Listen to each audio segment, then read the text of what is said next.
We are so back, baby. Welcome to Brentwood Brawl 3. The Suffolk boys are back in town. I'm Raihan. I'm your hype man on the mic. I'm joined by our Phoenix.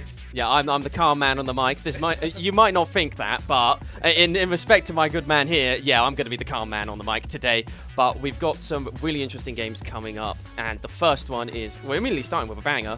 Oh, absolutely. We have Strong Pick versus Zone. So if you don't know, Strong Pick is a London DVD. Yep. So the London PR Alatainer. Unless you bring someone in. Could do, and that'll be really interesting to see. I don't think that will happen, just because the previous set that Zone has had already against Ari Lava, it was full Palu the whole way through. Yeah, that makes sense. I mean, you do have to get it ready because, you know, if you go into the start of the game on your secondaries and then try to go later on in the bracket with your main, that's when you might start to struggle a little bit. Just a tad. So it'd be really interesting to see. I'm really interested to see what the defensive play is going to become from this set in particular, just because both characters do like to play mildly defensively, and we're immediately getting straight into it. All right, that's choice of a small battlefield. Fair enough. You know, it's got the lower platform compared to regular battlefield. So this might be a bit of a disadvantage. Strong King, because if he tries to trample those platforms, he's gonna get shot down. He's gonna get stuck in combos. Yeah, and at the moment, that's what's kind of happening. Like, Zone is immediately started off with a quick 50 and immediately defense. Go back on the defense, wait out, see if any Gordos are coming through. Strong Pig hasn't actually done anything at the moment, and Zone is just pinging Strong Pig around like a ping pong ball. There's the first Gordo of the set. This is where it could begin. Strong Pig trying to get to center stage, but he's just getting pushed back. There's so much more threat right now coming from Zone, where he can sit on the other side of the stage. Because it's a fairly small stage, Strong Pig doesn't really have a chance to maneuver around any of Allocator's stuff. It's a big struggle right now. Yeah, and also combining with that, Gordo is incredibly risky in this matchup in particular due to auto-reticle. Especially at server starts, but here's the big point. Oh, that's always the scary part of DDD is when you're at ledge. Even at 34, you could die in an instant. So great little defensive play from Zone just to be able to get out of that. And the forward air not going to take it. The big heavy boy, but no jumps. Yeah, he tried to use it earlier, and it did just about get taken away if he tried to go for jump. We're going to go into the next part of the story. Zone just continuing on with the aggression right now. Yep. He's going to continue on this little string, little combo, going from 0 to 47. Reset back to neutral. Yeah, no, this is just consistent playing around, mainly center stage. One person will sit at center stage. Whoever has that has control of the game most of the time. Unless Zone in this situation is just like, nah, I don't care. I'll just stay back and just poke consistently, because DDD has no real options to deal with Palutena poke. Exactly, yeah, I've noticed Zone will be sit on the other side of the stage. He'll use an auto-reticle, he'll use his explosive metal plate. Because if a Gordo is thrown out, guess what? It just gets hit right back at Strong Pig. So it's looking like a bit of a struggle. But you got out this Penguin out. He's got center stage right now. He's getting his setups. This could be his chance to throw down stuff. Can't out the aggression right now. Yeah, I'm really loving what Zone is actually doing at the moment, because it's just consistent good play, consistent like throwing out a safe move onto shield, waiting for reaction, and then immediately punishing the reaction. DDD doesn't have many good options on shield in particular, so it's very difficult to actually do something. So immediately once you see that drop shield, Palu will just go, yeah, I could just immediately do another move, push bash bosh, and Strong Pig once again at ledge, and not just using that upbeat at that exact point. At that point, if you do cancel it, you don't grab ledge. Yeah, so great upset. Yeah. Might be able to close out. Maybe cross out. Yes, definitely.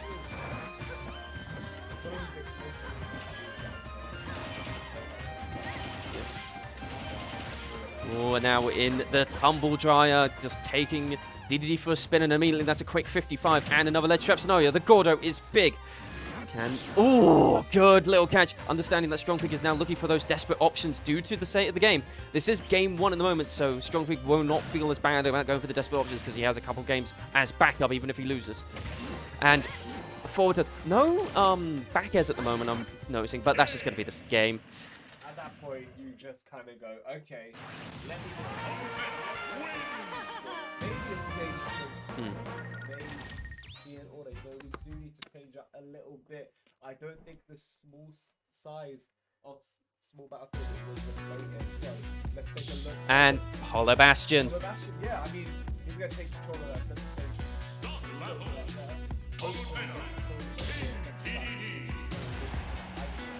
Hiding around the side platforms. So then Shaneak just couldn't really jump in, couldn't go for those forward airs, those back airs. Back airs minus 7. Yeah. So No. can't actually punish it on shield easily. Yeah, no, it's incredibly strong in this scenario, but we're immediately straight into game 2. And immediately, once you see this strong pit taking control of that center platform and just staying underneath it, DDD does have a load of good options when the opponent is directly above you. The up tilt will catch a whole entire area. Up air is incredibly strong. So it's really interesting to see what Strong Pit could do to actually capitalize on it. And at the moment, much more even than the first game. Yeah, I mean, he's looking at a hell of a lot more confident right now. He is actually piling on a lot more damage. And this is the first time in this set that he's got the advantage, and he looks so confident right now. I'm hoping he's able to keep it up. And there's that back air! Back air. This is where it begins. Ross, I'm saying this is where it starts. Yeah, no, this stage pick is perfection from Strong Pit. Having that central platform and not allowing Palutena to really camp underneath those those platforms on the edges means that she now has less escape options if she wants to play that defensive style at ledge. And that's mainly what she wants to be doing in this scenario, is just keeping that distance. But Strong Pit is just consistently just saying, nah, you ain't going nowhere. You're staying over there, and I'm keeping my platform above me now. Yeah. And another ledge trap scenario. He's happy for Zone to sit on the other side of the stage. That was a great spot dodge. I was really worried we were going to see a barrier, maybe even a stock taken. I mean, you missed time that spot dodge. You could have been over then and there. But Zone still looking cool as ever. You know, he's going to play a slow leg trap. We've got the down tilt forward there. And just a few more pokes. He might be able to close it out. Oh. Just hitting the ledge. How unfortunate. Yeah, no, it really looked like a really good use of that upbeat to use the armor to get through Explosive Flame, but I think he just cancelled it a tiny bit too early, and that really cost him the stock there, just not being able to kit there, because Zone messed up the down smash as well for the punish, so... Yeah. Tough here, and now we're in another ledge trap scenario, and this is where Strong Pit can struggle. But, great use of the Gordo. This is quite confident now. You know, he's throwing out a lot of safer areas, you know, that there, around -5, 4, -5. Yeah. On shield. It's one of those things where Broly is going to have to punish what Strong Pit is doing after. Ah.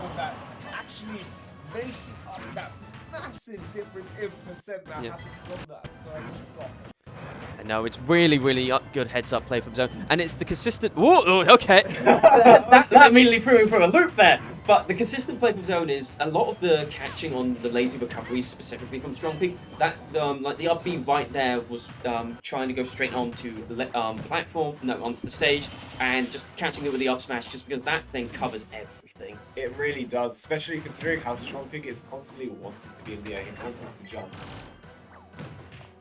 Just a bit of a struggle, and that's what Palutena does best. You want to be jumping out there, she says go for it, let me throw out my aerials, dead. Oh, and Strong Pit, once again, it's whenever he gets to ledge, he's just not allowed to get out of there, and Zone will just completely annihilate those last 2 stocks. Absolutely. Very, very well played. That was a great comeback. It's very interesting to see, like, everything that's going on, how Zone was able to bring it back slowly and just consistently bring on that pressure. It's vital for especially Palutena at that ledge to make sure that DDD has no options, and DDD has very few options at ledge. You can do jump Gordo, but the thing is though, that back air is straight there for Palutena, and it's invincible, and will knock it straight back. Well, we're going to be running it back right now. This is good work. I mean, Strong Pit did look confident a lot. If he's able to keep that confidence, I do believe that it could change up the flow of the game, stay in the game. You know, that's kind of what you need in these kind of situations. You might be 2-0 down, he might be on the back foot, but if he's able to stay calm, he could start to bring it back. You've got a low tier and a dream, you can always make something back. And all that up smash, just missing by the tippy toes.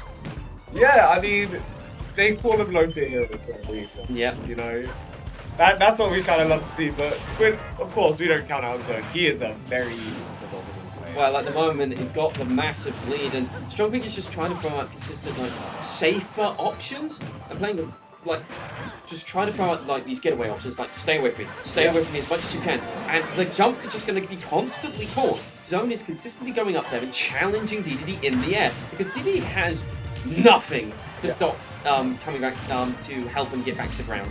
Yeah, exactly. He might be able to try to go for something like an upbeat, but that is so unsafe. And it's so telegraphable. That was a great up smash. Once again, similar to last game, you know, he's using that up smash to cover so much of the platform space, that area of space. So Zone can't actually sit there and counter it. Yeah, it's really good use of the central platform as well, and just having that heads up and just sitting below it. That's where Strong Pig is always looking the strongest, is when he's below that central platform. But every single time he's either on it or away from it, Zone takes control of the whole matchup. Oh yeah, definitely. And that's kind of how it goes with Azalea. Once she's able to start to get a hold of it, I was gonna say she'll have it on a chokehold, but nothing matters. That's the penguin slam over there. That's what I love to see. I love the DDD dash attack. You know, it's great to see. But now, it's unbelievable how quick you can just do so many options in that scenario, and just that up smash trying to do something. Great grab on the throw as well. You could see that Zone was trying to set up for any grab in that scenario, just immediately dodging to ledge, just to make sure that he was in position. But now, once again, ledge trap scenario. Just able to make it out of it this time, but 150, any little move will kill in this scenario. I mean, yeah, the goal right now is to get as much damage as possible. He isn't stock up, so he can afford to play this a little bit slower and just missing the distance on that auto reticle, so that Gordo is still staying in place. But with Strong Pig on ledge, this is where the stocks get taken, and that's a good back air call out from Zone. Every single one of these recoveries so far from ledge from Strong Pig has been either neutral or jump. Yeah. So back air covers every single option under the sun. Exactly, because, you know, the get up attack isn't the largest, and of course his roll is so slow. He can't really afford to do anything else. No. But it leaves you in that awkward position where, as you said, Zone will cover everything with the single back air. Ooh, getting testy there and just looking for something. But Zone scouting it out, and now we're just spending 50-60% of the game at ledge. Just nothing coming out, and then there's back air. The invincibility on the back air was so strong, and that up smash will not take it. Big boy keeping alive with that weight. Just a little bit of rage, Ross. It's just a little bit of rage. Maybe he can make use of it. Maybe he can get an up smash. That's what I'm hoping for. Yeah. Because, you know, I love these longer kind of games. I love going game 5. And maybe we can see a game 4, who knows? Or maybe Zone will close out because he's looking very confident. He's got Strong Pig at the ledge once again. Will he find that back air? Will he find to close it? Swallow. I do really like how he's been using the back row. Not going to kill. Still too much at the moment, and Zone just looking for something. Oh, good air dodge, and that'll be the game. Yeah, that will, you know, a 4-minute game that felt quite fast-paced, you know? Yeah. They were playing so carefully, and it went to last stop. Yeah, no, very good. It was very great to see. Strong Pig really came back into his own in that last game specifically, making sure the ledge traps were a lot more clean. Zone kept those ledge traps clean for the whole set. Absolutely. But and that really was the determining factor there, was whose ledge traps were cleaner in that scenario and who was able to get them there the fastest. And Palutena has every option in the world to get them there the fastest. Yeah, I mean, I noticed in general DDD's ledge trapping is so damn strong. However, big however on that, Palutena has a lot of options. I mean, we were seeing he was able to go high, he was able to teleport in, and just avoid the Gordo into Jet Hammer setup. Yeah, every single time it was, and every single time with that ledge trap scenario also, it was actually Gordo into Jet Hammer. Yeah, there was very few options like a down smash or just a Gordo into an inhale or a Gordo into potentially like dash attack. Yeah. There was that one time where we did do the dash attack and it did work. Yeah, that's and true. It ended up killing. But the mix-ups at ledge were not as strong for Strong Pig right there, and that's probably something that could be worked on. But still, strong performance, I would say, even with the 3-0, you didn't go out. You kept the fight going the whole time. So I would say that Strong Pig looks relatively strong going into loser's bracket now. Oh yeah, it's going to be a hell of a loser's run for him. I can already tell. I can already see it happening. I can foresee the future out here. I think he's going to do bits. I mean, that was a struggle of a matchup. I can already tell. Oh yeah. No.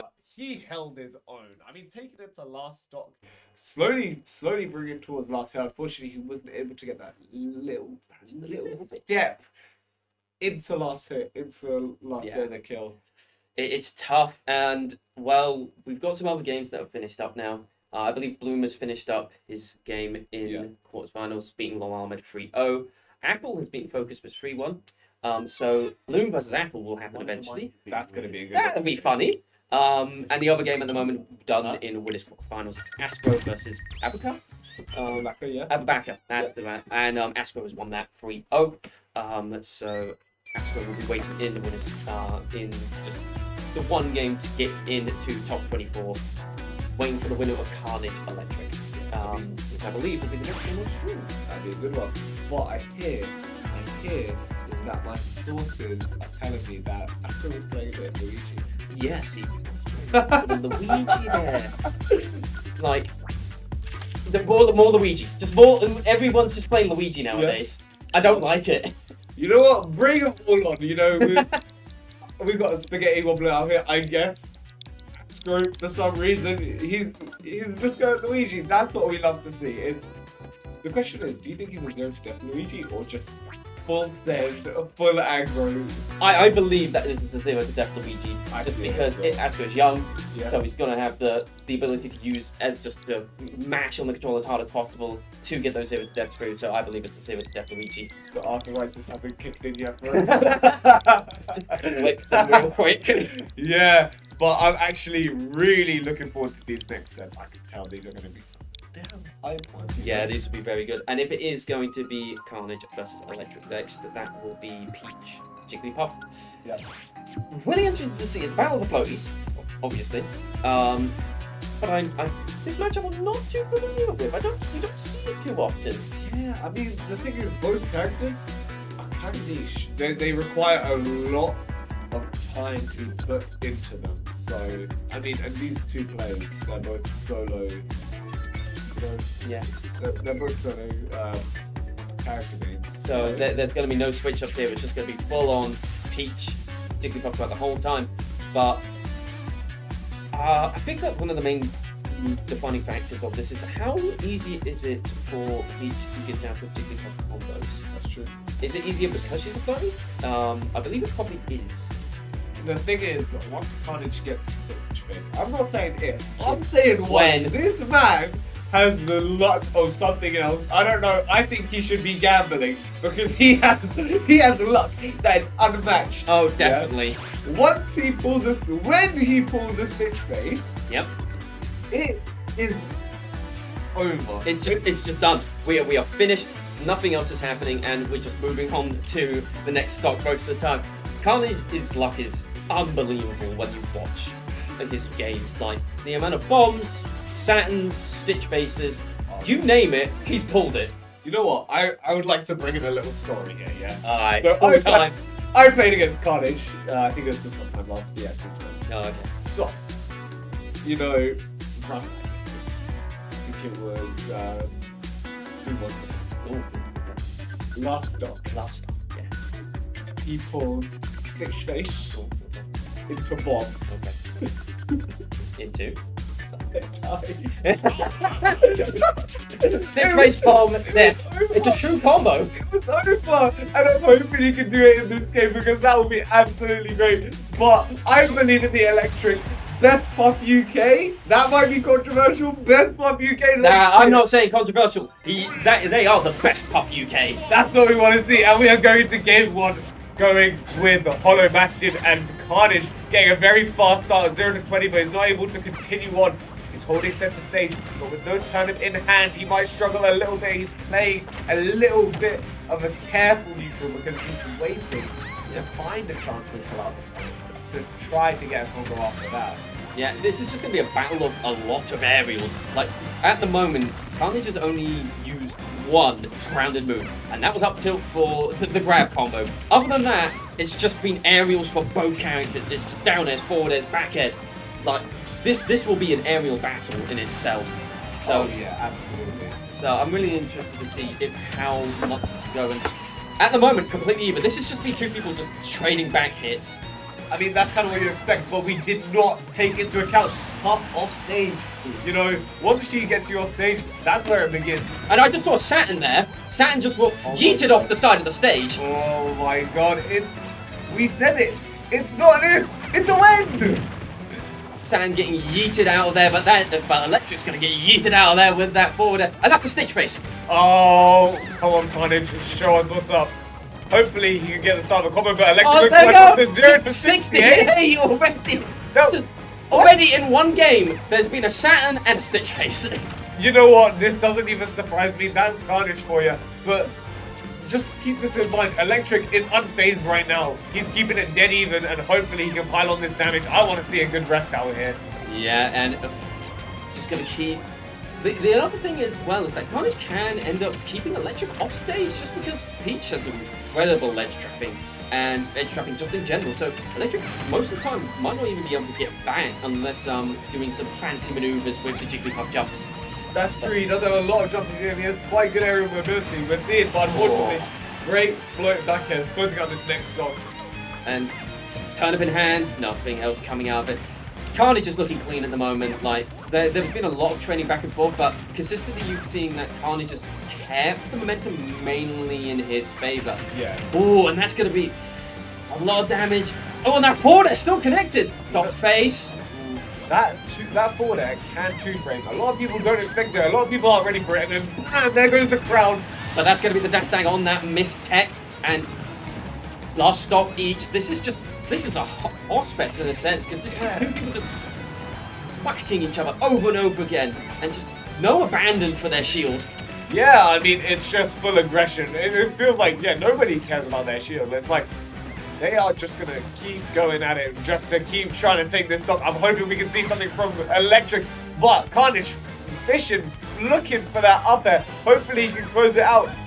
But Electric playing slower now. This is where it might start. Unfortunately, not able to get the forward air connect. He needed that for his combo. He could have gotten a kill there. This is almost... Oh, no! Okay, Carnage, what devil have you made the deal with to get Stitch Face, Saturn, and a bomb in one game? That is absolute insanity, but he's going to close it out with a back air. What are you giving up for that amount of luck? Oh my god. Carnage better not be playing any gacha games, or else his luck is going to be awful for those. Oh my, that was very well played. Very well played to both players. Absolutely. Electric holding his own there, but that was insane. That Stitch is absolutely I want the odds on just getting that, like all three of those in one game. That is, somebody could calculate it. Someone can calculate it. Not us. Let's just say it's one in a lot in a high number. One in a lot is a very good way to put it. And now we're going to be going to small battle. What song are they using? The Raise the Fighting Spirit. Okay, they probably didn't pick the song, but immediately Electric looking much cleaner at the moment and just starting off with a quick. Oh, yes, that's what we love to see. But Carnage is in now. Let's see if he's able to return the favor. 0 to 44, not bad, but that wasn't quite a death combo. Oh, hold. It's whatever. That's another space, but not going to be the kill. Okay, Carnage just going to get the down tilt. Nothing much more getting out of that. Oh, trying to go deep for those forward airs as well. But, like, now at this point, Carnage has to go, okay, calm it down, calm it down. We've started at a 500 miles per hour. I need to bring this game back to where I like it most. Sitting at center stage, floating and baiting a back air. But I mean, Electric has absolutely put the gas on. His foot to the floor right now, and I'm hoping he's able to keep this consistency up. I want to see one more rest, Electric. Please do it for us. Yeah. Like, sleeping on the competition, but that's just working out and go off stage again. More that turn up looking like Carnage after that rest. And whoa! Brilliant forward smash. Betty Jigglypuff better not be shielding. It will be over. This is actually majorly pressure for Jigglypuff. Electric cannot press the shield button now. Exactly. It is over. He's playing a dangerous game right there. Good choice, though. He knew that Saturn was not available. Also, interesting priority from Electric. In that scenario, I would have thought he would have prioritized getting Saturn off the pitch. Like, at this moment, wouldn't you have just thrown it off just to get it out of the play? Nah, he's different. He's using the Saturn for his own combos. I want to see it. I want to see a shield break. That's what I'm vying for right now. And I think it could happen.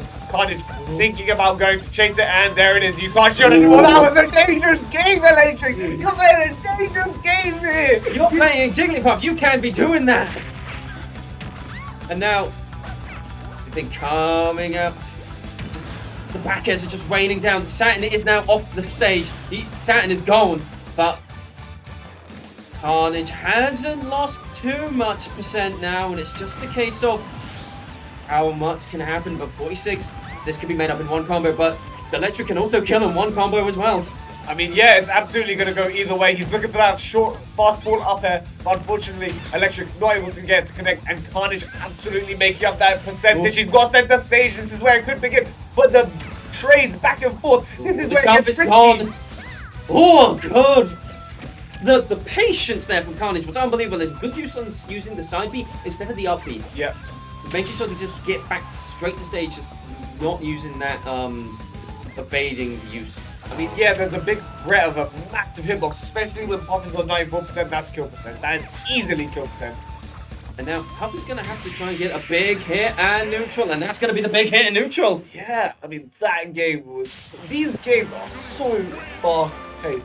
I mean, the time just flies by as we go through it. It's now 1-1. This is a hot set. This is incredibly hot set. And I'm really interested to see what the stage pick now would be. I believe Small Battlefield was massively helping Electric there. Definitely. I would say that the bands are mainly going to be like FD, Kalos, yeah, and then probably FD was allowed. Okay. I thought FD would make it harder, particularly to do their combos. Yeah. Mainly like tick chasers on platforms specifically. So it's really interesting to see that the FD was left up. You know what? I mean, I guess it could work. It also leaves less area for Carnage to do those falling up airs from underneath the platforms, the shark underneath it. We did see that a few times. So, we'll see how it goes. At the moment, looking strong and really putting on the pressure here. Electric. That's the thing, there's no more like converting off a platform. And I feel like that was the main thing that Electric was getting right the previous game, was using those platforms to convert off something. So, picking a stage that has none is... Well, not banning it out specifically is odd. You know what? It could work. He looked very confident in the last game. Hopefully he's able to keep that confidence up, but he does keep trying to go for these jumping sings. Unfortunately, it just didn't quite work out. Yeah. Carnage closing out this next stop. I mean, sing on 69% is quite a... Oh! I lied. I was about to say quite a bit of dying, but no. I forgot about rest. My mistake, guys. Immediately just rest the down tilt. I don't respect those down tilts in this household. I mean, yeah, there's a good amount of invincibility on it, so he can get away with that. But now, sticking to it, and there's another one. You cannot get hit by those falling up airs. That is always going to be death no matter what. Yeah, that's the sheer threat that Puff sometimes has, especially against a brawler character. You know, against Zona, she might struggle that a little bit more. But in a brawler character, she's like, yeah, go for it. I will just rest you when you try to fight back. Yeah, I will say, a lot with these down airs, the SDI from Carnage has been immaculate to make sure that he gets out of all those scenarios. But now, Electric looking in the driver's seat. Carnage needs to take this stop in like 2 seconds or so. Ooh, that could have been it again. He just really wants the falling up air. I gotta respect it, you know, when you're at this kind of percent, you need to go for the rest. There's a double forward air, he's gonna look for the rest. Not quite. Carnage retreating to center stage and finding those float back airs that he is. The float cancels are incredible, and I love to see it. Oh, good use of the side B just to get out of there. And now, double spot dodge to try and going for a cheeky grab. And great recovery from Carnage, making it back onto stage, but Electric has a significant amount of space right now. That up smash is not quite going to hit, and Carnage trying to fight back. 123% compared to 27. This is going to be a bit of a rough one. He's on the back foot right now. Yeah, majorly on the back foot, and those turnips are just being normal turnips at the moment. There hasn't been anything like major with the turnips ever since that second Saturn. So yeah, Electric is making sure he's praying to RNG Jesus to make sure that nothing comes out. And Carnage has made this back significantly, and that's the forward air. That's just going to be insane. There it is. One lazy recovery. That's all it takes against Carnage, and that's all it takes against Peach. You make one mistake, that's that crown going right at you. That's sharp. It's going through that skull and just boom. I mean, Carnage's luck, I think, is starting to run out. I mean, when the bomb chance like 1 in 240. I now want to see a beam sword. I don't know if that does it actually come up in ultimate. Does it come up in ultimate? I think that might just be. I think it might be melee. Yeah. That's I actually think it would be funny if it could. The thing is though, that would make it. I mean, like if you get a beam sword on Peach, that would just be top 1. Yeah, unfortunate. I wish it would be fun in this game, but you know what? But we're immediately going to be going back to Sport Battlefield? No, Battlefield. Yep, that makes a lot of sense.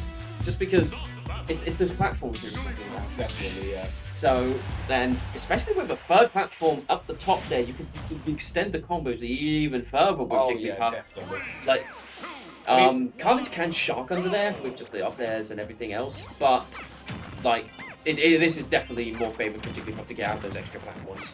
Oh no, I completely agree with you. But we're gonna have to take a look. Carnage doesn't tend to go too high unless he's going for a recovery, so whether Electric is able to punish that, we'll have to take a look.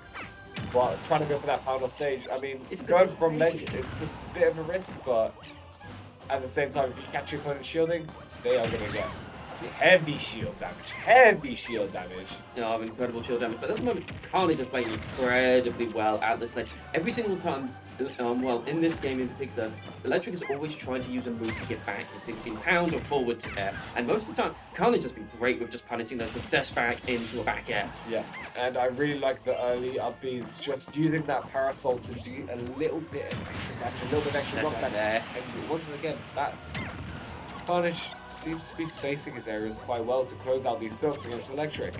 Yeah, now Electric's in a sticky situation because at this percent for Jigglypuff, it's hard. The roll, the small one. They see him rolling and they're hating. I want to see him keep this up. I mean, the bait and punish there, but it's mind games when you think about if your opponent doesn't know what you're doing.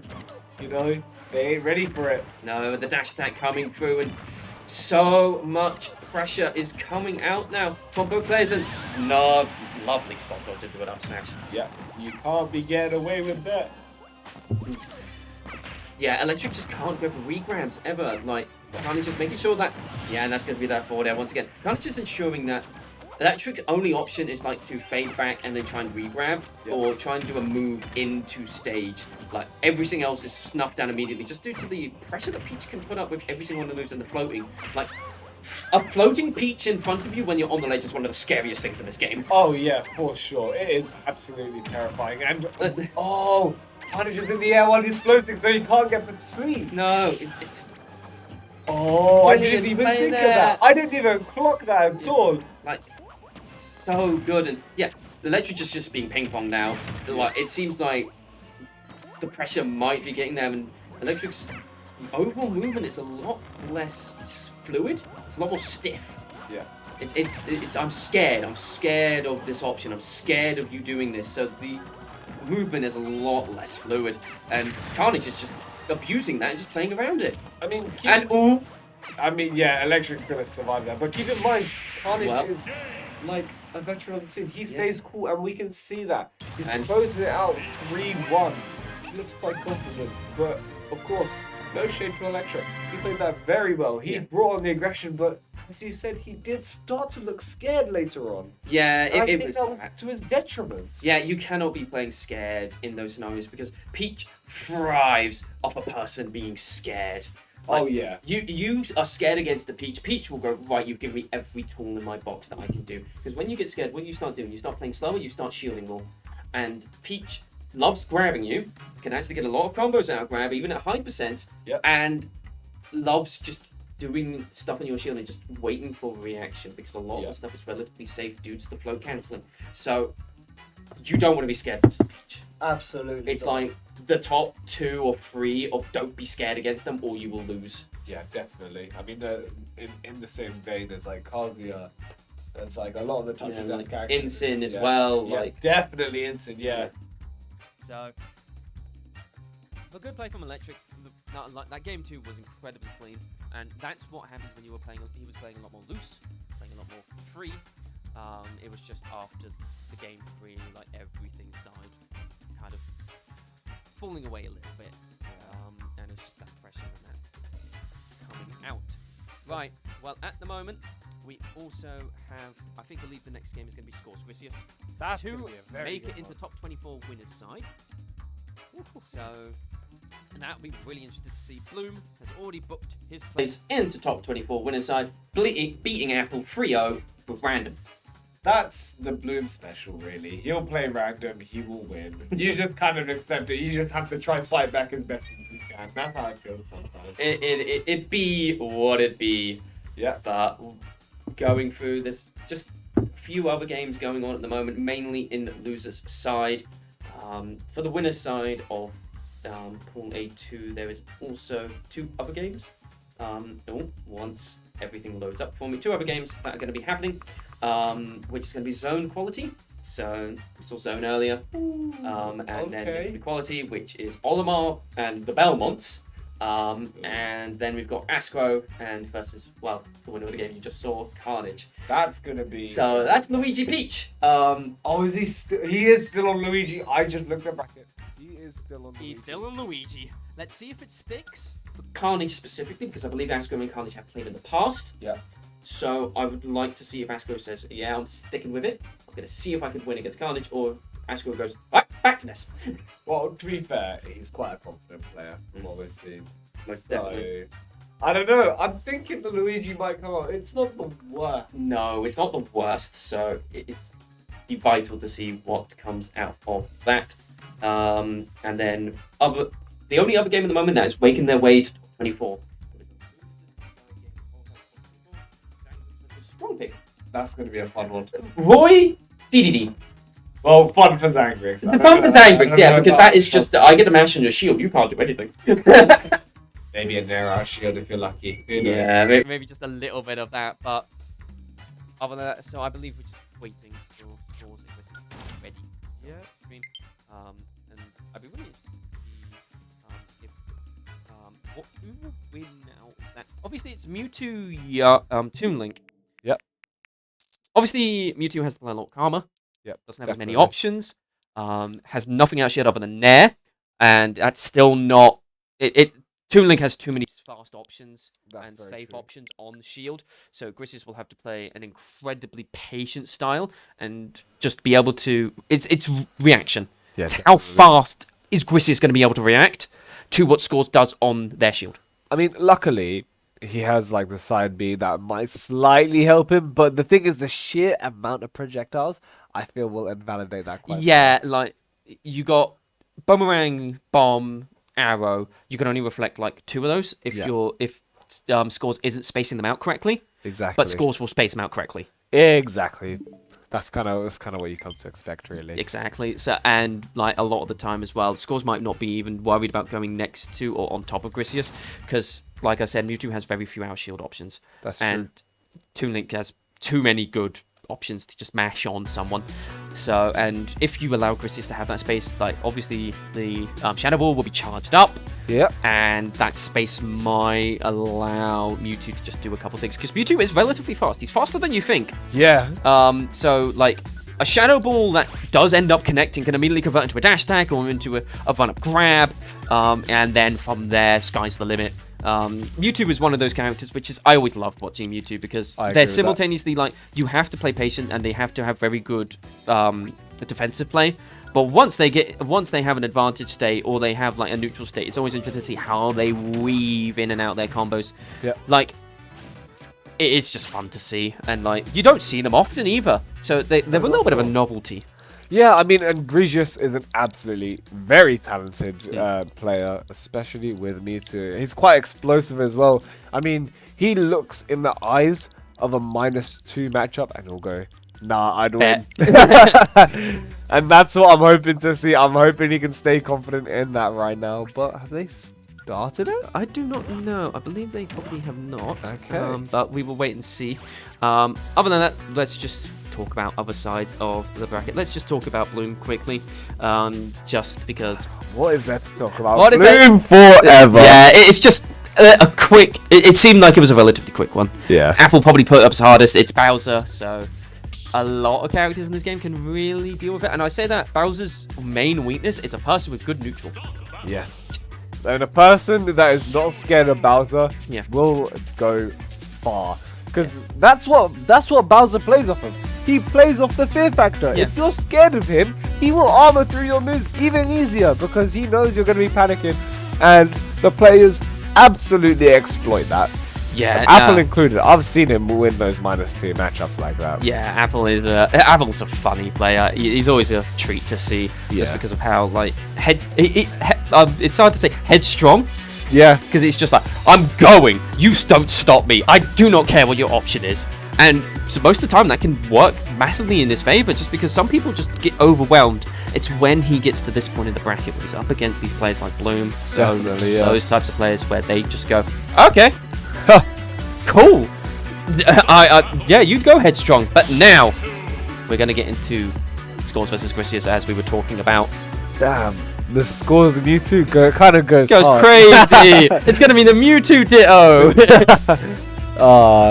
But yeah, let's just let them get it set up. Unfortunately, I missed the stage choice. That's fine. Yeah, that's fine. We'll just have to see what happens. It seems like we're just waiting on Scores specifically. Probably just sorting out. Probably grabbing a drink. It's icing grey out. Yeah. But no, let's see how this goes. Yeah. We're going to be going into game 1, top 24 qualifier. Let's get into it. You know, Mewtwo versus Toon Link. Let's see the aggression that goes in here, or the slowness. Yeah, we're going to go Battlefield. Yeah. Yep. The immediate first thing, both of them press the B button. But this is what I was talking about also. Look, Scores immediately after pressing one B button, just went, all right, I'm going in. Yeah. I'm being in that Mewtwo's face, and I'm just not allowing him to do anything. Yeah, I mean, you kind of have to see how they react to the boomerang, to your aggression, and then he plays off that. That's one of the things I've noticed. That's how a lot of Toon Link players like to play. Once you start to respond to their sheer aggression, they'll start to slow it down, they'll start to camp you out, and then once you start to panic, they'll bring that aggression back on. Yeah, and just the back air. It's just been back air central from Scores at the moment. Yeah, he's just floating around, looking for the little picks of the back air, Yeah. piling on that damage quite fast. I mean, you'd think it'd be a bit more, but maybe I'm a little bit biased to the kind of characters I'm on. Yeah, nah, it's beautiful. Just immediately teleport, just catching Scores out significantly, and I think that's going to be a main thing that Grisius will really want to be doing throughout this whole set. It's just catching Scores consistently off guard. Oh, unfortunately, just missing the down and being a little bit too close to the ground. Just missing the grab as well. Really good spacing. Like Scores' spacing is obviously incredibly good, and Toon Link in general is just way less stubby than you think he is. Yeah, those hitbox are big, but that is an even bigger hitbox. That was a great read from Grisius. I love the down smash, you know. That is a nice down smash. It's just like, bam, you're gone. It's a little explosion to the ground. And he's going to continue on that aggression. Hopefully he's able to keep it up. And that's a great read with an up smash from Scores. And how large that is as well. Just catching the tail. Once again, it's that thing. It's always the thing the commentators always say. Your Mewtwo tail is going to be an issue. Yeah. And it's always going to come up in these scenarios. But at the moment, Scores just saying, Grisius, you don't. Stay down. Stay up there. You don't get down. I don't allow you to come down. Yeah. And, well, Grisius is now saying the exact same thing. You don't have any options to come down either. But he's covering so many options right now with that side B into a single light could be. It forces Scores to go onto the ground and try to fight Grisius that way. I mean, we see the aerials that Scores is trying to throw out. No more back airs, well, not as many back airs are being thrown out. And just now waiting, patience, a lot of good patience, just a lot of drifting as well. Like ledge trap scenarios against that was clean. I love that. The heads up play to be able to use those teleports in those type of scenarios is what makes teleports really interesting, and I think Mewtwo's in particular was one of the more interesting ones. Yeah, definitely. I mean, I didn't expect it to go that far, so that was like over halfway across the stage. Yeah. But it made it look like it clipped through the stage as well. But yeah, it really did. It's the floaty mechanics of Mewtwo that allows that. Just because you're able to do the jump up, the float will still go through, and then the up B will go through, but it looks like the up B goes through earlier. But there's a great amount of pressure coming from Scores. Unfortunately, not able to get the read on the teleport. His boomerang actually getting in the way. But that up throw is going to take the stock. 166%. That's exactly what you're going to expect, I'll be honest with you. Yeah, it's actually quite high percent from Mewtwo. It was great to see that Grisius was able to live that long, and really shows how much heads up play it is. Trying to go for that down smash read once again, but nothing coming out of it. Throw? Not quite yet, but I think one more, and that's going to be the stock there for Grisius. So, got to be very careful. Those shadow balls. And once the up Bs are so clean, and like it covers so much area as well. And with a bomb in hand, like you are scared to go out and challenge those up Bs with a bomb in hand. Oh my god! Just catching that regrab. You do not regrab versus Toon Link. Just immediately there will be that spike, and Scores making that seem much easier than it was to begin with. Yeah, I mean, the way Scores plays, he sets up for the future. I mean, you saw that boomerang came flying back in. Green's just trying to get an attack, trying to get a punch, just trying to get up from ledge. And the moment that boomerang stopped him in the air, it was game over. Yeah, there was nothing that could be done. And it's going to be a run back, as I saw. Small battlefield once again. So I would really like to see... the only thing I would like to see is just a couple of errors just tuned over by Grissius, because Grissius had a lot of play that game, and was really able to get his mark on the game. But there was just a couple of mistakes, and then immediately your stock's gone. You can't be making those types of mistakes against these types of players. So, and Scores immediately starting out with just some quick combos, but yeah, it's exactly what you expect from him. Yeah, it's just stay up there. You do not get down. I mean, that's kind of how Toon Link plays. I mean, you keep somebody in the jungle situation, and he is absolutely going to exploit that, especially a character with such a large hurt box, such as Mewtwo. It is a big struggle, you know, that boomerang will hit you from, like, what feels like miles away, but Grigius using the bomb to his own advantage, creating his own little setups with these small neutral beams, but that was great. Brilliant use of the bomb. And another thing as well is that those teleport cancels that we were seeing earlier, that Grigius was using off the ledge and everything like that, and off the platform, Scores was able to immediately pick up that was immediately the first option Grigius was going to do in order to get that scenario. Yeah. And I think that's the major adaptation that Scores has taken away from that first game, is just punishing these teleports. The conditioning is absolutely immaculate right now, and both players looking quite confident. Grease just trying to go for an aggressive option, you know, mix it up a little bit. Unfortunately, it didn't quite work. You just don't want to get desperate against this kind of character. Great Shadow Ball, he's going to get that up. Yes, nice. He is. Lovely. It's so interesting. That up smash in particular expands after the last hit, which is so funny to see. But that means that will actually catch that scenario in a great stock there for Grissius. And now it's just a case of how much more pressure can he meld up? But there's the up tilt, you know, that's what you expect. Once that up tilt hits, he's going to be struggling. I'm surprised that boomerang didn't actually hit. I guess it just about equipped onto Toon Link. So, yeah, quite unfortunate. It's those things that Mewtwo doesn't have, like, there's that Nair, which is probably one of the best things that he can do on Shield, or the space down tilt. But Toon Link doesn't care as much because of how fast some of the options are out of Shield, and also how big the sword is. It will catch that tail on the back end of the back of the down tilt. So all the options are kind of covered by Toon Link. So trying to pressure a Toon Link Shield as Mewtwo is tough. It's a big struggle. That's just it. Yeah, great setup from Scores. Yeah, that was a lot quicker, a lot cleaner. Scores was just able to do a lot. The punishes were just better, and the teleport cancels were not. They were just as clean. They were still there. But Scores baited out all of them. Yeah, and he did a very good job of that. I saw him trying to go for it for the first one in the first game. Yeah. But once he started to get a hang of it, he was like, okay, it's time. Let's go into it. Yeah. We're going to be going into game 3. Just immediate, just run it back, immediately just straight into it. Interesting to see that, because I kind of would have liked Grissius to kind of collect himself a little bit, because maybe at that moment you kind of need to just take that patience, maybe do the fighting gameplay a nod, just to get it out of your system, but Grissius just like, nah, I want full aggression. Let's just go straight back into it. I mean, he's trying to hold center stage as long as possible, but Scores doesn't really care. That just gives him more space to set up right now. He's like, yeah, I'll just run around, I'll fly around. Then we get a boomerang out, and then we're chilling. Great down there, unfortunately not close enough to the ledge for it to be a spike, but that's still a significant chunk of damage. 63%, not bad at all.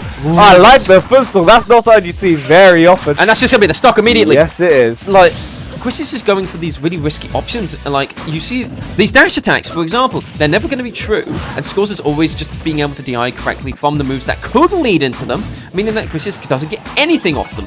And the dash attack does have quite a bit of... Oh, that was lovely, though. There we go. He was looking for it earlier, I did see, but Scores went a little bit too low. And that was when Grigius was absolutely able to punish it and starting to bring it back. I mean, it's a complete reversal right now. He's going to keep on that aggression. Unfortunately, down to not quite connecting. And Scores are just running into the face of that side B. There's no concussion here. He's going to keep running it. He's going to keep trying to fight. Because that's kind of what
Safe. There's that. And that's back air. That is so strong. And Score's gonna take it with a clean 3-0. The momentum on that last stock was phenomenal. Chris made one mistake, and that was going for that disable roll read. Yeah, it really was. Going for a forward air or a back air read instead to catch it and throw Scores off stage would have been much better in that scenario, or even an up smash read just to go below ledge. But that one disable read not hitting equals Scores running away with it and winning that set for you.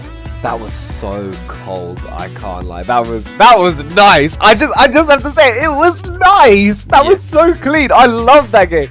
Grease just absolutely put up a fight there. He flew a little bit too close to the sun though with that disable. It would have been so nice if he hit it, but sometimes you just need to reset to neutral one more time. Yeah, you just need to say calm. Yep. Breathe. It's not all. I don't have to go at 500 miles per hour to win this game. Yep. Stop it with the Sonic music. Put on the reggae. Yep. Go into the vibes a little bit, you know. But very well played to both players. Very well played. Moving on to top 24. Grecius is now sitting in the loser side. Yeah, I believe Grecius is going to be waiting for the winner of trying to get up the bracket here. It is going to be... I'll get up on up. Okay, yeah. It's going to be...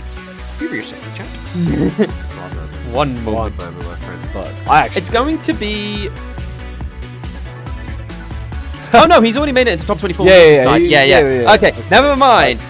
I thought you were looking at Ignore the man. I see. Yeah. But in loser side right now we have Focus Miss versus Walame. That's Pokemon Trainer / DK versus Sonic, so I would guess Pokemon Trainer will come on for that one most likely. Probably, the thing is though, DK can do well. Chunky Kong has shown that versus Sonics in coin boxes. That's true. That's very true. The question is, how confident does Focus feel in that kind of matchup where I feel like Pokemon Trainer just is there. I feel like it's going to be PT because looking at what Focus Miss has mainly played today, the main one he has played is PT.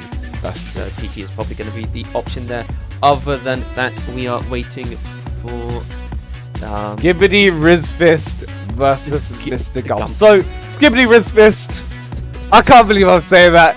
Ken player and Mr. Gump's EOE's finest, EOE's favorite King K. Rule / Wario player. Nah, he is the... He's the wacky uncle of the EOE group. He's the one that comes in, tells you a fact about cryptids, and then leaves happily. So, that is actually the best way to put it. That is the best way I've heard anyone put it. That is absolutely accurate. If you get a chance to speak to him, absolutely do. He is a great guy. Lovely guy. Like, ask him about his mushroom shirts. He'll be happy to tell you about them. Ask him about the hedgehogs as well. You know, if you look on his Twitter, he has a whole post about hedgehogs. Yeah. That he finds in his garden. What a lovely guy. He's a lovely guy.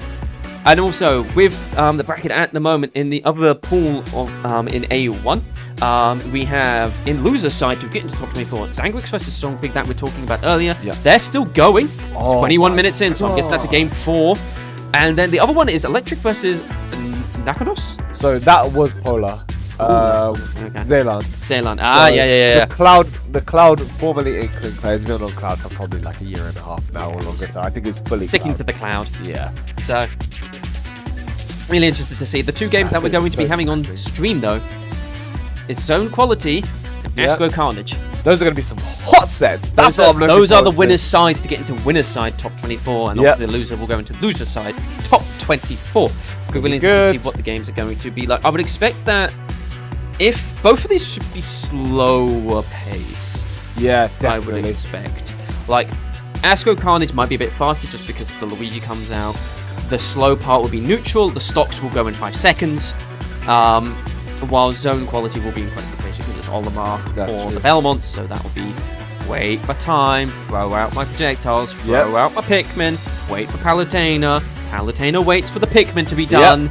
Let's just keep it okay, now we can play the game for half a minute. Back to neutral, let's start it again. You think we're going to get any games to time? That's what I'm wondering. I don't think so. I hope not. Fingers crossed. Because I'd like some timeouts they're hype, but I'd say like 90% of them are not. They're not. Like, unfortunately, I love to see, like, when it's like one person timing out another person, and like only one person is going for the timeout and the other person wins, then it's interesting and Yep, definitely. But if both players are like, handshake, we're going to time ourselves out, I'm going to be like, cut it. Anyways, on to the next game. But to be fair, I don't think we actually have many players that tend to go to time. By the looks of it, I mean, I've been looking, have been quite. Just looked at the Skibidi Wrist Fist versus Gumps. It was 3-2 to Skibidi Wrist Fist. No! That's how Gumps put up a fight though and a half. He played fully K-Rool. I gotta respect that. I thought the Warrior would be coming out for that, but fair play. Fair play to Mr. Wrist Fist. It's tough to see when your boys go down. Definitely, yeah. Like, one of your homies just losing in bracket, it's tough. Also, actually, got an update from one of the losers side games we were talking about earlier. Zangwick Strong Pig won 3-0. That looks like almost all of the games went to time. Must have done. I would expect that was Strong like Pig played 25 minutes. incredibly patient and just went, I will annoy you until you make a mistake. Which is something you can do against Void players. Void players, they're good, but they too tend to get impatient. They do, absolutely. I mean, that's the kind of character type. Yeah. You want to be in their face at all times, full on aggression, yelling at them, making sure that they don't hit any combos. Yeah, the Zangwick experience. The Zangwick's experience. Yeah, that's what we come to expect. He's the good Yep. Oh, but we're still just waiting on another game to come on. I believe it'll probably be Zone Quality, if I'm not mistaken. So I really want to see come up from that. And obviously we've got after this Wave B coming up, some good players in that as well.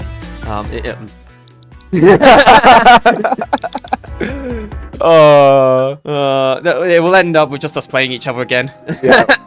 Unsurprising. Unsurprising. Me you and Grants. Yeah. Let's go. But yeah, on the other side, in Wave B, you have some heavy hitters. You got 5. Yep. Got Azalea. Yep. Got Ghidra. Those are some, and you also got Giggles, which are some big hitters in B1. Those are some heavy hitters. Heavy hitters. While in Wave B2, you've got Shaneak. Yep. Bobby AK-47, Arch Nemesis, and Manny. And me. Yeah. But no, that is gonna be an absolutely great pool to watch, actually. Yeah, those will be some very interesting ones. Maybe take a nap when the Bobby set is happening. No, he's on cloud. Oh, he's on cloud now. Yeah. Actually, might not go to time. That's gonna be a good one, I think. I've actually really been looking forward to see how the. I do want to see what the cloud is like. Yeah. You know, he said 3 months. 3 months. 3 months. Give him 3 months for cloud, and then if it doesn't work, straight back to Shulk. Yeah, probably. Yeah, probably. Well, let's hope for most people's sake that he sticks to it, because. Yeah, there's only so much you can get timed out by Shulk before he kind of gets a bit annoying. It's fine. We're not London. We're not. We avoid it. We do come out. He only comes like once every 6 months to EOE. It's only when like a big OSL is happening, then he gets dumb, then Bengus turns up, and then he goes, oh no. That's maybe why the cloud's coming out. True. Just because of Bengus. The All-Man is coming through, but we are going to get that quality versus zone set now. And the Belmont is going to be the choice. Not Olimar. Interesting. Okay. I mean, he needs to be very careful of the reflector. Alright, that's one of the main things, I think. The reflector is something we need to keep in mind. But we're going to be going into game 1. Going small battlefield. This is going to be fairly good for zone. I mean, it's a much closer stage, so he should be able to apply the pressure a little bit better for quality. Oh. I'm always scared when a Belmont gets hit off stage. It's like it could be over right now. They need to be so damn careful, but I guess it kind of helps balance it out a little bit. I think another thing as well is with Belmont specifically is that Belmont doesn't have many options to get out from below character. Once again, like they have down air, but that's a risky move. Yeah, I mean, the thing is it bounces off shield, which can be solid. However, it is definitely a struggle. So the main thing is I'm going to stay on the ground as long as possible and hope that he doesn't get hit. Yeah, that's definitely it. And at the moment, it's just been trades. Just consistent trades from one another. No big issues here. It's lovely seeing those down. And the down tilts are so interesting because you can mix them up significantly. You can either do the down tilt 1 and then just not do anything, or the down tilt 2 and just cross up the shield. Yeah. Like, it's ridiculous how much like freedom a Belmont can have with that move. Yeah, that's very true, and it's looking very good right now. Great spot dodge from Zone, so he's going to be staying alive that little bit longer, trying to hold on to his stuff as long as possible, because of course, you do not want the Zone. Oh, the spot! Ooh, I was going to say that footstool was nasty if that converted. Like, you don't want this kind of cactus to snowball, and Zone trying to not allow that to happen. No but just jump. Yeah. Trying to do the drift, but the drift was just off tilt a little bit, and Quality now has the main advantage and has actually had most of the neutral in his in their favor for most of the last few minutes, like the last minute of the game. It's just been sitting at ledge, throwing out the cross, throwing out the axe, and then the holy water doing the rest of the job. And yeah, these down tilts are just immaculately done, just to make sure that it's always like baiting out every single option. The thing is, because he's got that stock advantage right now, we can see he's playing it a little bit differently. He's playing a lot more carefully, and it seems to be working because he's able to just sit here. He's like, yeah, approach me, go for it. I can afford to sit here for longer because he's got that advantage, and there's the fear. A lot of people are simply afraid to approach a zoner when they're, when they've got a whole wall up, especially when they're stocked down. You don't want that to snowball even further, and great down there, he's able to make it.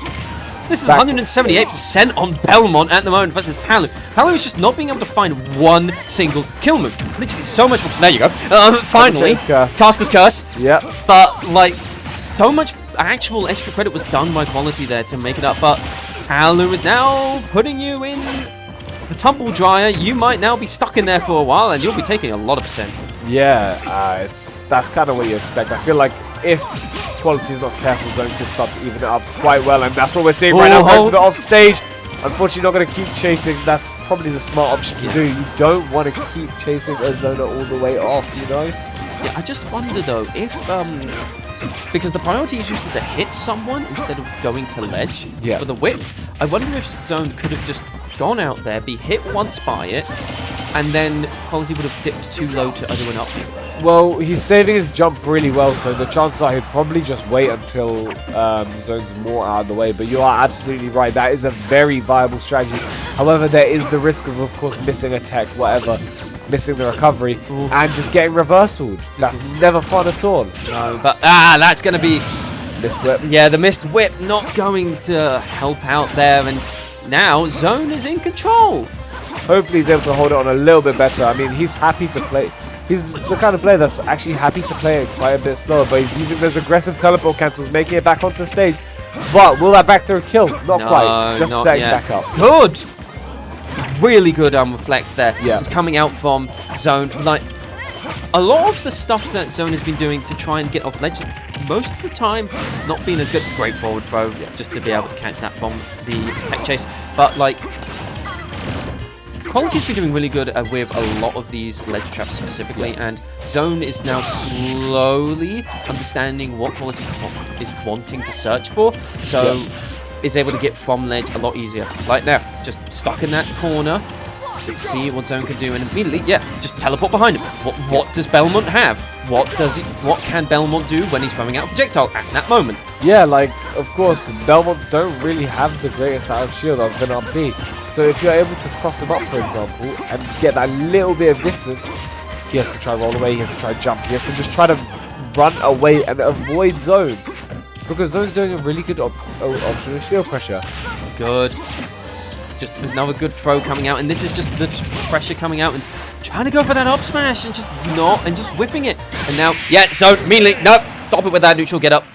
Felt like he just zapped over there. He was so fast. He was like, I see your mistake. Yep. It's time. Send that beam of light into the sky, and you follow along with it. Zone taking game one. Really good reactions there, and I think that's what definitely. Zone has actually been slowly improving on as this game has gone. Is reactions to the projectiles, reactions to the options. That's true. And that is actually massive like Belmont. You have your reaction times on point towards these projectiles, towards all the ledge trapping.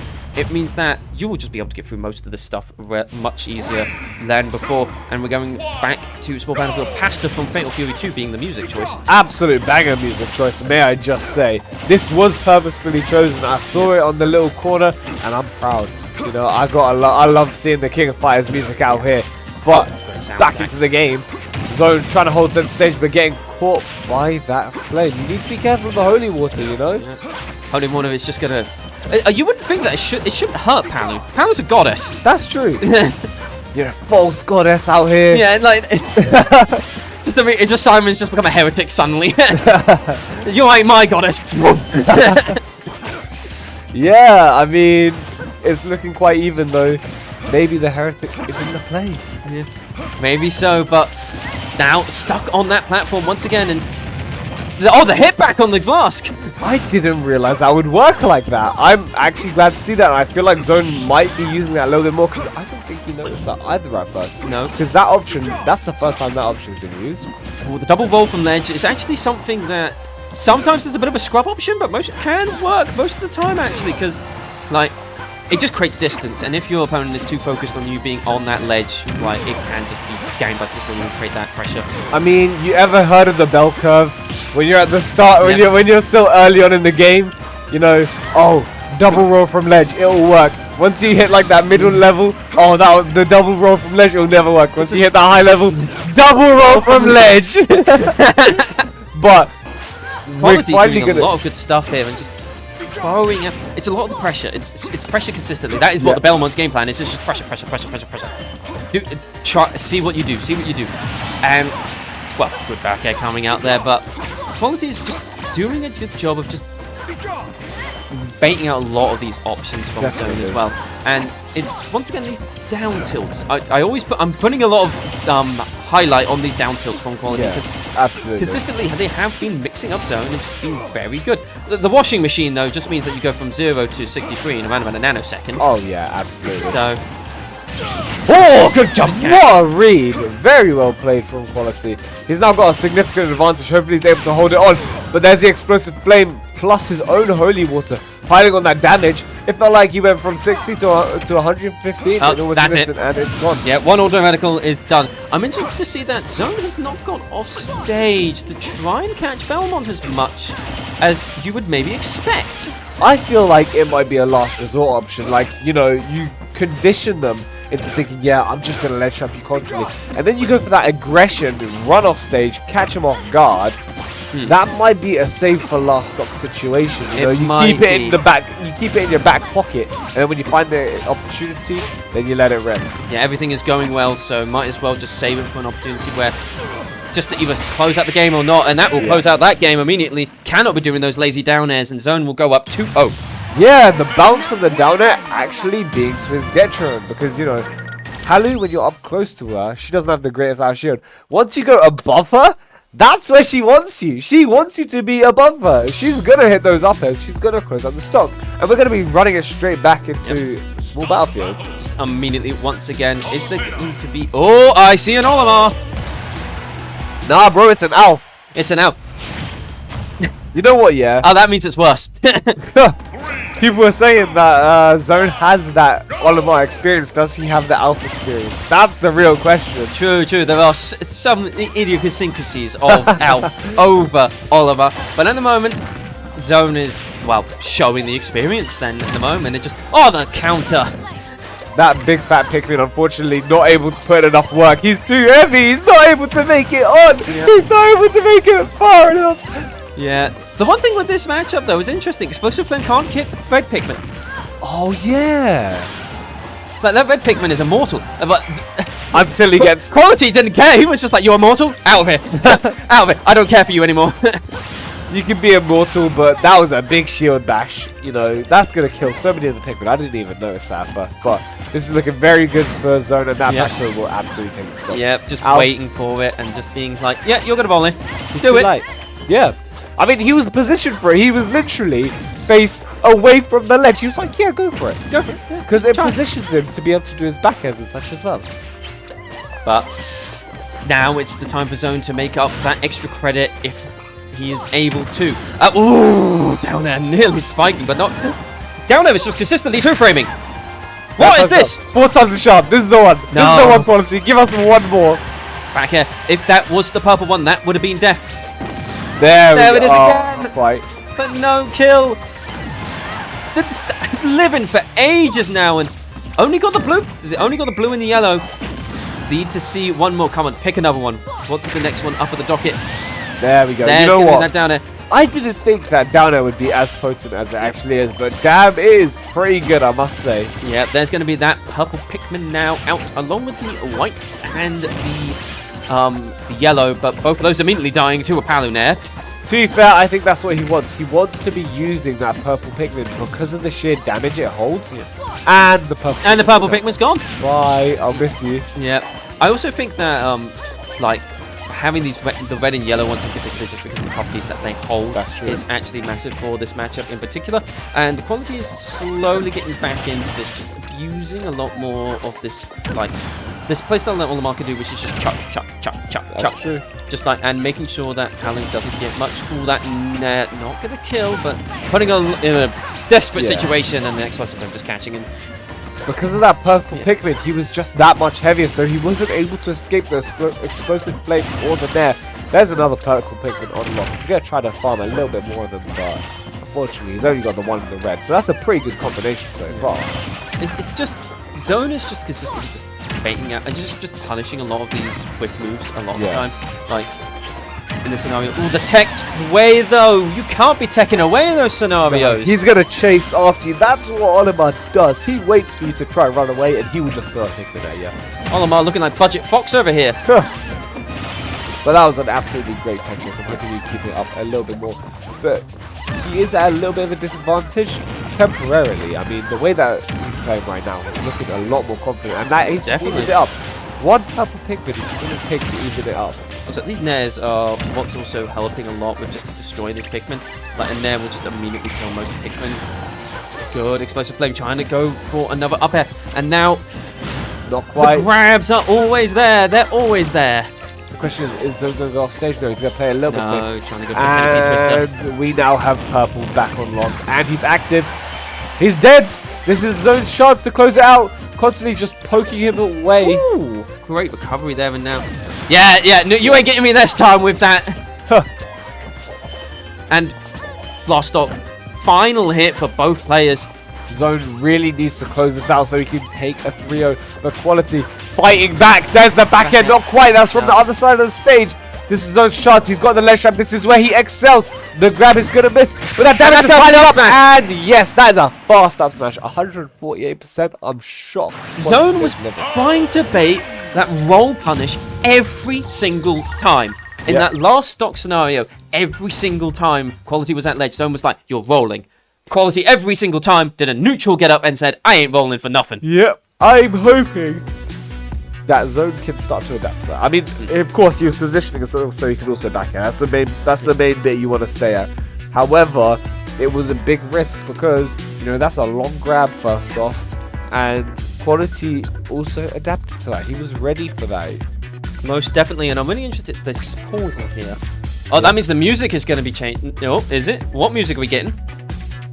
Melgy? Okay, come on, give us a banger. Hold on, banger. Yes. Yeah, banger alert.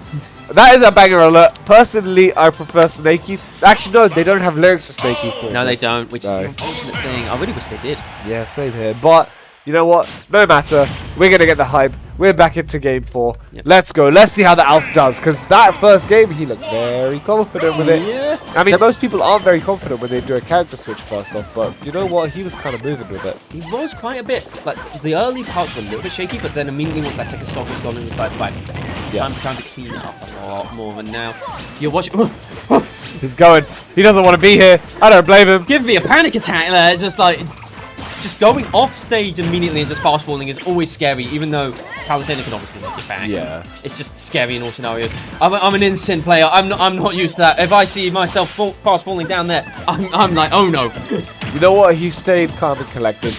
But Quality holding on to one purple. That's exactly what he wants. Actually, like genuinely, the purple Pikmin is very strong, especially at this percentage where he can start to find maybe a little combo to close out an early stock compared to before. I mean, you don't want Palu living until like 160 plus. So most definitely, and it's just now it's setting up shop. He's now got double purple, so most of this stuff will kill at this point, and just constantly chucking out every option. And Zone is struggling to get in. Yeah, that's kind of the way that Olimar plays though. You lock someone out, you throw those purple Pikmin, they're going to be struggling. But great DI from Zone. He's going to stay living that a little bit longer, and that down air actually didn't hit this time. That was a big threat in the last one. Like a very big threat in the last one. But Zone seems to be playing it a little bit cool. He seems to be a little bit more collected and he's able to close up the stock. Yeah, no, really good parry and catch there from Zone, and Zone is doing a lot. It looks rough to begin with, but once Zone got quality off stage, probably had very few options and wasn't able to call out any of the options that Zone was doing. Zone is like, okay, I'm no longer going for roll reads. I'm seeing what you do first, then I'm punishing accordingly. And also good use there to not head. He didn't roll away like he did last time. He decided to roll towards the stage, roll in towards quality, and it seems to be working quite a bit better. And I like the setup, trying to keep quality away. Oh, lovely. Great down there. I actually kind of love all of that spike. You know, it's got a lot of impact for such a small little guy. Yeah, it's just meaty, especially with the purple Pikmin. Like it feels like a bounce spike in a sense, where it's just like it's very strong. Yeah. But at the moment, that ledge scenario, once again, both of these players love just sticking the opponent at ledge and just going, right, what's your option? Guess. Yeah, that's kind of what you have to do. You have to guess, you have to hope. And hopefully one more up air could close it out, but quality going low. Great tech, yeah. Like, well, it's a relatively easy tech because you know that it's coming. In a sense, you just need to make sure you have that heads up, you have that patience, and you don't press it too early. Yeah. And, well, Zone going to be mainly taking that stock with that explosive flame as well. And Zone, once again, similar to that third game, seems to be in control, but can easily swing at a pendulum. You need to be so careful in these kind of situations. Purple is now back online. That is what quality was looking for. To take the stock, that up air, not quite going to do it. Zone staring into the stratosphere, and he's still going to live. He's staring back at it. Up throw, though, going to immediately take that stock. And I want to point out one thing that Zone has been doing consistently throughout this game in particular. It's a lot of these approaching... Hold my fort. Okay, back to my fort. These fast falling forward airs approaching consistently. And it's just... What it's doing is conditioning Zone to shield a lot more. Yeah. It's currently doing. And it's actually helped Zone a lot in those early stocks, but now... Yeah, definitely, These ledge trap scenarios where it's just like Zone gets one a bit away and then actually stuck himself back into the ledge trap scenario with that teleport cancel. Interesting to see, but now back to the neutral. Zone needs to be so careful here. One more up air could do it, but that was great use of the invincibility from the neutral B, from the recall. He's like, yeah, come back. I'm going to hold on. He's going to live a little bit longer. And this is kill percent for both players. Zone doesn't have, Zone does have a jump, but that's great down there. And we are getting our first Game 5 of the day on stream. Woo, that's what we love to see. Man, I did not expect that. I did not expect that at all. But once quality had Zone off stage, that's when you start to sweat. Yeah. Both of these players, it's like, we get you off stage, you get you on ledge. They're both taking 80 from each other. Exactly. And it's just who's cleaner in the last moments. Did I see Bastards? Also, Kidocris, which one? Magnus's theme, let's go! You know what? Fair play, fair play. Kidocris Uprising, underrated game, one of the best games for the 3DS. Pick it up if you don't have it. True. And also, the multiplayer was goated. We just remembered to get the stand so you can play it a little bit easier. A little bit easier, yeah. Yeah. I actually never had an issue. Really? No, I never had an issue. Okay. But I built it. But either way, we're getting on to Battlefield, and I'm interested to see what this is. I feel like it's just to extend like a lot of these other versions. Yeah, definitely. Yeah, I mean, the thing is, quality had probably a fairly easy time of getting away, and I think Zone does want to trap him on the platforms a little bit better because, of course, we haven't really been seeing as many up airs from quality. It's mainly just been Zone. Yeah, we're seeing the threat from them being active. However, they've not really been. You say that, I mean, a double coming out. Yeah, I mean, it's kind of even right now. It can go either way. That explosive, just about catching as well, which is interesting. Just missing the back out, unfortunately, but he's going to keep quality at ledge that little bit longer. Hopefully, Zone will be able to close the stock out soon, because you do not want Olimar getting raged, because that's when things start to become even more potent. He's going to fly up and not actually go for the offstage fight. There's a big risk of getting reversaled out there. Yeah, there is a little bit, and now Zone once again in that scenario is... Olimar just has so many options to just say, no, don't try and stop my approach back to stage. I'm throwing Pikmin at you, stay in your shield. Yeah, especially with that purple Pikmin, there's a huge amount of knockback and a huge amount of shield pressure as well at the same time. So Zone quite lucky, just about avoiding it and throwing out a lot of empty hops. Quality was not great. The invincible back air once again coming in clutch, banging with, well, making sure that up smash did nothing to Zone, and Zone is seemingly a little bit more empty hop, like hacky at the moment in time. It's just constantly trying to empty hop, short hop, empty hop, short hop, empty hop. Like beforehand in that game, we were talking about those forward airs that Zone was constantly doing to kind of like dissuade. Now it's just empty hop. Yeah, and the thing is, Quality has been picking up on it quite well. He's just saying, no, don't empty hop, I'll just forward it, I'll just push you away.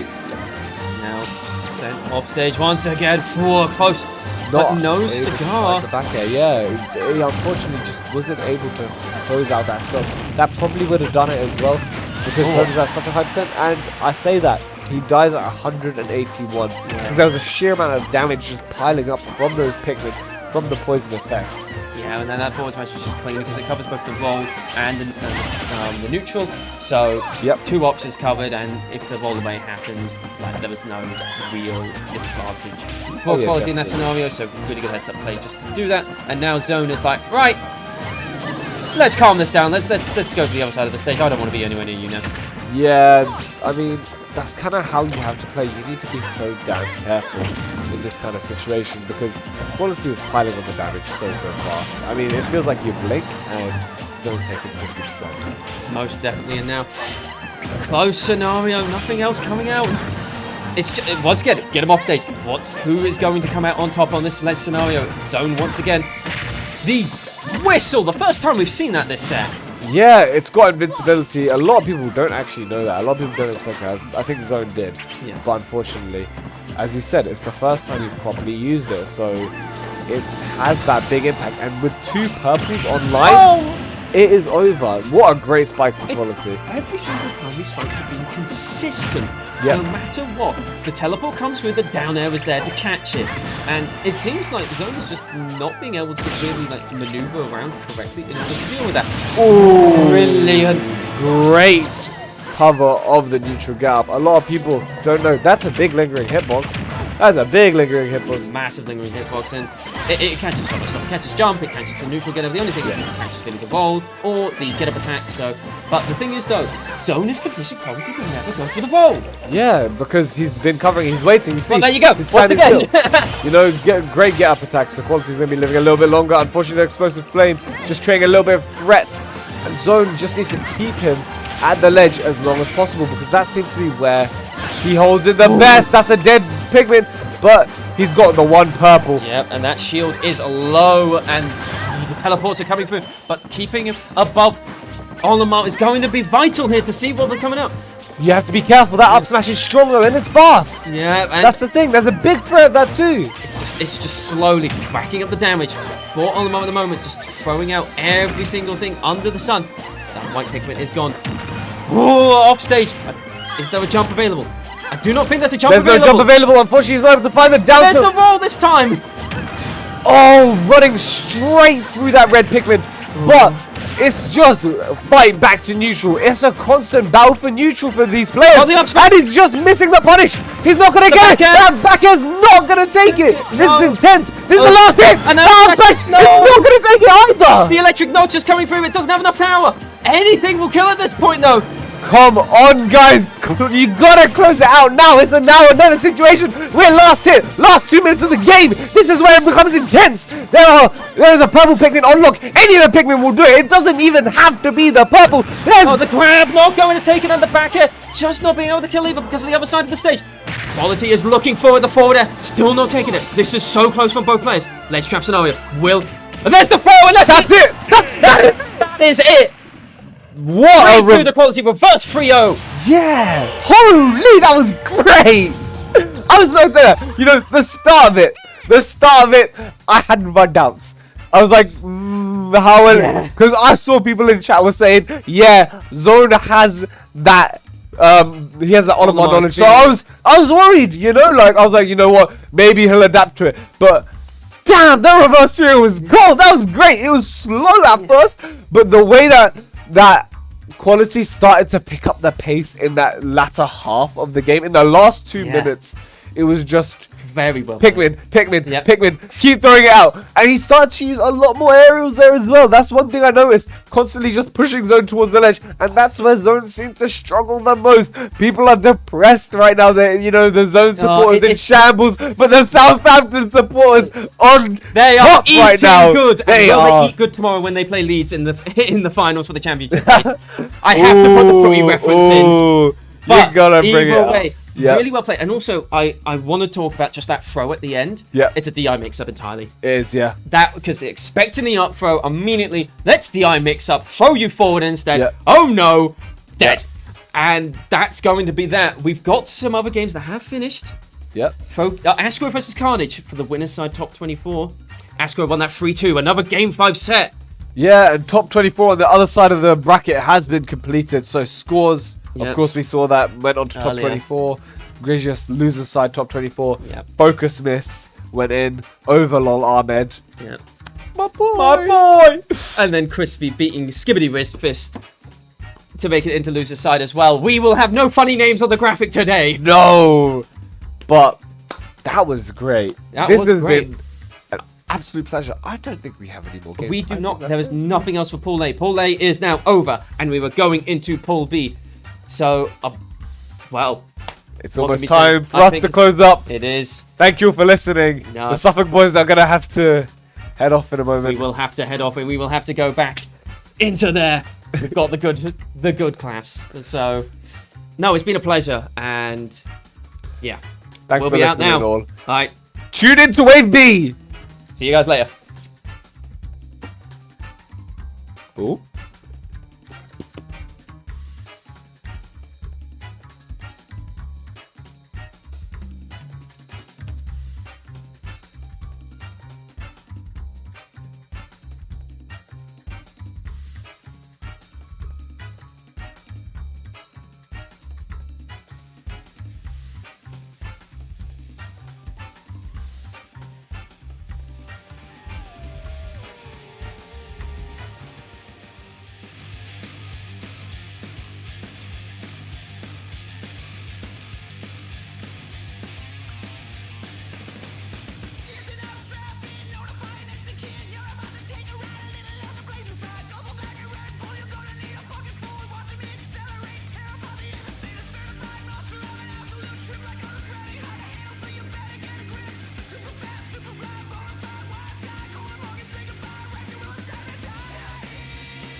Hello, can you hear me? Hello? Hello, can you hear me? I can hear you. Hello?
Um,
what? What? What? Live? Have they started without us? I wanted to commentate this as well. Hi everyone, what's up, Rekko? Hello! Can anyone hear us? Are we on? Okay. Are we Hello, live? beautiful people of the world. We've not got quality zone. We've got Big Man versus I don't know. This will be Imson. I looked at Is this. it Imson? This is a hot set here. I looked at this on my train here today, and I was like, I really want to commentate some Imson Big Man. Yeah. By the way, Crispy and Dudeful Future on the microphones for you guys at home. What up? Apologies for the delay. We were tweeting funny tweets, telling people And, to be here. yeah, and these guys just do not want to wait for any streamers or anything. They just you want to know- play the video game. And you know what? Good for them. That's their right. Big Man can do whatever he wants in this life because he's Big Man. He's earned it. He's a big And guy And with a big so heart. far, he's got the bloody lead. So for those Bloody who don't has know as well. the full Big Man lore, he's currently he's hot off of getting top 8 in Meltdown for the first time ever with Ganondorf, and now every single person is absolutely petrified. Yeah. As they should. I don't care how low Ganondorf is on the tier list. You put that into the hands of a scary player. Oh my god, nearly ended the game there. Then I am frightened for my life, as Imson seems to be right now, if I am him. Where's the read? Oh, okay. Oh, never mind. The big boot. Big. He goes Tim's on. That's the thing. The classic, like, as soon as Man starts getting a lead, not only are you scared because it's Big Man, you're also like, oh my god, I'm 2 stocks down against Yeah. against a Ganon of all characters. What am I supposed to do with myself? And then he just keeps winning and winning, and then at that point you might just give up, which is what I normally do. Yeah, that's fair. But I'm sure Imson does. Yeah, there you go. Yep. Switch to Cloud. Yep. You know, Imson has decided, no, I don't want to be touching him. I want to keep a basically. safe distance away at all times. And you know what? Fair enough.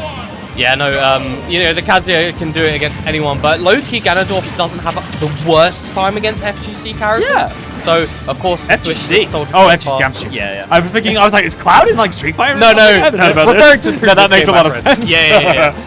No, yeah, 100%. Because like that's the thing, like you can get your big hits. You actually do have disjoints as Ganon as well, but not as many good ones as Cloud. But oh my god, You have long limbs, that's for sure. That's what we saw right there. Yeah, and I think a big problem with this is like Ganon, I don't think can really super safely hit shield against Cloud because like that up B will catch almost everything. Exactly. Which makes your matchup such a tough time because you've not got the mobility, you've not really got great shield pressure, but Big Man does have the source. Oh no, for sure. He's But got it. he does have it. But currently, Imson has the lead. That's what he has. Oh, never mind. The tables could have been turned in a blink of an eye right there, but they do not.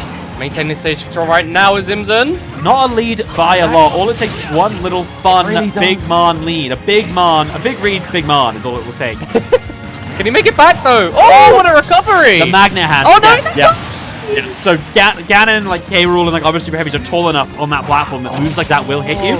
It's another reason why characters like Cloud or like even K. Rool, you can down air a tall character from the platform. Combo of it. Ooh. That was nearly a really good tech chase there. But Uh-oh. side B starting on the see. platform. That was a good mix up there by Imzon. The last time that they got caught out by a side B in the air, which meant that they couldn't tech it. Oh, they couldn't. Yeah, they couldn't tech it. Yeah. They didn't go for the get up attack, which is not the preferred option.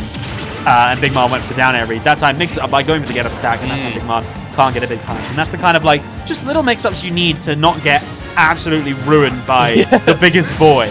Yeah, exactly. You know, characters like Ganon, they only have so many opportunities to make a big play, and if you can mitigate that, then you're in for a good time. That's the thing. Yeah, they're not winning neutral a lot, so you got to make sure that when they do win neutral, Just narrowly off the mark there. just outside of the spacing. Then that's a classic as well. Like against Ganon, every Ganon main, they're like itching. They're like desperate to click the button. Chomping at the bit. I want to do it. I want to press down B. I want to press down B. I know I should, but I really want to press down B. It's been fun. It's been 2 seconds since I pressed down B. I want to press down B. And if you just stand outside of down B range and watch them sort of tweak, you'll be fine. You know, I hate it when I'm expecting a wizard kick down B and they don't do it, and then the second I don't think about it, that's when they do it. Yeah. And it's frustrating for you. It's a hilarious time. Yeah, it goes for the full thing then. No punish can come out there, even though by the very quick dash attack by Ganon. Grab!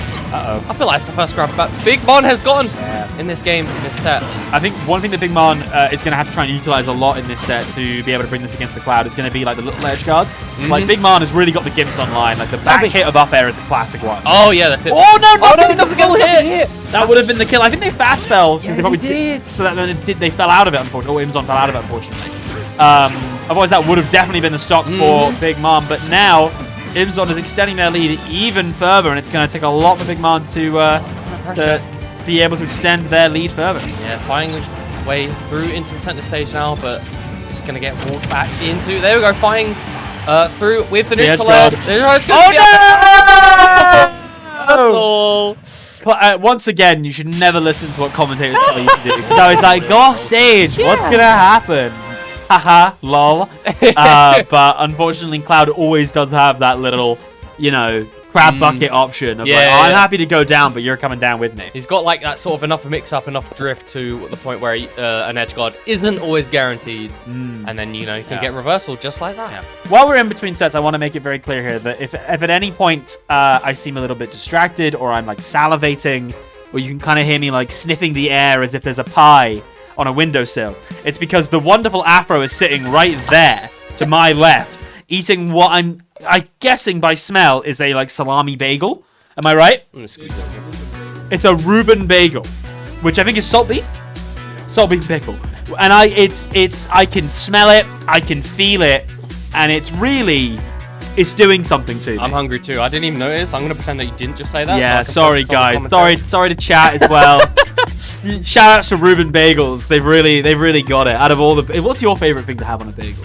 Oh jeez, I don't have them often, and I'm a vegetarian, so I'm like kind of crazy a little bit. Cream cheese? Nah, cream cheese is a bit over the top for me. It's good though. It's good though. I'm a fan of just having like random veg in there. I don't know, roasted peppers, That's aubergine. Nice. A little bit of sweetness. Oh yeah, totally. A little bit of balsamic. Oh yeah. Hell yeah. That's pretty tasty. Yeah. But anyway, we can look for some tasty stuff. It is Big Mon. He needs to get something going here. I guess the bagel cast is over. This is where sort of Big Mon. I feel like whenever an opponent changes character, right, you're a game up. You sort of have to kind of naturally accept. Okay, I'm gonna have to take a game to adjust. If I don't win this, that's totally fine. This is where we're gonna see, the test of Big Mon's minerals. Oh my god, these reads. Going for it straight away. Big Mon just does not care. Unfortunately for him, that does not work out. No, on average, I would say not caring can be useful, but in this exact moment, isn't great. I mean, if you play Ganon, you kind of have to not care. Yeah, a little bit. You're going to be a sad little guy. Balls to the wall gameplay. My favorite kind of game. Wild expression, that. Because, at any point in your life, have you put your balls to the wall? I don't know. In my mind, it's more thinking about it in a sports scenario. I've had them closer to the floor. Especially as, as one ages. Alright, 5 is a back end. Father time gets us all. Oh my god, what the? Hello, Imson's picking a little bit there. What a catch. right now, like, Big Man is just getting stuffed out in almost every neutral interaction, right? I feel like they need to start trying to slow things down a little bit more, which as Ganon is pretty hard because you're just so naturally slow. Yeah. The characters can just chase you down so quickly, but And you can only like really mix up your attack patterns in so much, you know. great parry! Tilt the Sparta kick. Oh my Yeah. lord. And that's the thing, right? Like, when you're playing as a heavy against like, oh Jesus! Oh no way! I thought it was gonna be a footstool. Okay. Yeah. Okay. See that? Oh no way! Oh, No, that's a Yeah. relatively early stock loss Yeah, coming from definitely. someone like Ganondorf. That's a big hit. Yeah, I respect the attempt again by Marn to go for the edge guard there, which makes him. Good DI in there. That would have been really bad because at that point, right, you know that they're not going to try and SD with you because then it's an even game, Yeah, right? exactly.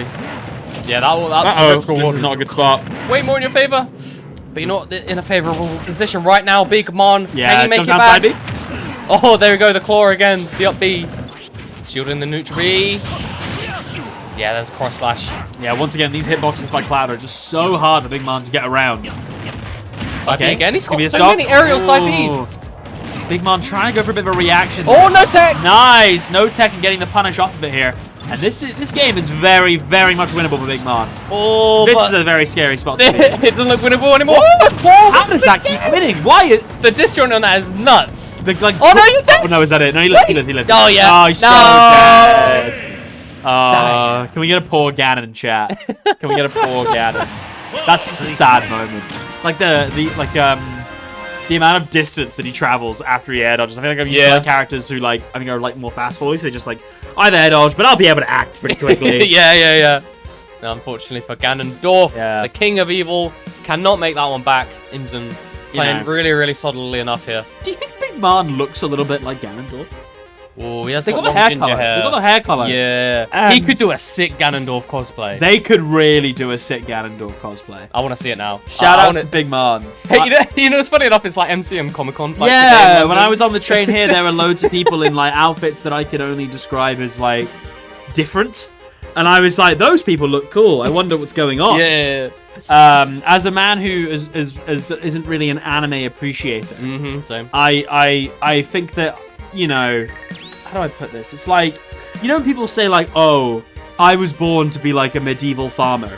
Like that was what my life. Now I have to be I was like. born in Now the I have to be generation. an office worker, right? Like it literally. That's like me with anime. Like I was not born to know what anime is, but because I hang around with you people, I don't watch game- anime. Nah, Thank you you very so do, much. Ryan. You so do. I watched Full Metal 5 years ago. That's anime. Like I saw, like I don't watch any of, but I know too much about it because Through osmosis. See, exactly because I Yeah. engage with all of you wonderful people. Oh no. So you know, I'm trying to think of an anime. I can't think of one. You could, the normie ones, Dragon Ball. Yeah, I know about Dragon Ball. I remember I played.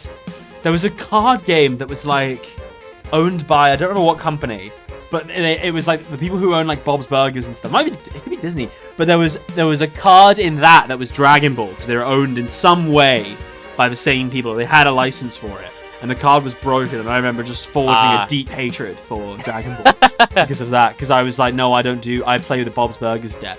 That's my deck. I see. My Tina will win. I don't remember this game at all. I might just be making this up. Hold that thought.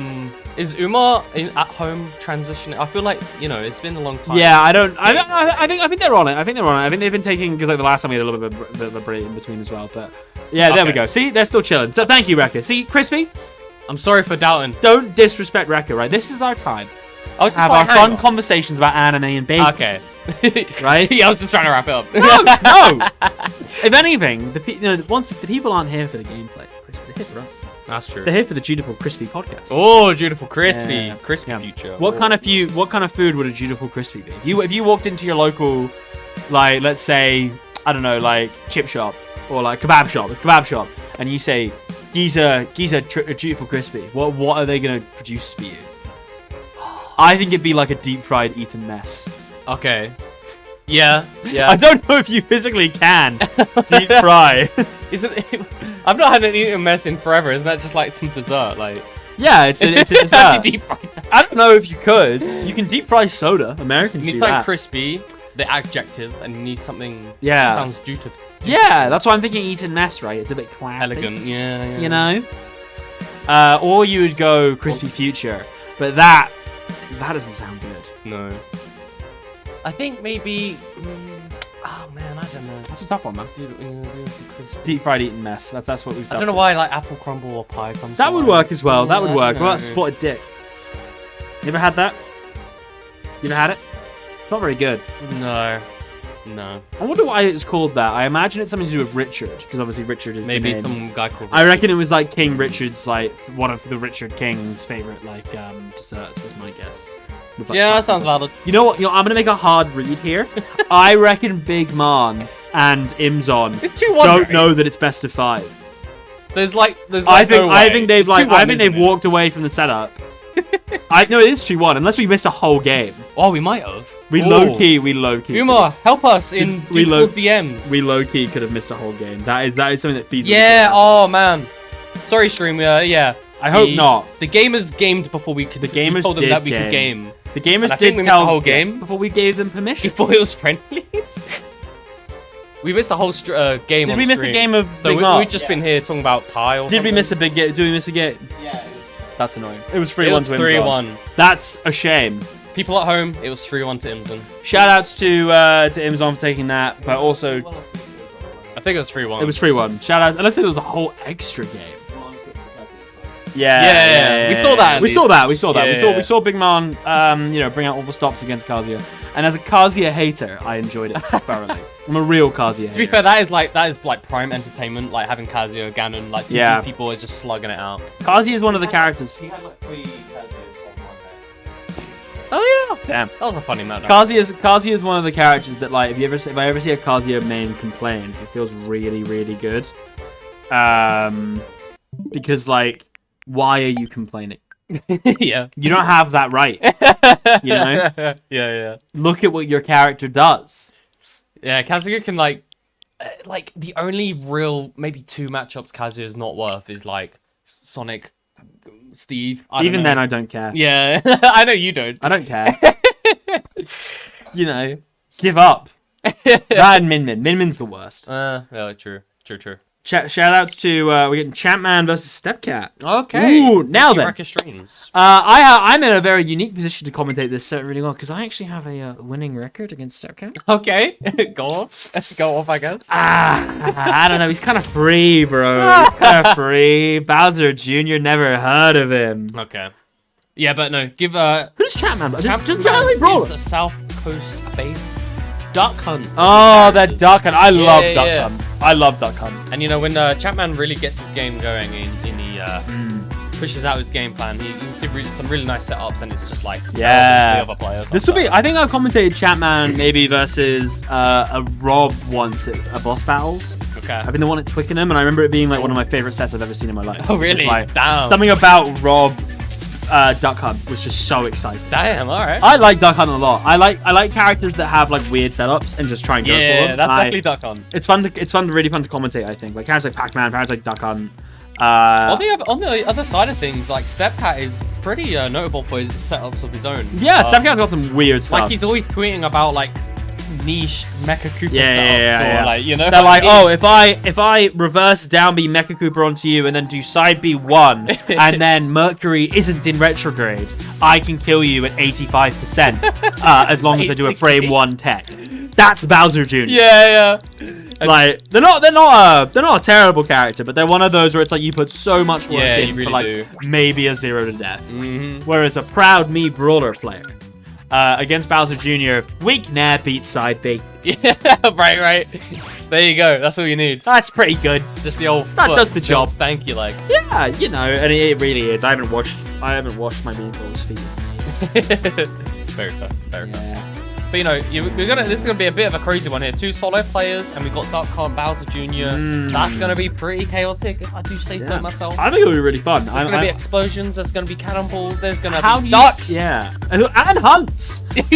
How do you think? Someone's gonna get hunted. Who's it gonna be? How do you think Mecha Cooper interacts with Duck Hunt down B?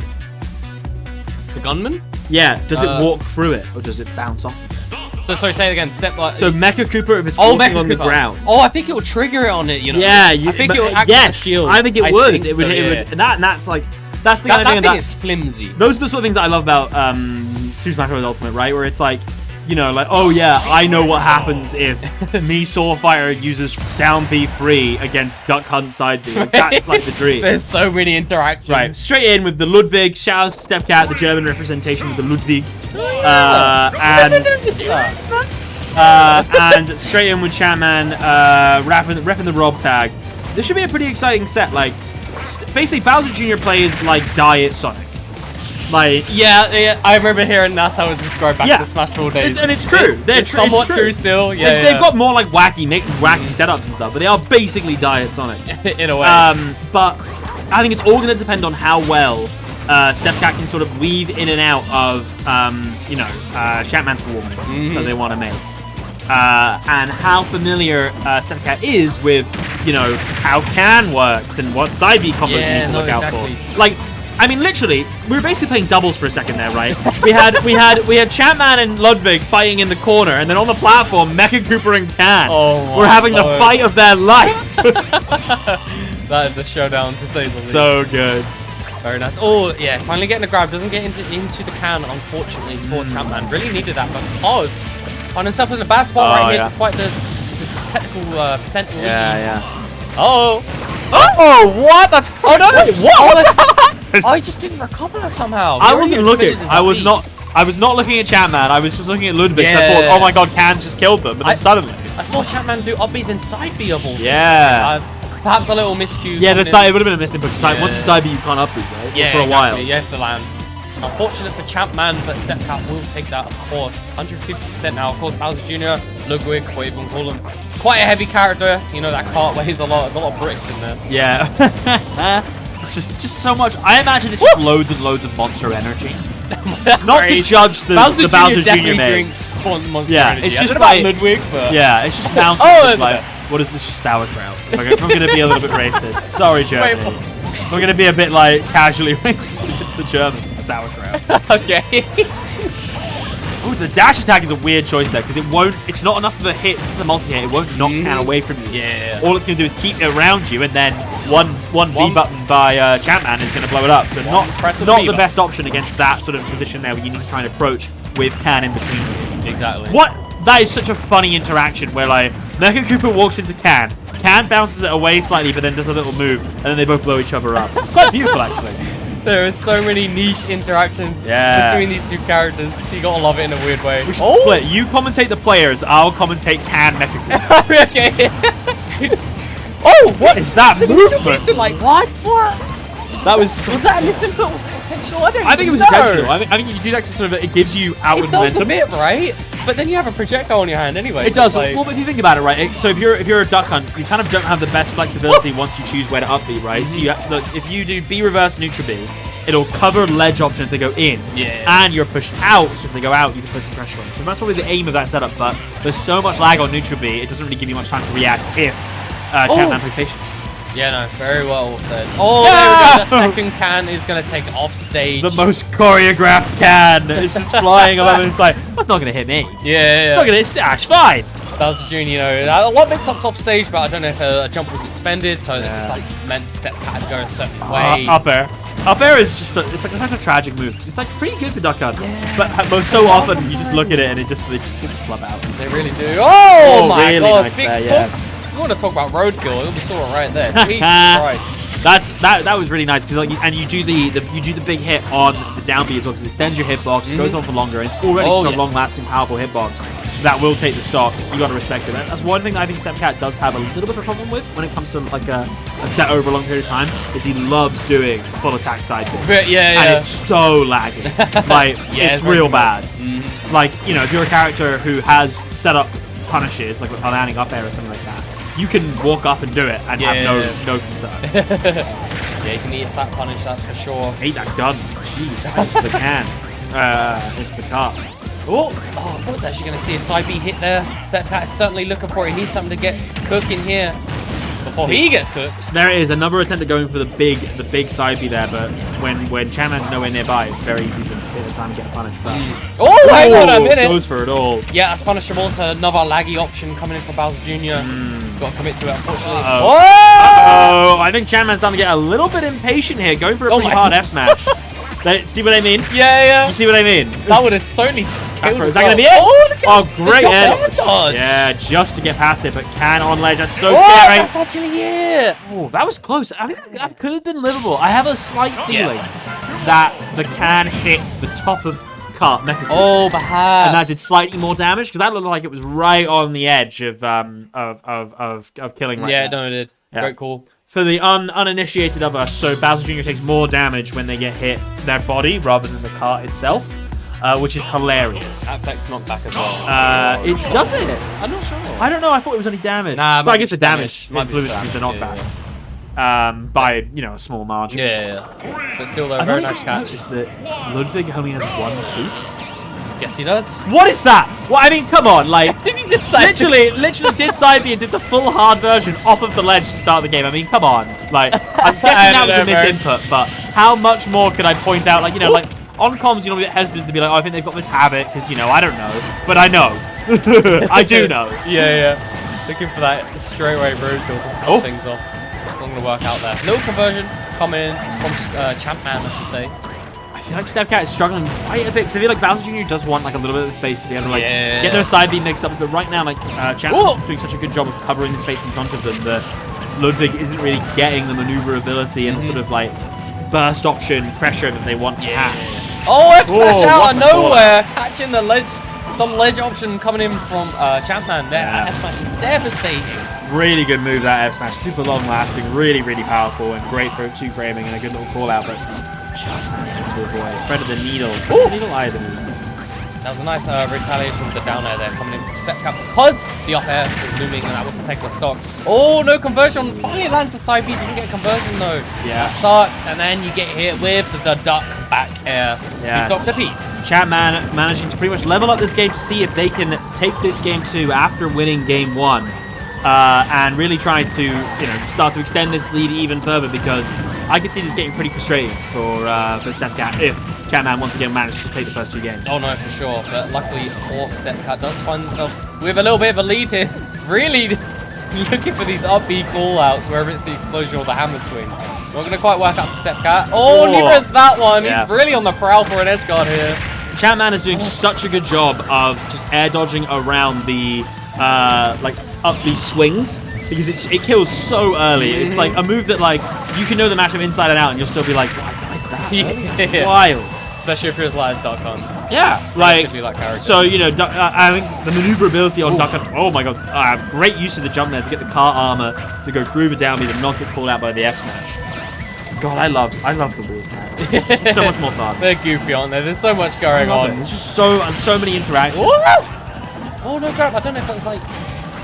Yeah, just very hard punish. There's the spin out again. There's the spin out again. That's called spin out, of course it is. What am I saying? What can I say? I mean, sometimes it works. Fair enough. Just call it the roadkill. I don't know. I like roadkill. That's funny. It's funny.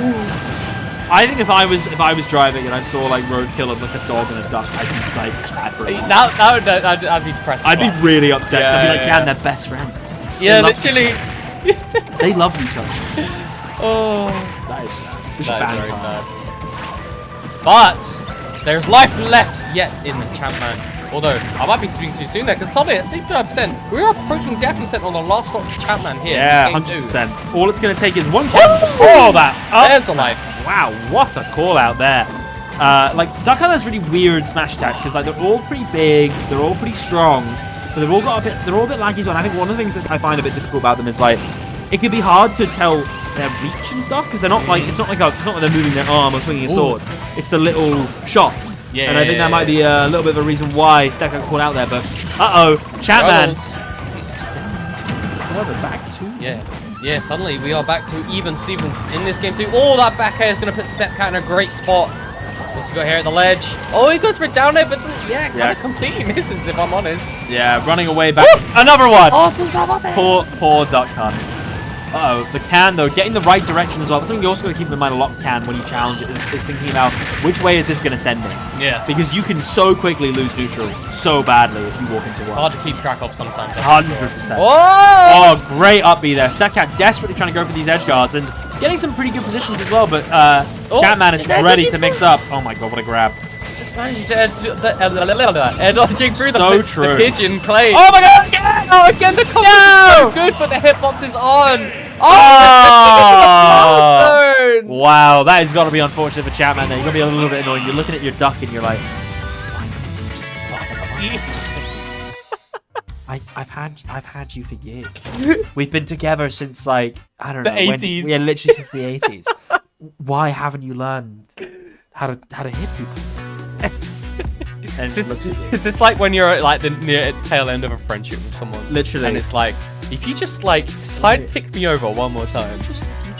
I've known you for like 30 years. 40 years, God, over 40 years. Oh god, yeah. You're a 55-year-old man, Duck. Learn to up air. That is really unfortunate. I do believe Chapman would have clutched that out with the up air, but the nature of the nature of the beast, I guess sometimes. Nature of the beast that is a duck. But that duck is so I just like when they load in, I just see it on. They don't have a name, do they? It's just Duck Hunt Dog. It's just Like when I see that duck on It's Duck like Hunt called Dog's shoulder, I just yeah, it really is. you know. Imagine like if you had a dog and one day your dog just came home and had a little duck. There, Yeah. And you were like, you know what? I'm not stopping this. I'm gonna go. Yeah. I'm gonna go Google what ducks eat Yeah. because they now live. Ooh, not gonna be eating a lot after that because that forward air is clearing off Chapman on the right side. That's an early start. Yeah, jeez, and that's Big what Step lead. Cat is good at, right? Step Cat is like they know their setups, they know their kill positions, and like if you're a little bit lazy, or you're not lazy necessarily, but like you're not really paying attention, you just miss a slight little position, you can lose stock so early to Balcony on a call out. Yeah, no, for sure. And you know, Junior, Ludwig, whatever, is a character that can really, you know, what I'm trying to say, they can be explosive at the most They're random good. times. Yeah, One thing that I think Step Cat struggled with so far is when Chapman. Oh, that's a nice little clip there. Sits in shield with Can on them. Oh, there we go. It worked! Finally, the 55-year-old duck learned how to up air someone. Friendship isn't over. Look, sometimes you just gotta tell you just gotta have a bit of tough love. Tell your friends to buck up. You got to tell them some hard truth. Some tough love, some hard That's a true friend. truths. That's a true friend. Yeah. Talk to your son. Learn to up air. Stop playing Ganon. Shout out to Big Mom. Shout out to Big Mom. Never stop, Big Mom. Never stop. There we go. Looks like we're approaching about an even game once again between these two. It's 1-1 as well. I believe, you know, I really feel like the lead is quite... having the lead is always important. Very nice there. The lead is always important. Oh my god! That's sick as hell! I was like, oh, back at stand and punish, but really... that was and like, enough. that wasn't even like that far off. Oh, my god, but tip again... that. What a setup, right? Like, everyone's always like, oh, Mecha Hoop is not scary, you can just shield in and pick it up, ha ha ha. But if you forget about it for 1 second, you're getting kill setups. Because Step Cat will take that. Step Cat will take that. Give him an inch and he will take a mile out of it. There you go, very good stuff. I was about to make a point where like... Nice! I was going to make a point about whoever gets the lead is going to be a real favorable position. But it's still even, Steady. Paul. It's an absolute nail biter. There's absolutely no point in this game where anyone's been like grade A chilling. It's been nothing but stress. I love the use of the can there to try and punish the up B, because when the up B in your face, you gotta wait for it to finish, you know, like exploding. You can try and parry it, but it's hard to get a punish. Oh my god! God, Channel's doing such a good job of avoiding these. Like, they've only been hit by a couple wacky setups, and those have been the difference. Oh, they really have.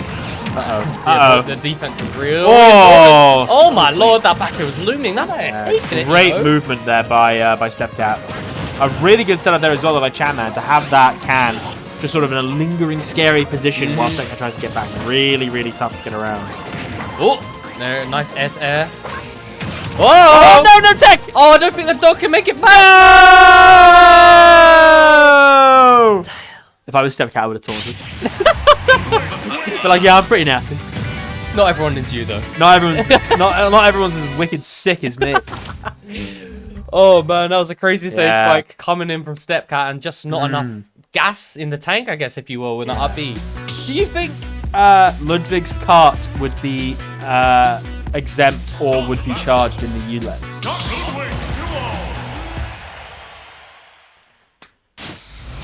9 out of 10 cars in London are exempt. I don't know that's the ultra low emission zone. Yeah. Okay. Well, I reckon he's using a lot of fuel. Look at the nitrous coming out of that. Like, you know, every time he uses it, he has to pay £10. As he should. I can see it. I can see it. As he should. That is definitely unhealthy to the environment. That uses a lot of fuel. Yeah, I believe it. You know the American embassy owes the UK 11 million pounds in congestion charges. Really? Yeah. I reckon the German embassy owes a lot as well, so I'm going to be raising the step cap. But anyway, before I got sidetracked, I was going to say, I feel like Chapman is like playing really, really well. It's like always in a good position. It's always pretty even, and I feel like they're winning where they need to, but Stepcat is just getting the kills where they need to, right? Sure, I might lose neutral a bunch of times, but I know that I'm not going to get killed by, you know, the first 20 duck hunt up. Yeah, no, for real. It's a classic case of, like, you know, you're on the heavy side, you got more kill power than your opponent, so you can definitely have that luxury to live out. Here we go, trying to get the up air juggle once again. Finally, killing that dog at 99%.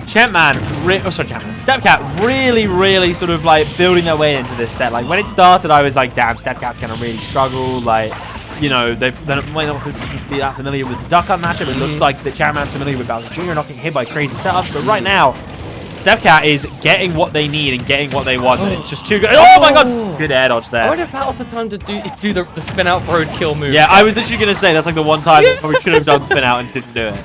And it went, okay. Yeah, it goes to the opposite. Oh, the armor! As Duck Hunt, like, how can you really claw back a lead? Like, you don't really have broken kill setups. Exactly, yeah. You don't have mega cheese. What you have is a solid neutral and some good zoning. But, like, against an explosive character and an explosive player like Stepcat, it's going to be pretty difficult. Yeah. Like, you got to get to, like, 160 and then hope that can kills. I mean, geez. Yeah. It's definitely a steep hill to climb for our friend Champman. There's a 3 stocks to 1 deficit. The gunman still not quite enough. Dodging the can. See, the landing hitbox of that neutral B is an absolute classic. You've got to be aware of it. Break shield as well. Oh, I thought we were going to see a neutral air to parry. Nice parry, but still not fast enough to be able to get that punish. I guess another example of like Stepcat sort of learning and understanding what they can get away with. Yeah, no, for sure. And there's only so much like Duck Hunt. Duck Hunt as a character can like whiff punish or something like that as well. Can, but it's not going to kill just yet. This one might if it connects. Nope. Forward air. We're approaching 200% here. And finally, the down B gunman takes it. Yeah, the lone gunman manages to finally take a stock. You think a gun would be more better? What on earth was that? Excuse me? What do you mean? I think he smacked that duck right in the beak. Like, but where even was the duck? What? I was just having a nice time, and suddenly, like, Bowser Jr. grew a Min arm and swung it across the stage and took the stock. Damn. What's a reversal on that? Because I was ready for like a duck hunt sweep in game 1. I was like, damn, Stepcat's struggling. Stepcat's lost to me in the past. They're clearly terrible. But like, no, I take it all back. I take it all back. They say every dog has its day, but that duck definitely didn't have its day. Getting smacked in the beak like that, oh my lord, that was crazy out of nowhere. Sometimes your day isn't a good day. No. It's your bad day. That's true, And actually. that's fine. That's okay. Am I right, guys? You are right. I miss seeing chat. I wish I could see chat. I don't know, Wrecker, if that's a thing you can do. Oh, but I would like to see chat. You could, you know, I want to dabble on hear. your phone, I don't know. I want to hear chat's opinions about whether Bowser Jr.'s car Should be charged would be charged in the ULEZ or not. I think it would be. Let me put it I think it would be charged because look at the nitrous coming out of that every time, right? So, you know, if nothing else, Chatman can be comforted in the knowledge that Stepcat now owes the British government like thousands of pounds every time they side beat. Yeah, that's a lot. That's a lot of gas. That's You a lot know, of that's fuel, expensive. Petrol. That's expensive. Yeah, thank you, D-Dams. They should be charged. They should be charged. Someone gets it. Someone gets it. God damn. D-Dam's goat. Yeah, but that was a crazy end to that set, huh? That was That great. was nuts. That was really fun. That was really fun. I enjoyed that. That up B swing at the end was like a jump scare. Like, Literally, I mean, what we the said it hell? at the start, right? Like, up B swing is something you just have to be aware of. Like, Yeah. it's really hard to and punish. he missed a lot of them throughout the set. Yeah, but not exactly. when it mattered the most. That's the thing, because like against a character like Bowser Jr., you're like, when you're playing calm and you're like, oh, I know what nonsense this character does. I know not to get hit by neutral B. I know I'm not stupid. But then once they sort of start winning without those setups, and you get a little bit tilted, or you're a little bit trying to focus on getting your own kill setups, suddenly you're getting hit by the silly stuff, and you're like, well, now I look like an idiot. I'm getting outplayed. I'm getting outplayed by that swing hitbox, that up B hitbox. Yeah. Well, I just hate when they up B in your face, and you're sitting in shield, and you're like, I just have to stay here for a bit. Like that's just that. Yeah. The eject seat explosion. Yeah. Does it have a name? Do you know the name of it? I don't really I feel know like the name. it's called eject or escape. Or That'd be a something. good name. Like it makes sense because like isn't it after like abandoned ship? It might be called abandoned ship. Yeah, that would be cool because after you win beat that level, they like shoot out of their castle. Hit the ejector seat button and Yeah. Which Bowser Jr. do you play? Like what skin? Yeah. Oh, you know, actually, as a kid, my favorite Mario character growing up was Bowser Jr. Really? So probably, like, I wish he had his paintbrush and stuff. You must have been a little nightmare. nightmare. I don't know. It's like saying your favorite like Scooby-Doo character is Scrappy Doo. Like you were a nightmare. You must have been terrible. Yeah, maybe. I don't know. Mischievous. I don't know. I was always a Luigi guy. I like Luigi. that's fair. I like Luigi because like I have an older sister. She always had to be Mario, and I was like, That's an NPC pick. I'm chilling. Exactly. You hear that? You don't want to be the person that picks Mario in Mario Kart. I didn't want to be Mario. No, yeah, Luigi, my beautiful boy. I just love him. He's just a good guy. Oh, he does have his paintbrush as it's this final smash. It's not the same though. It's not part of He his does have his core- paintbrush for this final smash. It's not part of his core moveset though. Yeah, but you know, if Brentwood Brawl had balls, we'd be playing with Final Smash Meter. Well, true. Yeah, I've got to give it to you though. You gotta love Final Smash Meter, but like the problem is, it's just like some of them are just so bad.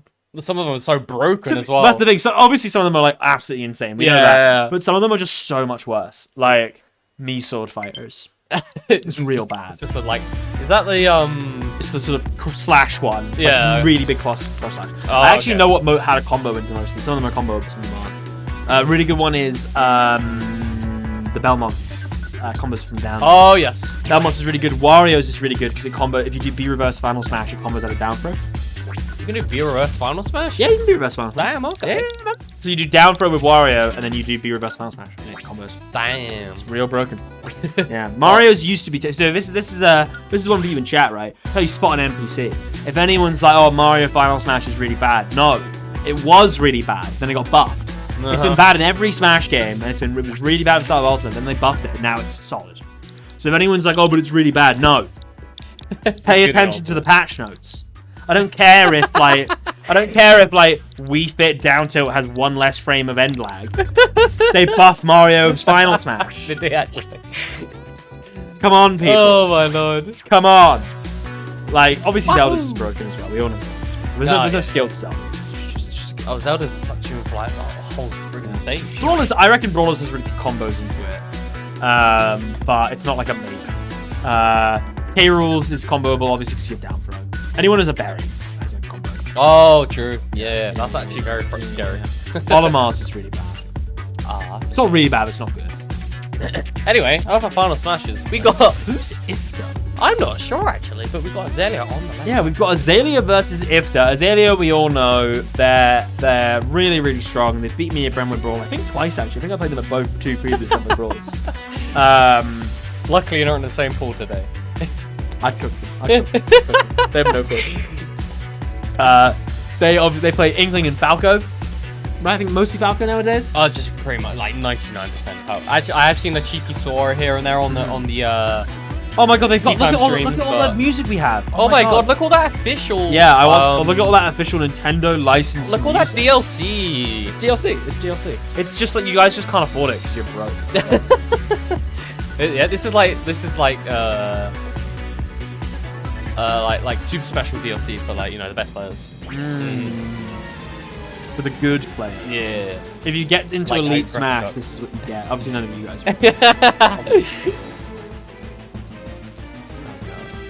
What? This is annoying me now. Like it's great having loads of music, but don't take 10 minutes choosing it. Yeah. If you do that and then you beat me game one, I will pick it for you next game. Spoiled by choice. If someone spent like a minute doing it, I'd be like, right, you're listening to 35M. No. I'll do it. Not It's my right. It's in the rules. Change the rules, or I'm gonna do it. I only do it if I don't like, if they're being annoying. Right, so we got, okay, so if there's a Sephiroth player, they're Mania though. Isn't Mania... from South Coast. Yeah, they're the South Coast people, right? So they obviously, they must be, they'll be around, probably keep to their region. I don't know them super well. Yeah. But Falco versus Sephiroth. This should be an interesting one here. I mean, I think Falco's He is, when he gets in, he's an absolute monster, but he's got to get in. That is the issue, especially get someone like the one-winged angel Sephiroth. Didn't even make the most out of their interactions here. They go forward there, sending Sephiroth on stage. I wanted to low key down there. We're gonna maintain stage control to keep safe. Yeah, I think it's a tough one because like I feel like I think Laser will be really good in neutral for Falco, but then Falco like loves good edge guard and Sephiroth's pretty much really hard to edge. Yeah, no, it really is. With districts, right? And I do feel like it depends on how Ifta does play Sephiroth, but I could really see them having a wonderful time chilling on ledge for a long period of time. Because like, you know, who's gonna stop them? I'll be right. You know, for sure, like the ledge planking from a Sephiroth, very good. Not much Falco can do. I got a minute. Sliding in with that up tilt. That's kind of cute. We're not going to get some version of it. Oh, getting stabbed with the forward air. Oh, what a 2-frame on that. Perfect timing straight away. I'm always really impressed when someone gets 2-frame on like the first go. Because normally it takes you a bit to like learn someone's timing, learn the timing of the move. But like if there was like, oh, you're alright, cool, you side beat, I know how to hit. Yeah. That low kick, that might not even been a 2-frame. It might have been even before that. Actually, good point. Yeah, might not. Probably, actually, I think you're right. I think it was just a good destroy. Good catch. Up tilt back air. My God. I mean, like, you know, it's a tough time as a commentator when you're watching Falco because it's like they will do the same combo. It's like, there's never anything new, but it's always cool, right, guys? Yeah. Falcos want one thing, and it's absolutely disgusting. It is. It's kind of disgusting. And like, you know, I don't know. I see. Like that's what I'm saying, right? So like Falco, Sephiroth really loves like using side beat to like force approaches and like get people in awkward situations. But as Falco, you just press neutral. Yeah, none of that. And just like they're not gonna get any chance, right? Yeah. Like you don't like your moves are so slow, you're not gonna get the ability to do that. Same thing with kind of like Mega Man, right? You've got such an ability to just constantly plink your opponent. Yeah. You can't get their sort of look set. Woo! Uh-oh! I take back what I said about there only being one combo. You shut yours. That was kind of nice. Azalea could obviously hear me from the other side of the building and was like, alright. I got you. Keep talking. I got the double dip down there into the up smash. That was pretty. It's kind of nasty. That's something. It's like, I mean, is that techable with a down air? That is techable, right? Not if they're already on the ground. Yes, I know it's not think on the they're aerial ground, both but times. if they do it in the air, yeah. So they could have teched one of those. Wait. Right? No, they can tech it. I'm dumb. They can. Yeah, they can. Obviously, you down air someone when they're on the ground. But if you down air someone when they're in the air, wasn't you ready. can yeah, which is totally fair because like I wouldn't take that. Like, it's hard to get ready for, but It's grounded spikes. You I can't do tech. think it's one of those things where you talk about like matchup charts, right? You're talking about if people are more like hypothetical with their matchup charts, you can see that being something that would hold Falco back. Because like, let's say I was in a small region and there's like I'm the second best player and there's a Falco player who just I can never beat. I would spend hours just learning how to tech down it. Like, and just making sure I got it every time. And then suddenly, so like a kill combo like that doesn't exist anymore. Exactly. All right, they got footstool down here. Uh-oh! We've also got controllers. SD. Do it, Azalea. Make them SD. Will they make them Do it. Nah, they're fine. He's a good sport. Fair enough. He's a good kid. They're doing sportsmanship, I guess. I mean, I would. If it was later in the game, I would always do that. No, I would never do it myself. But I always encourage it because I think it's funny. And like, you've got to respect that level of, like, you know, I guess I don't know how to swear it. It's like housery. Right, yeah. Of the I don't know. Great parry there by Azalea. You actually nearly dying, Ifta. But Really nice parry. Azalea on the proper kill right here. Hang on a minute. Ifta's not their way in here. What the hell? F tilt. Oh, the down tilt. Really good down tilt there, but not managing to get punished after the side B backstage. Whoa! Managed to just land like just after the hitbox. That is nuts. Oh my lord, what timing on that forward air. And up drift as well to avoid the hitbox. Get the armor hit as well afterwards. Right, down it! No, we're trying to scout a high recovery. Yeah, nice. I respect the attempt, but I feel like you need to... I think that's the kind of card you need to save, right? Like, for later. You want to get them in a position where they need to do it, and then go, hey, this is the thing I can do now. Oh! Yeah, no, exactly. Yeah, it's definitely a good call, because sometimes you don't want to... Yeah, perfect timing on the neutral guard. You don't want to show your cards before... I was about to say before they hatch. That's the other expression. The cards before they hatch. That classic poker expression. Oh my lord. No, I only have a 2-pair. Don't worry, wait a couple rounds. Put it under a heat lamp, and it will turn into a straight. Don't count your eggs before they hatch. Don't show your cards before you play. I don't know. Don't count your cards. Oh, my before they lucky hits! Hatching out that up tilt to back air once again. Azalea. These Looking players very definitely dominant. not looking to bury the hatchet here as Azalea keeps on with the aggression. Oh my god, this edge guarding intense. That's me, like, you can start to feel yourself, oh, I can edge guard. Oh, there you go. See? Oh, No you way got they the- lit that? There we Did go. come surely. There you Nice. go. And now that is something that Azalea really needs to keep in mind, because that can flip a game like that. And once you can sort of get that fear in their minds, oh baby, that's gonna really start to. That's when you make them sweat off stage. Exactly, you just put a little bit of stress in them. Like, by the way, when you're off stage, I can do this. Yeah, Don't go yeah. back. Don't Here we go go. back. Oh, we nearly saw another offstage situation once again, as Ipka had the stage control, but Azalea flips things around. We're solid at one stock apiece here. For Sephiroth, very close to dying right now, jumps back into the forward air. I feel like in this matchup, like we would be expecting, like, seeing Falco getting stuffed out so much by Sephiroth, but once again, there, like, I feel like Azalea's doing such a good job of just chilling either outside of their range or when they're in range. Really hitting people like that. A side B burst option, right? You go straight through, or being so in their face that Sephiroth doesn't have the time to get out their long, slow startup moves like back airs and up airs and stuff. No, very well said, because, you know, it's great as the spacing, the disjoints are from Sephiroth. You've got, there is a little bit of wind-up time. Yeah, very nicely said. And, you know, it's just like so much... Cheek! Cheek? Okay. Doesn't want Azalea up in the face anymore. It's the glory of a Game 5 bracket, right? We're in Game 3 now, and you get to see what other characters people play. Where it's like, oh, you know, you get to really find out who here has a pocket Incineroar. Yeah, that's true. You know, saying that though, like, obviously Game 2 went a lot better. It did. Sephiroth, Ipka's Sephiroth, than Game 1. We're still feeling out wants to go Sheik in this Game 3. Oh, never mind. Yeah, No! Getting sent to the On depths the of hell. teleport as well, like, I feel like as someone who lacks object permanence, I see Sheik disappear and I'm like, well, that's them. They get back on the edge now. But Azalea clearly is now able to comprehend beyond nursery school and can understand that they will appear somewhere else, which that's pretty impressive. What a great down air coming in from Azalea. That is a devastating first off. If the Uh-oh. no way! Uh-oh, SpaghettiOs! If you got the triple dip Oh there. my god, the Oh, down never mind! The down tilt to the raw back air. Oh my lord, Azalea! Azalea is absolutely sourcing right now, and this poor Sheik doesn't seem too happy. No, not at all. Perhaps sticking with the Sephiroth might have worked out. Or it could have just been that Azalea's decided to step up either way. Like, you know, it's a shame we hadn't really heard of Ifta before this game started, and it's a shame that our introduction to them is something so brutal. Yeah, Game 3 is definitely not looking in the favor of Iftar whatsoever. 3 stocks to 1. Oh, the Beckett might have done it, you know. My lord. What are you doing? The Beckett? I think it was maybe a good DI there by Sheik, but Uh-oh. how did that hit again?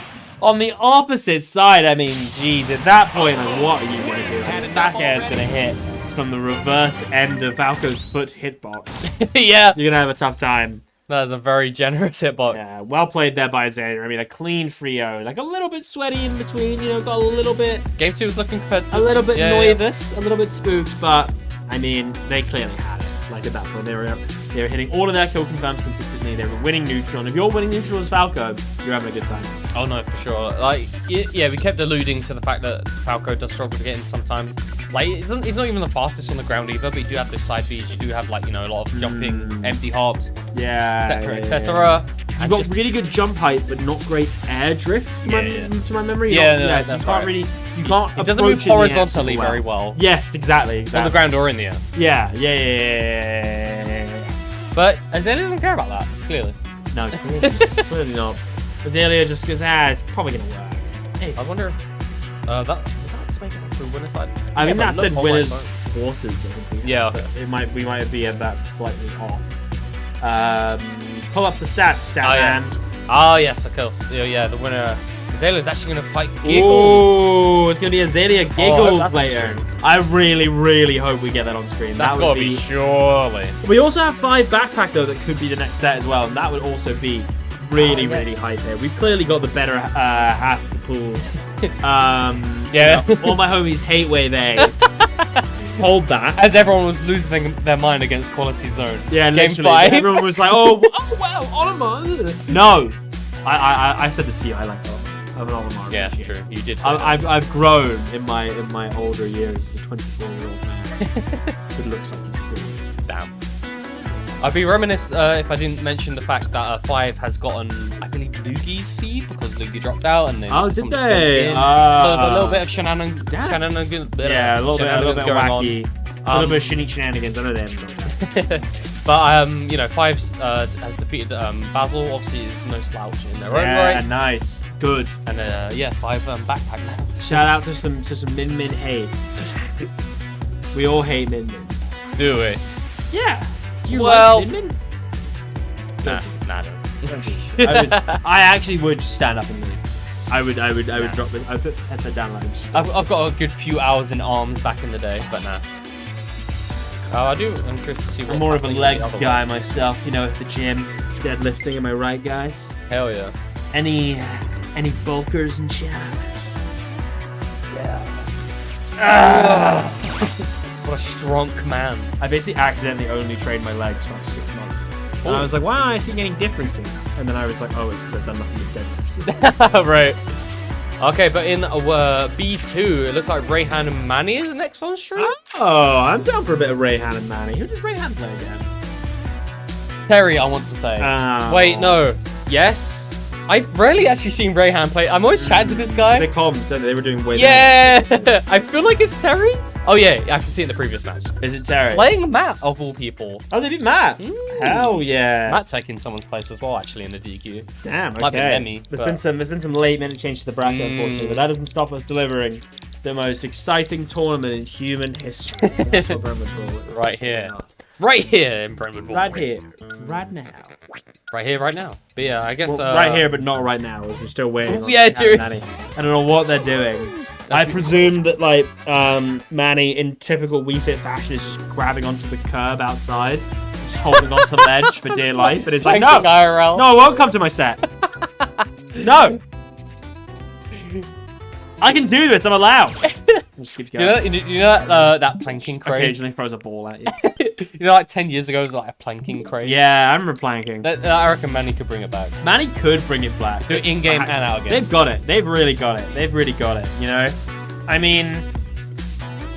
Yeah, it's a weird one, because I guess... I reckon he's planking- strong as well. Huh? I reckon he's strong. He does look strong. He's a very handsome man. True. That is true. Very handsome man. If you're handsome, that means you're good at everything. Yeah, that is true. That is how it works. You can't have moral flaws.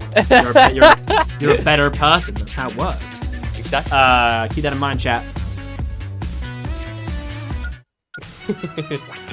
Oh, Yeah. Rayhan, Manny defeating Spooky before this round. Yeah, so I imagine we're gonna get some Terry Bogard and Wii Fit trainer action on the coming up for you guys right here. It's gonna be a bit of a tricky one. I think I'd be more generous to Terry if he was called Beauregard rather than Bogard. I don't know why. Beauregard. I would like the name Beauregard. Oh, Beauregard. Yeah, Beauregard. I don't know what that's from, but for some reason Terry Beauregard sounds a lot better in my head. You know what I mean? That's what he says, like when he like power dunks. He's like regards. Regards, kind regards. Yeah. From me. I don't know how often you send emails, but do you have an email sign off that you like? I haven't sent an email in months. Good for you, man. That's not my job. There's so many. Like there's like the classic like kind regards. I probably Good do one. say kind regards. Everyone likes a bit of kind regards, right? It's nice, it's formal. Yours sincerely is good. If I ever hit someone with a regards, I hate you. No kind. There is Like, no you kindness there. piss me off. I am not being kind. I barely even want to give you regards. Oh lordy, oh lord. All right, let's see if Terry Beauregard can do it. Oh my god. You gotta say it every time now, aren't you? I really want to. and right now, instantly we see what Manny does best.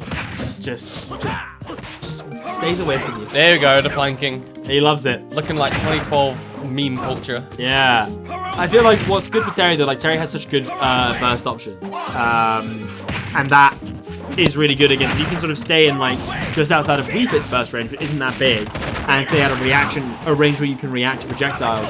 when you pick your moment well, you can really get one of the side Bs off and take that into advantage. Which so far, Mr. Beauregard is doing well. He really is paying a lot of regard to the way Manny is playing right now. Yeah, got himself a nice little lead, does Rayhan. See if we can actually secure the first stock, because got a wee pit trainer that has breathed deeply here. Hang on a minute. I've always found that whenever I do yoga, I get intensely aggressive. There's something about like finding my like inner core that makes me want to commit horrific acts of violence.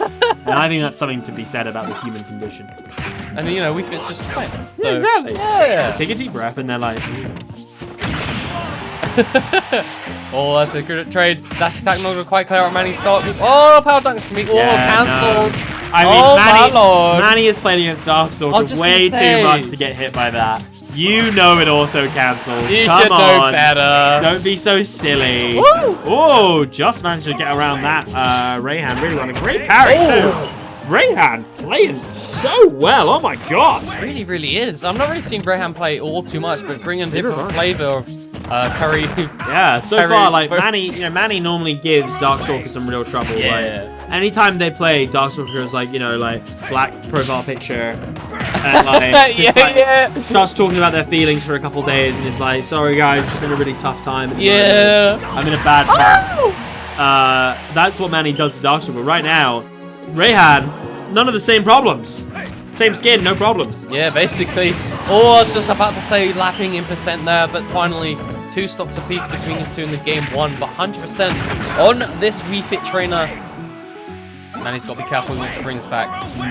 All it takes is one Wii Fit combo, because like with Really DQ does. active, it's actually so stupid how much. Oh! Ooh, once again, exactly what I'm saying, right? You're just outside of reaction range. If you can get off your burst options, you can get really early kills and get that damage that you need so desperately. Oh, yeah. Really well played there by Rayhan to catch Manny off guard, and now racking up the percent to extend their lead. Oh, just neutral area. No, we are not playing soccer or volleyball, wherever that is from. I feel like Manny's struggling with, I mean, once again, they played Darkstalker, which you're gonna deal with this. But how mashy Rayhan is playing at a disadvantage. Like, there's so many times where, like, Manny wants to wait for an air dodge, wants to wait for you to do nothing and then punish you, but then Rayhan's like, no, I've got bigger hitboxes to you and I'll hit you. Oh, no, for sure. And, the thing is... Oh, excuse me. What was my point? Hang on. I need to drink of water. I'm gonna sit in silence here until you make that. My point was that it's hard to... Anyway, guys, what I like got caught in a bit of saliva. Oh my lord, I'm so sorry. And now Manny's gonna What a down smash! That doesn't... What the hell was that? That doesn't work. I don't even know that. That feels like an option where like you need to get... Oh, nice. So you have to get them from the side because Terry's legs are invincible during up B. Yes. That's 159 here. This isn't impossible. 157 now. That 2% will make all the difference. It'll make all the I promise you. difference. Yeah, definitely a steep hill to climb for Manny. The SDI! Oh, the SDI in! Yeah, the classic one. It's one thing that I like. Right, yeah, the invincibility on that really hard to land on Terry there. I feel like everyone who plays in London is just kind of collectively accepted that we won't like SDI out of Power Dunk from Darkstalker. Right, we're like, you know what, he deserves it. But clearly, Manny there didn't get the memo and is playing to win, which you know what, I respect that. Yeah. Gotta do that hard SDI in on that power dunk to actually on the rising knee, the tiger knee? No, that's Street Fighter. And the rising knee attack before the power dunk, that's what you got SDI. Right.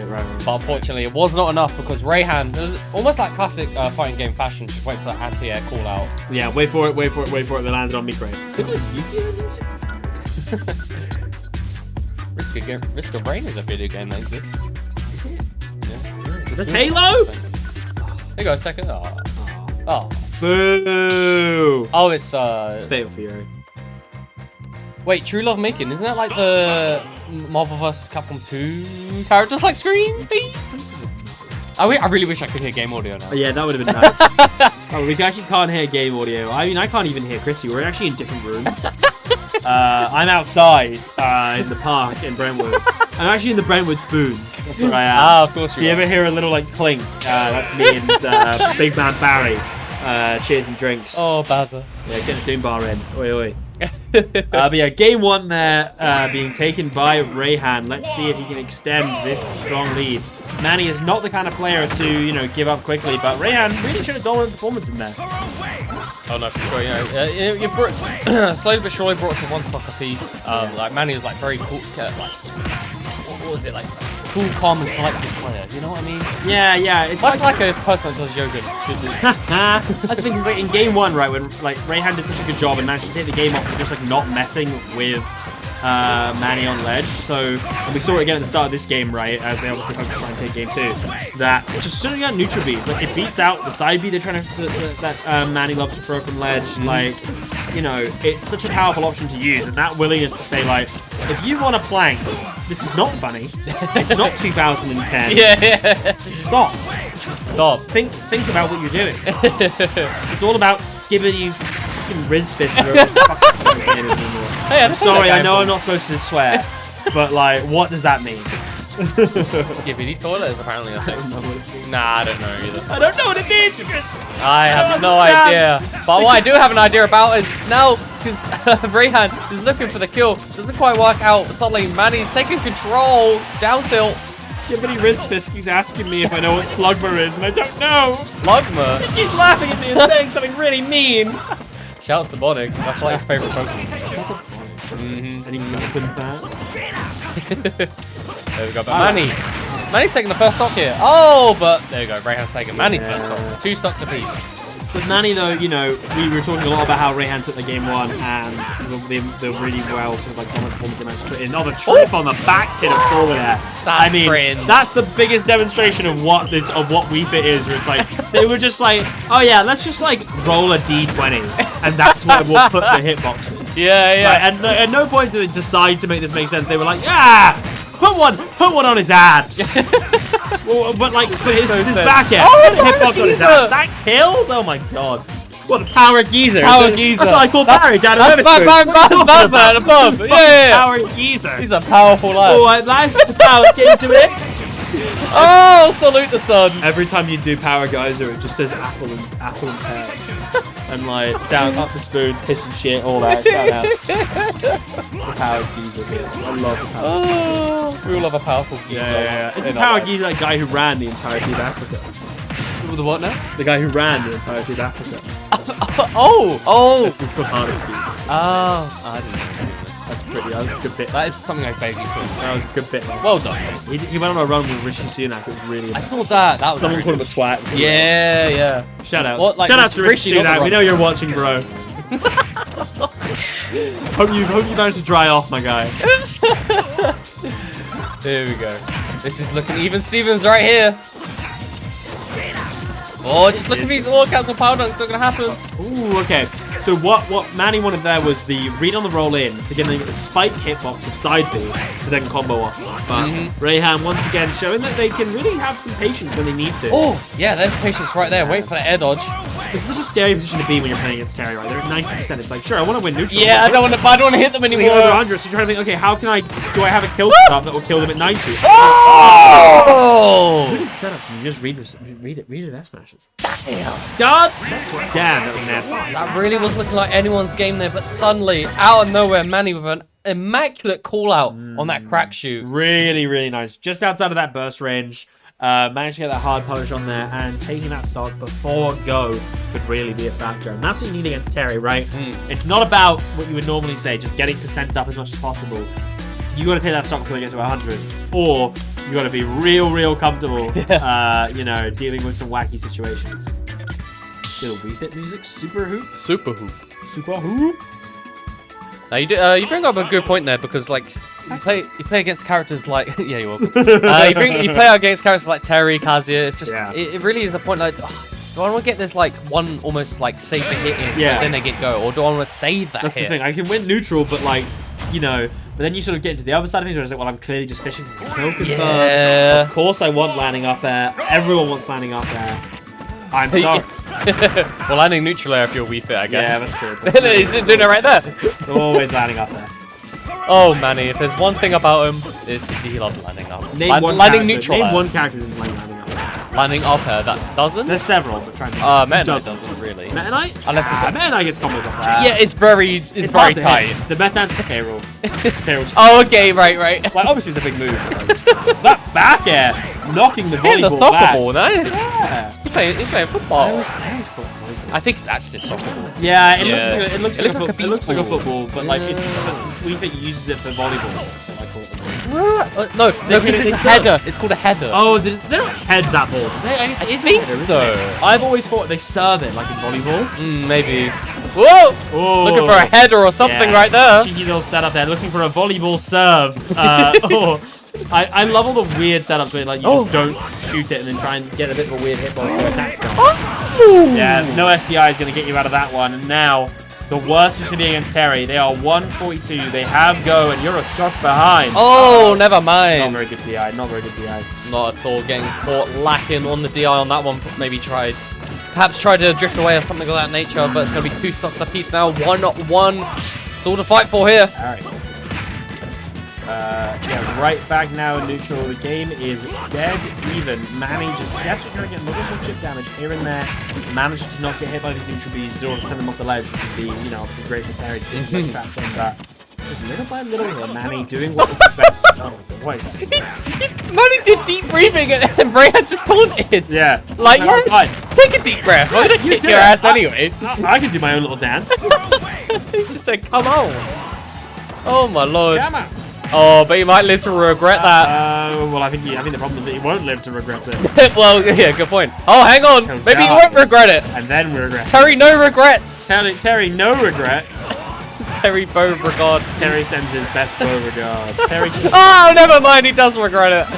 Oh, my lord. From downtown, that soccer ball volleyball shot. that's exactly what we saw earlier. The counter attack chase with it. And now Manny's managed to get Terry up to 50% just off of one quick little interaction. Yeah, he didn't get like the full thing, but 50% is nothing to sneeze at. Yeah, didn't get the full thing, but 50, like, that's nuts. That's halfway to go. Yeah, basically. Oh, just gonna down tilt, gonna run into it, Manny. Going for the back hit there, and Manny's trying to win neutral rather than necessarily going for a bigger punish because Manny's demonstrated that they had an SDR. Oh, we go landing. Yeah, that was a really potentially crucial air dodge. Ooh, just Oh, there's popping the off. stun. Oh, hitting the blast zone. Not gonna quite take it just yet. Another deep breathing here. That Whoa! was so stressful. The extension on the hitbox, the amount of damage it can do. He just thrown out all his supers. Oh no! Didn't kill. Okay, here we go. 160 now on Terry. But still isn't over. One, but yeah, that's a greedy. What's it called again? Wake up super. I mean, it's a Buster Wall. That's But it's it. a wake up super. Yeah, right? wake up super, Yeah. literally, yeah, It's called Buster Wall. Yeah. It's a greedy Buster Wolf on wake up there. It's never going to be, a safe option to go for, especially when Manny is so on it. And he was standing up roll distance as well, so he just kind of knew that like an aggressive option like that would have either been, I guess barely reacted to, right? Yeah. It's hard to react to. Yeah. He was ready for an aggressive option. It's exactly what we said at the start of the game, but in the other way around, right? Where Rayhan was doing such a good job of staying right outside Manny's burst range and was getting punishes. At that point, it was a perfect demonstration of what Manny is now doing. What you have to do against Terry is staying just outside of the side B ranges, the down B ranges, and trying to punish where you can. Yeah, very well said, my friend. Because, like, you wait for the crack shoots, but then, like, as we fit, you can keep back, and, like, especially when you have the lead, you can keep back with the, and bait them in almost with the deep breaths as well. So it's a lot to think about on the opposing side. Yeah. Up tilt, not a third one. Yeah, Yeah, that was that third shield. one would not have comboed. Good awareness there by Manny. Because I personally know that I'm the one, as soon as I hit an up tilt, I'm like, I'm just going to keep up tilting into someone like here. Maybe they'll just keep head upping into me. I believe. Yeah, here we go. Even start between these two. Smash throw, a little bit of a small stage here. See if it benefits one character versus the other. Oh, the F tilt does connect and does the crack shoot barely. F tilt just such a good option for Terry in neutral. I mean, the invincibility on that, like they're basically just having a sword attack is so broken for a scrappy character. Whoa! I like the attempt. I like the attempt there by Manny trying to call that out, but the power dunk can be so hard to snuff out because if it's it's got real good priority, it's a huge hitbox even at the top.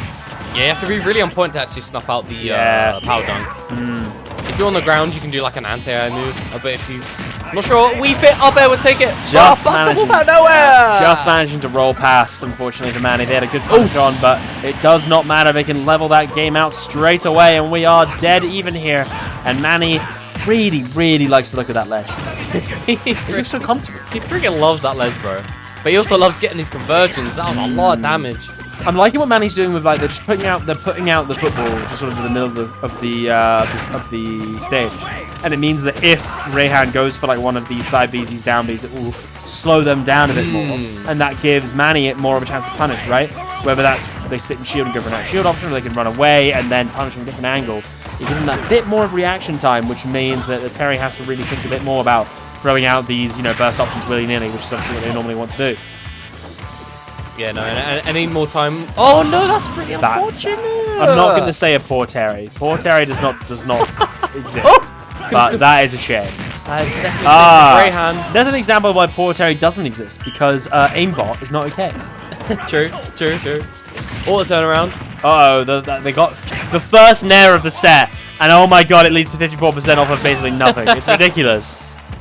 There's a lot of damage coming in. They go and gets the deep breath there as well. You just send we just send Weefit off stage. What? Are you kidding me? No way! The back hitter forward air into the F smash, nearly taking the stop. Great tech there by Rayhan, but now this set is looking nearly won. What on earth was that? Down tilt the wrong way, into jab the other way. Or a turnaround. Into Buster Wolf, and now Rayhan is starting to show off here, but Manny playing along as well. They have no reason to approach. They got 4 minutes on the clock. Manny is not one to easily let themselves get taunted into it. That was a massive play coming from Rayhan. The last chance for Rayhan now. Yeah, Rayhan trying to, show off a little bit, trying to get inside Manny's head, but Manny, cool as a cucumber, is not going to be affected by such childish trivalry. Oh, I really thought Manny scouted that one out. Not going to get punished. Oh, the FPL does take it. Dirty again. Oh, crack shoot. This is not over for Rayhan. They've got the pressure on. Take much. One go might take this game and keep Rayhan's winners bracket alive. She committed to the full deep breathing. Just needs to sneeze on Rayhan to get this game and set victory. Hang on, Rayhan has something to say about it. Dash attack. Bursting through. Rayhan putting even more pressure on. I think you can start the field. That's going to be it! My God! Manny! Save! Manny looking stressed. You can hear the crowd. Literally, we are like 5 walls away from the main hall, but we can hear the crowd going absolutely crazy. What an incredible comeback by Rayhan there. Showing a bit of shithousery, not taking themselves too seriously, but going like, you know what? I'm gonna win this game. And now we are gonna be in a game 5 set. I believe the first for us so far. And if I'm Manny, I'm sweating a little bit. I'm sweating a little bit. You just cannot. You can't do anything after that safe auto-cancelled power dunk. I don't know how many deep breaths is going to be able to calm you down after that, but good lord. I mean, that's the thing, right? If you're Wii Fit, right, you're already so spiritual. You do yoga. You're fit. If you start to then get stressed, like, what else are you going to do? Like, I don't know. Turn to like astrology? I don't know. Look at the horoscopes. Wii Fit man is totally a Sagittarius. Am I right, guys? Right, here we go into one of the most hype game 5s we are going to see today. Oh, yes. Manny has shown some dominance throughout this set, but Rayhan has shown... Why are you looking at me? But Rayhan has demonstrated that they can bring things back even from the absolute depths of defeat. Oh, no, for sure. And that's always going to be playing on the back of your mind, even if you have that lead. Here we go. Who wants it the most? Who's going to get that W? It's all to play for. And it's top 24 winner side qualifier.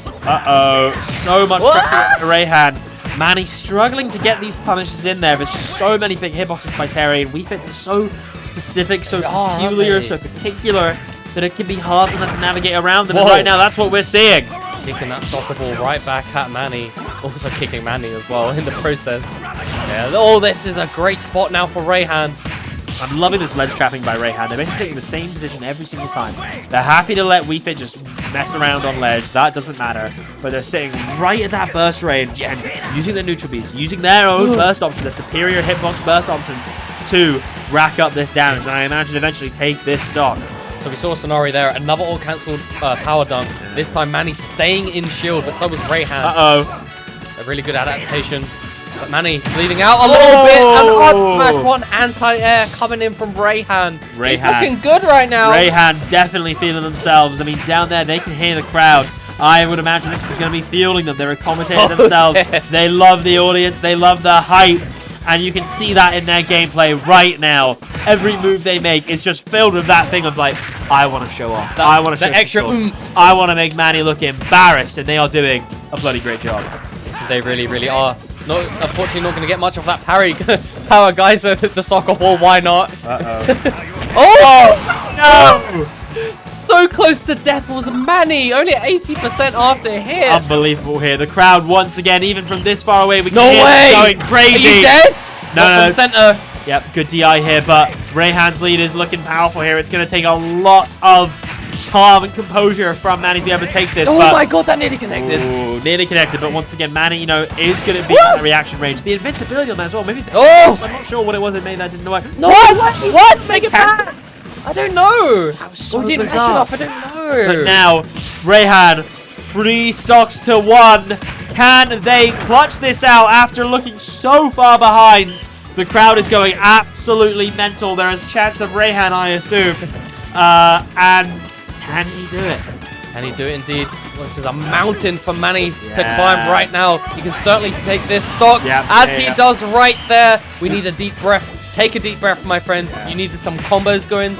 Get some like devastation cooking. We know we can do it. We've seen a few times during the set that neutral B, the increased damage of it going through the neutral B carry is a really powerful tool. And we've seen quite a lot of smash attacks coming out from Rayhan so far in situations where he really shouldn't be using them. If I was Manny, I'd be thinking that's a sign that he's stressed. Rayhan really wants this comeback. Wants to take this game. They know they've got a lead after bringing it back so well. Oh! A read like that is what you're going to need from Manny. Here we go. Last stock each. This is going to be right down to the wire. Oh my lord, I do not believe it. Rayhan is panicking. They are getting hit by things. These projectiles by Manny really slowing the game down here, killing. Oh, get caught jumping! Not good DI there by Manny, but managing to live here. How can they slow down Rayhan's momentum enough to be able to take this? Rayhan taking a little deep breath. Oh, dashing in, dashing out. Rayhan being careful. Does not want to choke this. Hasn't moved in ages. It's just camping center. Camping center. What is going on here? This neutral. Both of these players terrified from focusing up. Rayhan knows they have the lead. And the absolute patience by Rayhan there to wait for so long. Parrying projectile after projectile. A stone wall. The absolute immovable object himself until suddenly he goes, you know what? I feel like moving that side B. Takes that set. Good lord, Rayhan.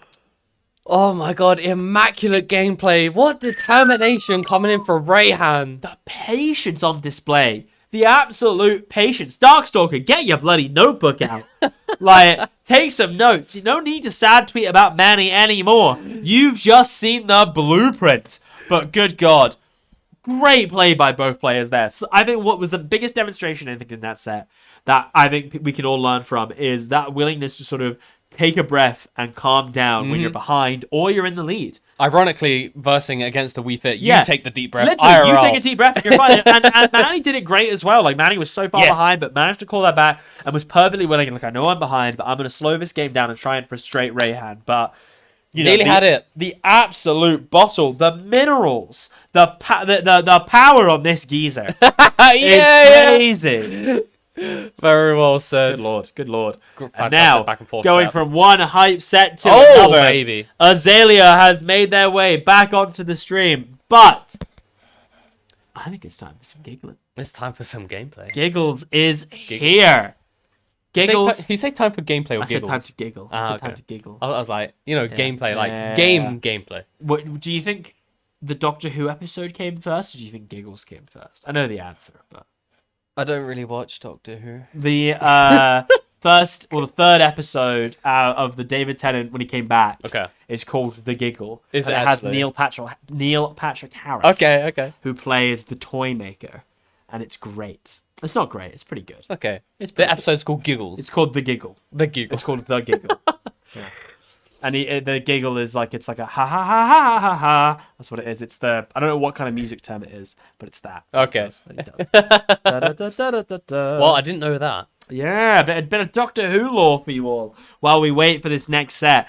Because it's the only way that we can really cool down after the sheer excitement of Manny versus Rayhan. Oh, mate, let me tell you, that set was an absolute cracker. A slobber knocker, if you will. Truly a slobber knocker for the ages. Balls to the wall. Yeah. If that's something that, you know, you That want is an to expression do. that exists. Yeah. But I'm really glad to be commentating right here with my good friend Dutiful. And we've had some hot sets, and you know, the day is still young. The day is still young. It is still young. There's so many more beers to be had. True. I need that After later. this is done, I'm going to sit downstairs and I'm just going to melt for a while. I need to eat something. Yeah, true. But right now, you know what I mean? There's other things to worry about. We're eating up what these players are cooking. And you know what? Azalea and Nichols are going to be cooking some good stuff for us. Shout outs to Dead Zone 6. Thomas and the Magic Veil Road. So, if you aren't familiar with the lore of Veil, the Magic Veil Road himself, he is a Dr. Mario main and he is a madman. Do you know the lore of Warwick right now? Yeah, I went to Warwick University. I know the guys really well. I love them so much. This is going to be an absolutely amazing event. Just look at the crowd in that, right? Cars going nuts. Kodiak loving it. Don't look at Mitch. Mitch is not having a good time. That has nothing to do with Dead Zone. Dead Zone is the absolute hypest event possible. Don't let the train line graphic, which is beautiful. But I was so confused. That looks like something I do on my phone. It's a train line graphic. I think it was Zanatti who maybe made it, or maybe it was Cars. I can't remember. But shout outs to whoever made this. It's a really, really nice graphic. Go to the University of Warwick. Go to Dead Zone 6. Thomas and the Magic Veil Road. It's going to be an absolutely amazing time. Only 1 hour from London Euston. Oh, Only that sounds 1 like hour. a shout. 1 hour. That's nothing. If you're feeling some more Smashy Bros, and you know, around London. More Smashy Bros. If you want a random Dr. Mario man who, until like a year ago, exclusively played handheld to beat your ass, Oh, right. go to Dead Zone. Go to Dead Zone. Right, here we go. Azalea versus Giggles. We are getting ready for it now. It is inevitably going to be Falco versus Falcon, a commentator's worst nightmare, as there is one letter between the two names. Wait, Backpack?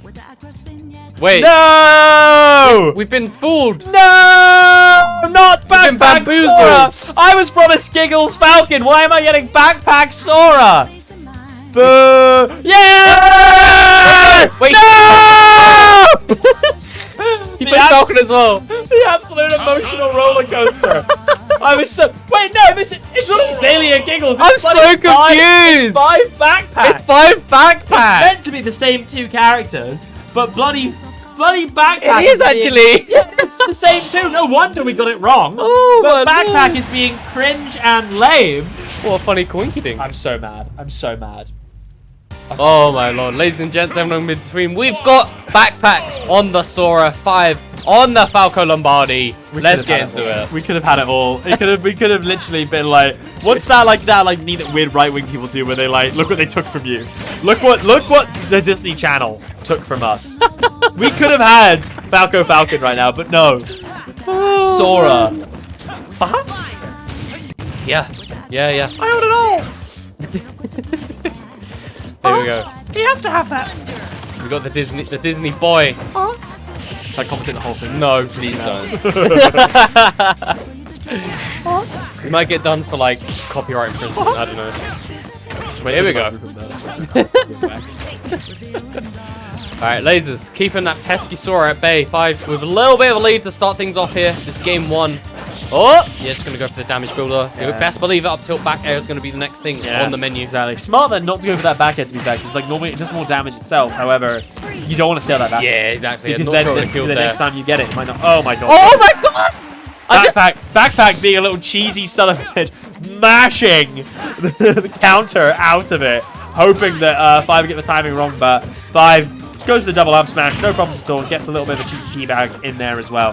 Very optimal, very I like, optimal. I blinked for a second, I was like, wait, why is Sora frozen? Oh, the reflector! Yeah, there is a frame 1 reflector online, and that's going to be real tough for Sora because, you know, Sora's like to be able to throw out their projectiles with absolutely zero mind to neutral or, like, you know, punish game or human rights.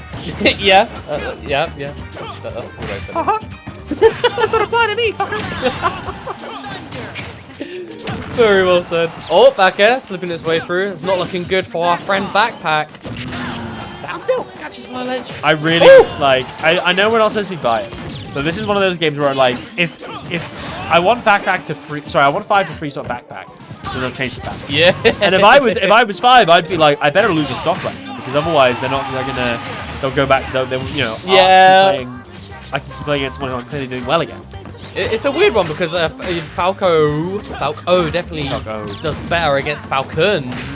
Just because he's like combo food, yada yada yada. Asora's definitely better on paper. Yeah. But it's not quite working out right now. Yeah. 5 is on fire. That's the thing. Like, I can respect backpack getting a secondary, right? But ultimately, like when you're a bit of a soul mainer, you know what I mean? Like a Captain Falcon player, you are gonna have a bit of a tough time when you try and mix things up. And like, not like he's doing that bad of a job, right? You know, and he's not that far behind him. This is still very winnable, but. Right now, 5, I think, is looking to be in the driver's seat of this set, is getting what they need. Okay, suddenly a fireball into a backpack could be what backpack needs. A side B out of the What a person in the parry. ice. Oh, Yeah. the landing hitbox. You've got to be ready for that landing hitbox. For some reason, it exists. I'm not sure I've ever seen that kill. Yeah, to be fair, the landing hitbox is not often going to be taking stock. So if you're not ready for it, you know, your DI's not on board. Hey, it clearly it can happen. Very clearly indeed. I was- Oh my god, Widget. I was really hoping they were going to slide me off stage. Like, fair enough. I had a good run. Oh, nice spacing on the forward tilt. Yeah, Forward air, sorry. Not going for the side B that time. I think they're probably expecting 5 to go and try and cover a side B for the punish, but 5 playing patient as always. Oh, trying to be patient on the mash shot out of the ice. Oh, no fireball into anything. Up tilt. Yeah. Just gonna go for the back air. Why not? Yeah, there's that back air. They were facing the right direction here.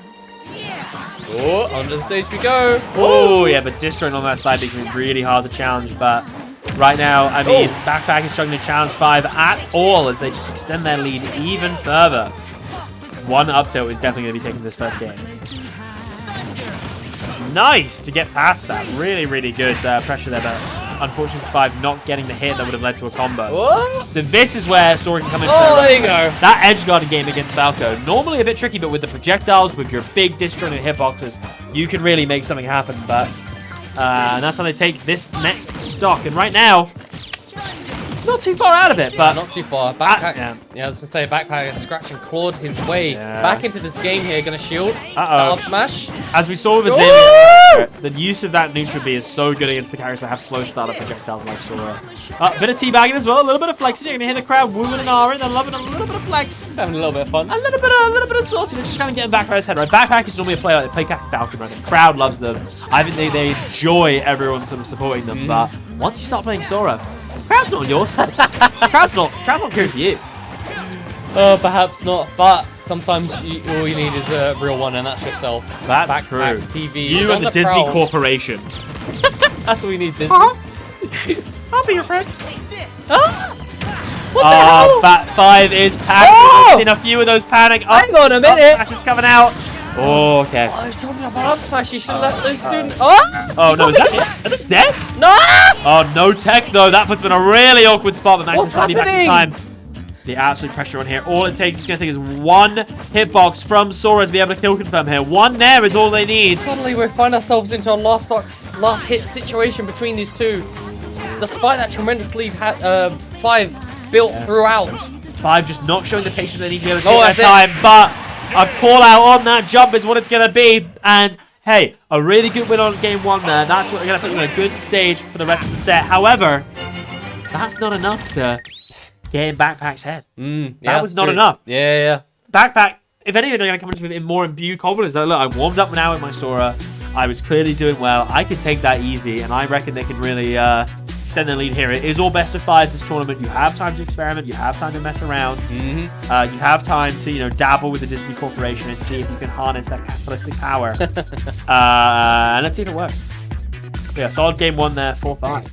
Yeah, no, that was I was gonna say, like, there was definitely a few moments there where Backpack really could have snuck that victory from that first game there. Definitely. Didn't quite come out into fruition, fortunately for our boy Backpack. But 5's gonna clutch it out. But yeah, it looks like we're going back to the Sora. Back to Falco, of course. Not a fan of Disney, huh? We were promised so much. They might come after King, don't worry. I believe. But anyway, here we go now. Backpack with a little bit more imbued confidence after bringing it back to a really close position after that game 1. Whilst 5 did take that game, I think Backpack will be coming into this, you know, feeling pretty good about what they can do. And 5 needs to calm down a little bit. You know, enjoy the lead when they get it. That's Yeah, what no, they for need to sure. do. And sometimes, you know, it's half a mental game more than it's a physical video game, more than anything. So, your mentality can make up the results more than anything. There we go. Side B, gonna send 5 off stage. Oh, we're not gonna get Ooh, it. that could have been a dash attack there. Yeah, That would have been a really nice little might have confirm been there. But opting instead to go for the ice pick. I mean, not expecting the fireball to hit. And like jump over and then getting the punish there. The lightning on that went up. Woo! See that? Yeah, he reflected it. That's It reflects, crazy. but it goes upwards. Yeah, That's so cool. Her down Nice. there. That's actually safe enough. Really Wow. good shield pressure there by 5. Not getting the That strong was hit on that back air. Uh-oh, is that dead? The up B I think might have saved that, because it didn't look like 5 mash was like maybe good enough to save them there. Oh! 1 there. 1 there.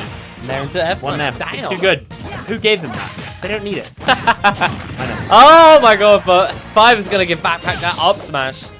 Good lord, and we're down 2 stocks apiece now, pretty even. Yeah, we saw 5 throwing out some good panic up smash in the previous game, but there's a little bit of a demonstration of when it's the right time to use them. And now extending their combos even more. That side B a really good burst option, I think, to just sort of break a bit of a zone that backpack wants to form, right? If they're not really paying attention, they're not really focusing on what you're doing, you can really surprise them. You know, you can sort of almost say that on the same part of Sora and Backpack. The side B can almost be like a little surprise option as well. Not as fast, mind you. Yeah, but it's quite slow. it worked out for Backpack in that scenario a few moments ago. There we go. Forward air or neutral air, whatever. I think that was a forward arrow. Okay. Now, bro. Going for the Oh! read there, but 5 throwing out a hitbox instead, but 5, I'm getting a little bit stressed by that. They nearly got red to hell. I'm surprised. Was that F2? Because you could do just the singular F2, it sends you out, but it kind of send them down. I'm pretty sure it was F2. Okay. I think it was like the first hit left order on this. Oh, okay. Yeah, perfect. Up B out of shield as well. Such a powerful option. Just because it can take you. Not strong, not quite, but not the strongest, but you can take them so high up and so far out that it's going to kill a lot more early than in insects. Being the strong option, of course, the up tilt back air, I believe, coming in from 5, bringing it to 1 stock. Breaking out the ice. Can you break through this oppression coming in from Backpack? They're looking hard right now. Nice cross up there by 5 though to go on the other side and then punish with the up tilt. But these hitboxes by Backpack are just being so difficult to punish 4-5. These big swords, how are you supposed to get through them? Oh! Apparently with a forward air, that multi-hit not going to get parried all the way through. We go back to neutrals. This is looking real close here. It's going to be 2-0 up for 5, or it's going to be 1-1 apiece. Pretty much dead even here, trying to slow down the game a little bit, but so much pressure by Sora at all times. I mean, one little combo, suddenly getting F-mash. Uh-oh. That side B gets punished. Yeah, nice. A little bit antsy, perhaps. Going for the edge guard, but just managing to avoid a backpack. Drifting in, drifting out with the Sonic Blade, the side B. The up air, not going to quite take it. Oh, man, still to play for here.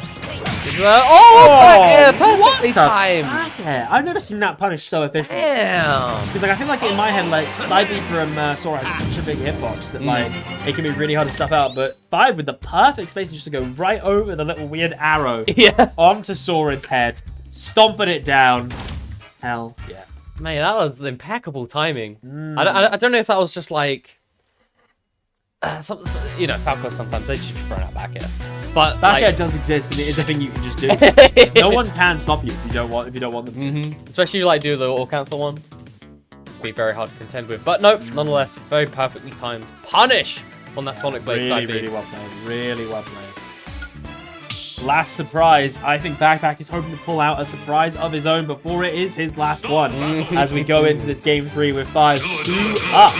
What? No, this is his thing. Nah. Five's laughing at us. 5's been memeing about it. 5's laughing at us. 5's trying to get us to pop off. Oh, ha ha ha. They're going to play Captain Falcon. We get it, 5. Nice try. I'm not going to get debated. Pick Falco and shut up. Okay, I think So Backpack sticking to themselves, you know, sticking to the Sora for this game 3. looked like Backpack was having a good old think there, but Yeah. sticking to his guns. Yeah, but, you know, and it's worth doing it. But ultimately, you know, if Backpack does want to put more investment, I imagine they played a lot of this matchup. as Falcon against Falco, they probably really struggle with it. So there's no harm in, even if you're struggling a little bit, just sort of, experiment a bit, try different things. And, they're still definitely not out of this. I mean, Sora can be so explosive for getting the right hitboxes where they need it. Oh, yes. But unfortunately, it looks like Five has the control, at least to start things off in game 3 here. Fights back with a forward air, though. Oh, side B could have led to a lot. Doesn't quite work out. Desperately trying to side B there. Both players trying to side B to try and break the other zone, but it's just not really working out at the moment. Both characters seem to have some pretty good tools to stuff the other one out. Oh, man. Five was cooking up something a little bit there. A little bit of a custom combo with the reflector. Didn't quite work out. Up smash. Oh, getting caught the bad DI. I think they probably weren't. They were setting off to be the other direction. They were like kind of behind him. Yeah.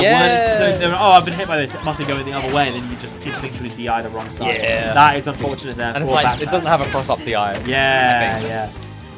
Unfortunate for Backpack, but well played to Five.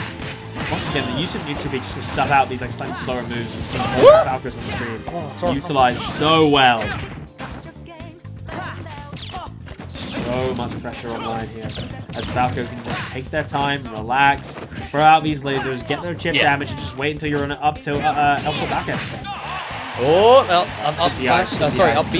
Oh, but finally the Thunder. Yeah, I don't think Five was ready for that Thunder there. Is it Thundarga? Is that Thundarga? Yeah, Thundarga. Yeah. Even though you can't hear Thunder, it's lightning things. That is. Might have to. Well, you can hear Thunder. Wait. See lightning. Yeah, but it's called Thundarga. No, I know. But so it should be called Lightning. It should be called Lightarga. Yeah. We got to ring up Square Enix. I think we've sort of figured out why it's not called that, as we said Lightning Arga. Yeah. That's what happens when a posh person has thunder in their kitchen. Lightning on their Arga. An Arga oven. Huh? That's one for the posh boys out there. Shout outs to Arga ovens. They're like these really old, big ovens that you don't you set fire onto them and they last ages. They're like I see. Okay, I gotcha. Oh, up air on the platform. Such a great move for shocking. And a platform coverage. Okay. Oh, while I was messing around talking about posh ovens, suddenly Backpack has got the lead. He starts talking about cooking of another variety. Someone else has been cooking it, not with an Arga. That was a kind of a tricky one to DI actually, because you kind of want to DI straight in the corner, but you don't want to DI too up to the top blast zone, the left blast zone. You want to ride the curve, but you want to run out and down, but then suddenly you're in the blast zone and you're DIing out, and you're like, oh, good lord. Yeah, so don't entirely blame Five for that slot loss right there, but Backpack with, I don't want to say the first lead in this set, but definitely one of the rarer ones. Yeah, definitely, we haven't seen it too often, and that's the thing now, right? Oh! Like, Five's been relying a lot on just using neutral beat to sort of stuff you out, but if you can just eat as many, if you're 144, you're gonna die to pretty much everything. Just eat it. Yeah. Just chill. Just chill out. Really nice little setup, because, Backpack's doing a lot of, jump off ledge, side B into ledge, just install, but that time, going for the wave bounce neutral beat, pulling out Five to win neutral there. Really clean stuff. Now, just look at the way that Backpack is controlling this game right here. Yeah. Lots of spells being thrown onto Five. Actually missing a couple of reflects. It's really unfortunate. But Backpack's going to take it. He's going to take this game as well, thanks to the Thundarga. Yeah. Wow. Backpack really turned it up there in the last 30 seconds. Backpack Sora looking like a whole different beast in that game. It looked like the same old story the first couple stocks. Oh, okay. Five's winning, they're stuffing them out. Here we go. But suddenly, you look away for 2 seconds, and Backpack's got the lead. 2-1. This ain't over yet. No, it really isn't. And it just somehow the way that Backpack was playing, just shutting down Five. I noticed they tried to reflect a couple of his spells, but it just didn't quite work out. The Thundarga center stage actually went over the reflector, and then got a few fireballs into dash attack, and that just led to that offstage situation. Totally. Very good stuff to Backpack. Still life left in young Dat Team TO. Here we go. Little Dat Team TO. Little Dat Team TO. Little Dat Team TO, baby. There we go. Are we going to take it to game 5? I don't know. The problem is, the closer we get to game 5, the more slow things are going to get. And that's fair enough, because both players have demonstrated they can put real pressure on. But right now, both of them have their little platforms and they're loving them. And they want to sit under them all day. They really do, and you get a lot of these platforms as well, whether from below or above the platform. Oh, cheeky Thunder, through the stage. Whoa! Really nice there by Five. Doesn't but get, really hard. I mean, that's something unless Stock loss coming in. Like, unless you're outright killing Sora off an edge guard, they're going to make it back. But that's not the same for Falco. That risk in that has really just shown itself to be as alive as ever. As Backpack now. That's a huge loss. Up, but Oh, never mind. It was. Kill, that was crazy. 98. Maybe a bit of wonky DI, but really nice there by 5 to get that. And now we're back to an even game. And once again, this set is hot. My lord, it was. Suddenly, it's really a topsy-turvy battle between these two. 1 minute Backpack has the lead, then 5 dies at like 36. Now he's the lead again. Yeah, and Neutrabee. Oh, finally. Neutrabee is a bird's best friend. Just keep doing it. Who gave this bird a gun? I don't know. I think this is what pigeons do. we taught pigeons how to use guns. Oh! I believe it. Nice little extra. Oh, a little bit of a taunt. A little bit of a taunt. The hands off, but no follow-up. Not getting the full taunt combo out there. Which, hey, I mean, you know, good pressure there by Backpack not get hit by that. Ooh. Nice not mashing there, and then get the side beat out of that frozen state. Oh! Ooh. Up air was looming there. I would have taken it for sure. Just taunting More his ass off, I guess. Again and again and again. Just go for like 5 3 clearly to a back not. air. I mean, these two are friends. At 5, clearly not a fan of the Backpack Sora and trying to make sure that they know it. Trying to get inside their head. We saw that from Rayhan earlier. You know, a couple taunts here and there. That can make all the difference. It really can. Sometimes a mentality shift, as I mentioned really great earlier. attempt at that up smash there by Sora. That definitely would have taken the stock, but 5 just managing to make it in time. Not enough time to punish that. Gonna stay frozen in ice. No up smash gonna kill. Gonna hack on a lot of damage though. Gonna shield the whole thing. Up B not spaced enough. Nice job there. Shielding the full forward air and getting the punish for it. Not gonna take the stock, but now has 5 stuck on ledge. This is a scary spot. And then of course immediately we're back to neutral. Yeah, it's just scary. Just there we go. Finally taking the gambit on that forward air call out. I think 5's getting a lot out of just like these lingering hitboxes, lingering hitbox forward airs in the air. Like just while Backpack wants to kind of just like chill in the air so to have their space, a quick approach and a quick forward air has been going really far and taking these stock for 100%. Yeah, and of course like a lot of Sora's offense does come from the air, so a forward air here and there does keep him in check. They want to land their funny move and then do their weird combo that they get. Yeah. Oh, they go a bit antsy on the up B that time. Gonna actually get that landing forward air hit. Is 5. So There is a lot, isn't there? Both these players just do be neutral being. We've got to respect. They do be being. They do be being neutral being. The thunder sends them into the skies, then gets cleared out of the skies with that upwards aerial. Yeah. This This is perhaps still Backpack. isn't over yet. Only 50% in it. That is not that much. It's not a lot. Of course, Sora is light. Still got to be careful, but this is Backpack's last stand here. This is it. This is his last For winner's chance life. in this winner's bracket. Does he want to try and stay on the preferred side? But right now, 5 is going to make it difficult for him. Gonna attack him on a little bit extra percent with the reflector. Oh, it gets close to the skies. We've got a jumpless bird right now, but gonna side B back to the center surface stage. Straight reflecting back. It's hard for Sora because like Sora's like airspeed isn't great, right? It's hard to really chase someone out like that. And that's what projectiles for, right? They cover a lot of space. They can chase people out when they're far away. But with that frame 1 reflector, 5 isn't as afraid of them as they need to be. But right now, I think both players are looking pretty scared. Oh my lord, 5 is on the prowl for that win, but Backpack. What the hell was that? I'm not quite sure. Final Backpack. hitbox didn't get. Nice attempt at the F smash. A bit of an attempt at a hard read here, but right now both players right at high percent. Not going to take the right DI. But Backpack has 5 on ledge. It's all Who to is play going to be for the one here. to take this game? Can 5 take the set right now and risk and avoid a painful game 5? Or will Backpack outroad? It's definitely up in the air. What's going to happen? What? Oh, wait! No! It just gets caught by the Thundaga! Reflect it, but it just didn't. How do you reflect that move? Like, I feel like I don't know where you need to hit the reflector. Like, I feel like it almost feels like to me it's like hero side B, where they're kind of like you can't like reflect hero side B, right? It's like it's not really a projectile. Oh, yes. It's like it's. I know that I know you can reflect Thundaga, but I feel like once it's out, you can't reflect it. Or like how Sephiroth Neutral B, the full one, you can only reflect it when it's in its little movement state, not when it's exploded. Yeah, I get you. I think it's like that. And 5 clearly is a little bit just not fully caught into that interaction. Yeah, and perhaps. it costed him dearly. Or just like sort of like floating above the reflector because the reflector moves out really quickly. Yeah. So it's like, oh, if the reflector's too far in front, it won't reflect the thunder that's directly above my head. You know what Backpack's doing? He's reading. Oh, he's a note. He's a note. He's a noter. He's reading his notes. He's a noter. It's like.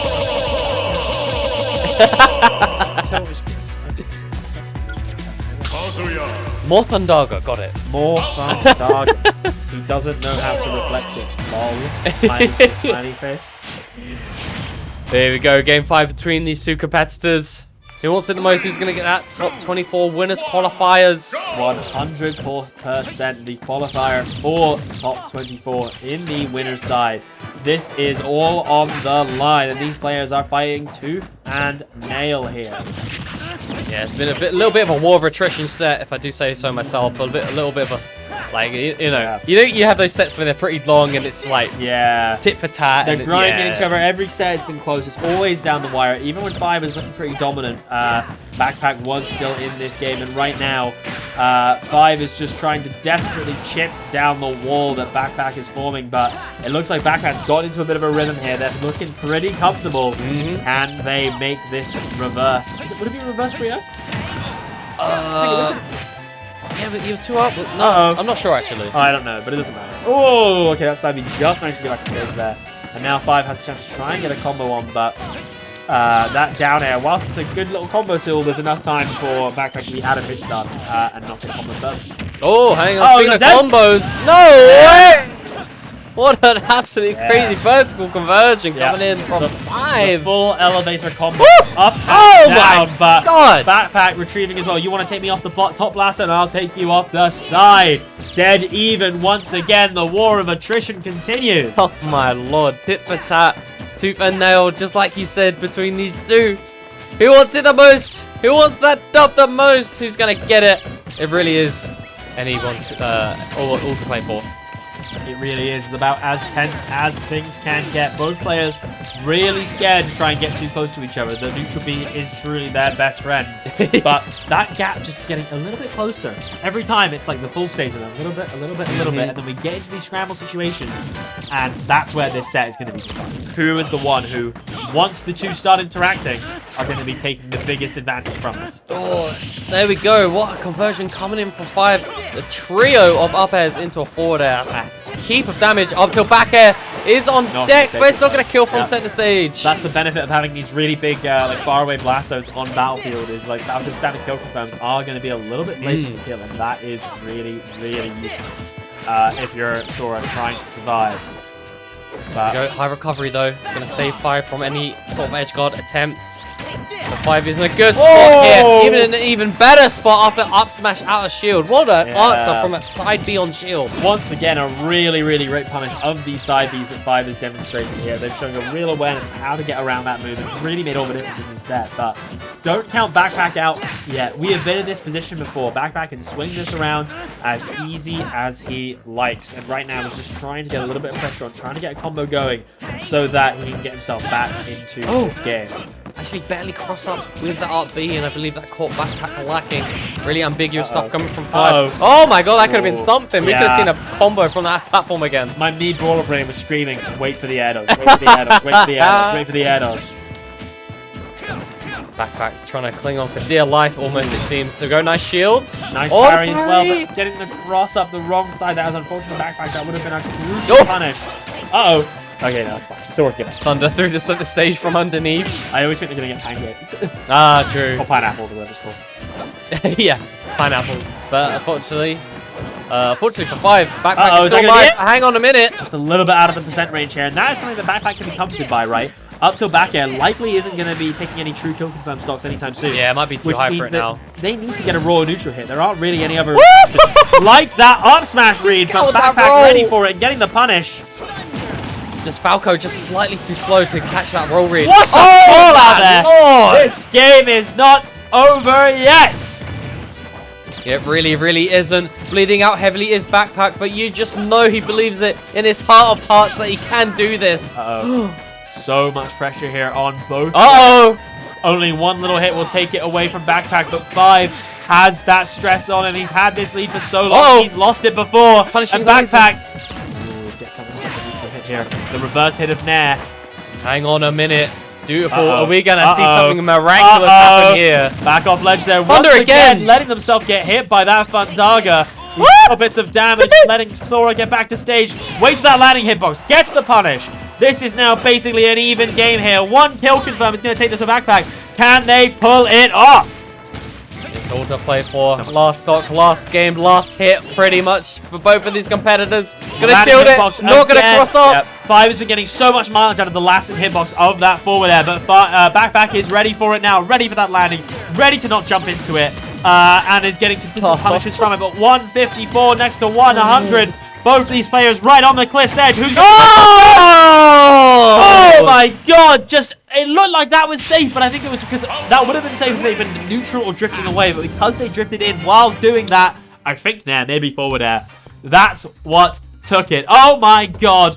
What a set! That was an absolute war between those two players. And, you know, Backpack looked like he was climbing that mountain of a deficit, but just 5 knocking him straight off the cliff there. He almost brought it all back, and my god, that would have been an absolute feast. I mean, well done for like Backpack, because if I was him, like, you know, I was taking the piss, I'll admit, I was like, aha, his Sora's bad. I would have given up straight away. I'd been like, right, fine, time to play my main. But showing that, you know, if you tough it out, you take your time, you really think about what you're doing, you can stay in that set. But well done for 5 for holding their nerve, because, oh god, it could have been so easy to crumble in the face of that. Oh no, for sure. Like both their heartbeats had to be racing. Oh, 100%. I could not imagine myself being in that position. 100%. My lord, that was stressful.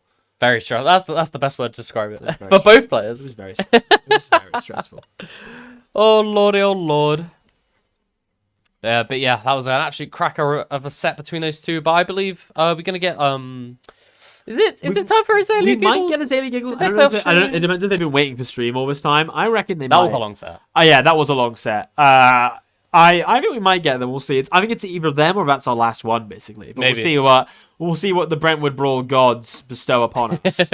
AKA Aggie D. AKA Wrecker, Aggie D. Focus someone. Aggie D, man. Yeah, just have a cheeky look on start GG Yeah. here. Got Champman beating Split on loser side. Yeah. Matt beating Spooky. Oh, poor Spooky. Shout out to the brawlers out there. And we saw Shaneak beat Stepcat Damn, on the yeah. loser side. Shaneak on the Palu as well. Damn. I mean, that is a rough matchup for Bowser Jr. And my Stepcat will personally admit that his bracket demon is Zone. So Yeah. if you're someone like Shaneak who can play about 1 million different characters, that Palu's looking pretty tasty. All right, so it looks like Azalea Giggles has just been queued up. Ooh, so it might be our last okay. It looks like it might be our last set here of Wave B. And what a Wave B it's been. Who'd have believed it would have been as intense as we've seen? Oh no, it's been crazy. People fight for their lives out I here. know, right? Unbelievable. And still in pools as well. I mean, the amount of work it takes to get out of pools of Brentwood Brawl is... Oh no, it's like... It's like a somewhat top-heavy bracket. Yeah. Like, just to like go through some other losers qualifiers, like Iftar we saw earlier. Actually advancing, beating Sharky to make a loser side with that Sheik. And then we got Igidra beating Gimp Biscuit 3-1. So Yep. yeah. R.I.P. Gimp Biscuit. Shout out to Tom. They beat Basil. Oh, that's a good win. Good for them. Yeah, but it looks like if I'm not mistaken, this probably will be our last set. Yeah, coming most to you likely. guys I here. think it's the last one in winners for this pools to make it into top 24. And it's going to be a hot one. I mean, I'm waiting as patiently as I can, but I'm excited. You're excited before the previous set. Imagine if they start and I'm like, yes, finally, we get to see Falcon, and then immediately they do Sora. I'd be like, what? Giggles doesn't even have a Sora. What do you mean? I think Azalea actually has a little Sora. I've seen on the Tea Time streams from time to time. But it's gotta be the Falco. No! It's gotta be the Falco, don't worry. No! If he goes Sora, I'll buy you a drink. That would be if he goes Sora, alright, shit. I won't buy you one if he doesn't. That's how confident I am. Not a chance. Not a chance. Nah, we should be seeing some Falcon gameplay Falcon. coming up. Falcon. The two, I think they have similar vibes. Yeah, combo beams. Like, similar kind of, like, personalities. Both related to birds in some way. Yeah. Yeah, they are. Falcon. Well, because Falco is a falcon, right, obviously. Actually, he's a pheasant. What? He's a pheasant? Are you being serious? So he's just called Falco. Actually, I think he's called Falco because like one of the Star Fox makers like. Boo. Okay, Willie Cheese in chat. Palu does not cook Brawler. That's not true. I think that matchup, as a Brawler main, that matchup's even at worst. I think Brawler does pretty well. Okay. I think he did pretty well. So all of you debating in chat, you're wrong. I'm here to tell you you're wrong. Ditto me? I'll do it. I mean, I bet you're a better Brawler than I am. But you're wrong about Palu. Brawler has no -2s. Kazuya? Maybe that's not even -2 to be fair. I'm just really bad. Like, I always say like, no. Like, people are always like, oh, like, I'll be like, oh yeah, I'm my Brawler beats your character like 3+. And they'll be like, oh yeah, then beat me then. And I'm like, no, I'm bad. Brawler's good. Kazuya Brawler is impossible. Kazuya Brawler is a nightmare. I actually think it's like low-key, like maybe -1 only. Because like you can just try and time them out. But no Brawler player is playing Brawler because they like to try and time people. Like, I can't do that. I've never seen a Brawler It's the most frustrating matchup. But you play Heli Kick, and you try and time them out, / only try and kill without being, and play on Cannon City. just try and cheese them. That's all you can do. All about the cheese. It's not impossible. Kazuya Brawler is not impossible at all. It's doable. It's just very, very not fun. It's one of the matchups where, like, I say this all the time about players, like, but like it happens a lot with, like, I feel like Roy players, like Brawler players, Fox players. They're like, oh, this matchup's so bad, and it's like, no, the matchup isn't that bad. You just can't play the way you want to play. The way you normally do. Yeah, you can't just play your standard game plan, right? A Fox can't play against Game & Watch the way that they play against everyone else, right? It's doable. We've seen, like, obviously Light's built different, but like it is doable. But you have to play a different game, and that's unfortunate. Like, the actual matchup itself isn't that bad, but you got to play the way you don't want to, which is sad. And yeah, you can bring that similar sort of thoughts into this upcoming set because I feel like, you know, on paper Falco just like kind of almost decimates Falcon because, you know, he's just combo food, gets edge guarded, blah blah blah. Neutral can be probably a pain in the ass, but Giggles doesn't care. Giggles gonna laugh at your expense as he downloads you off stage at like 30%. I don't know how he does it. He'll just randomly hit like Nair once and suddenly everyone's going absolutely nuts. It's tragic. It can Epic be a rap real battle track history: Zanatti versus Toe Jam. Sure, I guess. Zanatti! I haven't watched. Toe Jam! How was that? Was that a good impression? That was pretty good. Thanks, man. I've watched an epic rap battle in a while. Ah, come on, it's good stuff. It's good stuff. Maybe not like 10 years ago I did. Yeah, no, I've rekindled my love recently. You've gotta love them. I see a lot of Twitter memes about a certain guy from the 40s that, yeah. Oppenheimer? No. Oh, right, the bad one. Yeah. The worst one, I guess. I just see that all over. They are both from the 40s, to be fair. Shout out to Oppenheimer versus Thanos. Oh, true, actually. Oppenheimer versus Thanos. Here we go! Enough of the battles of history! Woo! Giggles! Versus Azalea! Begin! Very good, very good. They should hire you, honestly. Honestly, they should. I'd be amazing. But they still make new epic. Yeah, they are. They made the most recent one was King Kong versus Godzilla. Oh damn, that's kind of lit. Yeah, man. But you know, and the equivalent of King Kong versus Godzilla, Azalea versus Giggles here, and Giggles straight out of the gate never lets you take a breath. Immediately right in your face and taking the stock with it. Damn, what an emphatic start coming in from Giggles. Yeah, it's no joke. The absolute energy that he plays with. It's like not just that his character's fast, not just that he plays fast. Yeah. It's about, like, when you watch him play, you can just feel the like frantic, you know, like speed that he has, and it is going to be so overwhelming. And you know what's crazy? Like, you know, he's quite a young lad, but he's quite stoic. Have you seen him? That's what I was going to say before we were talking about commentating earlier. Is like you play against Giggles, and he's like, that man's never smiled in his life. He just looks at you, like he'll hit like a ridiculously wacky combo. Ironically, and he'll just look at Giggles. He'll just look at you, and I'm like, is that not funny? And he's just like, yeah. And I'm like, no. His gameplay is no laughing matter. Yeah, literally. He takes himself so seriously. Oh! Effective, but as you need to take that up tilt seriously because, good lord, one of those is always going to be taking your stock. Yeah, you're going to be in a bad time. Falcon eating an up tilt, but you're going to be in a bad time if you're a Falco eating a down air off stage. God, you cannot ever try and get a bit lazy getting back to ledge there, as a down air is going to be ready at all times. And that, I think, is going to be the first of many in this set.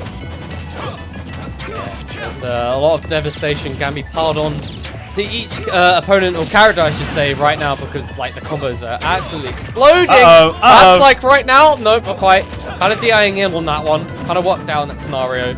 Yeah. The neutral out. I feel like a big part of playing in Falcon is like you have to sort of recognize when you get hit by a combo how scared you need to be. Because like in that situation, like, I can tell straight away there's no knee. Yeah. So that means that your job isn't to avoid a knee. Your job is to not panic and get red afterwards. Yeah. It's what Giggles is also so good with. It's what these Captain Falcon players rely on. They rely on you being scared of their finishing combos and then punishing you for it. And that is something that Azalea is going to have to try and adopt if they want to take this step. Another up to back air. Never seen before. Never seen before. Hi, brand new combo in the game here. Up B? No, That's not it, surely. No, not yet. Sometimes the game just chooses to lie to you, and you know what? I respect it. Jumping at ledge is Giggles. Giggles has this solid lead here, and the ledge trap is on. They've got so much out of ledge so far. The angle coming in from Azalea, perhaps saving his fate from a loss of game one, at least momentarily. Hang on. Starting to rack up. Oh! Yeah. And that time, it was definitely going to kill. And the game's just like, yeah, it's fine. Whatever. No cutscenes. Well, we got it wrong last time. But yeah, solid first game there, one for Giggles, as we were expecting, right? You know, Azalea, like we saw, they like to use their neutral B. We saw them play Sephiroth earlier, of course, which is obviously a slower time, but they like to use their neutral B, wait for their moment, and then stuff out approaches, then go in with their attacks. But Giggles just said, no, neutral doesn't exist. We are constantly in a scramble situation. We are always scrambling, and you better scrap better than I can.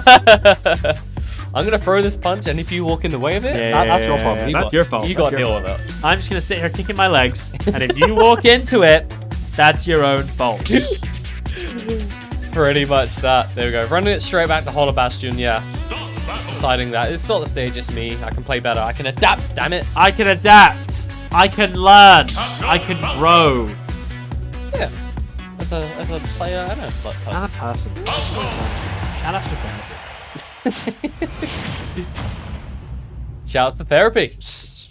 Here we go. Game 2 between these two competitors. What is TT? The Thousand Year Door. Paper Mario just came out. Oh, that's cute. Kind of heralded as one of the best games of all time. Just got remade. Oh, really? It's probably actually older than Azalea himself. Oh my god, yeah, I bet. That's almost definitely true. Because the game came out 2003. Yeah, oh my god. How when will it came out? The original game came out 2003, 4. Azalea probably born. He's like 17, so. But clearly now, by how good these combos are, they were not born yesterday, that's what we can say. Hey. As they are hitting these consistently. Even after that scary momentum shift from Giggles in game 1. Yeah, no, for sure. This is exactly what the turnaround you need if you're Azalea. Answering straight back from game 1. Really nice. Up smash, anti-air, call out. The exact reverse from game 1. Oh, okay. Where Azalea comes flying out the gates and managed to take it. And as we saw from game 1, Giggles, when they do the same, they can use that momentum and take it all the way.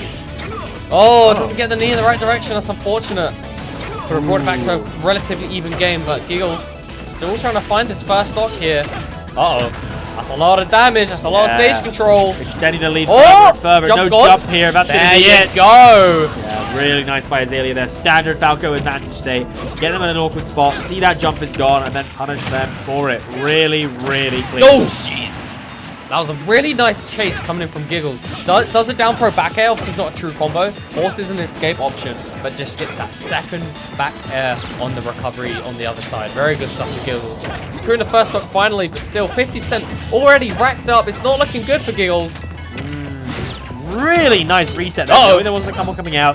The patience to land, get that grab again and reset and extend this lead even further. Azalea has woken up after that game. Oh my lord! Brutal. What a talk about retaliation. You think you can be aggressive, Giggles? Azalea's got it as well. Got it in spades. God damn. I think that game 1, I think Azalea learned, like, okay, fine. I can't play my game. I'm going to have to scrap. And you know what? Scrap like hell I'm going to do. Oh my lord. Just getting so much mileage out of every neutral win and interaction. It's kind of crazy what Falco can do. Every time Giggles gets out of a little combo, Azalea's ready to reset it with a different one. Ready to punish the panic option. Ready to keep the advantage state going. And that is just the absolute power that Azalea has, as we saw in that game. 1 each apiece. You know what I'd call this? What? Balls to the wall gameplay. I'd call it balls to the wall gameplay, bro. Put those balls on that wall. Get him up there. Put them balls Get on those them balls balls. off of the floor. Put them on the wall. And hey, if you're feeling as excited as I am, hey, get him to the ceiling.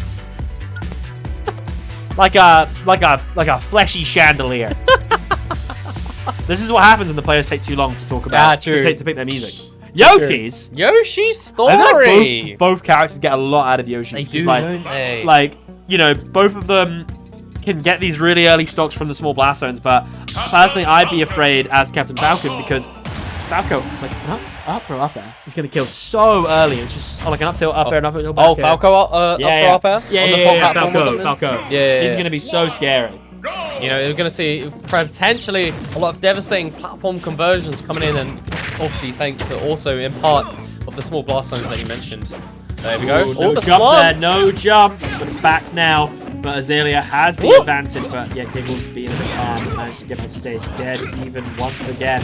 This absolute slobber knocker of a set continues. Yes. No what a space to grab. cool down, no space to look away. Don't even blink watching this. And then it's only going to get more and more exciting. I don't disbelieve you at all. A down Whoa! tilt on the slant. I was just about to Yeah. mention, like, Azalea got a slanted down tilt of his own earlier, but Giggles, that was a bit more devastating. That angle with that centaur was absolutely brutal. Right down into the blast Woo! zone. Yeah, that was disgusting. I don't know if he had a jump or not, but Falco's in a bad time. Thanks for that down tilt. This is a very tough spot to be in for Azalea here, a little bit behind. And once Giggles starts getting momentum going, they really are hard to stop. Oh, goes for the down air instead. But once again, Oh, that does it. really good level of patience by Azalea that even though they haven't got a kill combo, they haven't got their full things, they can just wait, see what Giggles does and gets the punish. And Giggles really try and calm down after they get a hit and hope that Azalea doesn't manage to call them out for it. Oh, this crazy gameplay coming from Giggles. Whiffs a down air, does down B instantly. I love I mean, it. who's going to stop it? No Not one. Azalea. Oh, what a not B hug. Great catch in the skies. The woke left won't even let me down air and down. Can't believe it. Take back our country.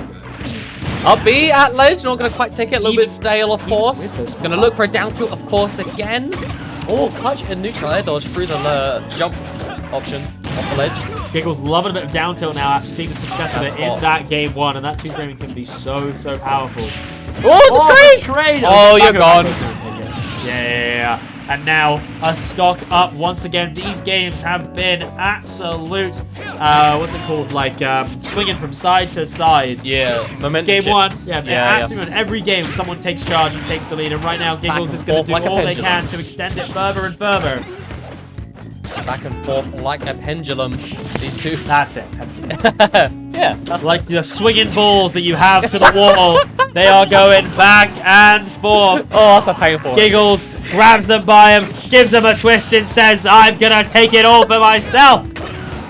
Painful. Oh my god. Oh, grab. There we go. This honestly could see the game end here. Another, it's another down tilt. chasm. Another down tilt. Giggles. It's like you hit one move and you're like, "This is good." Yeah, but that time Azalea brilliant. often goes slightly higher above the ledge, sneaking in that side B, getting the back air conversion. What a pivot grab! Helmby mashing out of it. Azalea getting one read wrong on the tech chase, and Giggles just saying, "Yeah, run it back." That's exactly what happened. I know we can't see the players, but what happened was. Yeah, run it back. Flashing down B. Yeah, run it back. Do you want to run it back? Okay. I found town. And then locks back in. That's what Giggles does, and it's truly terrifying. I can see that actually. That's probably exactly what happened. It's literally exactly what happened. Exactly what happened. I'm on it with my impressions today. You The Epic are. Rap Battles of History guy. You know people. Thanks, man. Nice Peter is the one who does the voice on that, I believe. Right. It's Epic Lloyd. Is nice. Shout out to the Epic Rap Battles of History. We know you're one. But we've got an epic battle of another sort here between these two competitors, going back and forth like the pendulum, like we mentioned. Like those swinging balls. Like those Once swinging again. balls. No one's told me to stop talking about it, so I'm not going to. I thought we were going to say a knee after that up air, but Giggles opting not to take it Oh, out. down be out of that combo there, but just managed to get in range. Woo! One of these down B out of disadvantages from Giggles. What a wild doesn't option. care. But Azalea's managed to punish both times now, but going for Oh! it again. There's that combo again. Getting that down air onto the platform and getting the up smash out of it. So strong by Azalea. And now, can Giggles try and get this momentum back? It's going to be tough because every game so far, whoever's taken the first stock has taken it all the way. Yeah, that's a great point. If the things are going to carry on as they are, I wouldn't be surprised if we see a dominant game 4 from Azalea. And then game 5, who knows? Both these players absolutely thriving off of the momentum. Got the F tilt. Falco's forward air, low profiling the F tilt. That is going to get I thought I was that tripping. tripping. That actually happened. That's crazy. That's wild. Oh, cheeky F tilt. What's the ledge trap going to be here? Spam up tilt, why not? Yeah, I mean, there's no reason why not. So once again, no one's Yeah, I was going to bring up a point actually. Oh, back here. He actually got his up tilt got whiff punished by down B in previous games. So that's kind of mad actually. Oh, that panic up B, but no punish coming out. The Down there. I got that. Back here. Low, but Bam. once again, 3 stocks to 1. Whoever takes this first stock brings the momentum all the way forward. What can Giggles do to try and avoid this game 5? I have no idea, but it's looking like all the momentum's in the favor of Azalea. Oh, tries to catch him with the up B. Doesn't quite work out. Just one little hit, and Falco can rack up so much damage, and that's that's not safe enough. Still living again at 120. Good DI by Azalea, and now, what is it going to be for Giggles, apart from getting comboed off the stage? Whoa. There we go, that's fine. They try and jump and do it to catch you out, but what an option. That's a decision to make. Still clinging on first stock. Barely is Azalea. Oh, that didn't kill at 170. I know, this is nuts. Azalea somehow still living, extending the lead even further every little hit, making a mild pressure online here. Oh my god, are we going to see a 3 stock? We might be seeing a free stock here, and that is going to put Giggles in a bit of a weird way. 5! Oh my lord! Free stock at 180%. It doesn't matter what Giggles does. It doesn't matter how much you flex. Azalea is always going to clap back. And now, we've got a hell of a game 5. We got a hell of a game 5 on our hands here. Hell of a game 5. Hell of a game 5. Both these players have demonstrated how strong their advantage they can be. They've shown us how strong they can be when they take that first stock and how far they can carry it all the way over the line. But who is going to be the one to ride their momentum 2 games apiece through to continue in winners' It's run? honestly anyone's game. You think by the natural course that the set has been going, you think maybe Giggles would now take his turn to dominate the opposition? Yeah. But I feel like we're in for a close game 5 on our hands here. That's the thing. I really feel like we've seen it swing both ways so far. Yeah. Both players have started to adapt. I think both of them will sort of have in their mind that they don't want to lose that first stock. And I think we're going to see something pretty intense here. Giggles versus Azalea. Another game 5 for you at Brentwood Brawl. Don't say we don't spoil you. Yeah, a lot of hot sets here today. Of course, about to see the end on another one here. Game 5 between these two is going to make that top 24 winners side qualifier. Here we go. Osakala. Yeah, a bit of a weird pick here. We haven't seen this stage yet. I'm not sure who benefits from this the most, but I feel like part of the reason we see the momentum go both ways is that they both benefit so much from the stage choices. This might end up being a bit more of a neutral one. Maybe, perhaps. Bigger blast zones, more survivability. Let's see who can take advantage of it the most. But right now, it looks like Azalea is going to be the one coming into this game 5 with the momentum. Yeah, it's interesting. Obviously, this is Giggle's pick, but his previous pick was Yoshi's, I believe. Yeah. Also has a wall. This has a wall True. as well. It's going to get a lot of mileage off it. Perhaps. Oh, no. Yeah, nice patience there by Azalea again, knowing there's not a punish there. Falling out of the up tilt. Oh, the coverage from Azalea is so good. Oh, damn, but not managed to get the kill off it. And now Giggles, I don't think they're going to have as much trouble getting a stock as you are. Whoa, what an attempt at a read there. He was looking for a crazy turnaround right there. Really needs something. Yep, wall jump, going to recover. Gives you so many more options to fast fall down. Gives you so much more vertical recovery that can really matter against a character who's such good edge guards. Like Drop Drop back air, baby. Smash 4 classic. Oh, the nowhere. What? Up at now takes the stock so close to the side blast zone. Giggles showing why we went here in the first place. Oh my god, and we go back to an even game. Oh my lord, who's going to take this one? 2 stocks apiece. Tit for tat. I wouldn't have it any other way. Tit for tat, but which player is giving up the tit? Which player is... Jesus. What a crazy conversion! First knee we've seen of the set, I'm pretty sure, and it comes at a time where it's absolutely vital. Mate, that was such a tight conversion, but Giggles pulled it off flawlessly. These side platforms are so good because it means that like, Giggles can carry them to the edge of the stage and then prop them up perfectly to follow up with a knee. Incredible gameplay by Giggles now, and Azalea still very much in this. Only 10% behind on that stock. Is that going to be it? No. Oh, that panic down me again, but not managing to get the punish. I think Azalea is starting to look a little bit nervous. They're flubbing their punishes. They're not playing as patient once they get that hit. And Giggles will take this all the way. Not quite the flavour they wanted. Too sour on that back air. Dash attack. Oh, hang on a minute. Giggles is on the prowl. Ooh, They end this. They had the They're right early. Oh my god, 177. Here we go. 40%, 2-0. The winner's bracket life. Who is going to be taking this set? Giggles with the momentum that's been so important throughout this entire time, but Azalea not ready to bow out just yet. Oh, that neutral air sucking in Giggles barely. And thankfully, because of it, Azalea's getting cooking at something. Hang on a minute. No jump. The tables are turning Oh, back. suddenly. Oh my god. Falling out the forward air. No. Going for the drag Back down. coverage. Jesus Christ, the amount of pressure. The wall jump is Tries to going go crazy. for- No way! That is a heartbreaker for Azalea! One mistake is all it takes. One time when you don't re-grab ledge. The set ended as it started. You mess up once on ledge, and Giggles is going to take that down air and take you out of the set. Good God, that's got to hurt if you're Azalea. Oh my lord, that's an absolute heartbreaker. That was what I will re-grab accidentally going off stage. That is so tragic, and I think like they're probably like only just far away enough that if like even with DI in, they couldn't manage to protect that wall. It was so close. The amount of things that had to go wrong there for Azalea for that to happen is so unfortunate. But that's the game we play. That's why we're here. That is One the little game we mistake. play. Sometimes the smallest mistakes can cost you the most. It is tragic. It is tragic. But you know what? You've got to show some respect for both those players. They're scrapping like their hearts. Well, like their at least their winners' lives depending on it. And good God, that was incredible. That was absolutely marvelous gameplay coming in from both players. Unbelievable. Unbelievable. Really, what a set. What a hot set. It's been a privilege to be here. Chat's going wild. Gotta love a bit of chat. What's up, chat? Hi, guys. Hello, chat. When's Good top lord. 24? See, this Good is what we question. could have had this back to back. We could have had Falcon Falco. If Yeah. Backpack hadn't taken it from us. Backpack.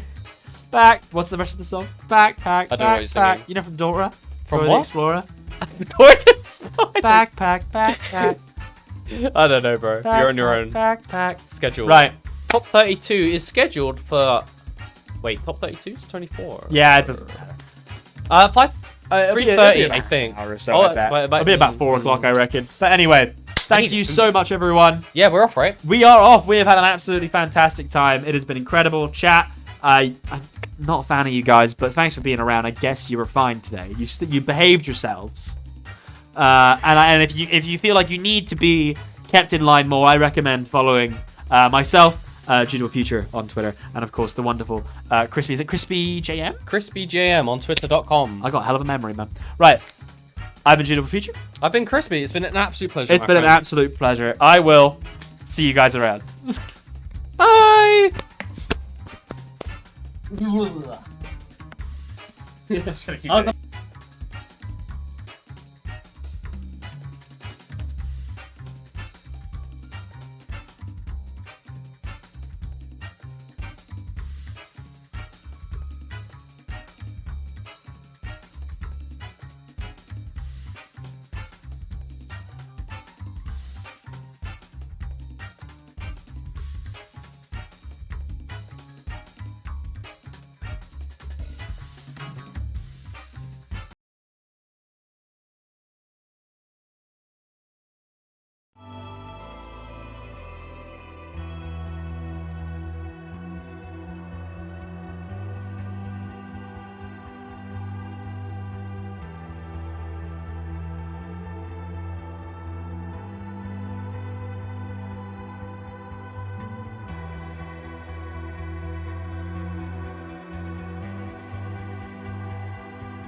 Fine. It's gone.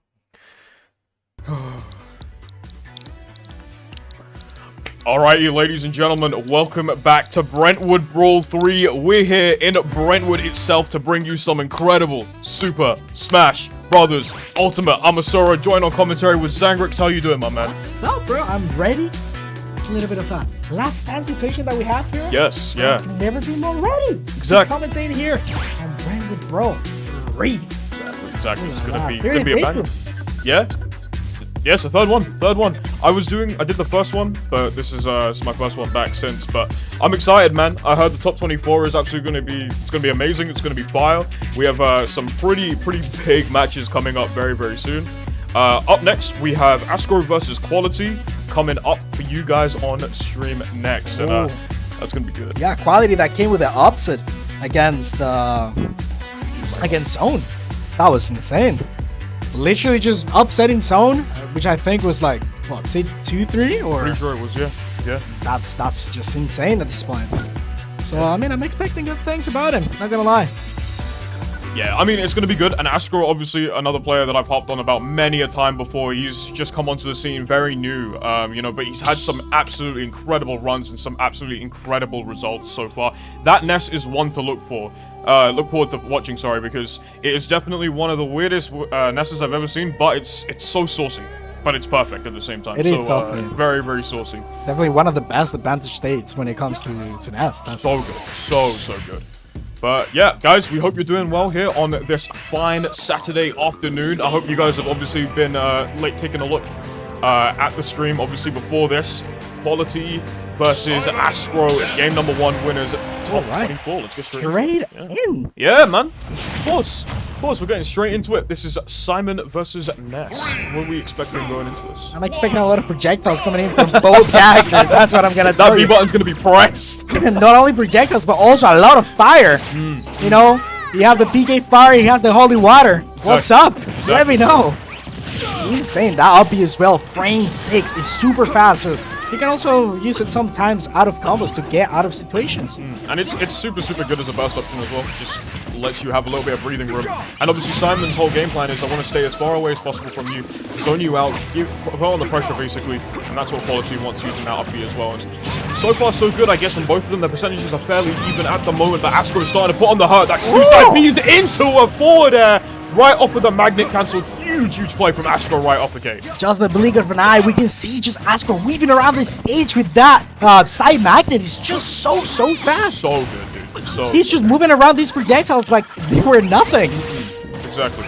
And speaking of which, that side magnet just coming in used once again. Such a nice hitbox. Going for the back air. And your Simon, there's not much you can do there. And Ascro is just dancing all over the stage right now. Not gonna make it, bro. Ascro is really playing for that 100 pounds that he has in his nickname. Hold up, man. He's looking for that money. I respect it. You've got to play for your money like you mean it. That's that side B once again coming through. Another one.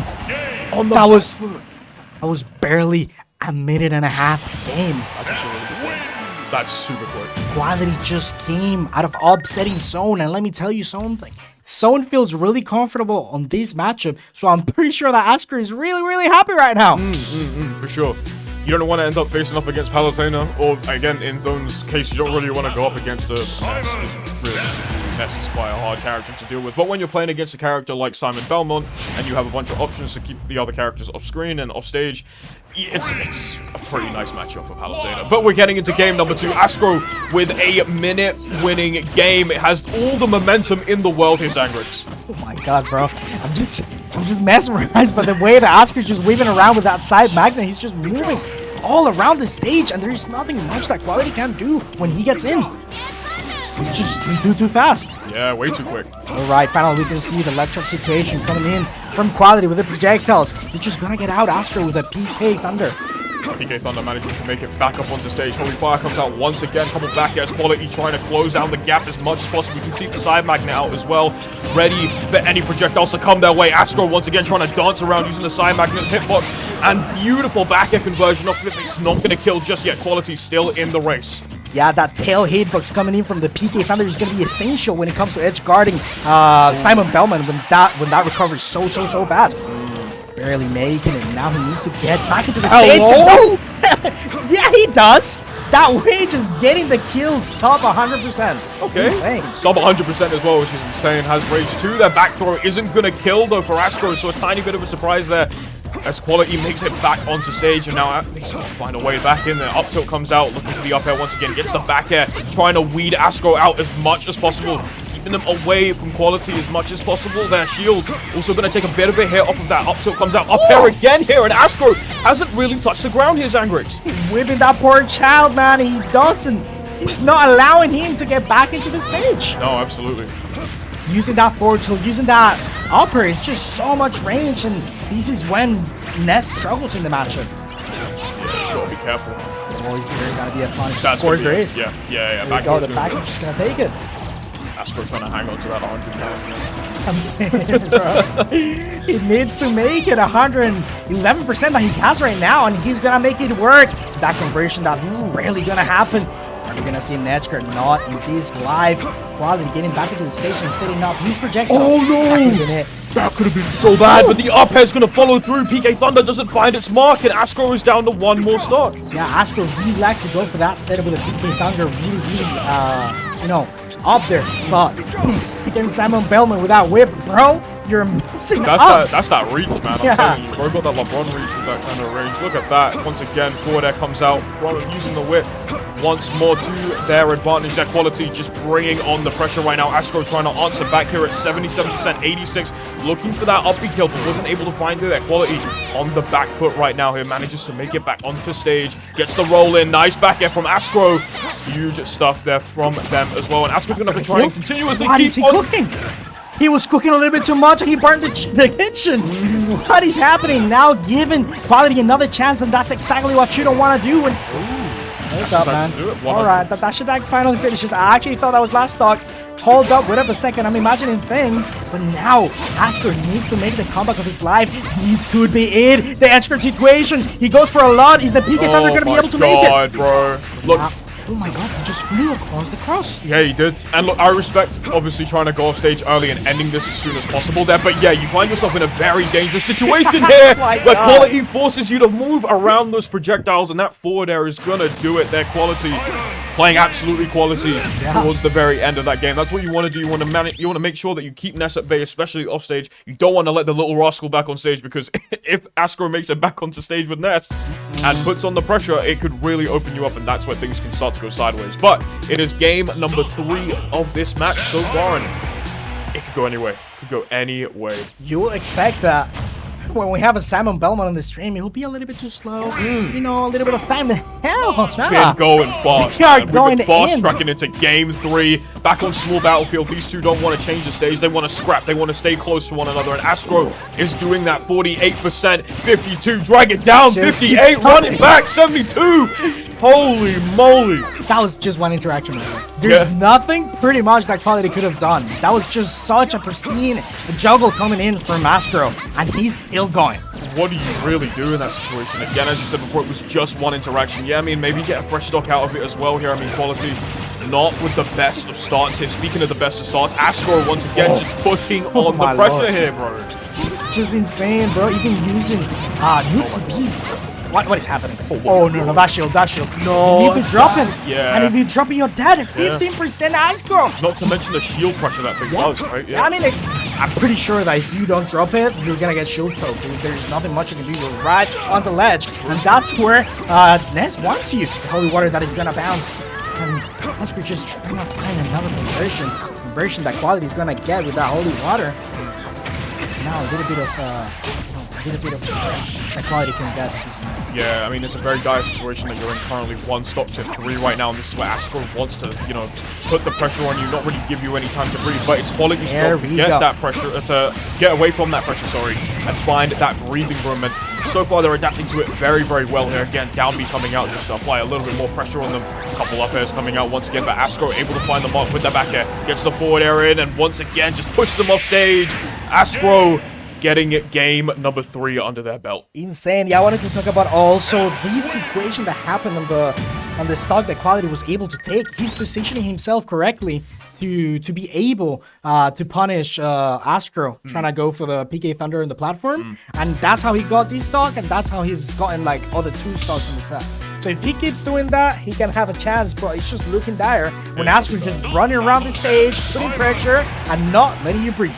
See, no, this is the beauty of a best of 5. Obviously, you have a lot more time to kind of adjust yourself to your opponent and basically figure out how your opponent moves around. Obviously, now we're going to Town and City. This is Quality's counter pick. A much bigger stage to deal with Ness on. You have way more opportunities to throw that projectile around as much as you want, and you can just kind of work on gauging that space in. Could this be good for Quality? We'll find out.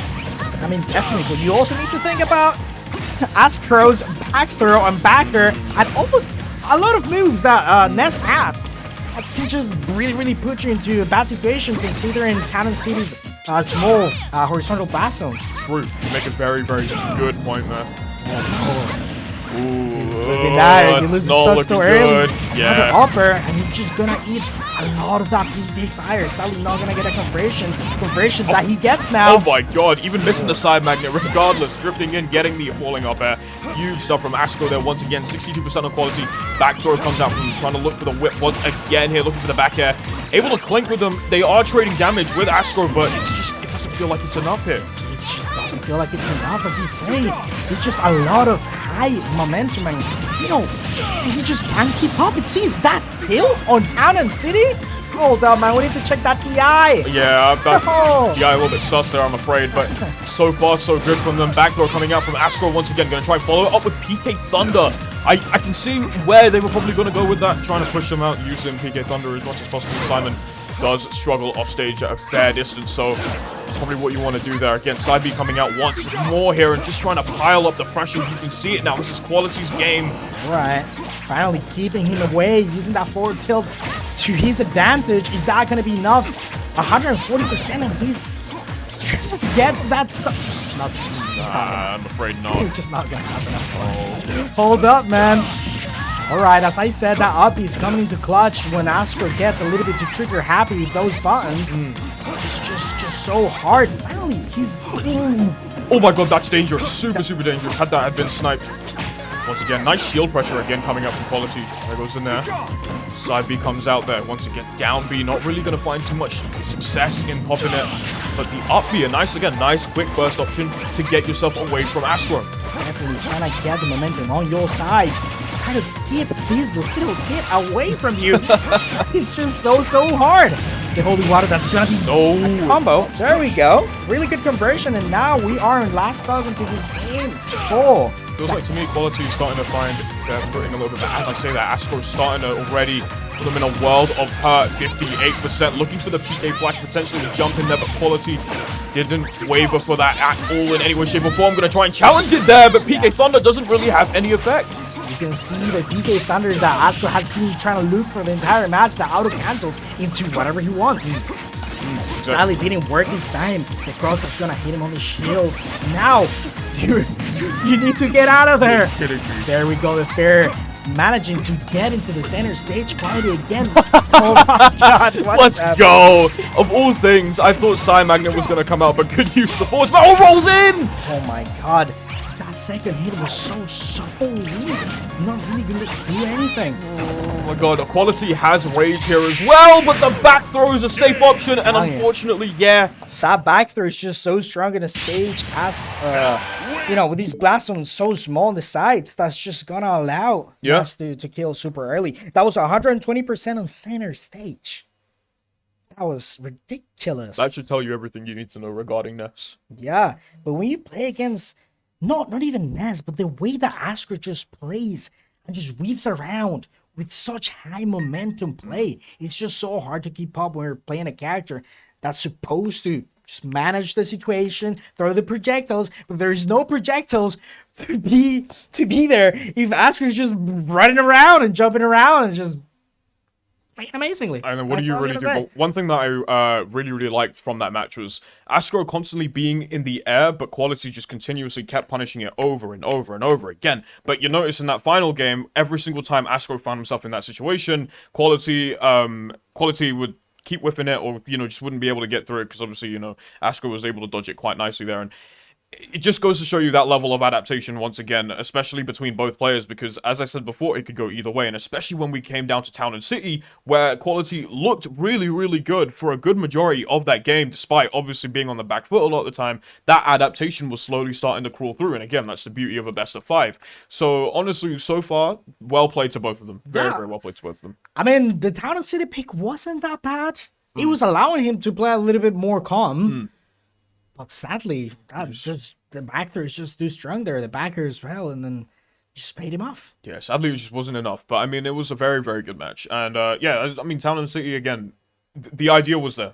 The idea was certainly there for Town and City for sure. How you doing, man? I'm good. We went straight into a match. We didn't even ask how you doing. Like, boom! Straight into the head. What's happening? Exactly, man. Exactly. This is Brentwood Brawl, ladies and gentlemen. Brentwood Brawl. Oh man, I'm excited. I'm excited. I want to see who we have now. Oh, a lot of people are asking for Shaneak. I want to see some Shaneak. I want to see. I'd rather see some Shaneak. I'd be down to see some Shaneak. We are currently waiting on confirmation for our next game, but at the moment, yeah, we guys hope you're okay. We guys hope you're doing well on this Saturday, fine Saturday afternoon. If you're here joining us on stream, be sure to give some love to the guys over at East London Smash. They have been working tirelessly to put this on for you guys, and obviously for everybody here in the venue as well. Support your TOs. Yes, support your TOs. Do it. Give them some love. Show them some love on Twitter. Go follow them. Go follow this channel as well. And yeah, just keeping up with everything here too. So what's your pick for second place? Now the opposites that we've seen. Quality upset its own, but now he fell to the hands of Ascro. It's kind of hard to decide because we kind of know Bloom at the end of the day. It's probably gonna be in top one. Probably gonna be that, right? But the second place. There's a lot of people that have surprised me here today. I think. I heard, word going around that Rayhan was on a bit of a streak. Yo, Rayhan. From what I've been hearing today, I'm very impressed. Top 8 Rayhan?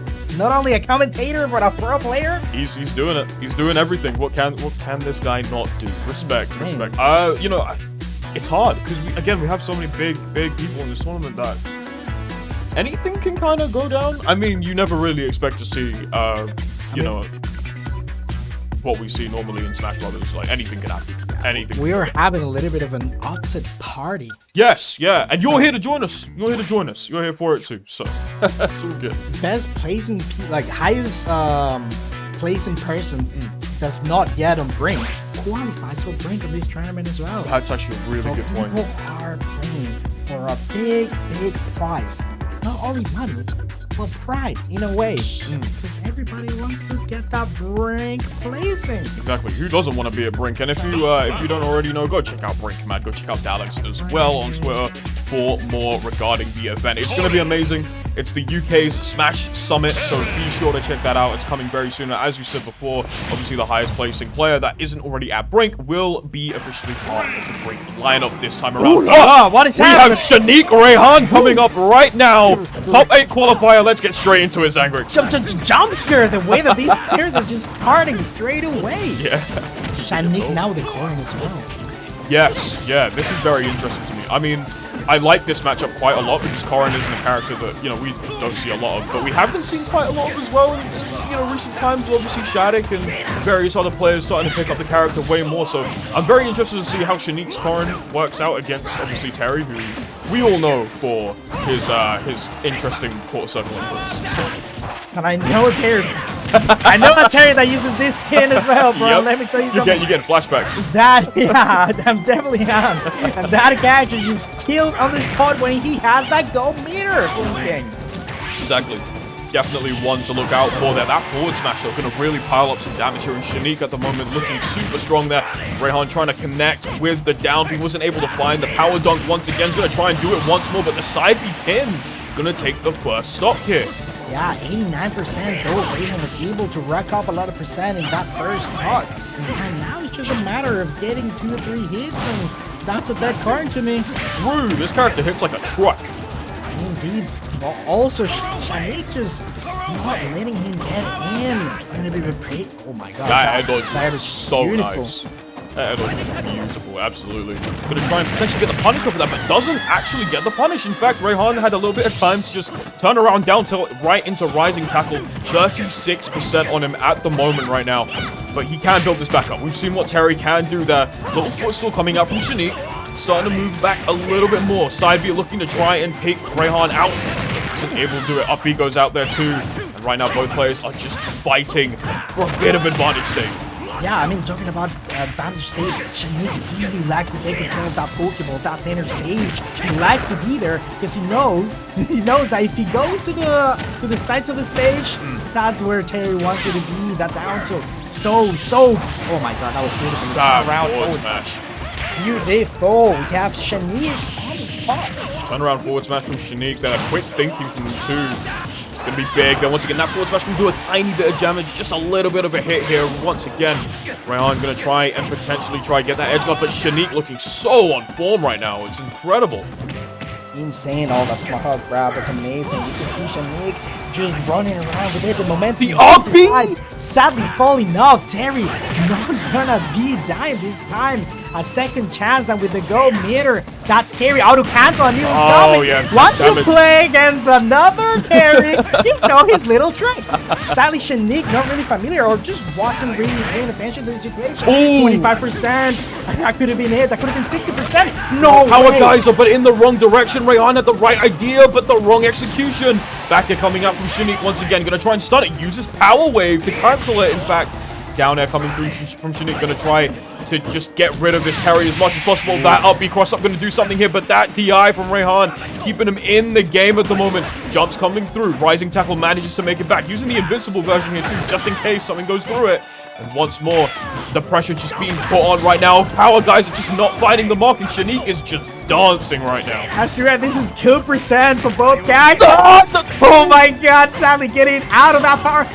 Bro, he can't get out. Buster Wolf. It clinked! It clinked! Side B clinked! I'm pretty sure it wouldn't have mattered, but I don't know, that was a weird interaction that happened there. Sadly, that Buster Wolf is just not gonna connect. That could have changed the situation completely, and Rayhan took the game. Oh yeah. Game one going to game one. That's my go. Let's go. Bro lost and won at the same time. I'm saying, bro. Oh man. But yeah, no, I mean absolutely you are very right. It just came down to a matter of, hey, if I flick the stick a couple times and press the B button, there goes your stock, right? And we did see that a couple times, but to what looked like a lot of panicking right from Rayhan's side, which was a little unfortunate for him. But after that, I mean, he was putting a lot of the work in. Kind of unfortunate the way it ended. Obviously, that side B pin going through the ledge of a PS2, which we know how it works. And disconnect your Pro controllers, please. Oh, la, la, la, la, la, la. Delfino. He's not even here. You need to disconnect now. Alright, going into game 2. Same character, Shaneak really sticking with his current pick. Interesting. I don't know if I like or dislike the way that Shaneak sometimes uses up B. It's kind of sus. He likes to use it for an anti-air, but sadly that move is not really that strong. Yeah, I was debating this once with someone, and we were just kind of like, Corrin's up B is good for what she wants to do, just not killing. Yeah, definitely. He's like a recovery, has really big hitbox, but I don't know if that's the move I want to use. High, medium reward, I would say. High risk. Absolutely high risk as well, and you know that in life. Oh, speaking of which, going for the up B again there, but once again cancelled through, and that side B actually going to linger for a little bit. The hitbox being active towards the very end is going to take Shaneak out for a ride there. 2 stocks down. Rayhan on 3 at the moment, 98%. But let's talk about Final Destination here, in fact. I mean, Final Destination, again, a stage where there's not a lot of platforms. Terry loves this stage because it is just straight up scrapping. Rayhan picking a pretty decent stage, but, it seems to be working out for him at the moment. I'm kind of surprised it's working out because Terry, as a character, kind of struggles to land most of the time, and again, as a character, is such a good juggling as Corrin. I would expect Shaneak to be able to juggle him more, but Rayhan just apparently just not really getting juggled that much. No, it doesn't seem like it. Both players are just kind of trading a little bit once again. Shaneak looking for these up air juggles, but as you said before, not really finding too much success in it at the moment. A couple jumps coming through here again from Shaneak. Back air to potentially just find some space.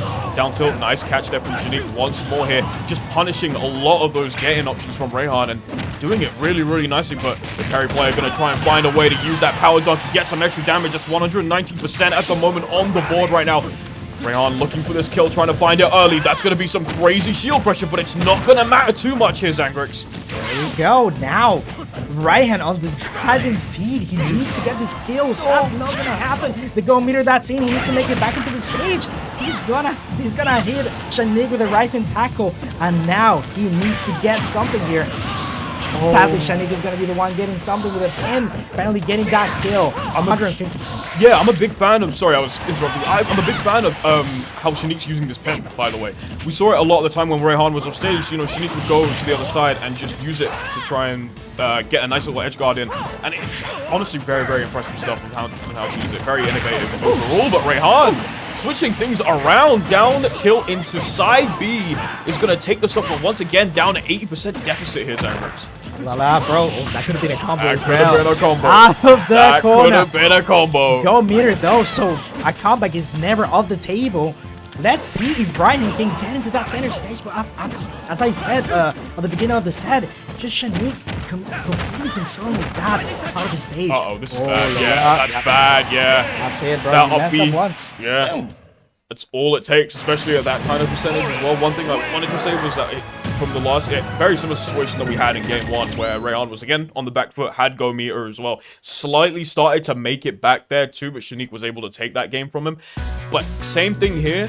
All it took was that if that up B hit, you would have found yourself in a much more safe position. Fortunately then for him, Shaneak was able to punish it really, really well. Takes game number 2 in this best of 5 series.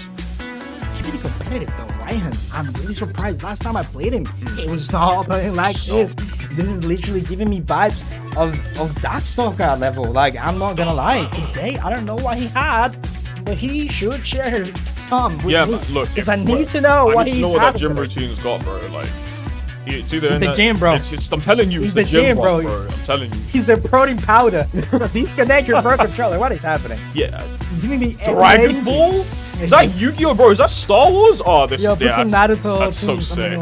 That's so sick. Yo, the Genshin Impact though? Hell yeah. What is that game? Yo, the Danganronpa? Danganronpa hits it, bro. We really got everyone. Let's see what's up. Oh yeah. Is he like choosing a random song? Are we playing roulette? Like what? That? Are we playing roulette? Your arms? Roulette for like bar time or something.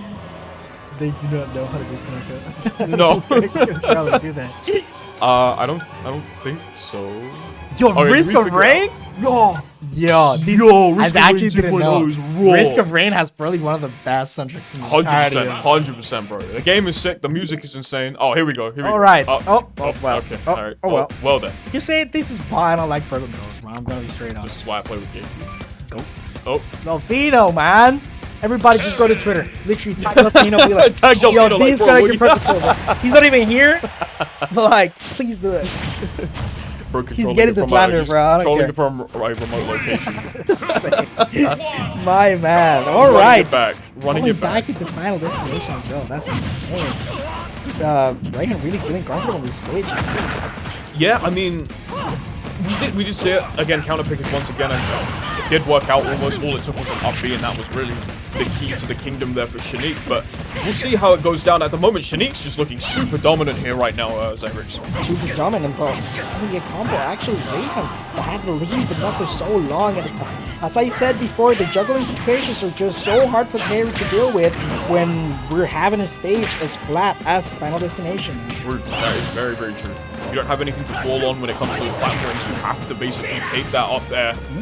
And very linear hit. That side B pin's gonna really put in the work. That Shaneak with the spacing. Rayhan trying to look for more protein the way that he was going to the left stage. Bro, the controller down, looked at the back, was like, I need more protein powder. Man, bro. It's time to eat, bro. The games are not gonna fall. No, unfortunately there, but so far so good there for Shaneak. Rayhan's going to have to look for a way to just survive once again. That up down B not really going to work in too much. Once again, shield pressure on the side. Gets the forward tilt off the roll. Shaneak just kind of waiting and just looking for these punishes. Govia on the side of Rayhan. Can he pull it off here today? Oh my god.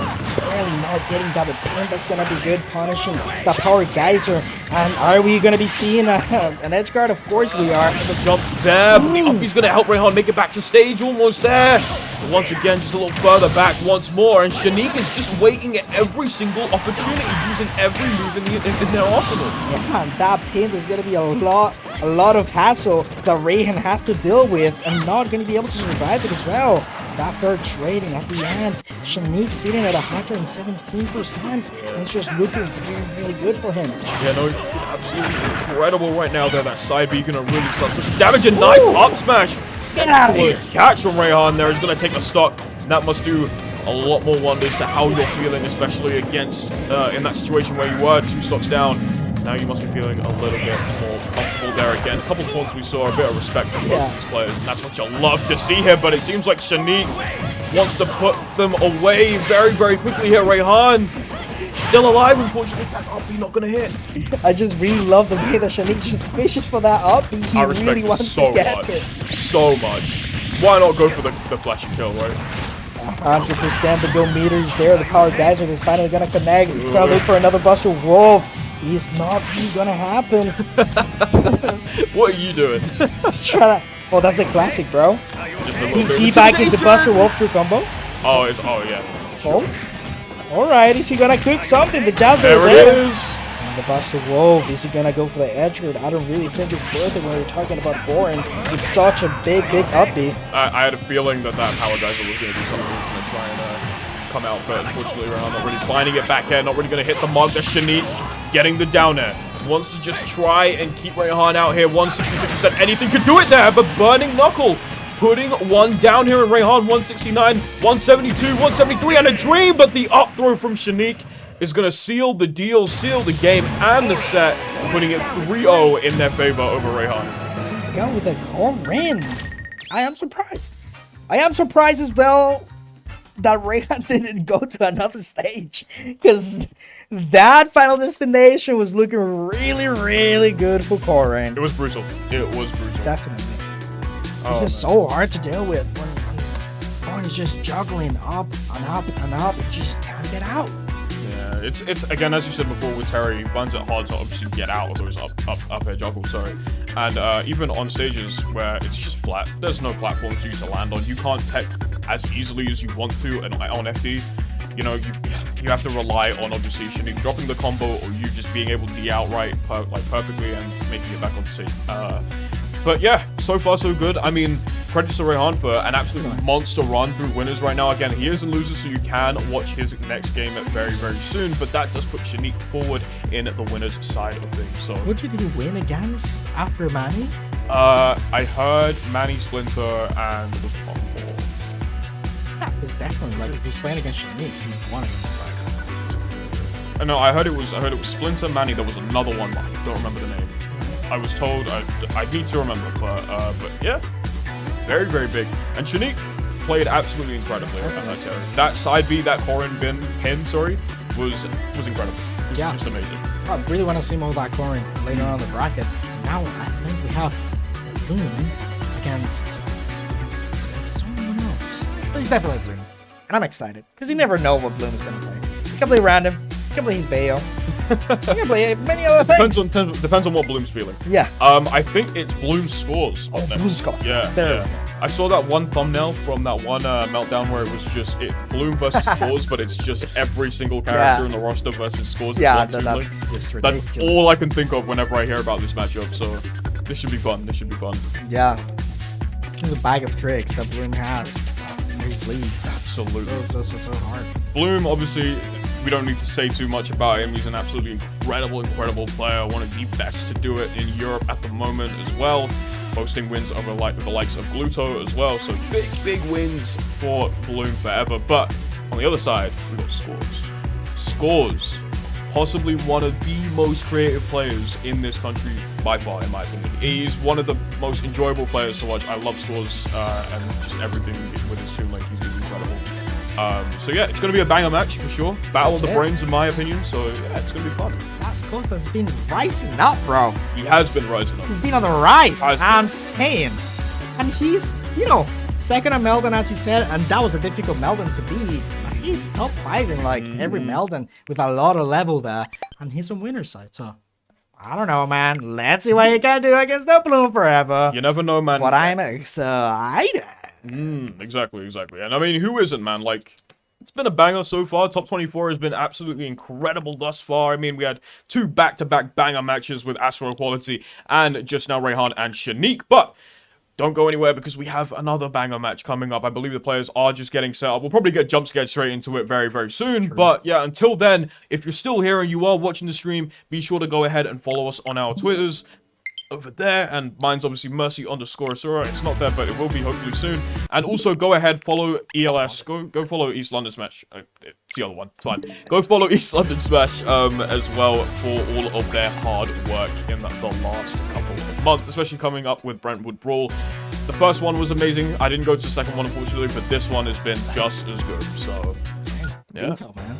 Oh, I'm kind of sad now that I didn't go to the second one. I'm not gonna lie. Yeah, same. Hot tournament, bro. A lot of faults, upsets, a lot of gaming. Yes, a ton of gaming. And on top of that, I mean, it's an incredible location. This place is amazing. It's nice. The sun is out. Yes. It's a good day to have a nice tournament here on a fine Saturday afternoon. And I hope you guys are also enjoying your Saturday afternoon here tonight. Oh, today. It's been a day. It's been a day. There's a lot more of the day that we need to go through. That is true. That is true. Very well said. Now, let me think about it. Because the only player that's qualified for Brink this tournament, if I'm not mistaken, because Luby dropped out, is right? Or is Shaneak also on Brink? I can't really remember. Because Our Baby's dropped out and Luby as well. Yeah. They're definitely there. So now, Bloom, I'm pretty sure is the only qualified player. I don't know if wouldn't Bloom be invited to Brink unless they were invited. Bloom is already on Brink, Okay. so he can't qualify through here. He's already there, That's what I'm saying. Yeah, he's invited. which means that Shaneak, Ascro, have really good chances of getting there. They have because they're on very winner's strong side there. Exactly. They have very strong chances. I would love to see Ascro there. That'll be good. I've been saying this. I've been saying Ascro for Brink. I've been saying it for ages. Okay. He needs to be there, man. It's gonna be awesome. If you haven't already and you want to check out Brink, be sure to also check that out. Dallas, I believe, has been posting a lot about that on Twitter. Opt-in as well for Brink is coming up very soon, so be sure to check that out in the future. This guy is also gonna opt in for Brink. Guys, you're not ready for what's coming. Yeah. You need to be ready, bro. 3 months. Just give me 3 months. That's what I'm saying. It's gonna be fun. It's gonna be fun. Everyone's gonna have their campaigns out. It's gonna be an absolute riot to see who can get into that as well. So Brink's happening soon. I know Zone wants to get in. Like, he wants to get in. So he's on loser side, but he is gonna be firstful to get into that pot for Brink. No way. Bloom really thinks he's Z. But let me tell you something, bro. He's not Z. He can think whatever he wants. It's just not gonna happen. And the other side. Whoa. What is happening? I'm confused right now. This is scores Bloom, right? Unless no, these not scores Bloom. I'm pretty sure this is 5 against Giggles. Oh, 5 Giggles. It has to be. You're right. Yeah, but the thing's wrong. So all right. But yeah, you're right. It is 5 and Giggles. Yeah, that's why I was so confused. But yeah, for sure. Hold on a second. 5. Yeah, there we go. Hey, definitely Z, and I'm not gonna lie this time. Okay. 68% to 48. A little bit of an advantage coming in from Giggles, but 5 has a lot of experience and a lot of games playing against Backpack, and he actually played against Backpack today. Sadly, I think it was against Asura. Yes. Not the practice that he wanted. I'm pretty sure that game went to last hit too. I'd like to believe, Apparently that was not game. Anyways, going in, we have a little bit of a lot more momentum on this matchup, and a lot of edge guards. Drag down? Wow, okay. starting off strong there as 5, but the down smash coming up from Giggles there is just going to take the very first stock. Both players already down to 2 stocks apiece. We are even here, Zangrix. We are even indeed, and now 5 really needs to fish for his setups. But against Giggles, it's just so hard. Finally, the up tilt connecting, and he's not gonna get. Oh, what is happening? He's not letting Giggles literally breathe. No, and I think that's what you want to do, right? Because if you let Captain Falcon breathe for at least a second, that counter, all these up airs into forward air, could really set you back, and you'd have to be careful on trying to make it back there. Back air's coming out once again. Both players just trying to trade as much as possible, but the shield pressure doing so well for them at the moment. Nice grab coming out there from Giggles. And one thing I found that's quite interesting about Falcon is he has things that don't work and shouldn't work, but they do work. Yeah. If that makes sense. I do know what you mean. That character has a lot of quote-unquote fake combos that sometimes just work, bro. I saw someone do forward air into, nair into down B? Yeah. Yeah, I don't know. A lot of Twitter shenanigans have been happening. I'm talking about shenanigans. We can see Fab just getting another edge guard and killing Giggles super early. And that's exactly what you want when you're playing against a character with not the best recovery. Yeah, no, incredible stuff there coming out from 5 at the moment. And again, that offbeat just an answer back there from Giggles. Massive reversal there, 53%. Giggles has to run through the gauntlet here of Falcons, right? I mean, played against Azalea not too long ago and now has to go against 5, who's absolutely putting on the pressure right now, looking for the down air potentially there, but wasn't able to find the mark. Giggles still alive in this 160%, but the back air from 5 is going to take game number 1. Hey, let's go 5 in. But the back air goes in the first game. And that was immaculate actually coming from 5. He was playing every single stock as he should, getting the edge guards when he could. And he is gaming, bro. Gaming, absolutely. A very solid first game there from 5. Ooh la la. Ooh la la. Town and City.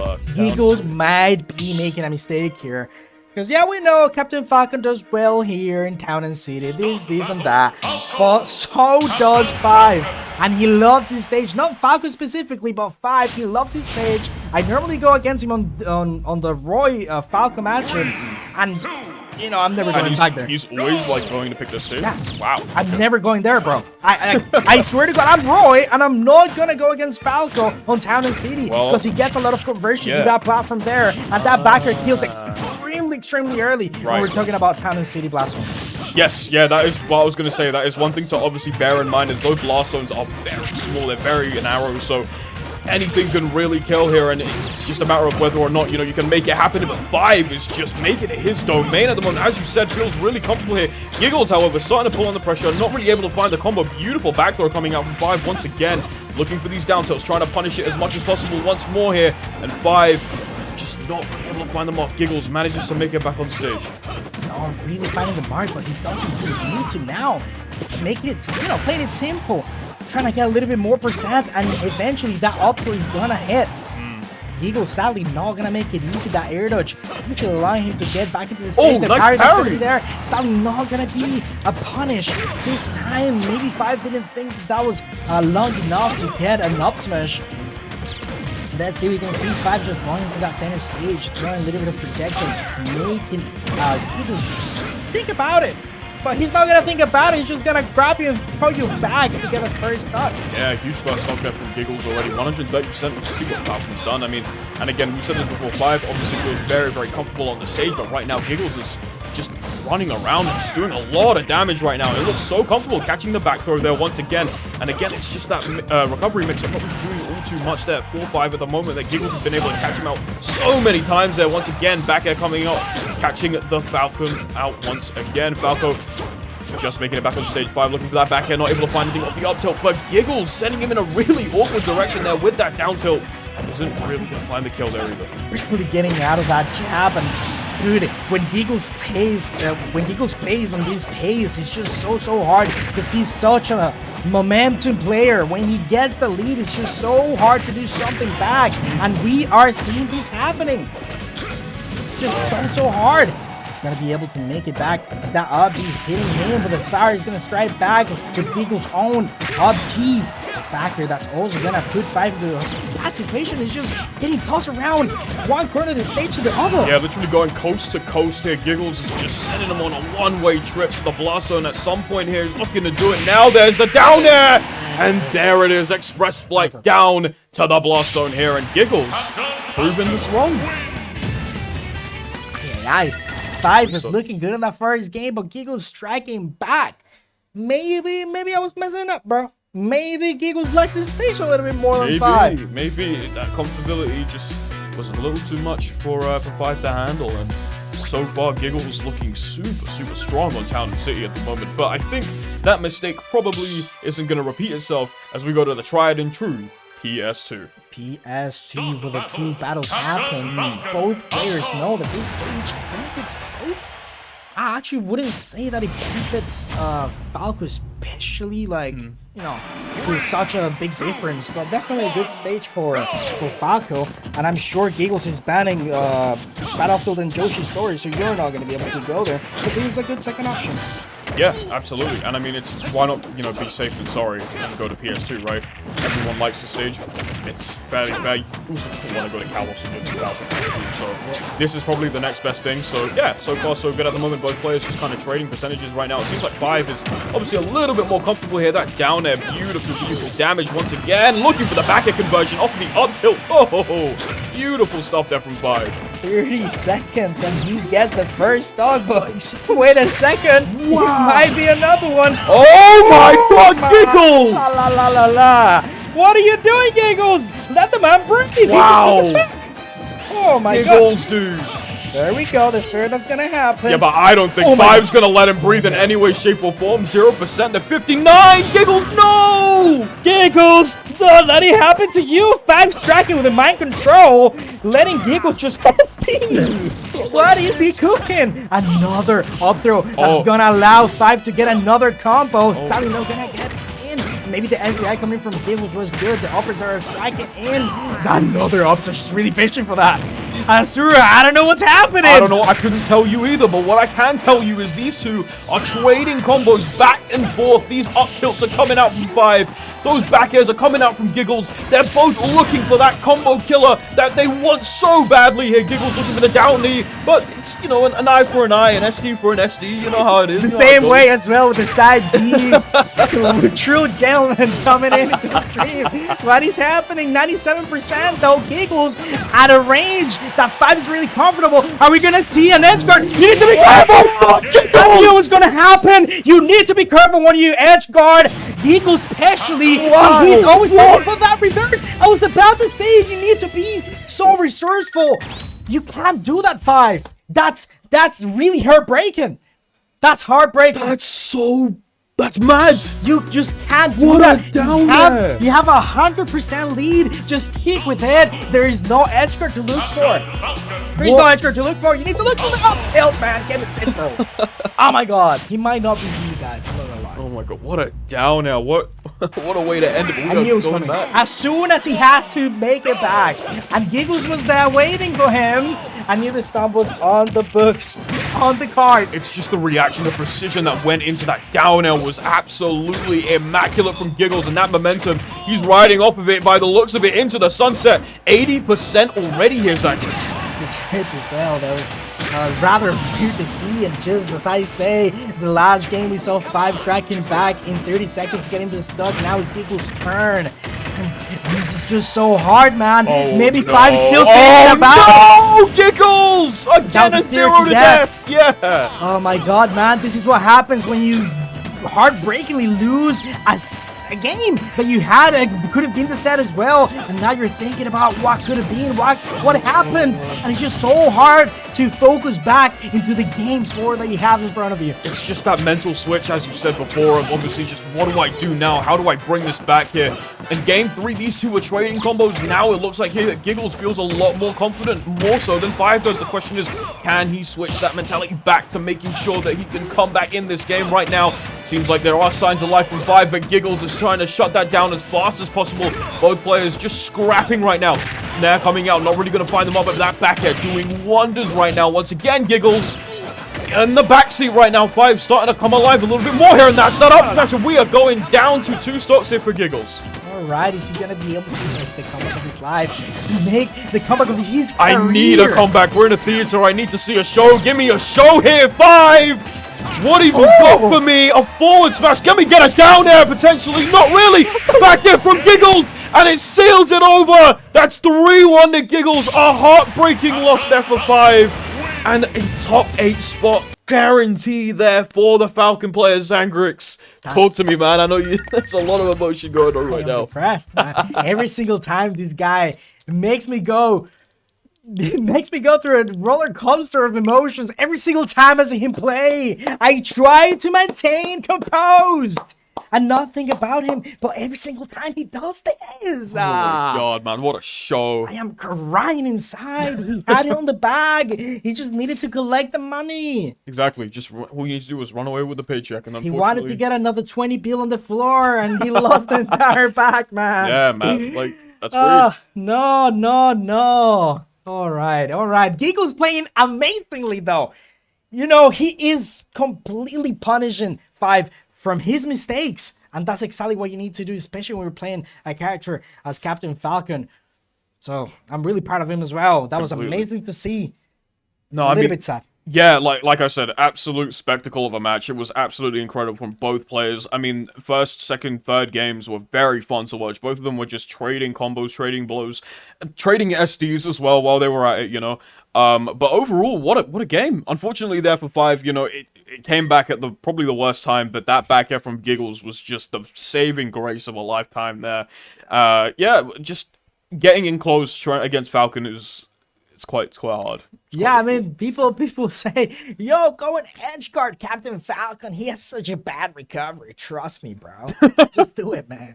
And then they get backward and they get stomped with a downer. It's not as easy as it looks, bro. And when someone is piloting Captain Falcon as Giggles does, and it's another story. Yeah, it's a whole different story. You need to be in the lookout for every single resource that Captain Falcon can get out of his bag. That is just sometimes a little mistake, a little, okay, I'm feeling good, let me go for the downer. You get reversed, and the game just completely going to the other side. To the other side, and I mean, look, that was a bit unfortunate there, but I mean, I don't think that's the end for him at the moment. It's not the end. It's not the end for him at all. That was just winners. So that was just winners. Yeah, which is insane. But now Giggles with a seat too. Giggles, he's getting grab of that second seat. Give it to me now. Exactly. Remember, there is so much on the line here today. In top 8, these guys will not only just be battling for their pride, not only for that top spot, but also a spot at break this summer. There is a lot riding on this tournament here today. Definitely, man. Everybody wants that spot. Absolutely. Looking amazingly. It's basically our summit. He's basically our summit. It is our summit. Summit. Yep. Shout out to Daleks and his team for that as well. And hey, you guys will get to be part of the spectacle here as well. So don't go anywhere. We have some absolutely incredible matches coming up for you soon. Just wait for us. We have, I believe, another match just lined up. We are waiting for that to happen. We'll probably get jump scared again, but you know how this goes. And I'm very, very excited for it. Zangrix, how we feeling, man? I'm feeling good. I'm feeling like maybe Bloom4Eva and Scrubs are gonna come into the stream. Got it. Maybe the script was lit early. Maybe the script. We had a little bit of foreshadowing, perhaps. Maybe. Insanity. Maybe. Let me see what bracket's saying. Azalea versus Electric happening on the spot. Azalea with a win against Trumpet. Maybe Azalea can have a really good users run. We can see someone playing against Raihan. Playing against Raihan right now. Raihan playing Terry against the player that has the most sets on the world. I won't even say on the entirety of Earth. Yeah. I'm pretty sure he has the most sets against Terry because he's playing Daxuka every single tournament. And they've hit over 100 sets now, haven't they? Yeah. Exactly. So, I mean, you know, that practice is ingrained within Zone's memory, so it should be all good. If Raihan wins that set, he can ask me for £5 and I'll give him £5. There you go. You heard it here first, folks. Raihan, hit me up, bro. Yeah, big.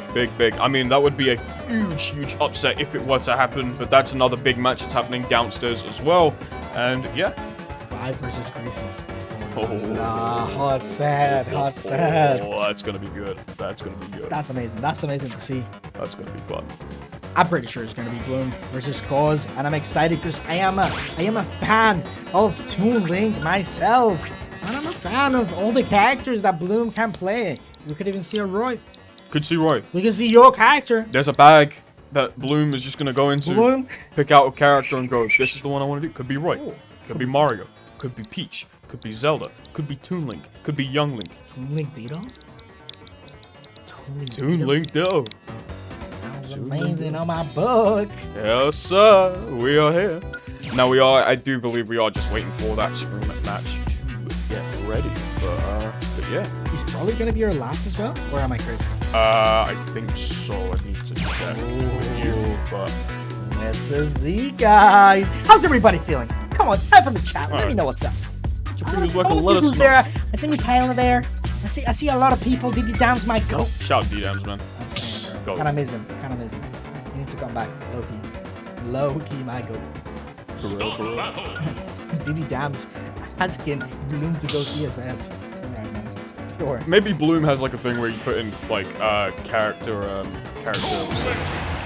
requests. That's it. He does. He probably does, right? Lucario!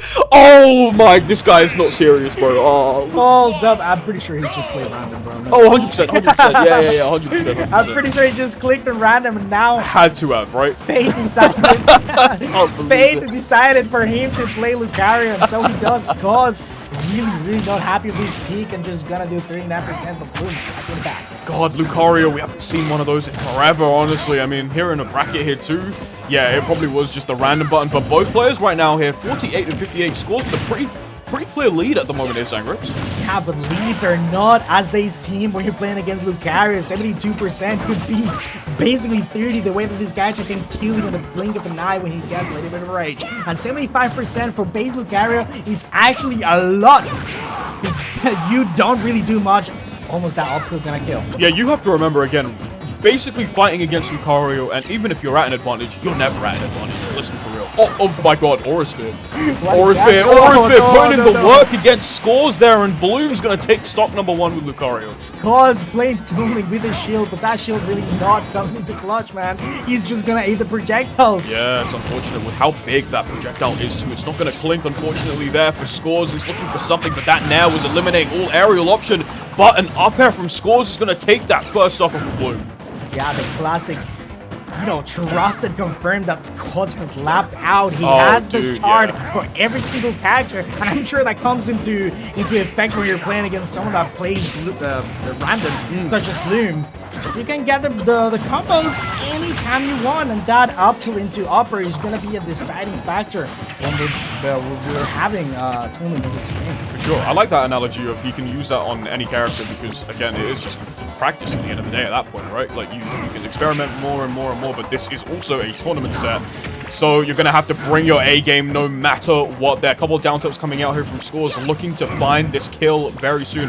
Again, the last thing you want is for Lucario to build up that rage, let alone Aura, and for it to be an absolutely deadly combo. Again, Bomb's going to come out there. Scores not really going to find much of a follow-up off of it, but still struggling, looking for the up air. Isn't able to find it. Up tilt, looking for a guaranteed up air, and that's going to take the next stop there.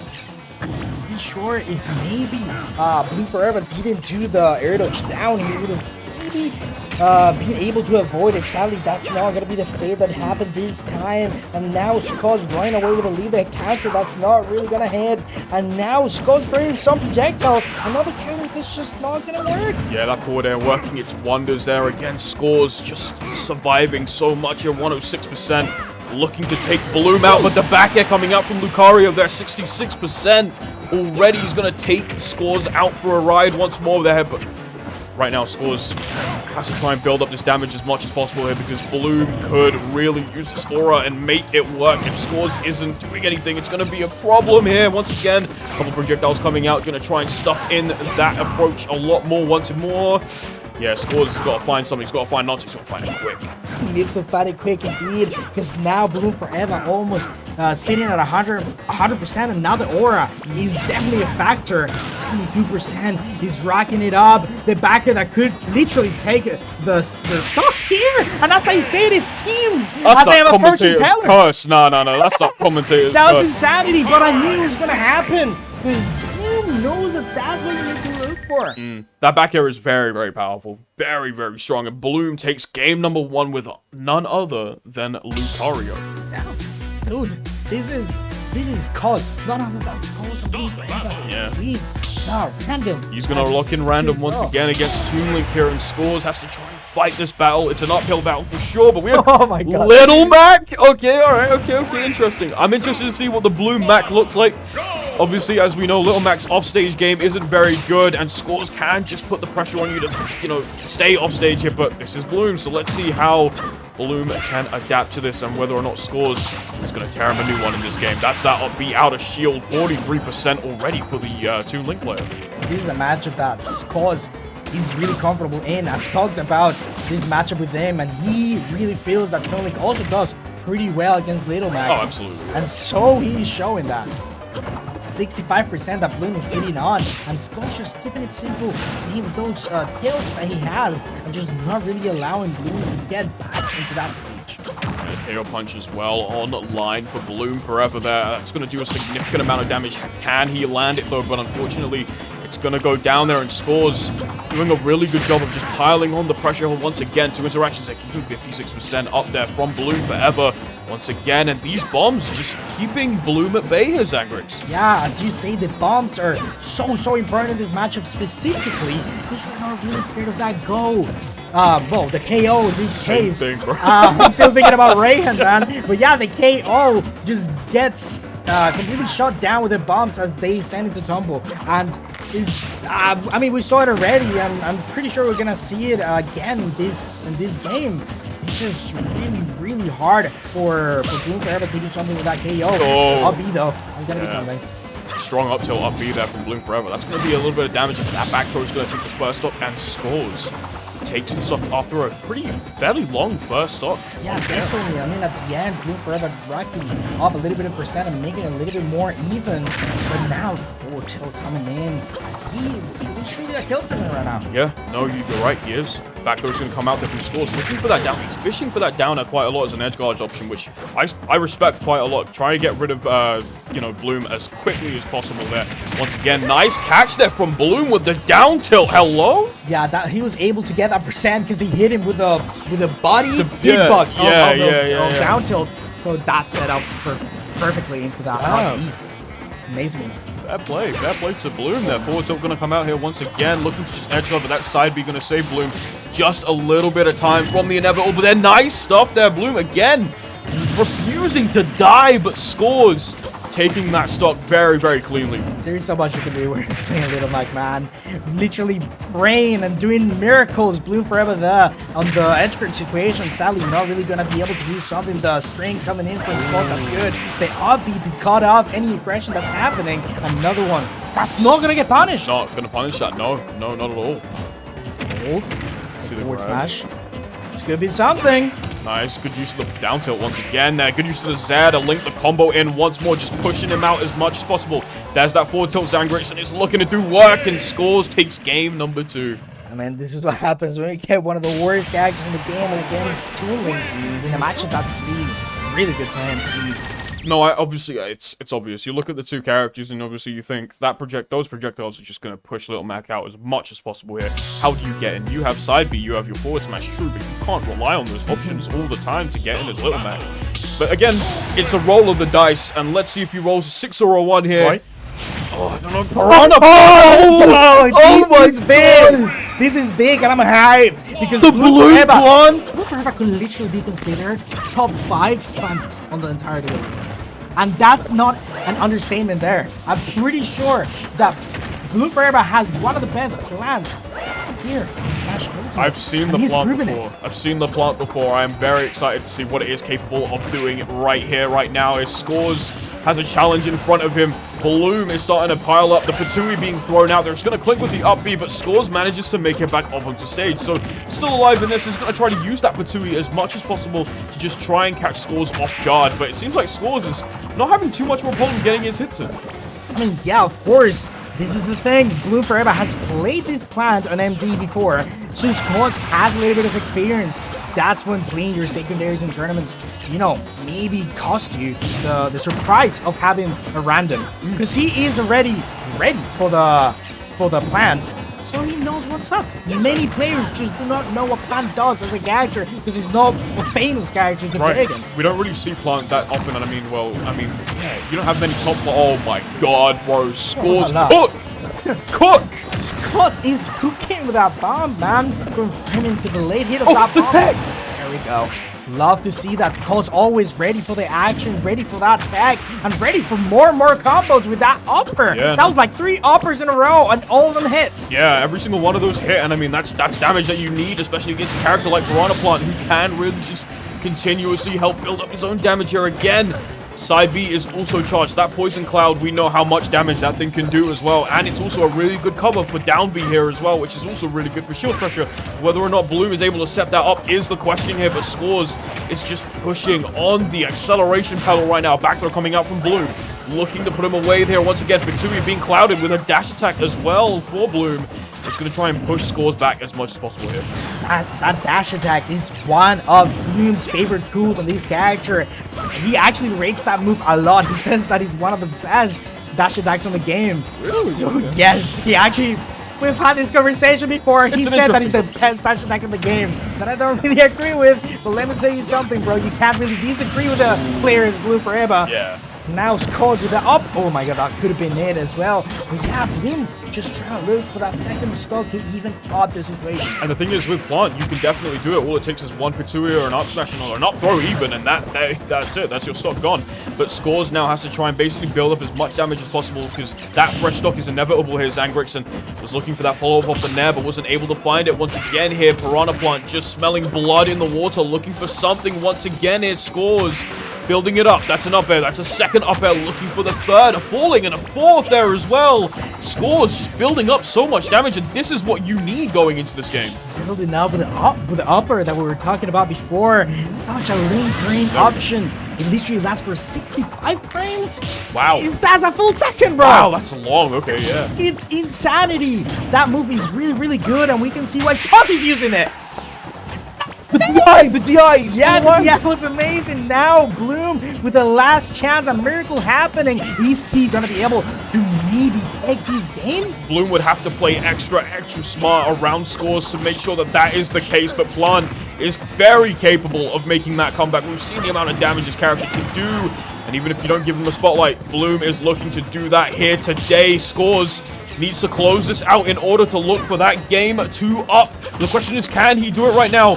He's looking like it's a bit of a struggle here. Bloom looking for that forward here. Zangrix is not looking too good right now. He's not looking too good. And as I say it, he's finally going to be able to clutch it out. Man, when you're in that situation against a player as good as Bloom4Eva, you had the win there. The kill screen literally appeared.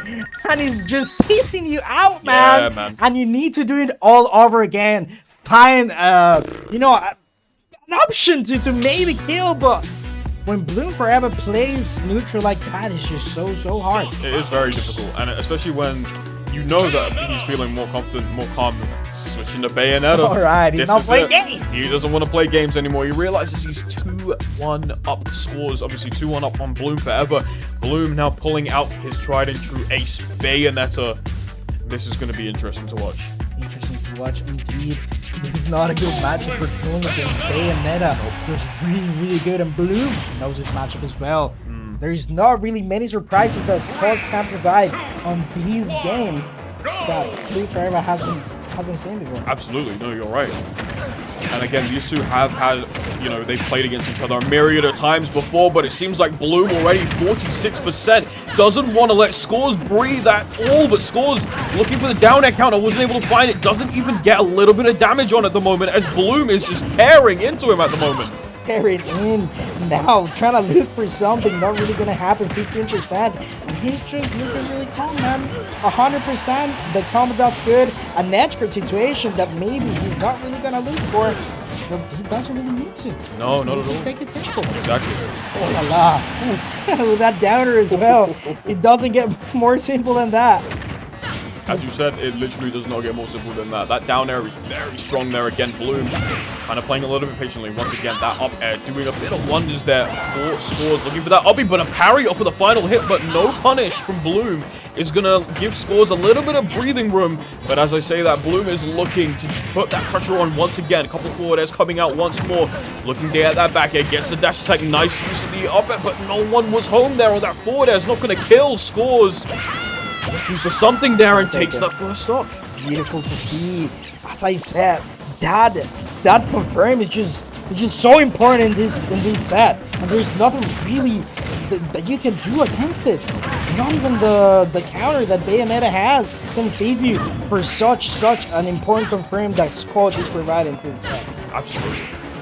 Dash attack, that's gonna be good. One of the best dash attacks in the game as well. Yep. And now Bloom4Eva just sitting at 40%. I'm a big fan of the Toon Link portal that's being used quite a lot here by Scores. It's obviously pushing back Bayonetta quite a lot, and it's good. It covers a decent amount of the ledge as well, so it's a very solid option there, but you can't rely on it too much, otherwise it becomes very punishable there, and I know Scores knows that as well. Their bomb's going to come out, bomb drop, but that's going to do some really nice shield pressure, some nice shield damage there for Scores. Isn't really able to find anything here at the moment. Bloom actually kind of struggling to maybe get this kill. Yeah. You know the player sometimes is really difficult to get a kill with. It just seems like nothing works. That backer, Sally, is going to be a sour head.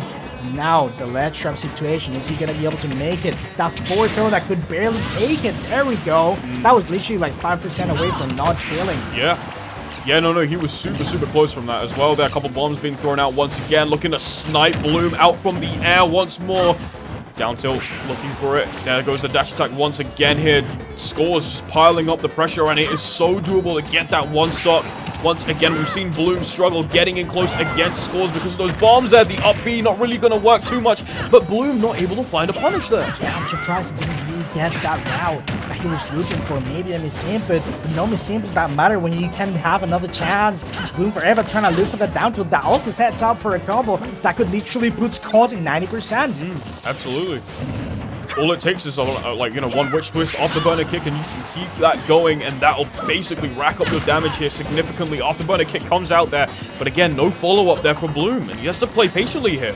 Oh my god, trying to look for the witch time for those two decks. That's God, something that we can do in the was match. scary, man. Here we go, witch twist. Trying to take him up for a ride. 89% currently, as you said before, very close to 90, but not quite there yet. It is indeed a 90%. It's Scores trying to get this kill, but he's just not able. Bloom4Eva sitting at 150%, literally full rage, and he just keeps wrapping up the percent. Yeah, man. Full rage keeps racking it up. 149%. Scores has to be living on a prayer right now in order to really make this happen. Otherwise, we're going to a game 5. If Bloom can take this now, that is what it's going to be there. That forward throw potential up throw coming up from Scores, and that's going to take the stock, and we are down to 1 stock apiece. Yeah, definitely coming to clutch, having 2 kill throws. It's only one of the few characters that have that benefit, you know? Yeah. There we go. Up tilt, forward tilt, down tilt. Okay, Scores is cooking a little. There we go. 49%, waiting for that again. A whole second angle. Oh, don't let it happen to you. 65 whole range. Don't do the 5. That is 65 whole range, my boy. Yeah, bro, it's just so long. It lasts for an entire second. There's nothing much you can do, even when you're a character with the options. Oh my god. Oh my god. Oh my god. Oh, this is big. Hold on. Scores 2-1. The significance of this is huge. He could send Bloom to losers. Trying to look for a grab, trying to look for an up tilt. Looking for a miracle, though. Oh my god. I'm stressing. I'm not even playing. I'm saying, bro, getting out of the situation, but this is what you sign up when you're playing. Oh my god, when you're playing Bayonetta, you just can't find the back here. Oh my god. And we are all breathing. Yeah, now I can breathe a little, but we might have to, start holding our breaths again because we're going to game 5. Remember, the winner of this qualifies for top 8 winners side of the bracket, and the loser goes straight down to losers. So this is all to play for. Game 5 scores Bloom4Eva. This is top 8 qualifier scores and Bloom4Eva? How is this happening? How did this happen? But he's going to pit. He's had his fun with Bayonetta. Oh my God. Now picked up pit. You're like, alright, man, I'm done playing with this low tier character. He's a This character can just KO, man. Bayo stinks, guys. Bayo sucks. Bloom has confirmed it today. He doesn't want to play Bayo anymore. But he's playing Pit. Now, Pit's an interesting character to pick up, actually. I quite like watching Pit. People say that he's possibly... I've heard people say that he is possibly one of the most honest characters in the game.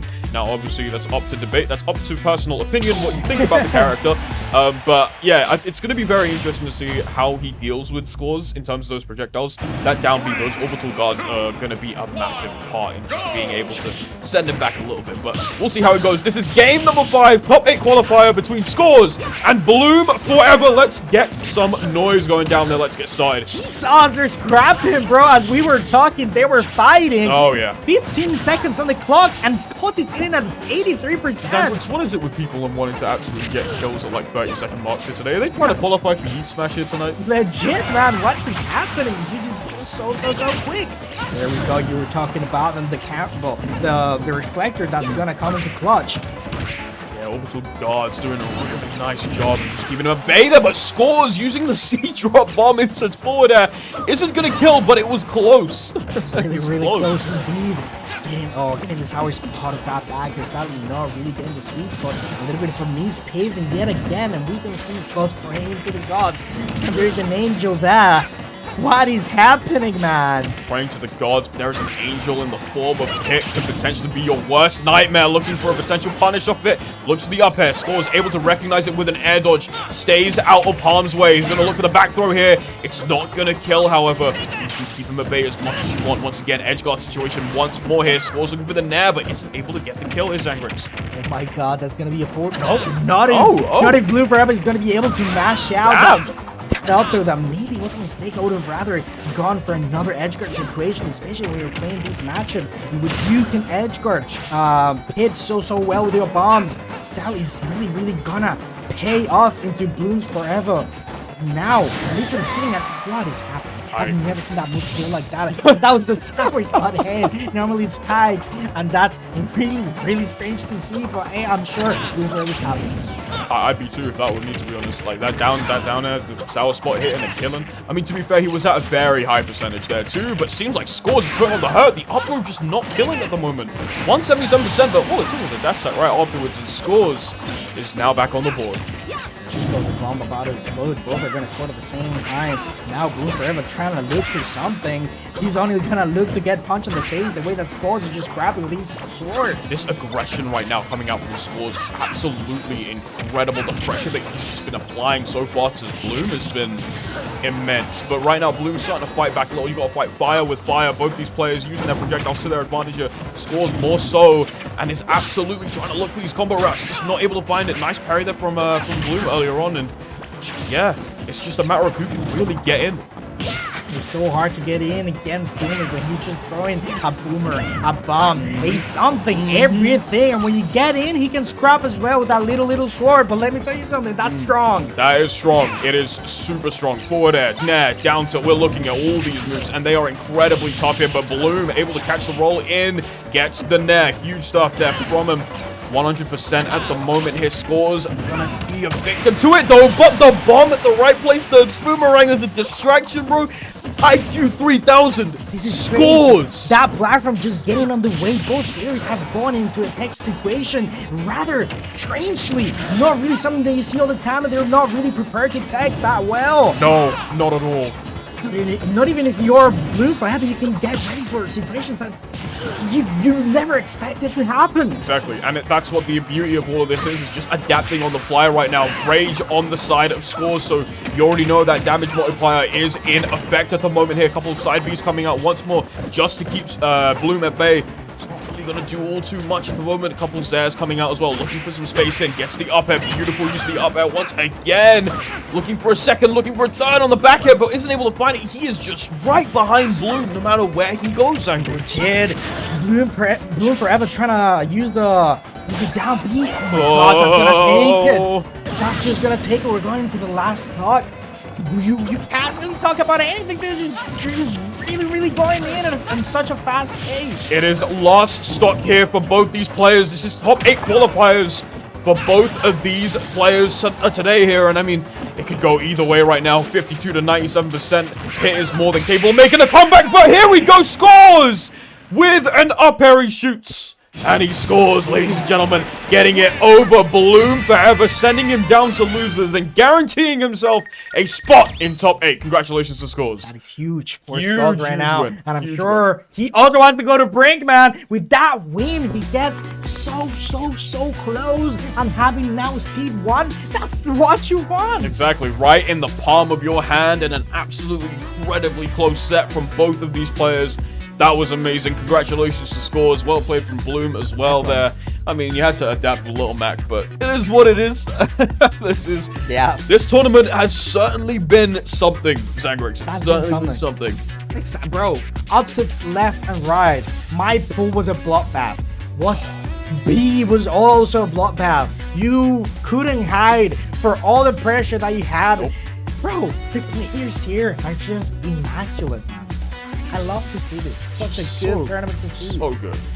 When you see a tournament, it's like, okay, the person that was expected to win won. Okay, sure, but when we have upsets like this, it's just amazing to see. Yeah. Now, though, I think it's time to wrap up.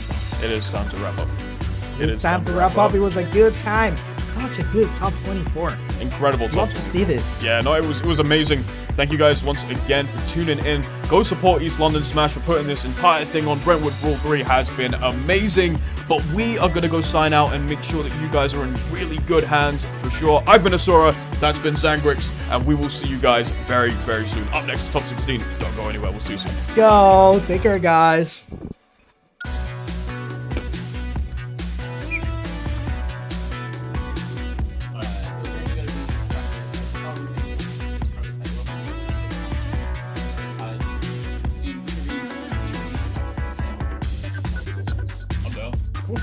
I'm eating, bro. Take care, man. You are sick, by the way. Can you keep going? Thank you. And I've been watching this shit about that. I'm big fan. Thank you, bro. Big Yeah, fan. it was actually really like this. You like that space and shit. I wanna see you shine, my boy. Yeah. Keep that, man. Of course. I'll just find it, bro. You can just tell me. I'm really excited. Yeah.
land.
Ready whenever.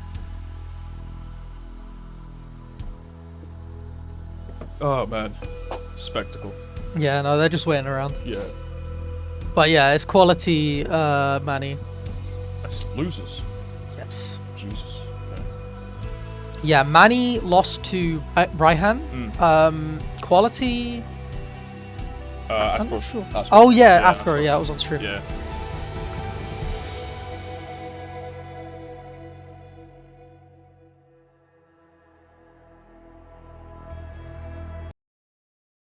Quality has, or Manny really. Oh, Oh, hello! hello. Oh my god. You can't get rid of me. I thought I was going to go too, but things have changed and we're back. Ladies and gentlemen, welcome back to Brentwood Brawl 3. We are doing top 16 and, top 24, bleeding in to top 16 and top 8. My name is Ascro. I'm joined on commentary with none other than Chucky. This time around, how are you doing?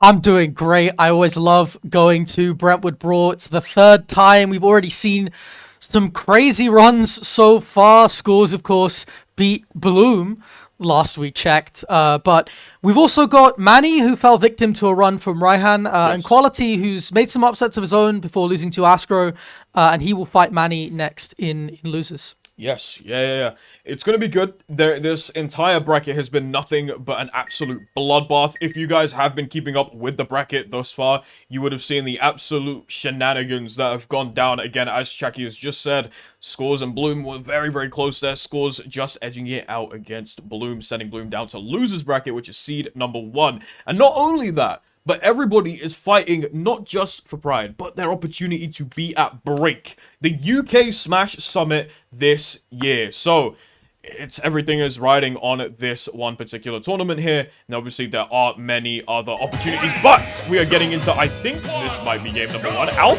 versus Zelda. Okay, so this is kind of interesting. Manny, whenever he can't play Wii Fit the way he wants to, even if the matchup's not that bad for Wii Fit, he switches anyway, right? Yeah. So he does have the Zelda. This matchup is a matchup that Wii Fit historically has decent results in, like Varun has a Myron win, etc., etc. Yeah. But it's something that I don't think it suits his Wii Fit too much, so he's going to switch to the Zelda for the time being. Quality, of course, one of the few good Olimars in Europe. One of the very, very few. Very, very few, and we say that quite literally. I mean, again, very strong start there from Quality. That very first forward smash going to take it there from them as well. Manny on the back foot. A Zelda could be interesting, but we'll see whether or not that can really work wonders here at the moment. Guardian goes out there, not really going to find the mark once again, and these Pikmin are just proving to be a massive nuisance right now. But something you've got as Zelda, that neutral B helps you really get rid of those Pikmin, but Quality taking advantage of the lag on that neutral B to just get out of the corner, win neutral, do whatever he has to do, take space. And it's working out really well for him so far. Especially being so short, you don't really have to worry about that threat of rising fair or bear as often. And Manny missing ledge there, trying to go for the angle, dies for it. Yeah, absolutely. Manny on the back foot right now, 6% on them at the moment here. Quality doing a really solid job of just keeping him at bay. And there it was. Nehru's Love, as we said, as a nice little reflect option there too. Pikmin starts to throw out there again. The Guardian just not really doing too much at the moment. Quality starting to build up some extra damage here. Manny starting to fight back a little bit, 43%. Looking for that up here, isn't able to find it there. Once again, the Guardian, the Phantom, sorry, doing a really good job of just keeping some space in there. Yeah, that Phantom just cleaving through the different Pikmin that Quality is trying to set up. You can see why Manny has opted for this matchup. Just using it to give himself some room to hit that Nehru's Love or that Nair and get those Pikmin off him. But Quality still very much in the lead. Just so much better in advantage, I feel like. He's a bit more familiar with his character. Oh my god. Whoa, okay. All right. A little thrown off on the DI there, I think. Yeah. For sure, it definitely looked like it, and Quality is going to take game number 1 with Alf. Do we see a switch, or do you think Manny stays with Zelda here?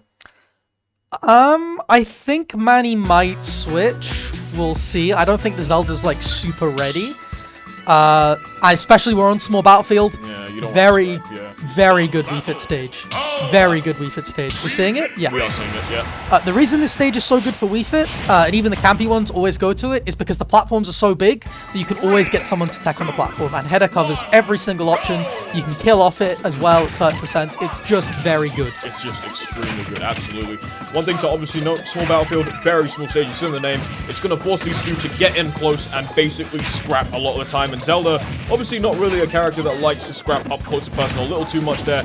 Is going to have to force Manny to switch to his ace, which is obviously Wii Fit Trainer. So let's see how that goes down. Obviously, both players are now just starting to scrap, finding some extra percentage. Once again, the deep breathing as well, also online, is going to pull some extra damage. He dashed when he didn't need to, and he couldn't hit the nail on up smash. That's unfortunate. He doesn't know the percents that you have to dash, and when you don't have to dash, it's kind of finicky to get used to, but Manny's still doing okay, barely living there. Got to be careful of these Pikmin. Got to make sure he uses that big nair to get them out of the way. That Pikmin is going to definitely be the thing. Someone's existence there forward. They're coming out there from Quality, sorry, once again. Just throwing out a couple more projectiles. Some more snakes once more here. Dash attack coming out from Manny. Not really going to kill there. Holding on to that neutral beam. Looking for the deep breathing there. Isn't able to find them up. Gets the kill instead. Manny looking super good right now. Yeah, that charge shot can be really... A lot of characters have charge shots that aren't very useful, but sometimes if Quality is throwing out a button instead of like side B, the charge shot can be pretty useful, and this matchup allows you to engage him without going too near him, especially because of how short he is. It can be really difficult sometimes to hit him with his weak hitboxes. Yeah, very careful when dealing with that there. Up throw is going to come out. There's the forward air. Not really going to find much success with it, with the quality of this combo. It was quite nice. Huge stuff there from Quality. Has 2 purple Pikmin on the back foot here too. Yeah, he is entering the Myron zone shortly. He's almost there. Love that back air from Manny, just adjusting to how short Olimar is. Just out of range of those purple Pikmin as well. The spacing is really good. Smash! Oh my god. The bravery. Oh, you love to see it. I respect this so much. Back air coming out from Quality once again. It's going to just try and keep him at bay here. Really going to do much else. Forward air, down air, sorry, not really going to find the mark. Deep breathing online for Manny once again, looking for the dash attack. Quality gets the back throw here. Once again, those Pikmin just quick exchange. The purple one's going to do a lot of damage. It's going to throw out himself again, throwing out Pikmin once more, once again. And Manny is just getting rid of them every single time.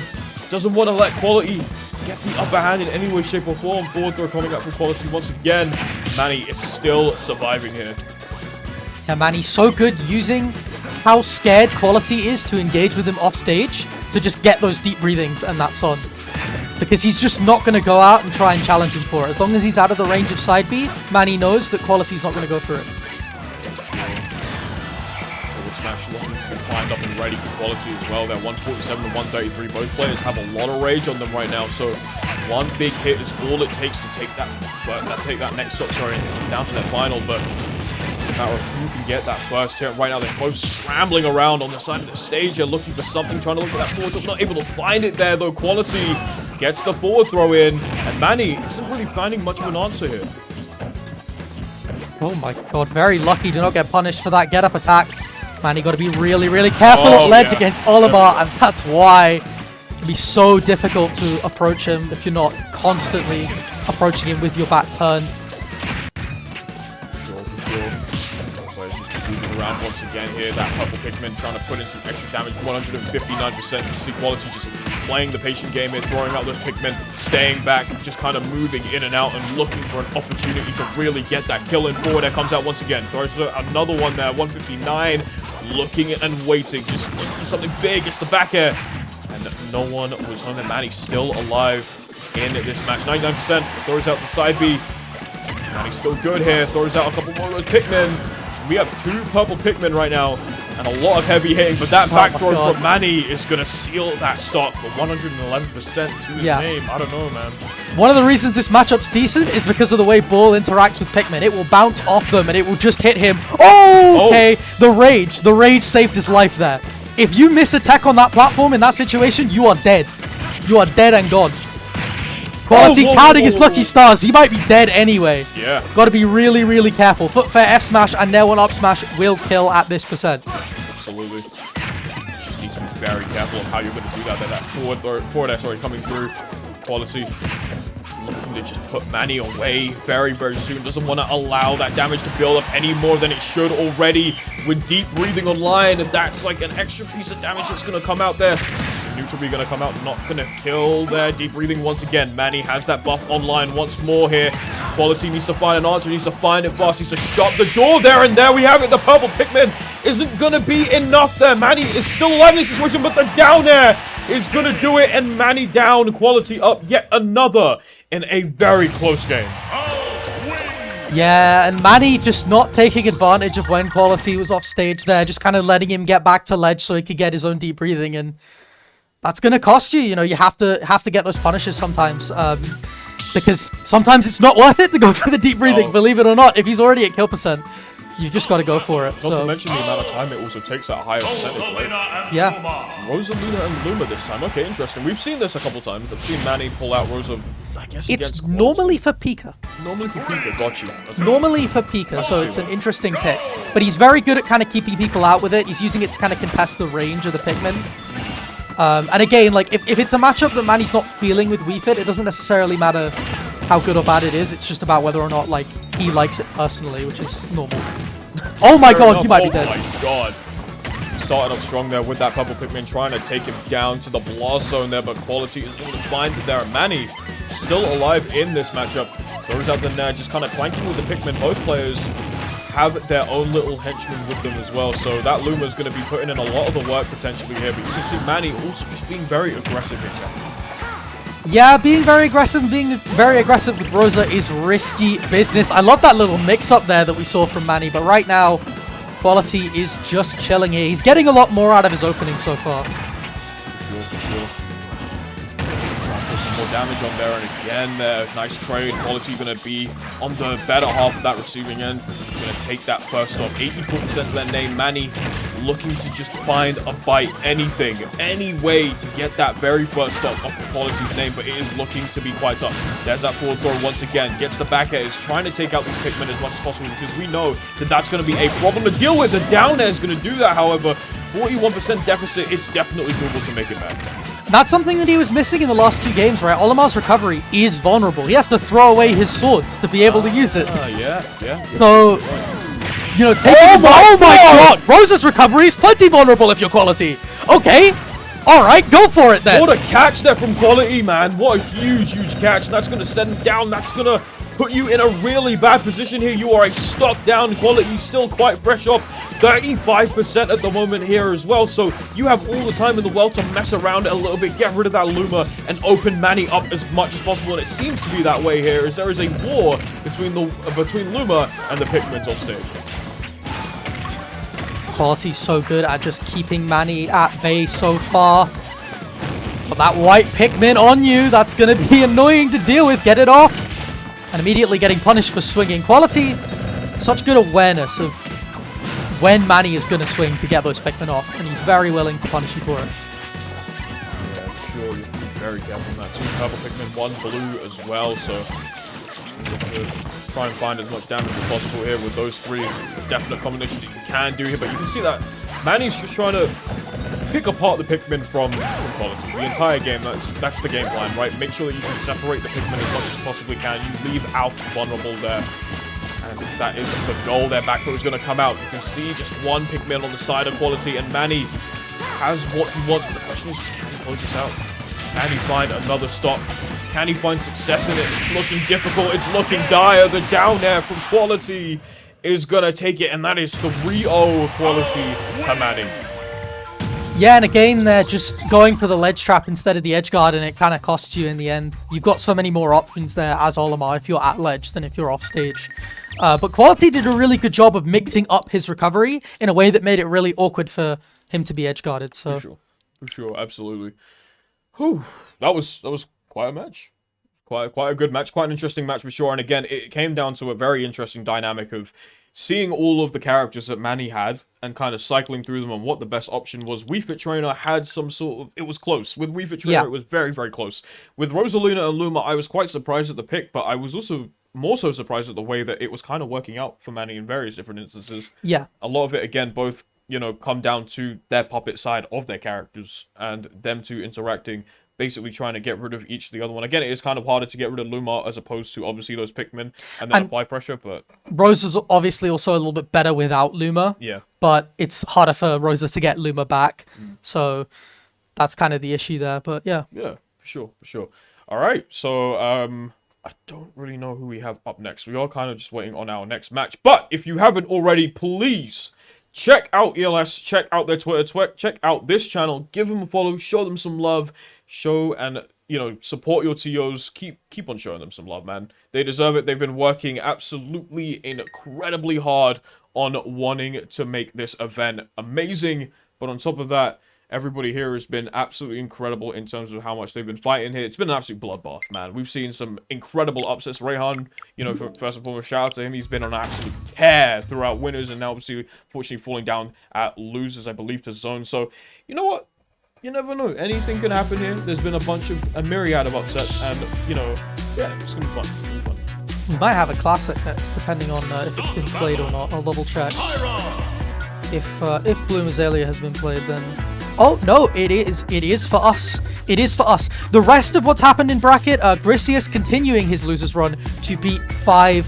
Zone, of course, beating Raihan, continuing his losers run after he was upset by Quality earlier on in the bracket. But Bloom and Azalea are here to play. This is a storied set between these two. Oh, yeah? Two of EOE's biggest prodigies. Again, these two definitely played at tea time a lot.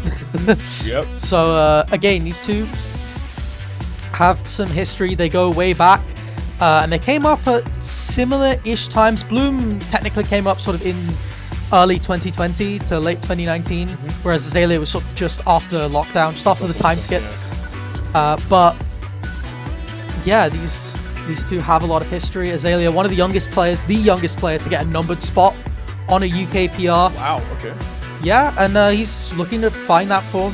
Doing really, really good stuff so far. Done well in this bracket so far. Very clutch as well. Game 5 against Electric, which can be really, really stressful. But the way he commanded that Game 5 was really impressive. Like, he from the get-go just started steamrolling him, got a stock up immediately, and now it's like, okay, well, I don't have to worry about rest this game.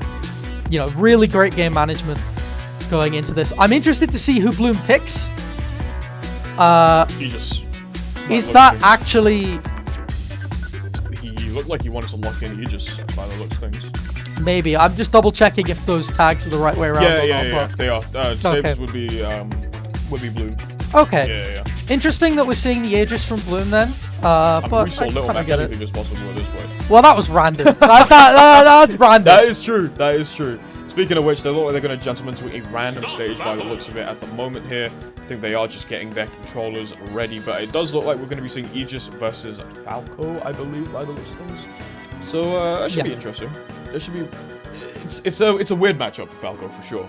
You have to deal with obviously how fast Mithra moves. Not only that, their damage output, to say the least, is a bit mad. But working around that sword is definitely going to be something that is going to be quite hard, because that disjointed hitbox is mental, and the Falco sometimes struggles with it, so it's going to be very interesting to see how Azalea is able to work around it. But what's even more crazy is that this is losers. Yeah, that is kind of nuts. Thinking about it, like, it's insane. This is losers bracket. Yeah, you gotta thank Giggles for that. He will mess up every bracket you put him into. He's notorious for doing that. Shout out to Giggles. Shout out to Giggles. And oh, look, yep. Okay. Yep. Yep. Just double checking probably just controls or something. Yeah, just quick that's fine. But yeah, like a lot of spacey matchups, the key is kind of volatility with Aegis Falco, because you can hit those edge guards. Although it can be difficult to hit the confirms because of Mithra cheating, basically. The frame 1 air dodge that she has can be really, really annoying. And let's not sugarcoat it at all. Let's be careful. But it's also a little bit more bearable than Bayo sometimes, because you don't have to deal with the big anti-airs that Falco has as often. You've got a little bit more tools to kind of deal with it. You don't have to be in the air as much because your dash is much better. You see that? Just running up and using those rising aerials. So. Solid stuff already there coming out from Bloom. 30% here, and again, it's a matter of how do you get close. Those lasers might just be pivotal in this matchup here. Nice, good use of the Nair. Gonna follow it up once more here with a nice little combo. 29% coming up from Azalea. And as you can see right now, just playing a little bit patient, kind of waiting for Bloom to make a mistake and then just punishing it as much as possible. That down tilt really working wonders there too. Yeah, that down tilt is really useful. Just the low profile that it has makes it kind of awkward to deal with and punish.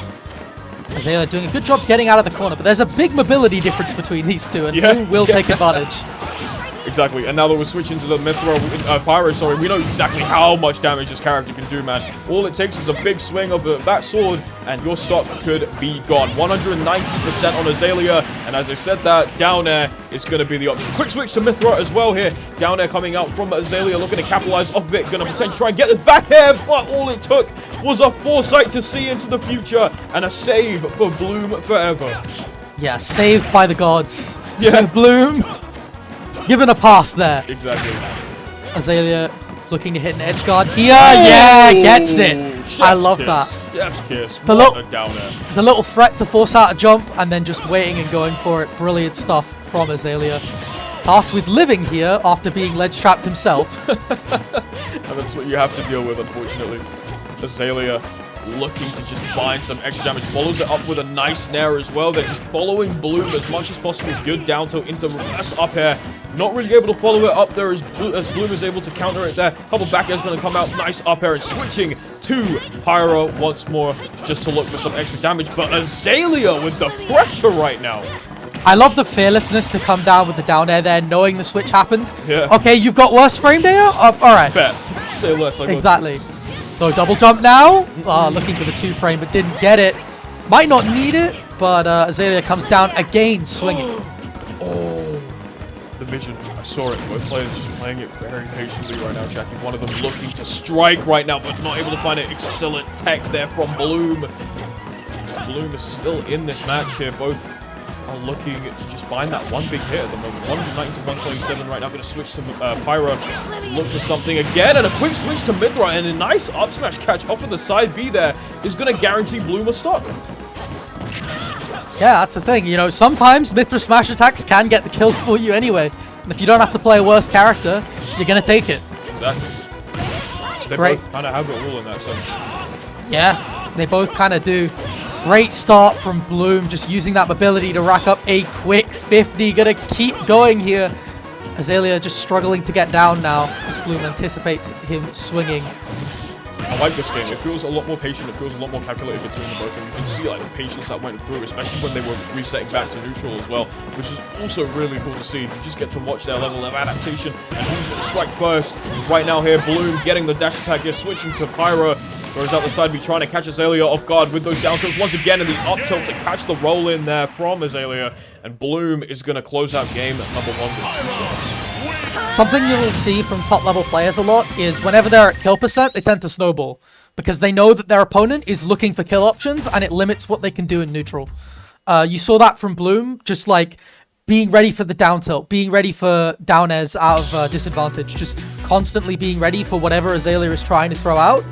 That will lead to a kill because he knows that's what he's looking for. Exactly. Well said, well said. He's going to stick with the Pyro and Mithra here again. He's just doing a really good job earlier on. Azalea probably going to stick with Falco here, I believe. Oh, yeah, sticking with Falco. And I think we're going to be running it back to PS2, so everything pretty much staying the same. But what does Azalea have to do to get the upper hand here against Bloom? What do you think? Probably find a little bit more out of those openings. It can be really hard with Mithra, but a lot of this game is disadvantage. So just trying to hit those edge guards a little bit more. We saw 1, but we need to see like 2 or 3 at this point, because that's just the margins against Mithra. You're always going to be winning neutral less, so you have to make the most of when you do actually win it. Exactly. But Azalea looking super strong early on in this game already. 73% on Bloom, and those combos really starting to make good work of it so far. Hasn't really missed too many up airs here either, so Azalea just piling on the pressure. 108% looking for the side B, but the nair coming up from Bloom is a really solid counter again. And a nice back air there from Azalea to take that first stop. I love the little reaction there, not even trying to punish the F smash, knowing that Bloom would roll in afterwards, faking out that he'd go for the punish. Really, really nice stuff from Azalea. That extra bit of patience, that's also something that he needs, I think. For sure. I mean, that patience is all it took to really get that first stock here. I mean, 95% currently from Bloom here. And what you want to do against Aegis is obviously have them just react way too much, have them overextend, and then punish it as much as you can. Azalea's been doing that quite a bit. We've seen it a couple times, especially off of like a missed forward smash here and there coming out from Bloom. Up B goes back onto stage once again. Nice roll away. Doesn't want to interact with it straight away. Otherwise, you could find yourself in a world of hurt against a character that can turn around very, very quickly here. Nair, down there, not really going to hit the sweet spot, but Azalea is just making things work right now. Trying to go for a grab, but not quite getting it. Another drag down, not quite working. But Azalea is starting to find a lot more of these openings. Bloom is the one looking desperate for the kill, and Azalea is the one starting to snowball. Did that platform? Yeah, probably did. Anyways, yeah, forward smash coming up from Bloom4Eva. 81% currently at the moment. That Mithra starting to put in a little bit more of the work. And as you said, the desperation from Bloom there to just get that kill was there. It was just there, but 40% at the moment. Looking to capitalize off it. 55 off the forward air there. And Bloom just holding on to this side of the stage. Not letting it go. Not letting Azalea come back or breathe at all. But yeah, every single time Azalea does make it back, Bloom is just ready with a nair or some sort of option to get him back. But now both players are set back to neutral. They're just going to start to move around, bounce around one another, look for an option there. Gets the falling nair into up air. Wasn't really able to find too much success with an off-the-top kill, but Azalea is just fearless right now with putting on the pressure, but doesn't want to shoot too far into it there. The neutral beat from Mithra, and Bloom4Eva with an excellent edge guard is back on top. Brilliant reversal from Bloom. Immediate response from Azalea. Not one to be demoralized here, and not one to let Bloom snowball. Nice mix-up there. Good use of foresight there once again from Bloom. Just going to allow himself to get a little bit more damage in. Once more, 27% currently on Azalea there. So now both players, once again, just looking for something. Those neutral bees can look for a bit of chip damage there. But now Bloom is starting to go off there. 54%. Azalea needs to find an answer, and soon. And those up airs were looking to be the start of an answer. Okay, looking for that IDJ, going for another up air, but the foresight comes out again. This character cheats! This character cheats, bro. For sure. Side B coming out there once again. Beautiful use of the jab off of the counter there. Looking for down tilts, looking for something, anything to keep him at bay. Azalea needs to find a way to make it back up on the stage without Bloom really doing anything here. No punishes from either one of these players as they start to once again just move around and look for these options forward air coming out from Azalea. Now has Bloom dancing in the palm of his hand. The question is now, what happens here? Bloom gets the up smash. Not really going to find a way to kill. Switches to Pyra. It's the forward air, and that's not going to do anything either. 144%. Looking for the down air. Wasn't able to find it here. And it looks like Azalea is trying to capitalize off of it here, Jackie. Oh, I love that mix-up. Again, just going for that up throw back air. You're expecting that up air so often, but Azalea knows the percents. Look at the neutral B here. Just a little bit of lasers. Trying to get him to up tilt back air percent. Just poking away. I love the patience out of the corner now. Oh, both rolling in at the same time. I think Azalea was smelling an up tilt there, but wasn't able to let one rip. Otherwise, he'd get punished. They're looking for the down air, but wasn't able to get it. The shield, nice stuff with the grab and throw there from Bloom. It's just blood in the water for both players, but Bloom was able to sniff out the kill and make it 2-0 over Azalea. Yeah, Bloom just staying that little bit more calm, but it was a really big improvement from Azalea in that game. Again, in that like composure aspect of it, just the ability to stay calm in a lot of those situations, react to what he has to, and just keep his head. Yes, yeah, absolutely. Just keep his head on, and it's about those calm situations as well. Now, you're obviously, if you're Azalea, you're in that situation where this is loses. This is game number 3. You're 2-0 down currently. That's quite a big mountain to climb. Quite a big mountain to climb, but we'll see whether or not Azalea is able to do it as we are approaching game number 3 now between both these incredible players here in losers bracket. Bloom4Eva has already started off strong with a nice 26%. Oh, here comes the Mithra attacks. It's only well, okay, it's 50. Okay. Oh, so I was gonna say normally it's like 60. It ended up being 60, the wrong way around, but you 10 know. off, it's okay. It's alright, you know. Feeling a little generous this time around here. A couple up tilts coming out there from Azalea, looking to just try and find a smidge there, but that shield really working its wonders there, and Bloom just playing off of it super nicely right now here. Looking for the down tilt, wasn't really able to find too much success with it at the moment. Gets it down there once again. That's going to cover so much space here. So much space. F-tilt not doing much, but the up tilt will come out instead. Oh, the weight and the little hurtbox shift as well. Probably not intentional, but you take it. I love the weight from Bloom to wait out that back air. Really big stuff. There is no double jump there. No, you have to get the kill. Oh, no! Forceful down air, but he's managing to make it back up onto the stage here as Bloom isn't able to punish it correctly there. And the side B goes punished Once again, gonna switch to Pyro to try and find something here with that up tilt into up air. Now Azalea trying to capitalize, looking for a punish once again. Those down airs not really finding the mark here. Azalea keeps giving opportunities to Bloom to get these punishes. Just doesn't seem to work out. Parry, no punish once again. And a down air from Bloom. It's really starting to look dangerous once more, but the back hit from Azalea, and that's to stop what they needed here. They needed. Yeah, it's so hard sometimes to just hit those confirms in tense situations. I love that little mix-up. But to hit those confirms in those tense situations, you know, your heart starts pumping, your brain speeds up, you start doing everything slightly faster. We saw a sour spot back here when there should have been a sweet spot in there as well. It's so hard to keep your head on such a big stage against such a big player. But absolutely. Especially in a situation like this where you're 2-0 down. The adrenaline surely must be pumping through your veins right now. And Azalea using that to their advantage once again here. He's going to get the up throw into up air. He's just trying to follow it up as much as possible. 126%. There's just so much that you can do right now. The question is, are you going to be able to find this kill? That nair into back is going to come out there. Oh, yeah! Follow up from Bloom. And that is going to be 3-0 to Bloom4Eva. Yeah. He advances through the loser side. Stylish on the way out, saw the no jump, was like, okay, well, I'm going to take my opportunity. I'm going to take my option. I'm going to go for it. I'm going to stock up anyway, right? You know. Yeah, why not? If you fall, you fall, right? I yeah. mean, you can always make it back. You have a fresh stock there, but well played to Azalea, who put on an absolute clinic here today. A crazy, crazy run, but unfortunately, that is the end of Azalea's run. And Bloom is going to continue on through this bracket, through the losers side. So, interesting turn of events here so far. Very, very fun. And yeah, it's good. I'm enjoying this. This is nice. I mean, it was a very difficult matchup to play, especially against a character like Aegis, who is very good, very aggressive overall. Yeah, and you got to be careful with your jumps as well if you're playing Falco, which can sometimes be a bit of a problem. But I get why, because air dodge is even riskier and things can get really, really difficult. But yeah, that is our losers side of top 8 decided, and we're gonna commentate a few of those sets before we switch off. I was told we have 2 more sets after this. Yes, we have 2 more sets, and then we'll switch off and we'll give top 6 to Tail and Galaxy. Tail and Galaxy. Tail and Galaxy. That is a great block. Stay tuned. You guys are in incredible hands. You ain't even gonna worry. You guys are in good hands. So you guys will be doing amazing. Our next 2 sets will be Quality versus Bloom and Grisius versus Zone.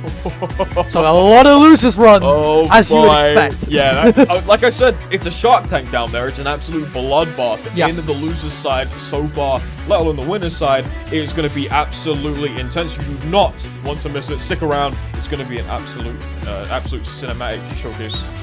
Yeah, we're just getting ready. We're just waiting for that next match. Do we know who we have next? Is it Quality and... I mean, I'd imagine they wouldn't want somebody to play twice in a row, so maybe Gris Zone, or maybe they just got Bloom to stay on. Probably, yeah. There's... yeah, it could go either way, but we can talk a little bit about these runs. So Gris, of course, just had a really good losers run. Zone, similarly, Zone lost to Quality. Might want to get that run back, although Quality would have to beat Bloom to get there, which is very, very difficult. Bloom, of course, who lost to Scores. And yeah, I mean, like, Zone has had a very interesting run. Zone, I believe, lost to Quality, and then, as I mentioned, and then beat Ifta, Hydra, Raihan to get here. So very, very good stuff. Raihan, of course, went on a run of his own, beating Manny. So losers is chaos. Losers is nuts. Chaos. Yeah, today is an absolute bloodbath. Absolute chaos for sure. Definitely the best way to put it for sure. I mean, look, we have so many hard hitters, so many heavy hitters within top 8 at the moment, and you guys get to watch it here too, so it's going to be fun. It's going to be some good fun. Oh, we're getting winners semis. Oh, okay, we've some people have gone for a food break. So we will be getting winners semis instead. Getting winners semis instead.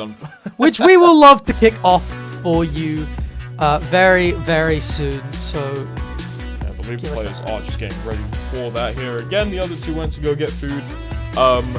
Fair enough, I guess. Hopefully they're not too long. But we'll see. So if Zone and Scores went to get food. We've got Giggle Shaneak.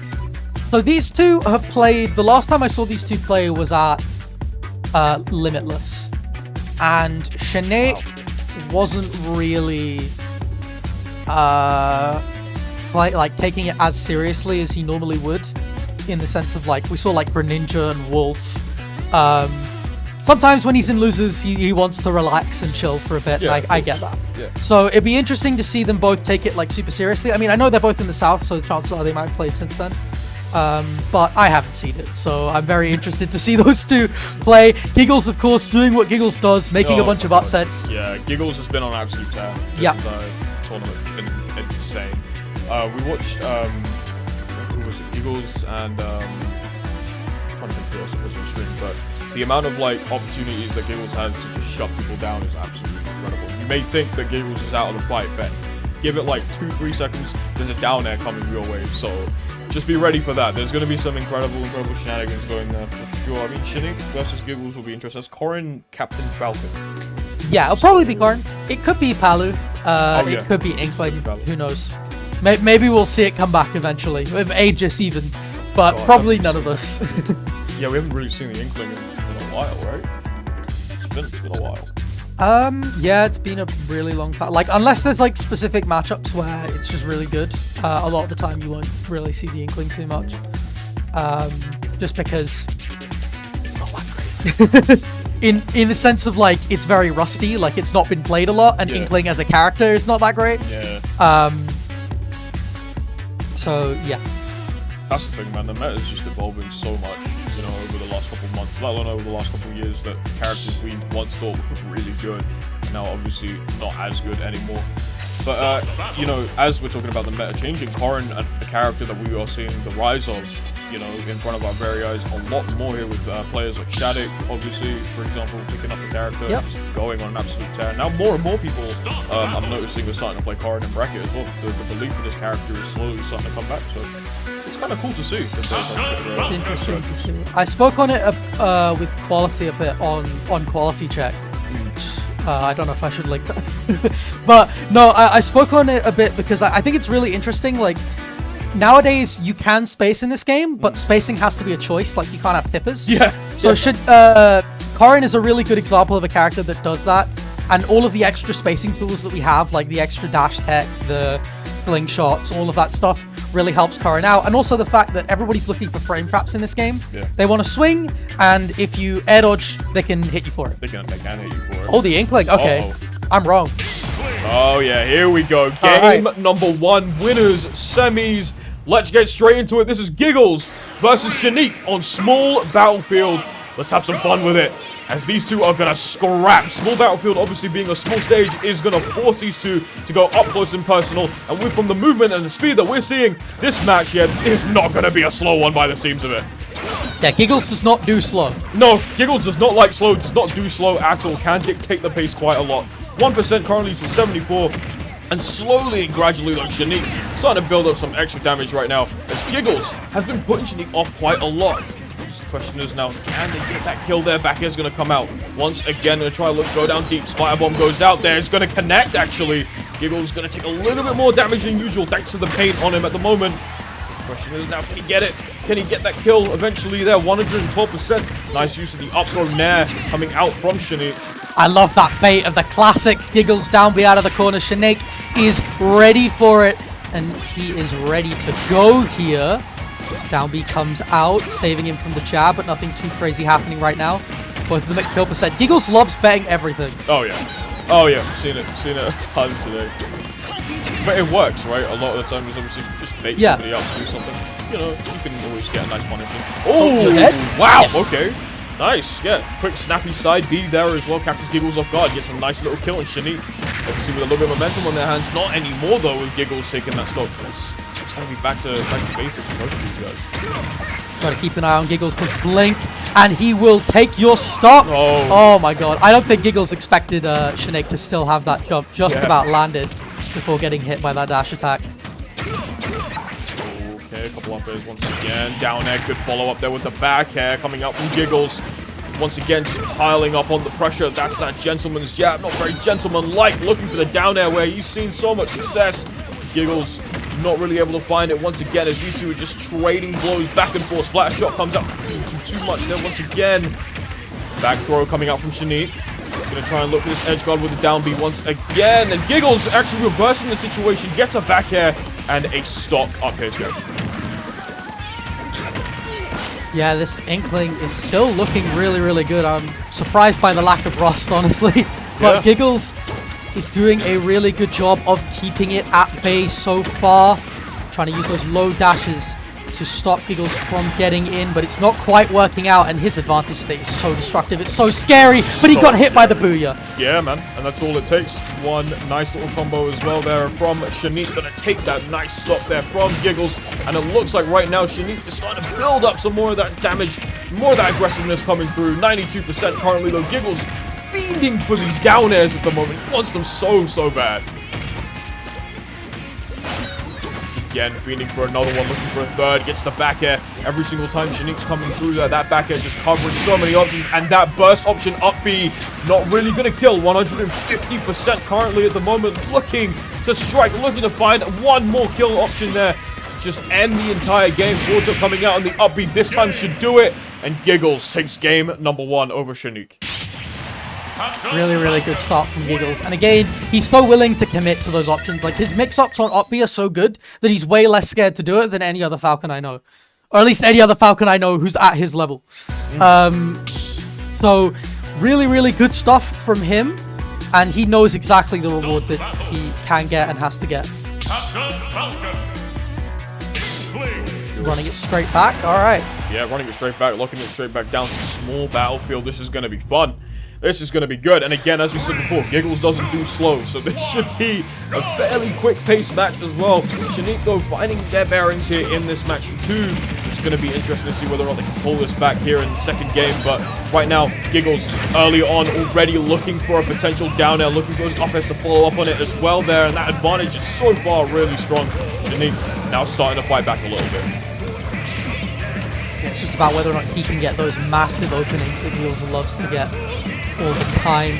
Trying to corner him, but he runs up and grabs, just taking advantage of how scared he knows you are of that down B. He's starting to come out there as well. As Shaneak's looking for something nothing bad. Looking for the forward smash, gets able to get it. Then nice jump away. He's going to save Shaneak a little bit of time just to survive. One more back air as well for your troubles. Looking for the forward air.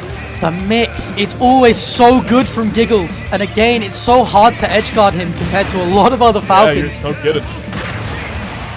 But he's able to dance around a lot of these options. So just creative. Very, very fun to watch. Giggles is not giggling. This guy is not joking around. That up throw, not really going to find too much success here at the moment. But it will do a ton of damage, and the next one will do it. That forward throw, going to send it an angle. That's not going to be too good for Shaneak. 121% though, however. Dancing with fire right now though, however. Giggles looking to just find a combo, not really able to find too much of a death. It's not looking too good right now here for Shaneak. Oh, Giggles doing what Giggles does, and that is run away with dames. This guy loves rolling everything, but sometimes you can get punished for that. You overcommit. Giggles is usually very good at managing it, but Shaneak with the great punish game gonna make it much harder for him. He's got a lot of ink on him now. He's gonna take 50. Maybe more. Gotta be careful. I love the mix up there to just use the hitbox of down B to get through the grenade. Really nice stuff. Suffer a little bit more with that ink all over him right now as well. So Shaneak's time to capitalize. Beautiful dash attack, gonna get rid of any opportunity to use that side B at all there. Huge use of the down B as well. Very fast option, takes the stock as well. 84% currently. You can see Giggles was taking his time a little bit there just to wait for Shaneak to make a movement and try to punish it there. Here we go. Can we get a nice little kill off it? Not quite, but the forward air will push him out as much as possible. Couple down Bs coming out once again. Manages to make it back onto stage here once more. Giggles starting to pile up damage once again. Looking for the forward air, but wasn't able to find success with it. 115% once more, and again, Giggles is just attempting to run away with this game here, check. He loves doing that. He loves betting everything because he knows what he has to do if it doesn't work out. Again, mixing with that up B. Oh, the spacing was inch perfect from Shaneak. Oh, artistic. I love the little roller on the floor as well, just to force Giggles into the air, knowing that he doesn't want to dash where that paint is. That mind game is so interesting as well. Just the amount of mix that these two players have just been able to put on against one another has been so fun to watch there. Gentleman's jab looking to potentially try and get a little bit of a kill flash, not finding it at all. That Shaneak piling up the damage, just pushing all around. Good advantage, 89%. No double jump. Oh! No 2-frame. Tried to F smash, but got F tilt instead, and then died for it. And those are the margins. Those are the margins. That is really, really unfortunate. Tried to turn around the roller and punish, but Giggles was there. Giggles was ready.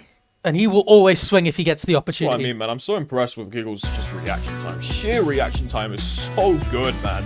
Like, again, to be able to just have, first of all, the recognition of just, oh yeah, like, I can just be behind you and punish you. But to be ready overall in just that split-second scenario, make that decision, let alone input it as well, is super, super impressive there from Giggles. Just going to show how sharp he is when it comes to those quick decision plays. Battlefield Pokemon Stadium 2. Interesting. I think they might be changing that stage format. But yeah, anyway, I mean, Giggles just doing a lot. Yeah, letting Shaneak go to PS2 now, or maybe Shaneak is, maybe it was always open and Shaneak is opting for it. Okay, maybe it was you're allowed to go. I was going to talk about Booyah, but Booyah's not relevant. So, of course, we do character first here because we're not stupid. So, chances are Giggles left PS2 open, knowing that Shaneak is not going to hit Booyahs with Palu. Yes, but yeah, that extra width allows Shaneak to kind of get around Giggles' big dash. Gives him a little bit more space to maneuver. He's going to take advantage of that all day, every day. Oh. The Nair comes out. Back air. Here we go. Oh. Get it once again. Just not able to really find too much success here. The Giggles, though, on the back foot this time around early on here, Shane. Yeah, I love just using the safety of that back air to not be afraid to challenge Giggles at all. Not scared of that up air at all from Giggles. Oh, rivals! Oh my god! Oh my god! Well, up air wasn't what you had to be scared of. What you had to be scared of was up B. Giggles, you absolute maniac! Absolute monstrous turnaround, like, huh? I haven't got words. But what a reversal there from Giggles, keeping himself alive in this game from what looked like Shaneak was going to put him away and put him to bed for that first stock. Giggles said, I'm going to turn it around with that Runa reverse, baby, and that side B, so good there. And Giggles, that momentum, definitely something that you can choose to ride on. Couple downers looking to come out, and once again, looking for that 2-frame here, but Shaneak, what do you really do here? That momentum's starting to slow down here, Checky. Yeah, and it's something that Giggles always has. He always has those mix-ups in his back pocket that can turn the tide of games, and now he's starting to run away with it. Already got 90 on Shaneak, looking to potentially get a 2-frame here. Great way. Believer. What a back air! The back air is going to seal it. I honestly thought that was the other way around first time around, but apparently Giggles got that, and 170% now, and Giggles just not allowing himself to get hit, but that back throw's got to do it for sure. Yeah. You are at 170%. You cannot DI that at that percentage. You are going to die. Giggles, though, however, a fresh stock. What a menace. Giggles not even giving me time to analyze Giggles. Alright, but here comes the washing machine. 56. Shaneak trying to get even more damage here, looking for a juggle. Great weight. Excellent jab there coming out from Shaneak as well. Once again, just piling up some extra damage. Once more, couple up airs come out from Giggles. Once more, saw the reverse up air, potentially trying to lead off for something extra there. You can see Giggles now starting to move around a little bit. Shaneak starting to plant their feet down a little bit more as they challenge off stage. What was that? Hello? It was Nair and up B clanking. He got put in grab release. Oh, I see. Okay, all right. I had no idea what happened there. That was that is very unique. That does not happen very often. Well, aren't we lucky to be witnessing it firsthand? Back throw coming out from Giggles, and he is only down to his final stock here, but the down there that he's been looking for, all set, is the thing that's going to shut the door in the face of Shaneak, sending him down to losers semifinals and putting Giggles in winners finals of Brentwood Brawl 3. Yeah. Giggles, losers run Giggles is dead. Winners run Giggles is it. Oh, yeah.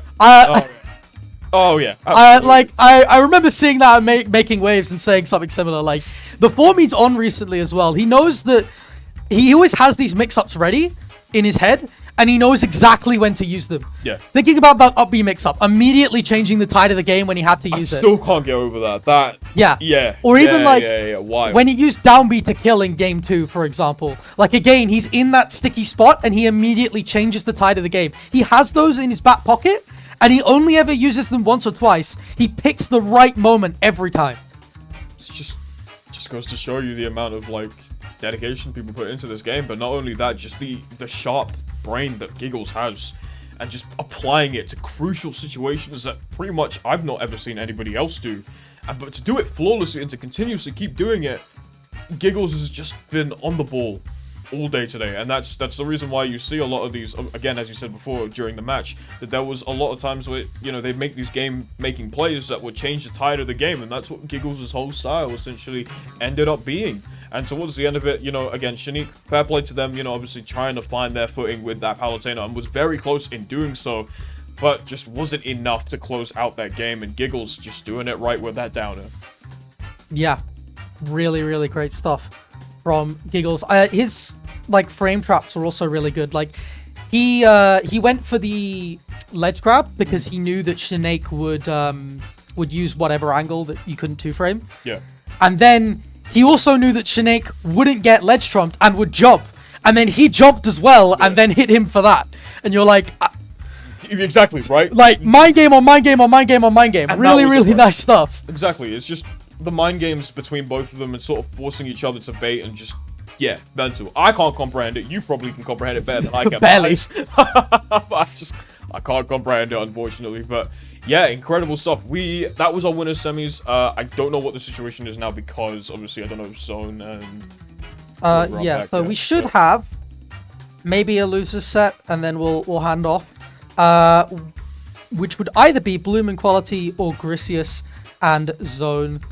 We will see. We will see. We will see. Indeed. We will see. So again, those four have made some ridiculous runs of their own. We could also have Scores Ascro. Who knows? Who knows what's happening with the schedule? And those two have done really well for themselves as well. I'm not sure if Ascro is in Brink. I know Scores isn't.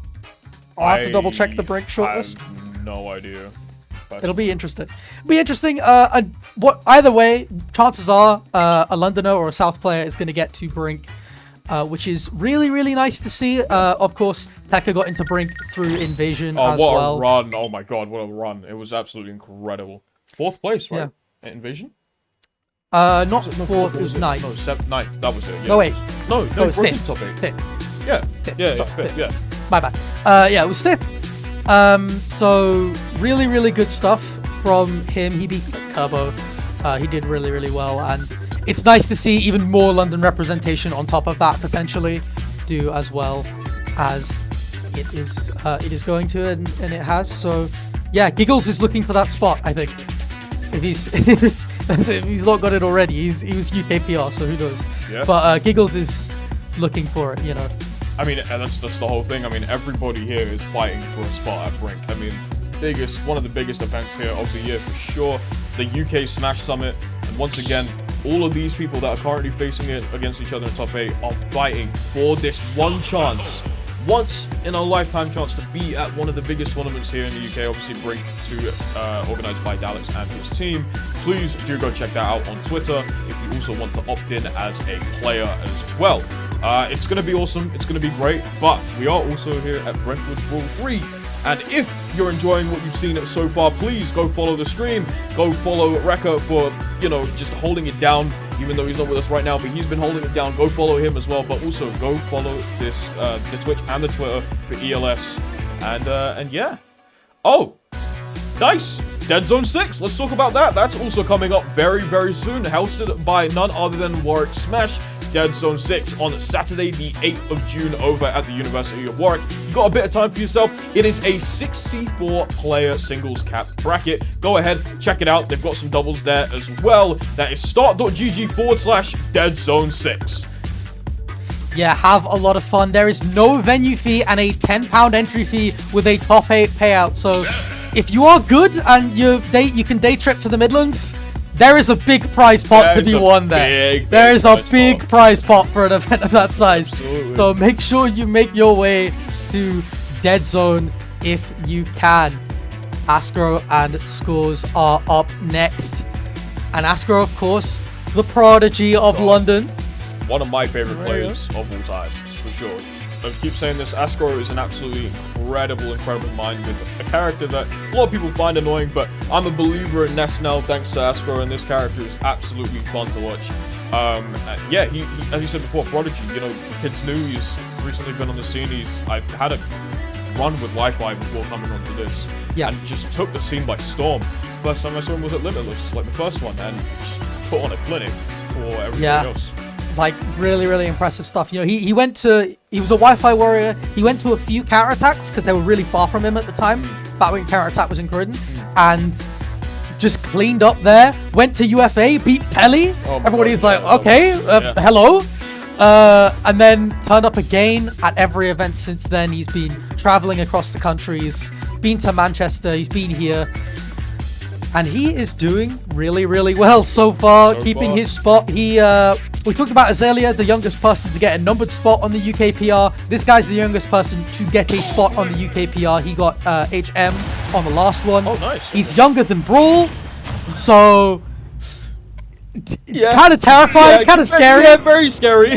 There are people in the venue who've been playing the game longer than he's been alive. Yeah, so it's kind of scary. It's very scary, but nothing to take away from his opponent who beat Bloom to get this far and win in semifinals. That, my friend, is Scores. You're seeing on the screen at the moment here as we head into game number 1 here on Hollow Bastion, a small stage. That probably favors that up end quite a lot for sure, right? Because of that upper blossom. Yeah, you can definitely hit confirms, and you're looking for updraft a lot if your Scores. Can he make it back though? He can. Love that, just going wide, making sure Ascro could not get to him. But Ascro is going to hit that PK fire to back air anyway. He's so good with those confirms, and that's what you really love to see about Ascro. All of the tech, all of the optimal stuff. This is a training room kid. For sure, and he's been putting on a clinic for a while now here. 85% currently. PK Fire going to come out there forward there. Psy Magnet going to follow it up there, and this aggression from Ascro at the moment is just overwhelming. Score! Oh my god! Down there follow-up right afterwards to take him down there.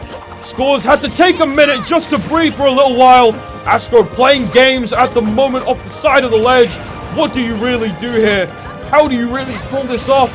Scores on the back foot here. Ascro taking him down once again. No! That's so unnecessary! This guy did not need to do that in any way, shape, or form. But this kid is just there to have fun. And game number 1 goes to Ascro. You blinked, you missed it. What a game. Oh god, it feels like Christmas Attack all over again. He's turning up and he's just saying, I don't care about London PR. I don't care. I'm here to beat all of you. Oh my word. Ascro is ridiculous. And again, we talked about how good his advantage state is. It's not just optimal, it's stylish. It's stylish, exactly. And we've been saying this. I've been saying this forever. Like, if you're watching Ascro, keep your eyes on the screen because there is bound to be some sort of clip that is going to go on Twitter at some point. What an absolutely incredible first game there from Ascro there. Again, this is winners, so the winner of this will move on into winners finals, guaranteeing their spot there. But the loser will move down over into the losers semi-finals. And they have quite a mountain to climb afterwards because there are still some killers down in the losers side of bracket. But it's not over until it's over. This is best of 5, and Scores still has a couple more games to make it back. Yeah, he still does, and he's been playing really hot today. You know, he's struggled with a hand injury previously, but his movement today has been really solid. So good. Exactly. So good. But again, a win over Bloom today as well. Very nice win for Scores. Taking out the number 1 seed and sending him down to losers. But Ascro's been dancing once again. Both players just going to pick their characters and get ready. But what do you think is going to happen here? Ascro's got a lot of momentum on his side right now. Yeah, when you've been beat like that, a lot of it is just about your mental and your ability to recollect yourself. Scores is playing in a region with a lot of volatile characters who can just do that to you. So I do expect him to just kind of recollect himself a little bit and get going and start on the front foot here. we're starting already pretty strong there from scores. Then we're taking it to Battlefield this time on triplat stage here. Ascro, however, gonna ignore pretty much every rule. Okay, oh well, my all right, god, then. already off the bat with That's- another down there, and Ascro. The conditioning there is ridiculous. Like, Ascro was like, I know you're gonna jump the first time, and then now he's like, I know you're not gonna jump. You're not gonna press any buttons now. Now you're scared.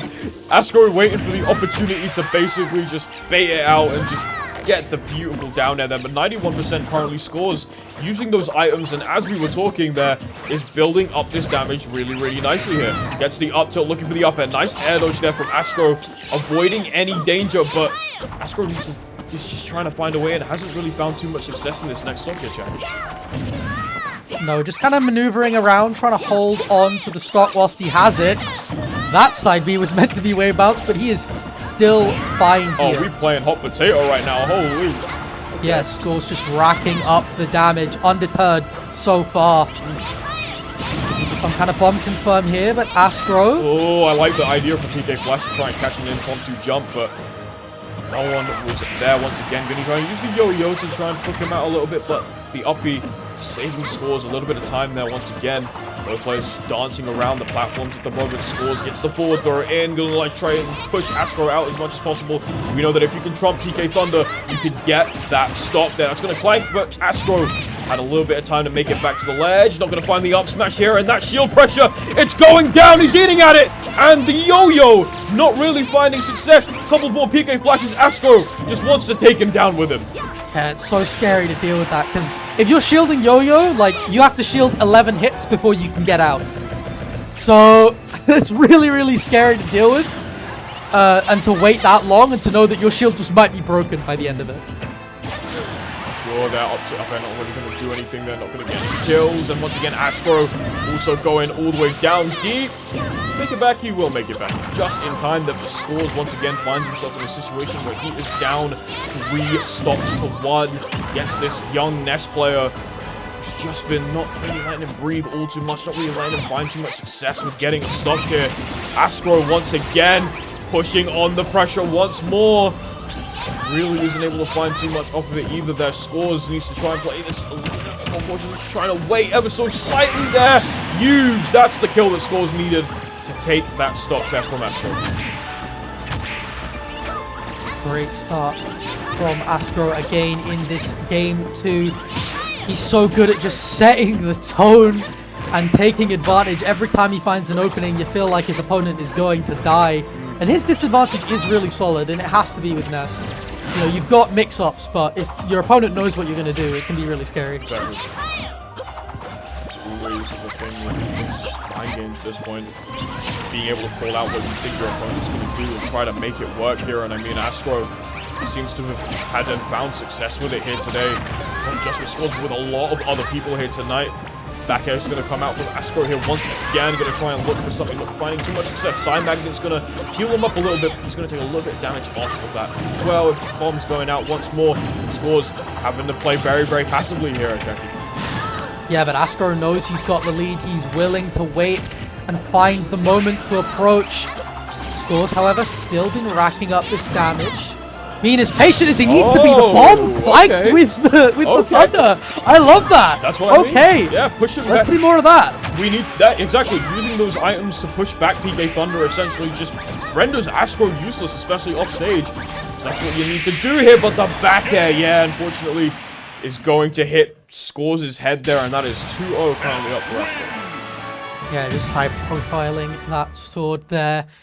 Really, really good stuff from Ascro again, and that is 3-0. That is the set. That is 3-0, okay, yeah. Wait. No, it's 2-0, it's 2-0. Okay. Let's- I thought I was wrong, and the scoreboard was right. No, and yeah, I'd lost 2-0, track, it's but 2-0, we're 2-0. fine. We're fine. We're 2-0, chilling. 2-0. It's all good, it's all good. That is- 3-0, hold on now. They play a set off, they play a game off. Hang on a minute. No, but hey. The end to the first game was so good it was worth 2. All right.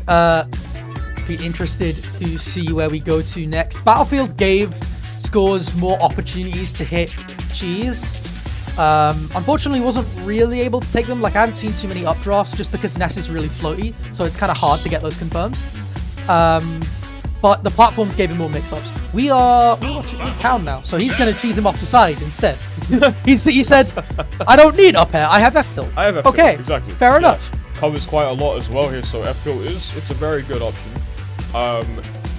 Let's just see whether or not if that aggression from Ascro again, just coming out of the gate, just fighting like crazy, is going to be something that overwhelms Scores a third time, or whether or not Scores is going to be able to slow him down in his tracks, hold up a stop sign and say, hey kid, chill out, alright?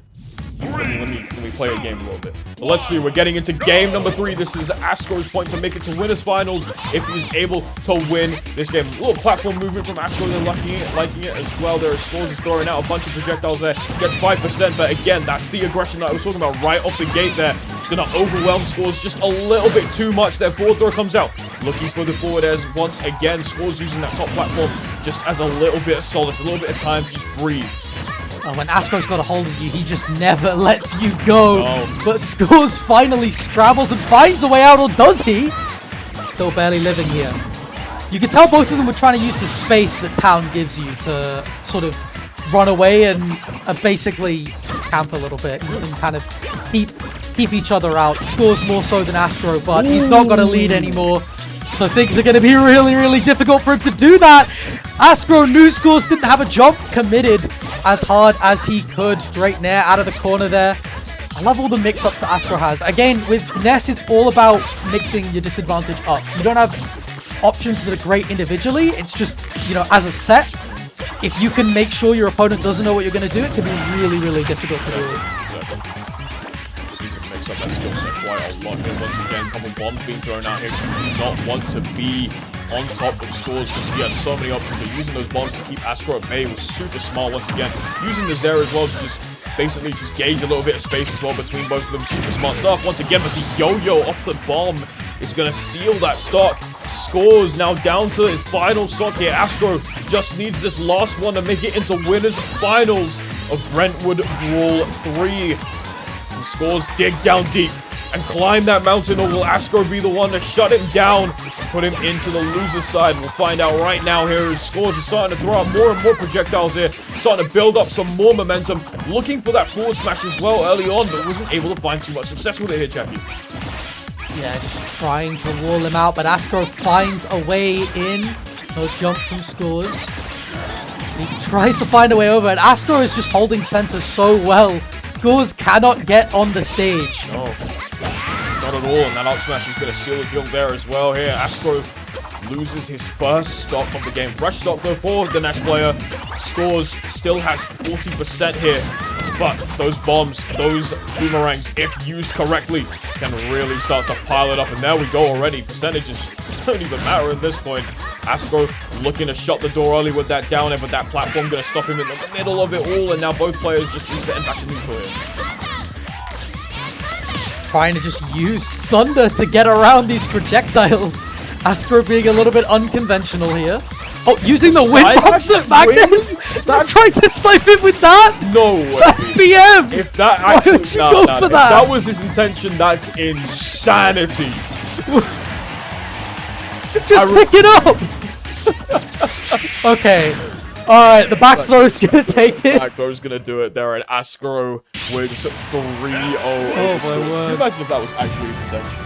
I think he might have just been trying to... He might have been trying to heal off it, but I don't know. I think he might have just tried to hit it. I just wasn't expecting the windbox to interact the way it interacted. Well, I like, just wasn't expecting it to be there at all. I know other characters do it. Like, I know Wii Fit does that with Sun. But, like, I've never seen a Ness player do it. No. So that'd be... No. If that was intentional, that was hilarious. If it was, then that would have been absolutely incredible. Nerf can't do that in Earthbound. That is true. In any case, I believe that is probably it for us. We've had our 4 sets. We have bled into top 8, but you can go ahead and just wait around because we are going to be going into top 6 with Galaxy and Tale of the Toaster very, very soon. But in the meantime, if you enjoyed our commentary here today, you can go ahead and follow us at our socials there at Chucky WFT We Fit. That's our guy.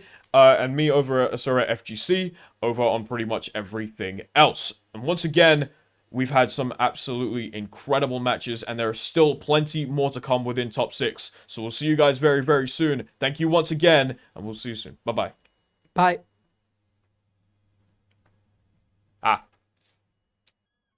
All right. All right. Yes.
Physically Bloom instead. Wait a minute. That's Bloom and Quality. That is Bloom Quality. Are we live? Hello everybody, welcome to Brentwood Brawl number 3. It's Quality on the Alf. We've got Bloom4Eva representing BMS on the Bayonetta, having just made it to top 8 with a Pyra and Mithra set. And we're obviously using that to beat Azalea, a good friend. They've been practicing literally just before the set actually started. But now, oh, we got the up smash. Bloom is making a huge statement on Quality. Oh no, certainly. For those of you familiar with Bloom as the best player in the UK, one of the best in Europe, then you might be wondering what he's doing in loser side of this top 8. That was a loss 2 scores, but clearly Bloom has had enough of losing. He does have a certain I'd win factor about him, and that is in full display right about now. Giving Quality the business. Oh my goodness, I thought we were going to see a blast zone chase for the ages, but Quality trying to maintain some resemblance of control here. Getting 2 grabs in as well, but none of them were the blue Pikmin, so we weren't really in any danger of a KO despite getting those. So important, Olimar grabs, but up to the top we go, back to space. No, coming back down for another try is Quality. Just about hanging on after the up air. Bloom just standing there trying to get the read with a Witch Time. But Quality with a very nicely timed back air. Witch Time not easy to punish due to the bats within factor. But there's that down air off the ledge. Again, not the right Pikmin for the job, the blue. But we've got 2 blues lined up. And that means he's going to be hunting for the grab. And Bloom's just playing the floor as lava. A back air will just barely do it. Bloom not going anywhere near the ground, avoiding that potential kill throw, but finding a kill throw of his own in no time at all. Quick, dominant, decisive first game. Yep, Bloom said, you had the blue Pikmin for a certain purpose, their purpose was fulfilled, and now you need to get rid of them. And to get rid of them, you're probably going to back yourself into the corner somewhat, and that was exactly where Bloom went in for the chase and finished the job. Very, very good start from Bloom4Eva here in officially the top 8. Again, this is losers 7th. We had the winners semi-finals a little bit earlier on just to accommodate for some players who weren't here. But here we go, game 2. Bloom's losers run, having dropped game 5 to scores earlier on. Now it's time for no more randoms. It is time for Bloom to win. All right then, Bloom just in control, in full hyper serious mode. Oh my goodness, gets the Witch Twist right deep in the depths of the stage and is able to pick up Quality again, trying to recover. That recovery, it does take you a fair distance with Olimar, but you are vulnerable the entire time. You move slow, and an off-stage predator like Bayonetta will find you and tear out your throat. Sure enough, you know, you have trouble breathing in space already if you're a spaceman like Al. Don't take the helmet off. Bayonetta will be chasing you down, but this is Quality's moment with only 1 white Pikmin. That's all you need. Bloom will simply go to the depths and remove himself from the play. And this is a great follow-up from Quality. 62% on the respawn. Up smash, such a valuable combo starter for Olimar. Gets the purple up air out of disadvantage. Gets the forward smash after the heel slide on shield. And just like that, off of 1 mistake from Bloom, we are up 3 stocks to 1 in the opposite direction of first game. We are here right now. And Quality says, you want to see some quality games?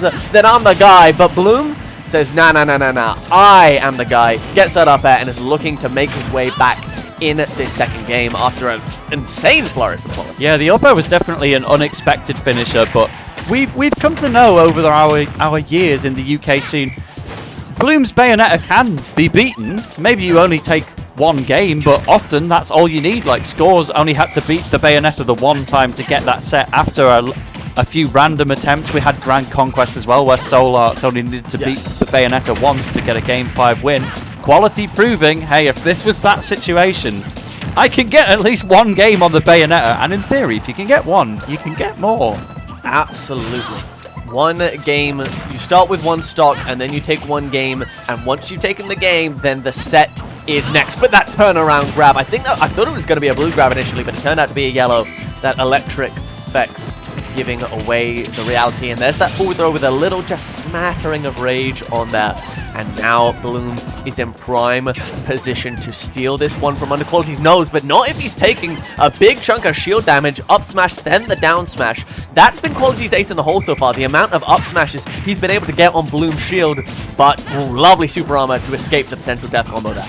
Yeah, the down B was an excellent way to get out of the ABK, but Bloom was waiting it out the first time. Just kind of stood there and waited for Quality's options. So the fact that Bloom is willing to read those on the very first try is huge. And we have a pause. Oh, dearie me. Accidental pause. I think they're just going to rock. I think they're just going to let it rock.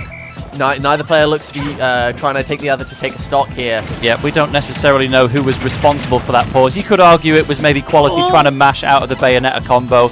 but we can get that cleared up later. For now, we know that they're happy to play on. There's no forced SDs or anything like that. So let's see who can take this last situation here. They're very, very close here at the high percent. There's only one blue Pikmin on quality for a throw. No purples, and the Bayonetta backer has been looming. Okay, never mind. Comes in with the yellow up forward air before he lands to cycle into the blue for the up throw. Quality takes that second game. I was going to say, we were in a danger zone there because before the pause, Quality was returning to stage through a purple side B. It bounced off of Bloom's shield and went into the depths. And so Quality was stuck red, yellow, blue, didn't have any time to cycle, cycled once, then was stuck yellow, blue, white, and couldn't find their way around to the purple. But the blue was enough to get it done. Cloud Strife. You know what? If it's good enough for Robbie AK-47, it's good enough for me, baby. Let's go. And this isn't the first time we've seen the Bloom Cloud. I know we've seen it with the blessing of Curry Governor plenty of times before against Luigi at tea time, up against, I believe, no, that was Bloom Sheik against Curry. No, I'm thinking of something else. But it could be anyone at the end of the day because, as we know, somebody is fundamentally sound as Bloom can get those forward airs off the side of the stage and spike Quality down into the depths. This is pretty widely considered to be Olimar's worst matchup. He will struggle, obviously, with the likes of other top tiers such as Steve, Pyro, and Mithra, but Cloud just invalidates that low range of Olimar so much. He has to fight his way past back airs, and it's just hard for him to do. And Cloud can really easily kill Pikmin with the likes of dash attack and throw out some blade beams even, and it just makes the work so much harder for somebody like Olimar, whereas Cloud can just kind of swing, and Bloom's is plenty powerful enough to get a big lead on Quality here. There was a purple forward smash that just got eaten alive by a back air. There's the dash attack again. Limits fully charged. Like you say, it's the coverage of your own body that you have that is so crucial when fighting against Olimar, as well as having a range advantage is so valuable, and being able to intercept Pikmin in the air. What can do that better than Nair? Cloud Nair, nerfed in this game, but trying to get a little bit of a stagger cross slash off stage. Not having it, and that's going to be a blue forward throw, able to get the kill. It'll do for Quality. Yeah, it's not usually a kill option, but generally the idea with Cloud is you want him off stage, even if he's not going to die, so that you can go and edge guard. And if it happens to kill, even better. But the climb has it on the way back down. Quality is at such a disadvantage right now, but if you keep Bloom in the corner, you might just sneak something away unexpectedly. That tech off of the Nair from Bloom. I'm sure Quality wasn't expecting the Nair. Nair has so much time between the different hitboxes that the timing that you'll need to tech could be different. And it was incredibly early going off of that very low lip at the stage that PS2 has. But it will be a Nair that doesn't quite spell the doom of Quality just yet, in a disastrous position, and able to just scrap out with a down tilt, roll behind, gets met with an up smash. Has Bloom above him, but that electric not quite finding the connection. Down throw. Yeah, we're going to go for a down throw as well. We're trying to get out all of Cloud's rarest kill screens. Climb hazard you see every now and again, but it will take that stock away. Quality, though, the improvements we saw over the course of that game were really quite important. It kind of makes you wonder, is Bloom going to stick to this Cloud? I think overall probably yes, but Quality was edging back into that so eagerly. Like, that was a completely different story. Quality was basically playing at kill percent on his final stock for a good long time there, but pulled it away. And you know what? You've got the chance to switch characters again. We have Simon locked in. Interesting. Gonna stick with the Cloud. Bloom, I think, like, happy in this. You don't have that range advantage, but the speed differential makes up for it quite a bit. I might be concerned about how you're gonna get off the ledge as Cloud, but maybe your neutral is strong enough and dominant enough where you're comfortable against that. Lovely little bit of anti-air business. Oh, calling out the air dodge, trying to get the up air into the up smash on the platform. That would have been a sight to behold. But Quality isn't going to quite get it yet. Still with a decisive advantage. Love these upbeats. And Simon can occasionally have a few blind spots when you're trying to land in on him at the angle, because Axe is so committal. The up tilt can miss are very unexpectedly, and things like up smash are so narrow to go for. I'm seeing a lot of Bloom jumping in with the likes of that giant forward air, but Quality's forward air might be even better in this scenario. Go on, like catching the DI out with that long angle up forward air. He has the tools for every situation, but a client has it. Alex sends in. Lovely DI to survive. Still gets caught with the dash attack, but that tether very hard to interrupt. A down smash also very committal, so that is going to be met with a forward tilt. Bloom has the limit, but ooh, love the dash attack into the returning cross. Wow. Quality is getting away with some setups here. Yeah, and actually catching the Bloom landing, forcing him to air dodge away just for some amount of safety, but oh, really good use of the tether, slightly delaying it so that you didn't get caught by a cloud back air. Quality could very much have died there if Bloom got even a little tap there. Cloud's aerial game though showing its dominance there. The up air just invalidating the down air as you would expect. And the nair air to air as well. Incredibly valuable. The axe raining down at ledge. Lovely timing of the jump to avoid the potential setup. That's a parry, no punish on the forward air. Obviously very safe move. Ooh, there we go. Caught him double jumping because Bloom is about to land into the cross.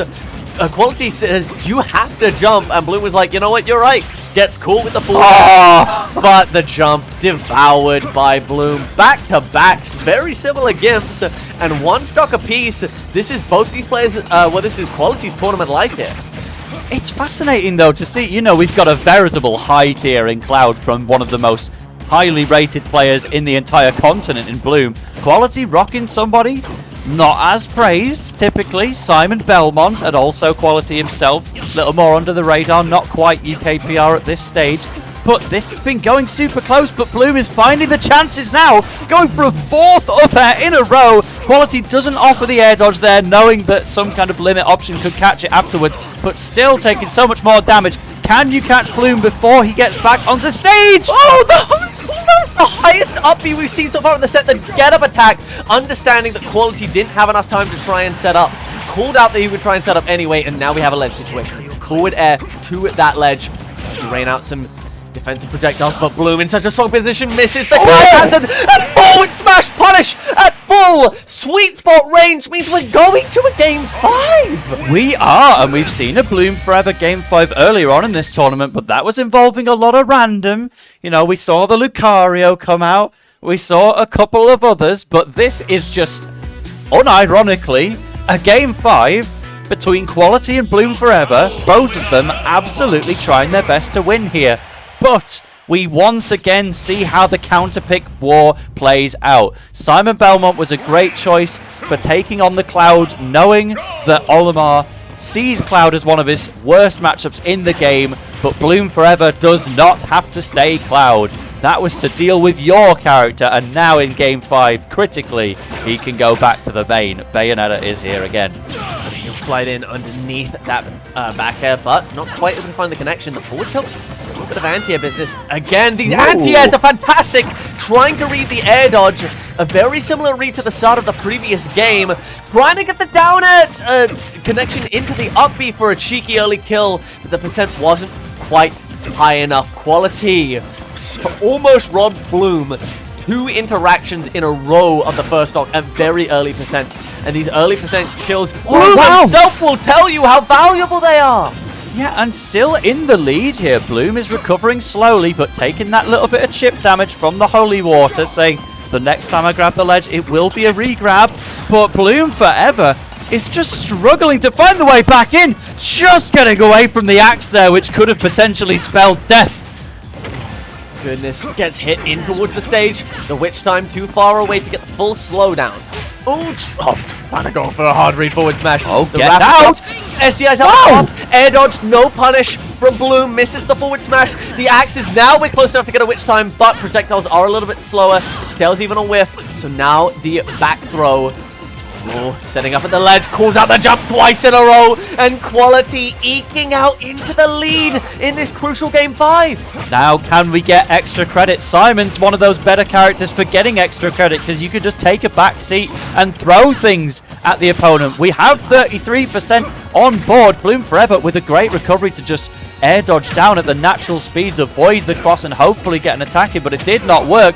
Going for the up throw because we're not anywhere near forward throw kill percent outright. Maybe it will kill if you're able to catch Simon on the way back, but trying to do so with the guns and succeeds. Beautiful recognition. Double jump committed. Quality was escaping towards the ledge. Bloom snipes him out of it, takes him away. One little tickle with the guns, and that's all he needs. He is still down. Still Quality going for these hard read smash attacks, down airing out of disadvantage in ways that Bloom is just not expecting. The angle up back air, just these options that Quality is representing at such a rate that Bloom isn't quite able to keep up at the moment. Yeah, it's a fascinating matchup where Bayonetta almost dying to that back air, and instead the axe takes it off the top. Bloom4Eva is on his final stock of the tournament, potentially. Quality has a big lead here, but we know that the Belmonts can just die out of nowhere. Don't tell me it's going to happen right now, Galaxy! Is it going to happen? Quality takes the back air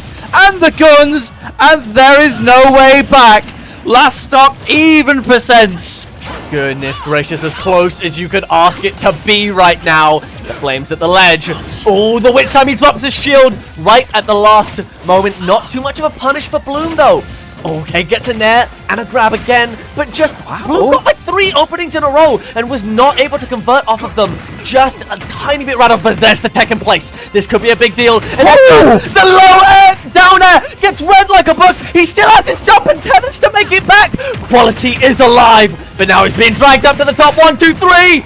He's still in it. But you can't down air every time. You've already done it twice on this stock, so Quality taking a much safer route back to stage, and that means it's going to be so slow. There's the back air. That's the game, and it goes to Bloom4Eva. Just about. You had to reverse 2 stock there as well to pull it off. Quality taking you all the way to the end. I'm Taylor the Toaster with Galaxy, by the way. Nice to see you all. But what a set to start off the block! Oh my giddy aunt. That was... you saw the real life, the vastest adaptations through Bloom. I was gonna bring it up with the Cloud against the Simon. The down airs were coming out so much from Quality. He was getting away with them. And Bloom, on that last stock, just up at him 5 times. Says, nope, stop it, stop it, stop it. I know what you want. And then again, right towards the end there, Bloom, got those like 3 openings in a row. It was that low recovery hard read from the down air, followed by the hard read spot dodge for the kill. Bloom just wasn't quite in flow, but once he lined up those sine waves, it all came together just in time. But God, what a showing from Quality. Exactly. Purely within that final stock of Blooms, we had 3 different situations where the down air was relevant. The first one, Quality popped it and it worked. The second one, he tried it again as a surprise mix-up, but Bloom was already prepared, used the disjointed sides of the witch twist to beat it out. And then the third one, there was another situation where he was so high and Bloom was on stage level. Many would down air in that position just to speed your descent and avoid a punish, but Quality says, well, it didn't work last time, so I'm not going to do it this time. Just drifts back in, and Bloom prepared the next idea. But yeah, that is just... it goes to show how players like this can bring something new into the table at literally the very, very end, and we get that much depth out of it. But well done to Quality on 7th place. Unlucky that you have to fight Bloom4Eva this early, but clearly you are somebody capable of beating him. Yeah, I mean, it was right there. It was absolutely right there, and hats off, all the credit in the world to that performance from Quality. Oh, yeah. Absolutely banging set to start off this top 8, 6.8. The numbers don't lie in this spell disaster for you at Brentwood Brawl 3. Thank you so much for joining us, everyone. I believe that is going to take us to the other side of Losers Top 8. We've got a bit of Zone Grisius action to kick into for this next set. Sure enough. Yes, Zone. Having disappeared for a little while, we rearranged the stream schedule a bit, but we've got him now with the mighty power of the Palutena, and taking on Grisius with the Mewtwo. Can be a tricky one for Mewtwo. He has a very large tail, which means he gets stuck in combos longer, and that is exactly what Palutena ideally wants to do. I tell you what, it can be a tricky one for Grizius. Zone Zone is 2-0-3-0 on Grizius. Grizius has never taken a game from Zone. Oh my word. So there's a lot of work here to do, or that hopefully has been done for Grizius, and I'm sure he has in terms of preparation, VOD review, against the potential of Zone, the master of London, the master of Meltdown at the very least. But here we go then, kicking into this first game between these two. Zone, a big PS2 advocate, so I'm sure we'll be seeing this stage throughout the set, if not, at least at the start, clearly.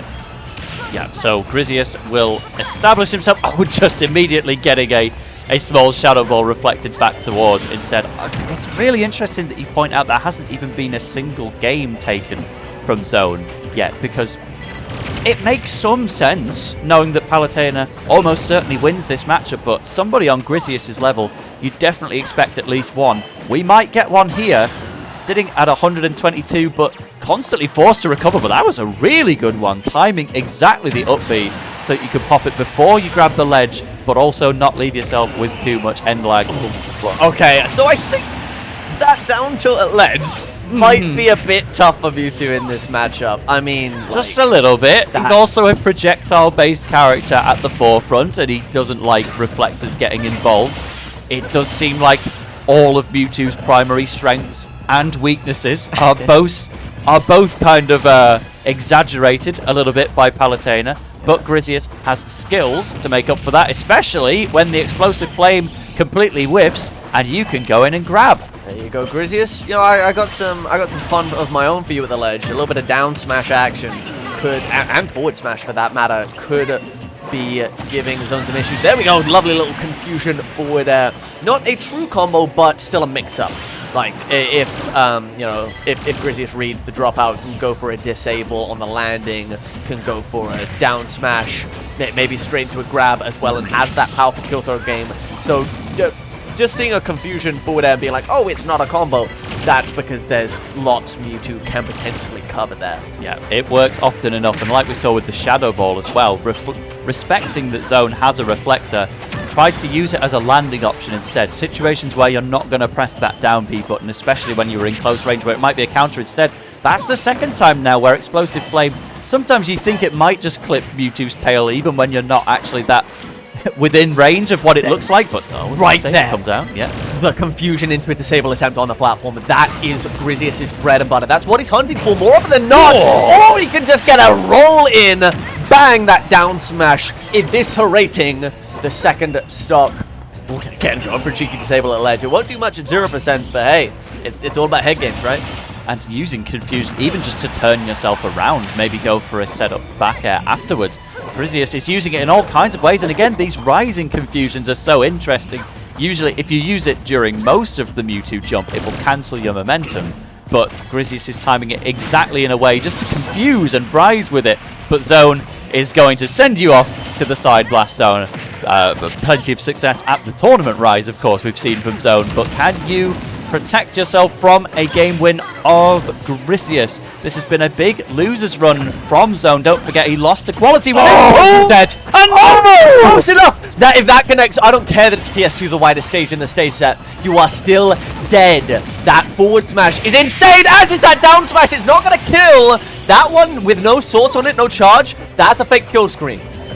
Yeah, I definitely don't blame the attempt with that forward smash. It does have a tipper on the end. It does more damage if you can get it from as far away as possible. That's what Grizius wanted to try and kill at 60 with a move that generally won't. No. But can you land? The explosive flame is tossed out and Zone does not jump up and threaten another up air, but Grizius still is not back to stage, waiting with the down tilts. Grizius has done another rising side B just to say, hey, I am not going low. Shadow Scratch from the other side of the stage, 144 on Zone, but he is still living. Oh my goodness, down air through the platform. That could have gone into up air, but he didn't have the, oh, was that a back air? Or a forward air? I think, I'm not quite sure which, but either way, it's going to secure the start for Zone in an absolute nail-biter of a first game. Oh my goodness gracious. Yep, that is a comeback from Zone once again. He knows how to do them. When you play a character like Palu, you don't necessarily have the cheese to recover games that you're losing, but what you do have is the resilient defense and say, to even win the next interaction with me, you've got to get through my invincible moves and my threat of being able to combo you if you mess up. And Grizius ultimately ended up in a trade scenario at ledge, and of course Palutena's invincible back air is going to win out in that situation, and now you've got to do it all over again. Oh, hang on, this might be a little... No. Potentially a little bit of start of something if you can get, you know, a down air there, but that's incredibly hard to time, especially with Mewtwo. Don't have that easy sort of down air at the ledge. Yeah, and he's one of those where if you hit the sour spot, you're basically just going to help your opponent, unfortunately. A bit of damage, but you'll put them in a nice situation. But yeah, sitting at 0. But now it's Palu o'clock. Are we going to go all the way to the top? 48%. Yep, we expected it to happen at some point. Zone, no, careful. That's the second time this game he's dropped like a rock off the side of the stage. I would be worried about the lovely call out on the shield in the corner. Great DI out and air dodge, but the roll in distance covered perfectly. He's in the Ultra Zone tail. Oh, is it a little bit early for that? I'm not sure. Grizius is still fighting back here, but if you get... Yeah, actually does air dodge at the perfect time to avoid the Palutena back air. Zone delayed the back air, maybe trying to prepare for an air dodge, but they both delayed it exactly the right way. But right now, Zone has that center stage, and Grizius goes in with the Tomahawk, says, right, get out of there. You're expecting me to go for a falling dare or something. Up smash, takes the stock. Beautiful call out on the attempted teleport cancel. Gets caught out. I don't think it typically quite reaches these PS2 platforms, but Zone was sliding off of it. So that was what allowed him to scoop that. Oh my goodness, the knockdown! Back air off of the side platform. That could have been everything there for Grizius. You get one get up roll read with a disable into a charge, and then that is problems for Zone. He deals with it with a washing machine, but oh, hang on! Wow! Down there at the ledge! Cleaned up in an instant! Goodness gracious me, Grizius is up 2 stocks to 1 in emphatic fashion right now. It feels so well earned as well. We were so close to getting the jab lock with the tiny little shadow ball. The way it just weaves up and down. Sometimes it will catch you and sometimes it won't. Grizius had a spike brewing, goes for a potential attempt at a back throw or something as well, but Zone says, hang on. Don't cheese me again here. Oh, but he's trying it! The down smash of Grizius, my, and goes for a second one. Oh, helping himself to seconds. This is powerful stuff. Lands on the other side of the down smash. Immediate air dodge back down towards the ledge. Goes for an up smash, and that's committal enough to allow Zone to capitalize and take advantage. Grizius catches the He's an up smash as well. How dangerous is this man out of disadvantage at the ledge?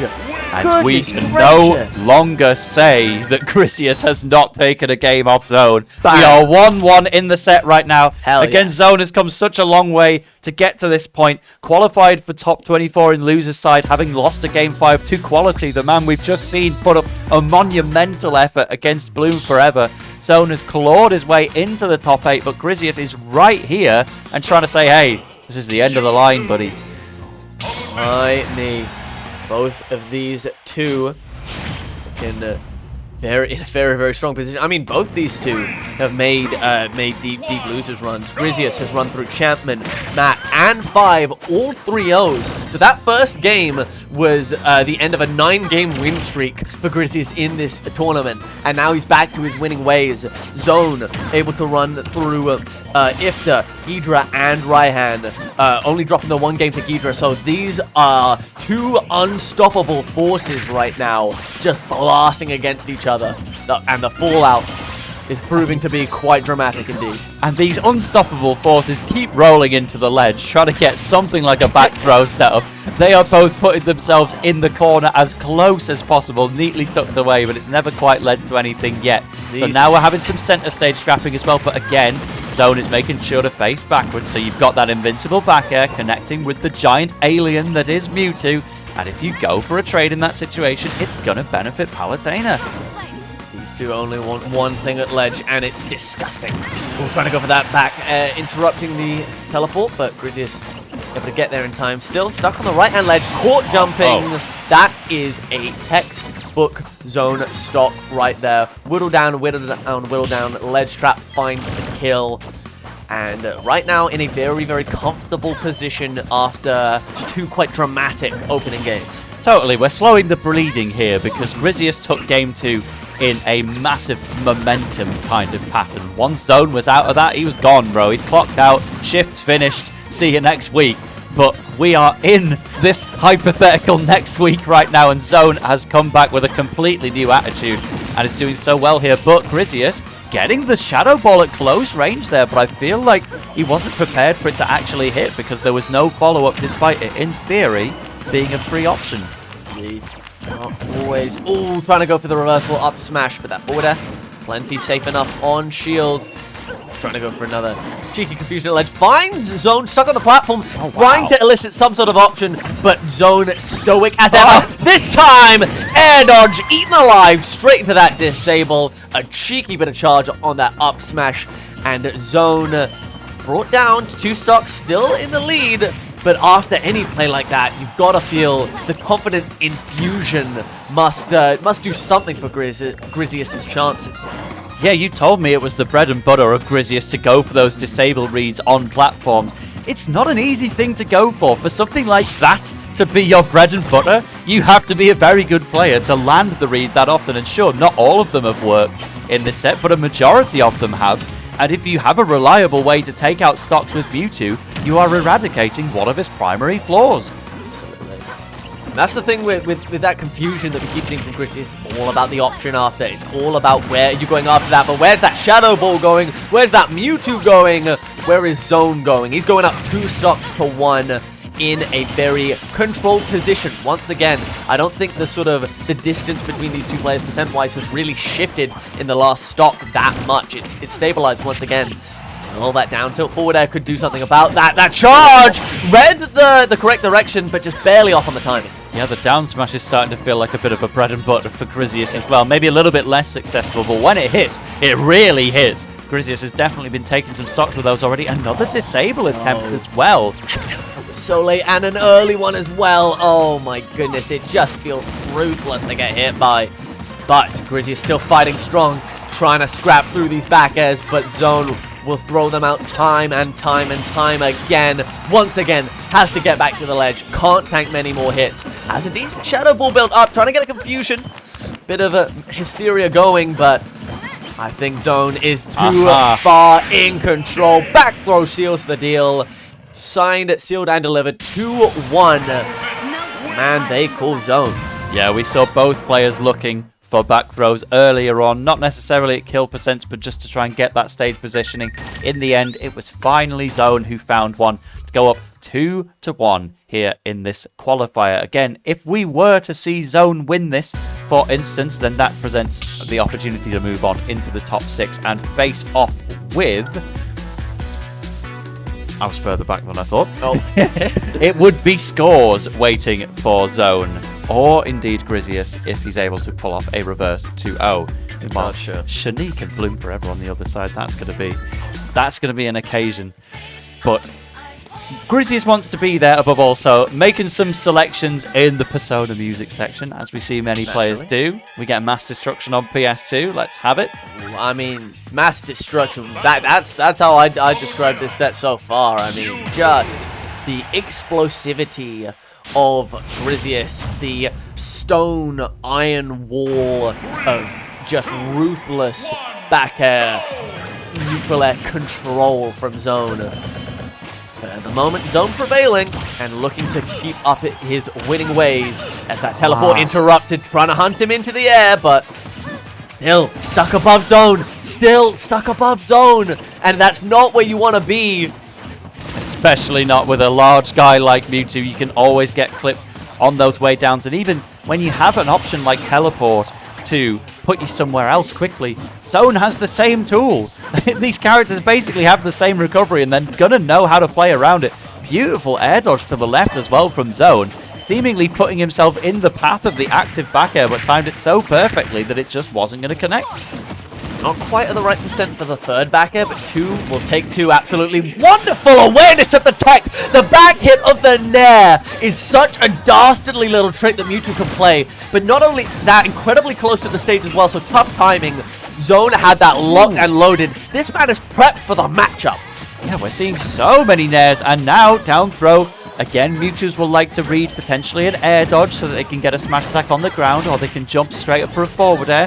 Hope it's going to connect. In this case, Grizzlius didn't get any particular response. Zone goes for the down B there as well. Tries to reflect the little Shadow Balls back, but it wasn't the quickest. And now Grizzlius tries the 2 frames as well. The down smashes, we haven't seen one hit properly in a good while, but when it does, oh, it's going to be big. For now, we see the stock taken, but Zone wants it back immediately. Hold on. Blimey. Grizzlius in danger, still holding onto that lead just barely. Lovely confusion, teleport to center stage, but Zone is on it like a hawk. Not quite able to find the punish on the end lag on the platform. Oh, hang on. A little anti-air up air. Suddenly Grizzlius starting to establish no. Looking for a tiny bit of control to take that lead, but Zone answers back. Oh, the parry turnaround down tilt. Wasn't able to get a combo off of it, but juicy stuff from Grizzlius. Caught in the washing machine, but actually able to fall out.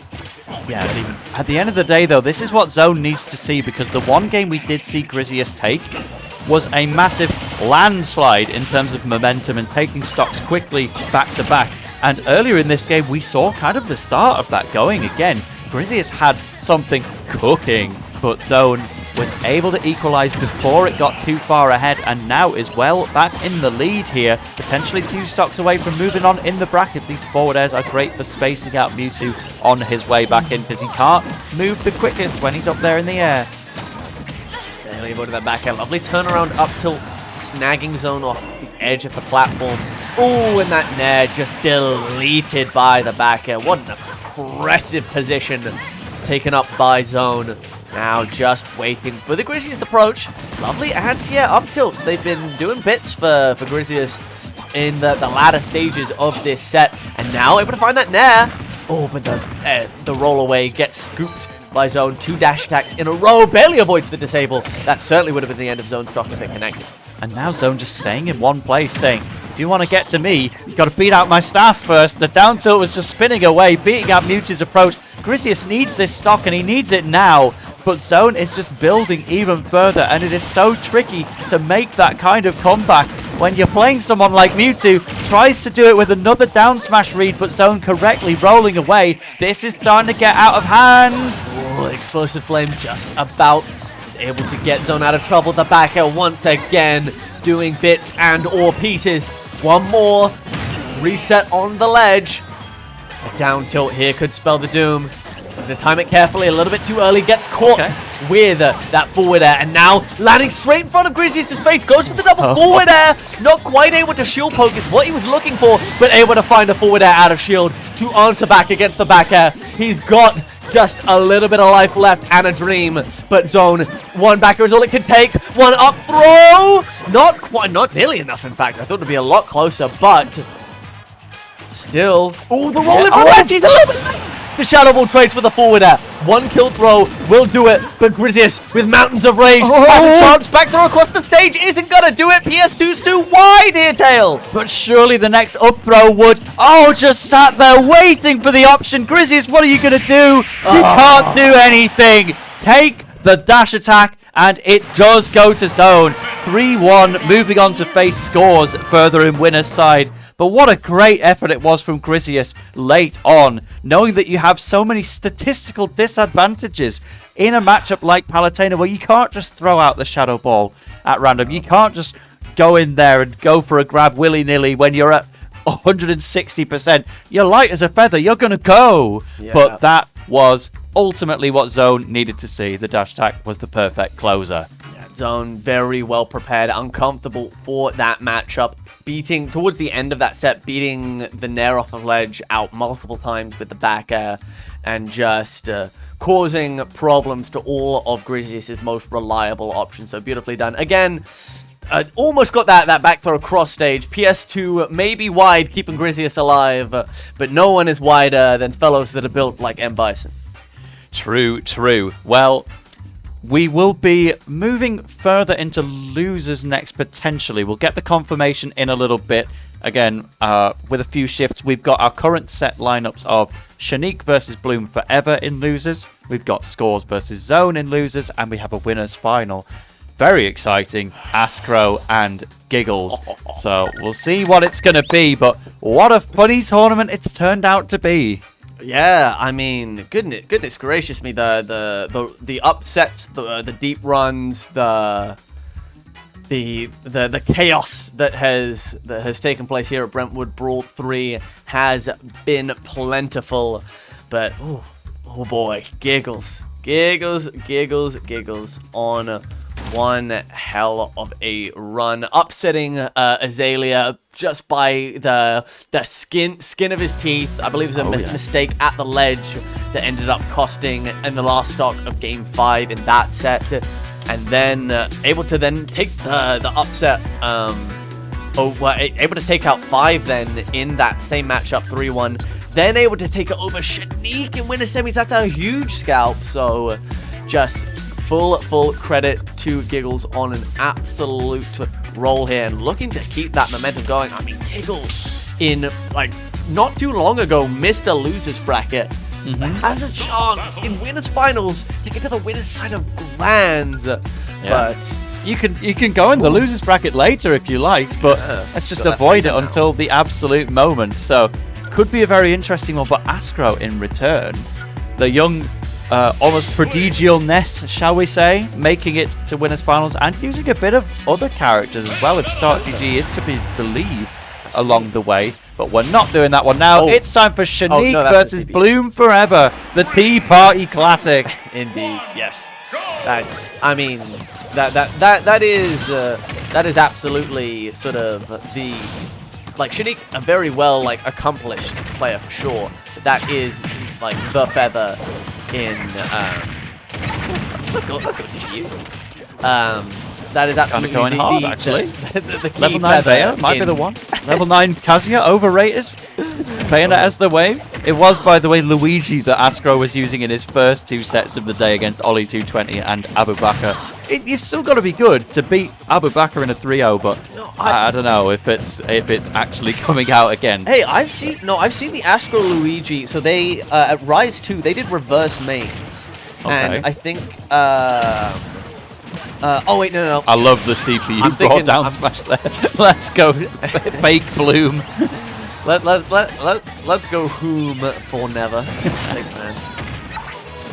But yes, you think Shaneak, you think that Tea Party run, like knocking off literally the 4 best players in the UK at the time in succession, like Maze, Pelly, Loogie, and one of them twice. I can't remember which. I think it might have been Blue losing twice. only to Curry along the way, I believe, and then just winning.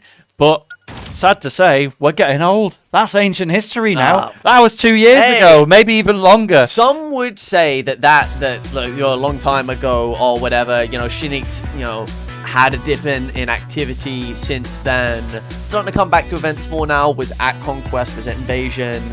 And is like getting back to that form. But once you have that ceiling that you have set for yourself, that potential is still there. You know that you have that within you. So no matter what, you can say that there will always there is still that potential to make these runs, to make these upsets, and to once again establish themselves as one of the dominant forces in Smash UK. But speaking of dominant forces in Smash UK. Oh yes. He's him. It will be Bloom4Eva returning to the stage, get a new tag in or something, but Bloom and Shaneak, it's always an interesting set because they have so many different characters to choose from, and they do. We see Pyra Mithra come out a lot for Shaneak in the Bayonetta matchup. That's something that even Spargo relies on to try and deal with Bloom4Eva when he feels the Cloud isn't cut up to the job. Exactly. But it's worked on occasion for Shaneak, but generally Bloom has had the overall handle. But we've seen Bloom push to his limits time and time again in this tournament alone. So it could be the next one. Potentially. I mean, you want to talk about character rosters. Shaneak has the Pyramithra that they rock with the most. Has that Corrin that you mentioned, that they're sort of the Corrin coming back into the meta in that way is very, very interesting. Throughout multiple players, not just Shaneak, but Shaneak definitely one of the champions of that.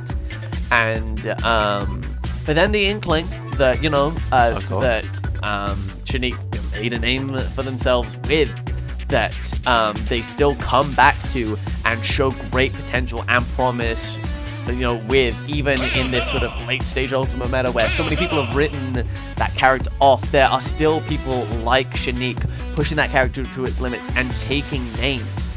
So it's always a potential. But if you want to talk about character rosters, look at the character roster and Bloom could go anywhere.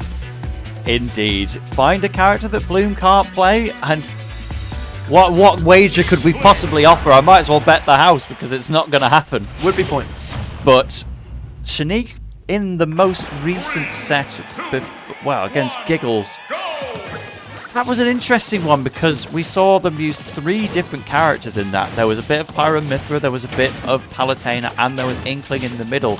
But to me, Inkling versus Captain Falcon feels like a good matchup for Inkling. It's one of those ones where Inkling's kill confirms works for longer. I was really surprised to see how unwilling Shaneak was to use Inkling against Captain Falcon. Of course, people in the UK will date back to the historic Claw versus Fatality, where he was moments away from taking the set on 3 different occasions, but it still translates across to the local level of I would expect to see Inkling do well against Falcon, but it didn't on that occasion, so sometimes Shaneak can just pick a different character to what you're expecting. On that note of, yes, like Inkling can do fantastic things against Falcon, there is a set that I've seen many moons ago that was, again, Fatality against Cosmos. And the Inkling, you know, basically just knocked Fatality around. Like, the first game wasn't even close. Domination by Cosmos. And then second game continued exactly the same until one moment just reversal. And, like, Fatality, like, just turns it on and is able to just pick kills out of nowhere. And I feel like Giggles has that factor to him. He has that destructive, from the positions that you just couldn't fathom, he will turn around and dominate and rob you. And it is a sight to behold. Even though Inkling, you know, is typically like a sort of, you know, neutral master, is somewhat susceptible to robbery, just, you know, a little bit on the lighter side, a little bit small, so might be more susceptible to trades. And Falcon loves a good trade in the air. Oh yes, and just strange situations. But we are getting into this first game of Shaneak versus Bloom. Bloom up 3 stocks to 2 in advantage with this Bayonetta right now. Recovery over towards the center of the stage. Able to catch. Bloom getting off the ledge. Trying to get the up air, was just a little bit too late. Gets beaten out by the Nair. And going for the up smash again. Shaneak kind of swinging for the fences, but not finding ground on the 3rd time of asking.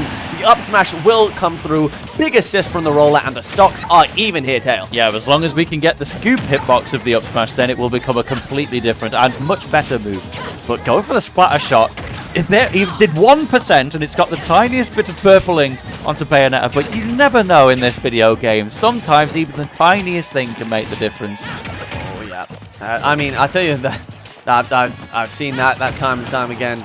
You want to change the game mode to 0.9 or 1.1? Oh, yeah. Things get weird. Small differences make a big deal. I've seen that with Inkling specifically not too long ago. But great little sequence there, using the up tilt to just chain it all together. Again with the back air of Inkling, again prioritizing speed and comboing and just safety more so than the actual killing, but just staying in the line of fire for a moment there. No, I can take this. Bang, bang, bang, bang, bang. Oh my goodness, genuinely like the Guardians of the Galaxy. What? Bang, bang, bang. It's just ruthless gunfire from Bloom. It has that witch time. Oh my god, that lasted forever, huh? That lasted Bloom forever. Yeah, just stuck in the animation, and Inkling can kind of turn into the low profile of it, but still stuck in the witch time. So even if it looked like you were unpunishable as you kind of break dance around in the little squid form, Bloom can still just get back up there and take your stock away. Yeah, with a lot of Inkling animations, there will be... Oh, hold on. Up to the top, not going to kill. A lot of Inkling animations have that, you know, Fantastic tech towards the stage. The second hit hits away. Bloom gets stage spiked. Gets just nabbed because he's running out of ledge of vulnerability. The parry on the witch twist straight into down air. Down smash, sorry. Goodness gracious me. Shaneak ruthless at the ledge here. But always able to escape with the use of Bat Within is Bloom4Eva getting out of the Inkling up air. It does 2 hits, and that's exactly what Shaneak didn't need in that moment. At 86%, Shaneak's definitely down, but Bloom has been that kind of position of a lead on every stock, and Shaneak keeps pulling it back, potentially doing it again, but okay, has to drift back into the Witch Twist there. Dangerous, but alive! Oh my goodness. And, just air dodges back down to the ledge as well. Shaneak was there underneath, just sharking below, but doesn't pull the trigger on any kind of attack. Wasn't expecting Bloom to be in that kind of position. Going for these back airs as well. Will throw the ink, and Bloom doesn't make it back. Okay. Mistake off the stage, missing a double jump cancel, I would assume. I think I saw a little bit of an air dodge in trying to play around the grenade, so it wasn't one of those that's going to leave you vulnerable forever, but the fact that the air dodge was used just mixed up the timing of the recovery options. But hey, Shaneak's going to pull ahead, and once again we see Bloom dropping games throughout the tournament. We can't make too big of a deal.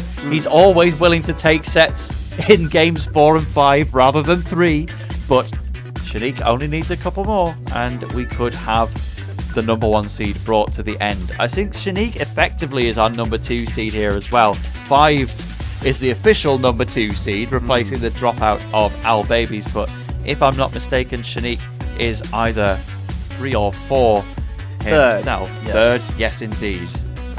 Third seed of the tournament, and definitely that. I mean, this was projected to be your winners finals.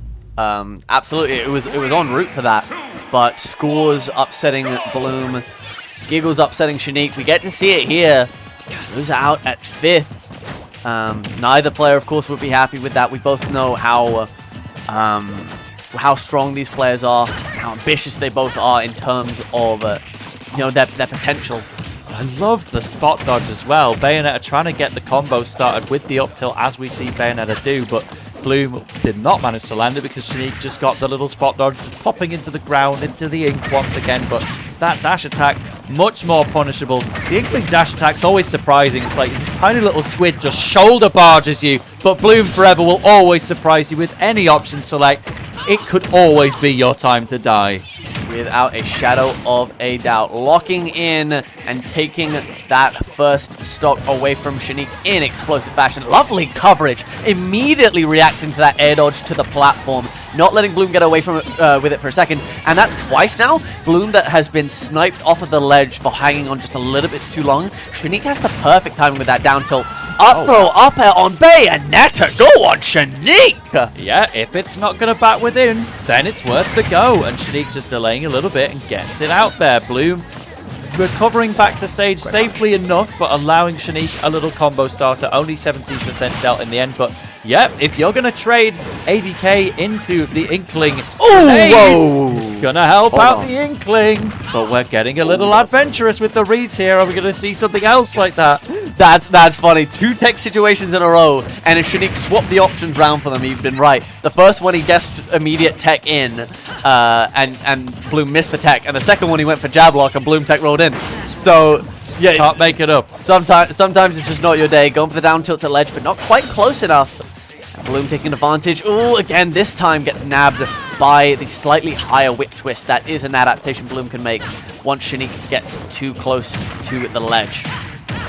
There is the swing straight back out of it, using ABK as a movement tool, because if you're stood in the middle of that purple ink, it's going to slow you down a little bit, so I might as well just move in the air instead. Bayonetta has such freedom to do that. Shaneak just sitting in the middle, charging up a bit of ink, because you are behind, but it feels like the stage control has largely been determined by Shaneak here. Goes for a risky roller, gets punished, but not by death. Yeah, no sweet spot on that backer.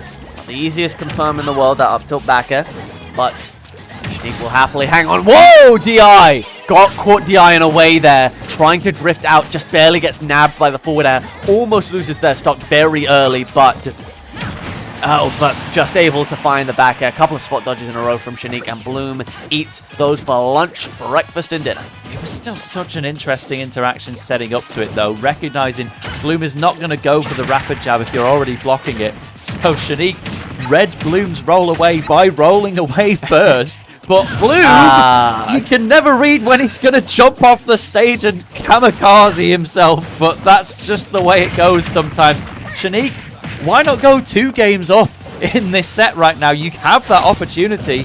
Maybe take the stock of your own Violation this time, but if you paint Bayonetta fully purple, you're going to be dealing so much more damage. The grenade would have done ad infinitum. Certainly. Sudden death percents, but rapid jab, a fresh coat of paint. Stay purple, it looks good on you, buddy. Goodness me. Side B out of shield into that forward air, though. Bloom has an offstage situation. Great pickup into the Witch Twist, but is forced onto the ledge, so can't follow up. And now Shaneak standing firm. A cheeky little teabag. Scooting on over to the right, rolling all the way to the left. Lovely pickup. The late hit off the forward air, off the side of the stage, into that low up tilt back air. Bloom4Eva with the custom confirm, sealing out game 2 in delightful fashion. Exactly, it's all the moves that you expect to string together with Bayonetta, but not like that. They were so delayed and so far away from each other. It really didn't seem like that was going to work. But Shaneak wasn't necessarily picking defensive options in the middle of it, so just swing the move. Yeah. And now we have a 1-1 situation. Yeah, Shaneak hoping to be able to get away with just staying relatively close to the ledge and getting a quick recovery. She was just sort of trying to hold out and get it away from it, but Bloom just barely snags them. And when you get a combo starter hit, when your opponent is low below the ledge and it picks them up to regular height, that opens the window for some juicy custom confirmed. Lovely tech there from Shaneak. Kind of getting bullied, but now's the chance to answer back.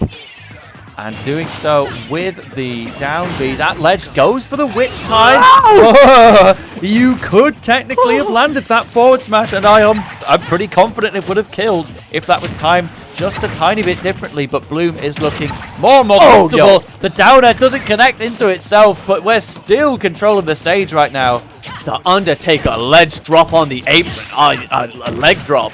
Goodness gracious me, that was delightful stuff. But much like the Undertaker, Shaneak just got straight back up. And now at 78% is Bloom. Shaneak keeps going down in percent, but always fights back. Makes such big use out of every single stock that's afforded to him. And we're just going to keep enjoying this as the set goes along, because every stock's been different. Goodness me. Oh, whoa, the wave dash gets called out. Defensive wave dash sniped by Bloom, going straight towards the platform. Oh, that's a late Witch Twist pickup, but the side B doesn't quite have the legs to make it for a confirm. Low forward air isn't going to be able to find the kill. Beat out the startup. What a late tech there from Shaneak. Air dodge off the side of the stage. The pickup on the neutral get up into the forward throw is finally going to be the first stock taken. These two are holding on to these stocks for dear life, but they are playing absolutely fantastic. Oh, gets the air dodge into a forward air. Shaneak says either my up air confirm isn't true, or maybe on Bayonetta in particular, it won't be true. So I'm going to try something else. And it worked. Oh, crystal perfect. Goodness gracious me. So often you'll go for like a throw into air dodge read and you're looking for the catch on the stage, but they just barely escape. But Shaneak was prepared, diving all the way forward, using Inkling's aerial drift. And look at this wave of confidence that's flowing over them right now. Full rapid jab on Bloom. Lovely use of the ledge wall jump though from Bloom to escape danger, just finding the third jump from out of nowhere. And now, or more like this jump, I suppose, trying to go for a hard read up smash. And Bloom says, no, none of that, buddy. Get on the ledge. Get back on the ledge, I said. Trying to get that tomahawk up tilt, but never mind. We'll find a confirm. All the way out to the sides of the stage and back again. That throw a little bit too late. Ooh, air dodge straight in, almost into Shaneak's arms. They're going for the glass. Inkling wants you in the warm, loving embrace right now, but just isn't able to get any of these grabs. And sure, it's what Inkling wants, obviously, to lead that up air follow-up, but generally, I think the idea behind all those grabs was just not expecting Bloom to be landing at any time and going for a pivot option to try and turn it around. But Bloom has brought this all the way back after Shaneak had a big percentage lead here on the second stock. This is what I've been saying about the stocks, because every time somebody pulls ahead, it always evens out just in time for the stock to finally happen. But unfortunately, Bloom4Eva's controller has disconnected. It couldn't take the pressure of the exciting gameplay we were watching. And now there will be a decision for Shaneak to make on whether or not to enforce the tournament rules and make Bloom4Eva forfeit that stock. I would be very surprised if that were the case. And they're not going to. Shaneak will take a little bit of ink, sure, but like that's the least you deserve there, according to the rule set. I mean, these two know each other very well. They practice, they're friends. They're, but. So then I don't think, they're too worried about enforcing that. But Bloom will enforce the shoulder straight to Inkling's mouth. Getting that forward throw kill on the neutral get up at the ledge. So we just have to deal with that, Shaneak. It was your moment, but then the controller of your opponent disconnects, and then they come back and kill you. So that is what we need to see. Get yourself back in the game. Up air will take us to last stock. And now it's time to paint the woman purple once again. The witch representing, but right now it's getting better and better. I mean, rare case of throw reset and vulnerability. Oh my god, the rare triple up air onto the platform forward smash. That's an unusual one. Trying to go for the scoop into the back air. Gets it on the second time of asking as well. And now the low recovery. Immediate aggressive option. Recovers the tech roll in on reaction from Shaneak. Oh, trying to find the back air punish, but not quite able to get there in time. A little air dodge to the ground will get Bloom to safety. Tickled by the paint, hard read forward smash, but at tipper range that's difficult to punish, especially for Bayo. And so, gets the second and third hits at the forward air. Ooh, 1, 2, 3, once again. Trying to push Shaneak, covers the air dodge. One more hit in the depths, and that's going to do it. Shaneak out of resources. No ink, so couldn't roll a jump. And Bloom just barely snuffs out Shaneak's hopes in the depths after a very, very close third game. But Bloom sneaking ahead 2-1. And I feel like I can count on one hand the amount of occasions where I have seen an Inkling physically unable to recover. But Bloom4Eva, it's like edgeguarding a Rob. You just have to stay off stage with them forever before it's finally enough. But Shaneak, despite how close those games were going, says, you know what, I can still win this with a different character. Pyramithra is regarded as one of Bayonetta's toughest matchups, and Shaneak says it is worth a go, because if the Inkling were to lose again, I'm going home. But this is a nice early lead from the Mithra. Bats versus Foresight. Smash 4 top tier versus ultimate top tier. Just a lot of comparisons to be made between these two, both players and characters, but right now Shaneak has put it all onto this Pyramithra. Oh no, the switch to Pyra and being sent off stage and being sent to death, in fact. The heavier weight not being enough to survive against that bear combo. Had the read on the air dodge, but the dash attack going just a little bit too far forward. That's the side B at least. That's the thing about those sword fighters. It's only the swords themselves that are going to do the damage most of the time. They can swing at you with the handle, but it ain't going to do anything. So Bloom4Eva at 148 will die to the Mithra up smash, but nearly fell out of it in the process. I mean, that up smash, I think that's a very interesting thing, because with Shaneak's Inkling, we were seeing trying to catch the landing with an up smash multiple times in a row, and with Inkling, it's just that bit slower to start up and that bit more committal. And so with this far more, like with this Pyramithra, or with this Mithra up smash, it's a little bit more effective. I wonder if the players are working something out between them at the moment. I'm not quite sure what an issue might be. But nonetheless, play seems to have crawled to a halt. And control issues for Shaneak. While we've got this bit of downtime, I do want to talk about Bayonetta specifically at the ledge, and how Bayonetta's Witch Twist, just can interrupt you at the ledge. And with this Inkling pick, there was a lot of interplay between these two. Bayonetta could influence a lot of how Shaneak had to play at that ledge. We saw, you know, the splat bomb being put out in that first game. Bloom was able to witch time it, and Shaneak was close enough, because they wanted to be close to capitalize off the hit, but Shaneak was close enough where they got caught with that slowdown. Bloom found a stock off of that. You saw later on Shaneak, even if they set up the splat bomb, Shaneak had to be sat a lot further away. So Bloom able to influence a lot of how Inkling edge guards. I think a big part of this counter pick for Shaneak with this Pyra/Mythra is that sword range is going to make ledge trapping so much more valuable and just less of a worry for Shaneak. You don't have to worry about, you know, your splat bomb getting witch timed, you know, causing you to lose a stock from your own ledge trap. Keep it simple, Palutena-esque, down tilt, aerial, rinse, repeat, potential, you know, big Pyra aerials below the ledge. I think that is the main angle for this character counter pick here. Yeah, it is a good matchup, absolutely. Like, we've seen the Bloom4Eva versus Spargo saga over their 3 sets earlier this year, which has been crazy, where Spargo believes that Bayonetta has an advantage over Cloud, or at the very least it's more uncomfortable than most matchups, so immediately opens with Pyra/Mythra as to not have to use Cloud against Bloom4Eva's Bayo. So what we'll then see is once he's on Pyra/Mythra, Bloom4Eva will start using Pit. Yeah, so as to not do Bayonetta, but Pyra/Mythra. But right now, you do have to use Bayonetta against the Pyra/Mythra of Shaneak.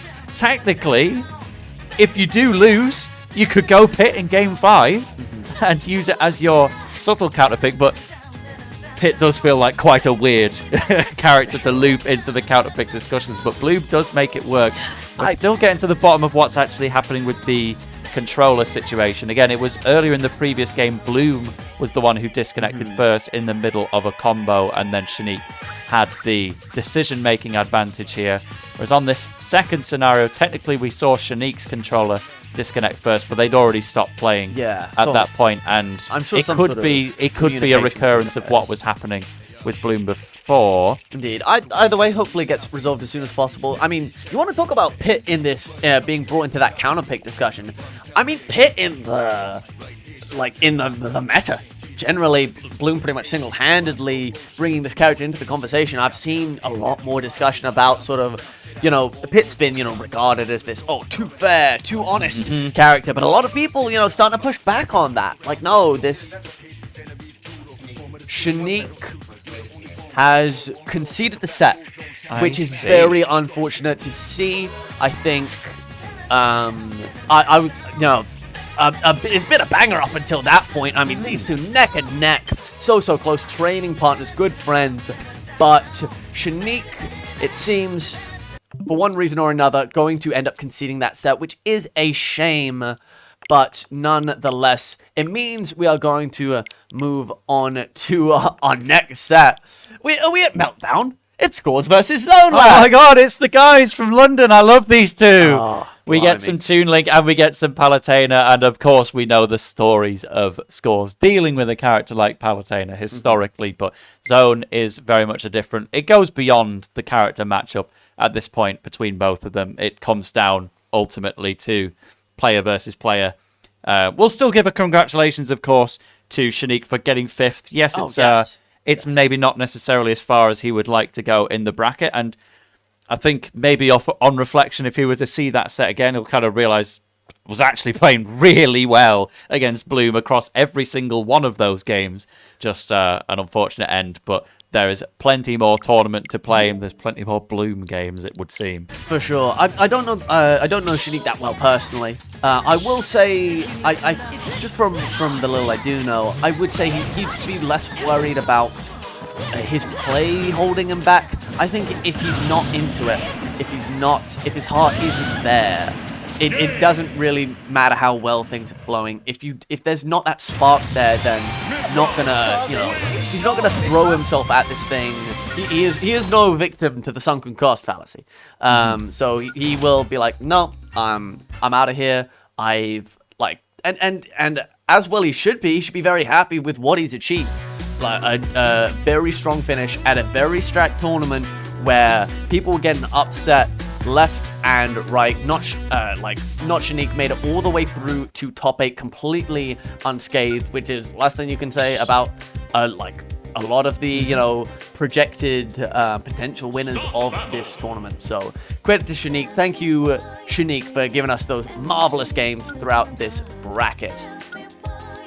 But Scores versus Zone, I mean, how much do we know about the set record between these two? Because they must fight all the time. We'll get Galaxy on the data with Smasher's app, but they must have almost not quite triple figures sets now, like Zone versus Darkstalker. Yeah, it's not quite the Meltdown set. All right, Price is Right rules on their total set played. Okay. What do you reckon? So if you go doing a higher or lower, I'm gonna say they've had about 40 sets. 40. I was looking at 30s. I'm thinking 32.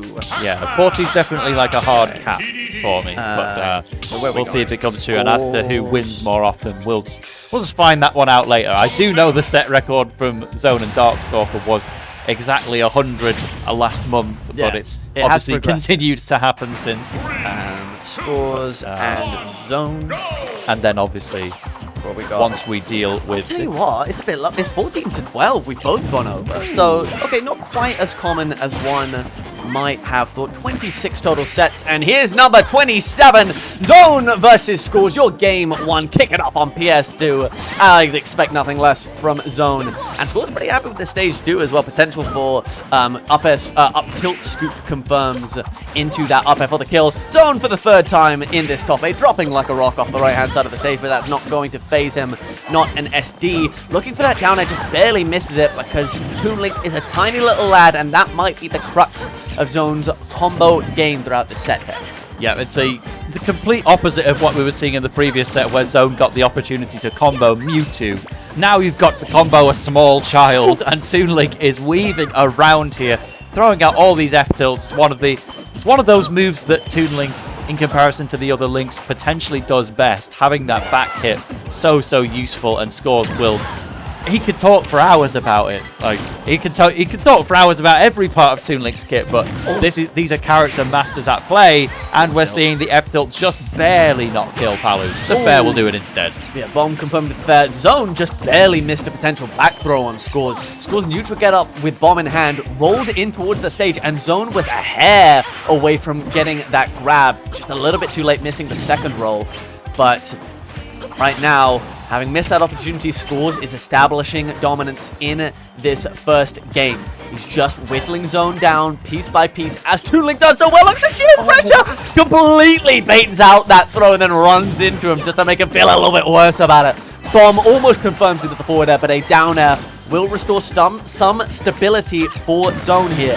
Dash attack on through, isn't quite going to find the kill, and he needs that kill, and he needs it now, Tail. Still can't even do the dash attack without taking the bomb damage in the process, and also using the back air to try and throw out attacks and destroy the bombs without taking damage in response, but it didn't work. What did work instead was that run-up F-tilt. Zone will be taking that stock, but we are down 103.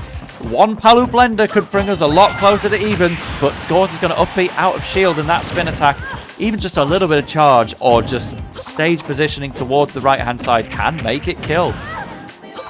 But Scores showing off that Palu isn't the only one in this set with some juicy ledge trap potential. Up B out of shield. You try and contest the end lag of my back tilt. You fool! You have activated my speed card.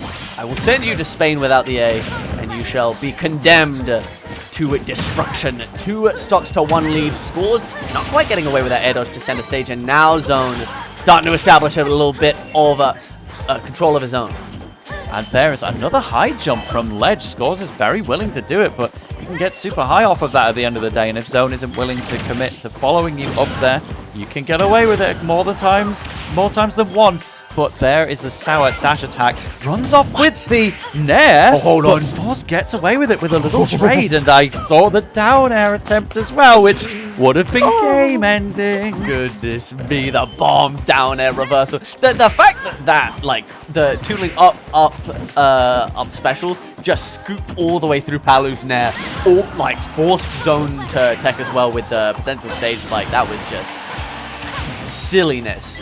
And for the auto reticle, catching out the jump, the high recovery. No, he could have thrown! And now he's going to miss that opportunity, run straight into its face. Scores ready for the bomb up at conversion, but didn't quite have it. How did that not hit? Back throw off of the stage. These two have traded advantage on this ledge about 6 times in 4 seconds. The gentleman jab on shield, up tilts far out of kill confirm range. Oh, then scores. Gets hunted down. Zone just followed him like a cosmic clone from Mario Galaxy until he landed on him with that forward air. It's rare to even see Toon Link make it up to 170% at all, let alone live at that percent. But almost a minute is what it felt like. But Scores, can you now secure the game here? Again, when we looked up the set record, I believe it was 2 more sets in favor of Zone, but they've potentially come from further in the past. So it really just feels like an even showdown between these two. Scores running in with that dash attack. It can be a super active, super quick move and can even 2-frame on occasions. There's the up throw. Will you catch on the way down? No, it doesn't need to. It's just barely killed. The Brentwood Brawl logo on the overlay, obscuring the Star KO momentarily. But it was all laid bare in the end. I believe that's a 1-0. Yes, 1-0 lead for Scores. I don't know. I know we missed a bit at the start of the game. I don't think we missed a whole game, I hope. But none. With how long that game took to complete, I doubt it. And that is not to say they are hiding from each other or camping or anything like that. They just have really evenly matched battles. And Toon Link isn't just going to kill you at random. Needs very specific setups or to put you really in danger off stage. Whereas Palutena, you know, again, very good character, but has to play the whole race. You know, you can't just teleport to the finish line. You have to do the whole thing. No, for sure. I would say, you know, both these two, like, they can blow you up, but it is the safest and it is their strongest position. Interesting that that is just ledge trapping and controlling the pace. But I did see when we had a little look on my phone to find out this is the 27th set between these two, that Zone had made some use of Corrin in their sets before. This is not Scores' first experience of the Zone Corrin, and I will say Zone had a bit of trouble sort of exactly ledge trapping Scores how he wanted to. The reversal bomb off of ledge, the mischievous little up B, so maybe the longer range, that forward smash, the pin below the ledge might help, but right now Scores says up air, buddy. Get used to it. Yeah, Corrin's down air can often be hard to challenge. It's more something that you punish on the ground afterwards or make them unable to use it in the first place if it would accidentally kill themselves by doing it in the wrong position. But Scores says, no, I've got a very active up air. I can just challenge this, and I will. So this is another big lead for Scores. Again, I'm sure even in those many sets they've played, they probably quite often go down to Game 4 or Game 5. But Scores wants to make this quick and convincing right now. Certainly, but Zone ain't gonna let that happen. Gets caught with the bomb, forward air confirmed, still alive, has to navigate this ledge trap now. Another boomerang. Oh, the arrow clanks with that down air, so Scores able to keep himself alive. Oh, trying to get that confirmed into the forward air. A back throw to set things up once again. Back airing towards the stage. Nice use of the Dragon Fang shot to give Zone, to give Scores something to think about. But Zone, right now, just trying to establish control, and Scores just a little bit too good for him at the moment. Yeah, I do really like the rising there from Zone, but the situation is still threatening. Scores with the bomb in hand pretty much for most of the game, it can often feel like, but Zone knows you've swapped to a character like Corrin to contest them from further away, and you will find those up air kills. Much delight coming out from that, but it is still difficult to get off of ledge when Scores is throwing everything and the kitchen sink at you. Ooh, escapes! Oh my god, the latest hit of that up air that I've ever seen in my entire life, and it kills. Just for the little cherry on top. Ooh, trying to get those early percent late net confirms. That is always the trickiest thing when, oh my goodness, not these up airs again, bro. Give him a moment's rest. Again, Corrin blender time though. We don't often talk about such a concept as the Corrin blender, but it's becoming a thing now that Shaneak and Neo are revolutionizing the meta. Once you get one hit, one aerial, it's almost always going to lead to 3 or 4, it feels like, in the year 2024, and Zone was putting that to work. So we have 54%, but Scores swinging from underneath that platform, having the safety of a ceiling over his head, and using the forward air. Now it's time. Ooh, I thought we were maybe going to get an updraft, the famous up tilt to up air confirm, but Scores has been not relying on that too much throughout this. So range too hard to contest at the moment. Whoa! Big committal with that run off Dragon Fang. I don't think that's how you're going to find your most value playing ledge trap situations as Zone, as Corrin. It could be valuable as a nuclear option, but I don't think that's where you want to be starting out, establishing that ledge trapping game in the first game that we've seen this Corrin. Lovely tech roll in, trades the pin with the forward tilt. Again, Scores is outputting more percent, but Zone has Scores just about beneath him at the moment, just by the finest and barest of margins. And now Scores looking to even it straight back up. Yeah, and we still see Scores landing so many of those forward tilts. It's great for catching you off guard. Is it the best for killing? Not necessarily, especially when it's failed, but the up throw will always get there in the end. We have even stocks here. 0% each on Pokemon Stadium 2. Can Scores get 2 games in the lead, or is the Zone Corrin going to prove its worth? Here we go. Straight away. Oh, that's okay. That will be the one thing that most people struggle with. Just, you know, early doors of rocking with a new character, and that is the combo game in practice. Switching into that mode, especially when you switched from your longtime main in mid-set to this newer counter pick. Switching into the exact gear of the early combo game could be really tough, and Zone is having that problem right now. He finds 1-2 pieces which could lead to more, but he doesn't quite have the right follow-up or knows how to represent the most options to cover the most potential defensive options from Scores, and as a result we're seeing 3 times in a row Scores dominate the early part of a stock, but this time Scores isn't even gonna give you the slightest bit of a look in. Dominant final stock after neck and neck throughout the rest of it. Scores up 2-0. But if you're Zone, don't try to take it too hard, because you were doing so well throughout that entire game with the Corrin. And this is not just something that he's picked up in response to Corrin rising in the metagame based on the likes of Neo and Shaneak doing well. Zone was a Corrin main all the way back in Smash 4. Like, this guy has Corrin history. It's only now that we see the pieces come together in the modern day that actually, yeah, of course I can play Corrin again. Zone's had the Palutena since the very beginning of Ultimate, but I really like to see him experimenting with other character choices, and overall I think that did better than the Palutena did. Even if technically Palutena came a little closer in the end, I feel like there's the explosive X factor of the much more unfamiliar Corrin to take this one away. Scores, we know he knows the Palu matchup.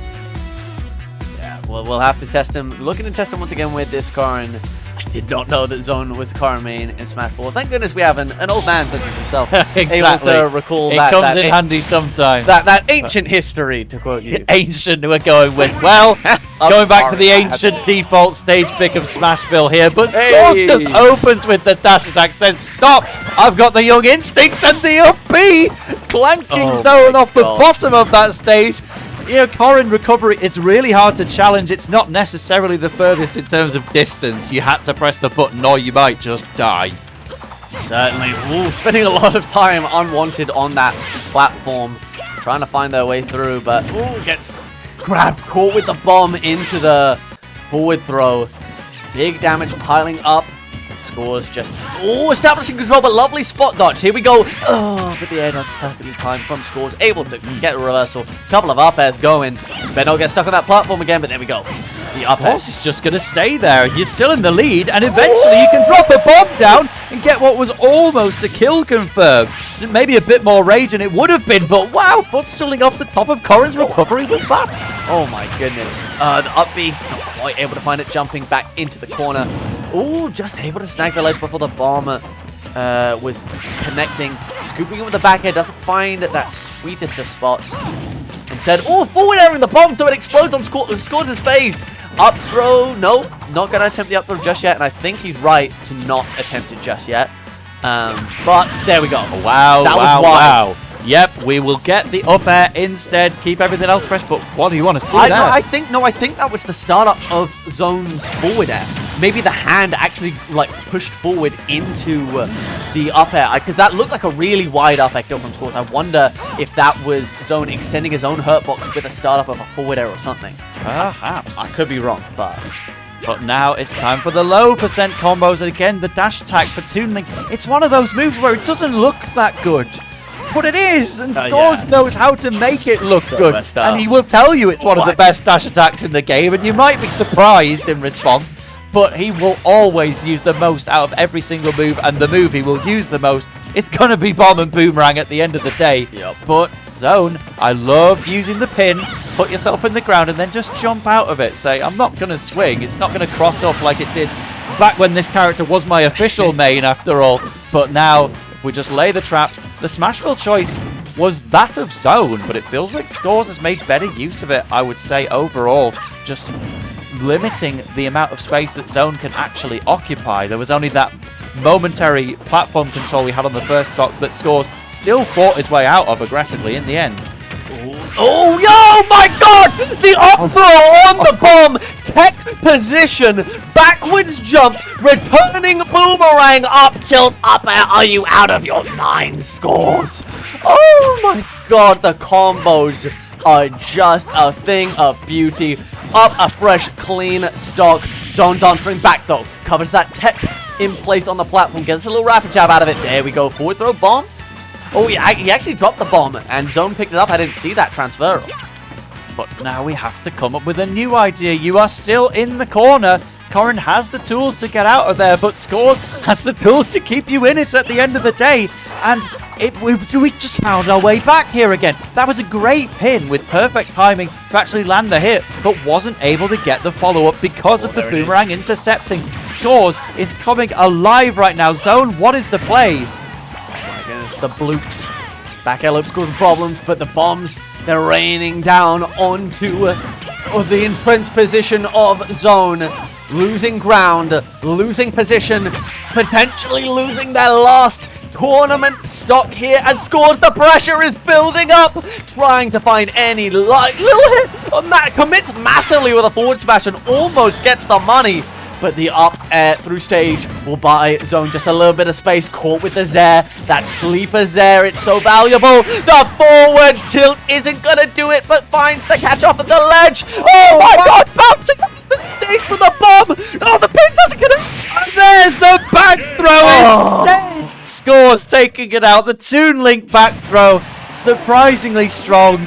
It's so funny seeing him do like a real martial arts move. He goes, boom! Off you go! Like Ryu and Ken got the same thing later. But wow, wow, wow. That is a 3-0 from Scores over Zone. People who tune into Meltdowns casually on a Monday and they see the recurring Zone Darkstalker Grand Finals, they must think, well, those are the top two in London, right? Scores is number one on the PR, and that is why he definitely has what it takes to take down Zone. So Zone, I think our fourth seed of the tournament, going to be finishing exactly in fourth, was that? But Scores moving on, and what a performance it was. That we were innovating on the spot with so much of that. Yes, no, there was so much. It is fifth So much Zone as well. Yeah, because now that's gonna be Bloom versus Scores, the run back. For our losers. I don't think we're gonna get random this time. I hope not, and I hope we see yet another banger, because it's been banger after banger. That was 3-0, and it didn't feel like it. Zone kept it right up there, but I mean, right at the end, Scores just it was the score show toward the end, but like the Corrin, like the pieces are starting to come together, but.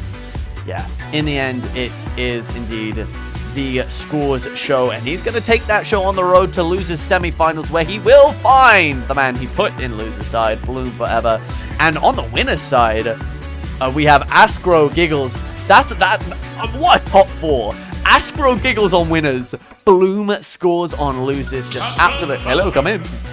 We haven't even gotten to do a winner's side set since we got on the commentary. Hey, who needs it? So, exactly, I love loser's side. It's where all the tension is. If you lose, you're gone at the end of the day. But Ascro versus Giggles, I I've certainly never seen that set before, but I'm gonna see it now. I don't lock care the in head-to-head. Captain Falcon and Ness. Giggles versus Ascro. Let's have a look-see. To quote Nahaz, for a set like this, the stats, they go out the window. We're going into it this game 1 with Giggles versus Ascro, and both these two are just explosive, exciting legends of their characters.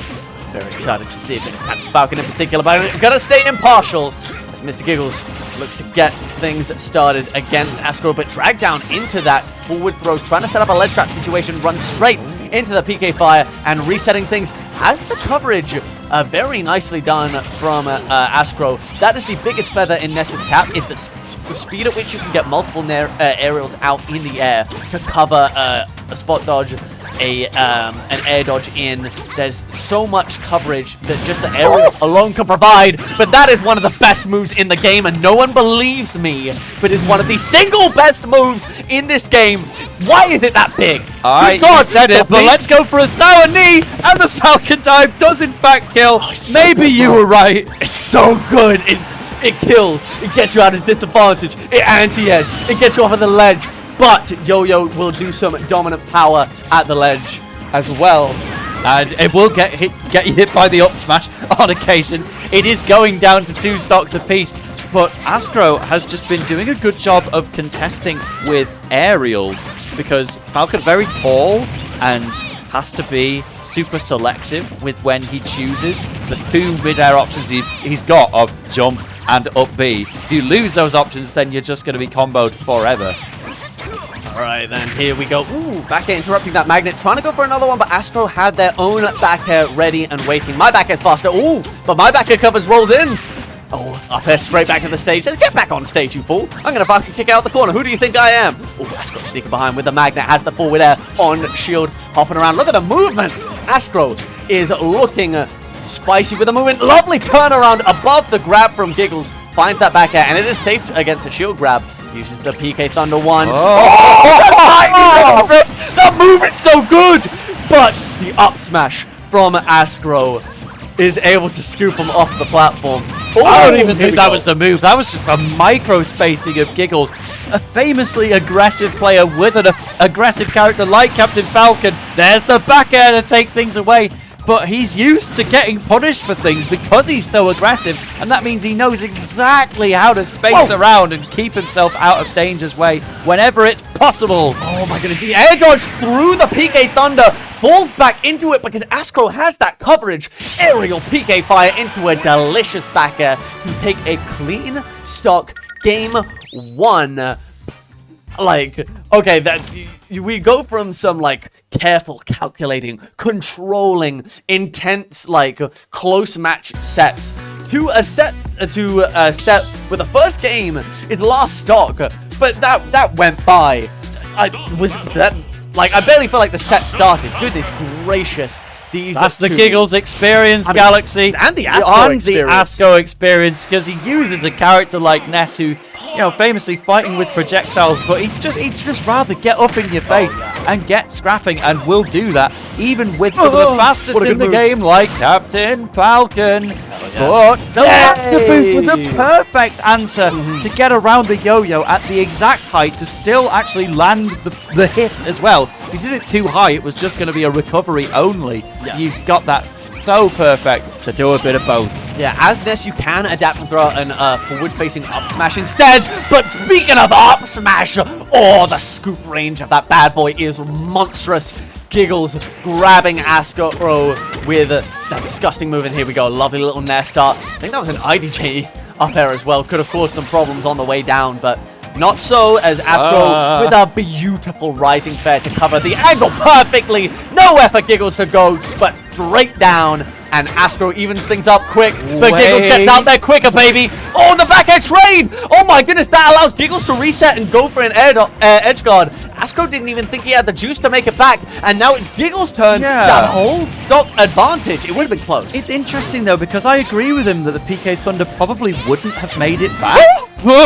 He just does it a little bit later anyway. I still would have taken the attempt because Giggles might not have known it was going to get you back, and if he does challenge it and get hit, he'll take bigger damage. But he tries it again, just as a raw attack option. Giggles is in danger at 65%, it feels like, because Ascro's going for all the big hits right now. Ascro, like, whiff punished up smash from above. That's really scary to do, but he timed it perfectly. It is possible. And he gets it in with a downer. Oh, the magnet in. Spot dodging twice. Trying to turn around grab, but Ascro answers with a spot dodge of his own. Finds the up smash, and it is one stock apiece between these two. The PK Fires, they can activate on you. You are invulnerable. You are not intangible. So the PK Fires will activate and snag you as soon as that invulnerability runs out. Oh, the air in is very dangerous to give to Giggles. He didn't quite have the knee ready in time, but these up air scoops almost killing on the second. And now he has an edge guard potentially here, Dale. Does he go off stage? No, Ascro hugging underneath the ledge, getting the gentleman kill. And that is a move that had to be nerfed across Smash games as well. This is the weakest the gentleman jab has ever been for Captain Falcon. Really? Smash 4, it used to kill at like double digits. It was crazy back then. But it still can kill in Ultimate in the right situation, and that is one where Giggles equalizes. 1-1 is the game score at the moment, but it's also the lifetime set record between these two. They've only fought twice, and Giggles and Ascro winning one apiece at a Melody tournament and a Monday Meltdown. So this is the decider to pull ahead. Yeah, I mean, you talk about gentlemen, like, it's a very interesting tool because, you know, it's like Falcon's jab is very fast, I think for 2 or 3, and, like, you know, being able to throw that out, you know, as a ledge trapping option that beats, you know, a ledge. He's gone a little bit too low there. Yeah, he's overcommitted with his double jump. That will be a loss of a stock, but we know how explosive Giggles is. Hey, I mean, Ascro may well have done that to him himself. Oh, he missed the knee! That absolutely would have killed. Without on my life, that would have killed, and Giggles will be kicking himself. He'll probably be kicking himself more about that Nair 1 knee than he will about the SD, I'll be honest. Yeah, it's like that's just part of the Falcon lifestyle. You gotta go for something quick, gotta go for something cool, and if it blows you up in the process, but Ascro's PK Flash, that would not have killed or anything like that, but it would lead into an up air follow-up based on how much hit lag it's got. Ascro using such clever ideas here, staying a full stock ahead. Giggles is trying to frantically fight back, but the yo-yo underneath the ledge is a perfect answer to Captain Falcon, who only has so many ways to get back. Yeah, if Falcon, trying to go for the up smash, just facing the wrong way, but the up smash will still interrupt the attempted up B from Giggles. I mean, that yo-yo, because Falcon sticks his hand up and, you know, can get hit by moves quite early, when it's a setup hit like the yo-yo, you know, has that lingers there, then that's, you know, it's only going to, like, knock you straight back down.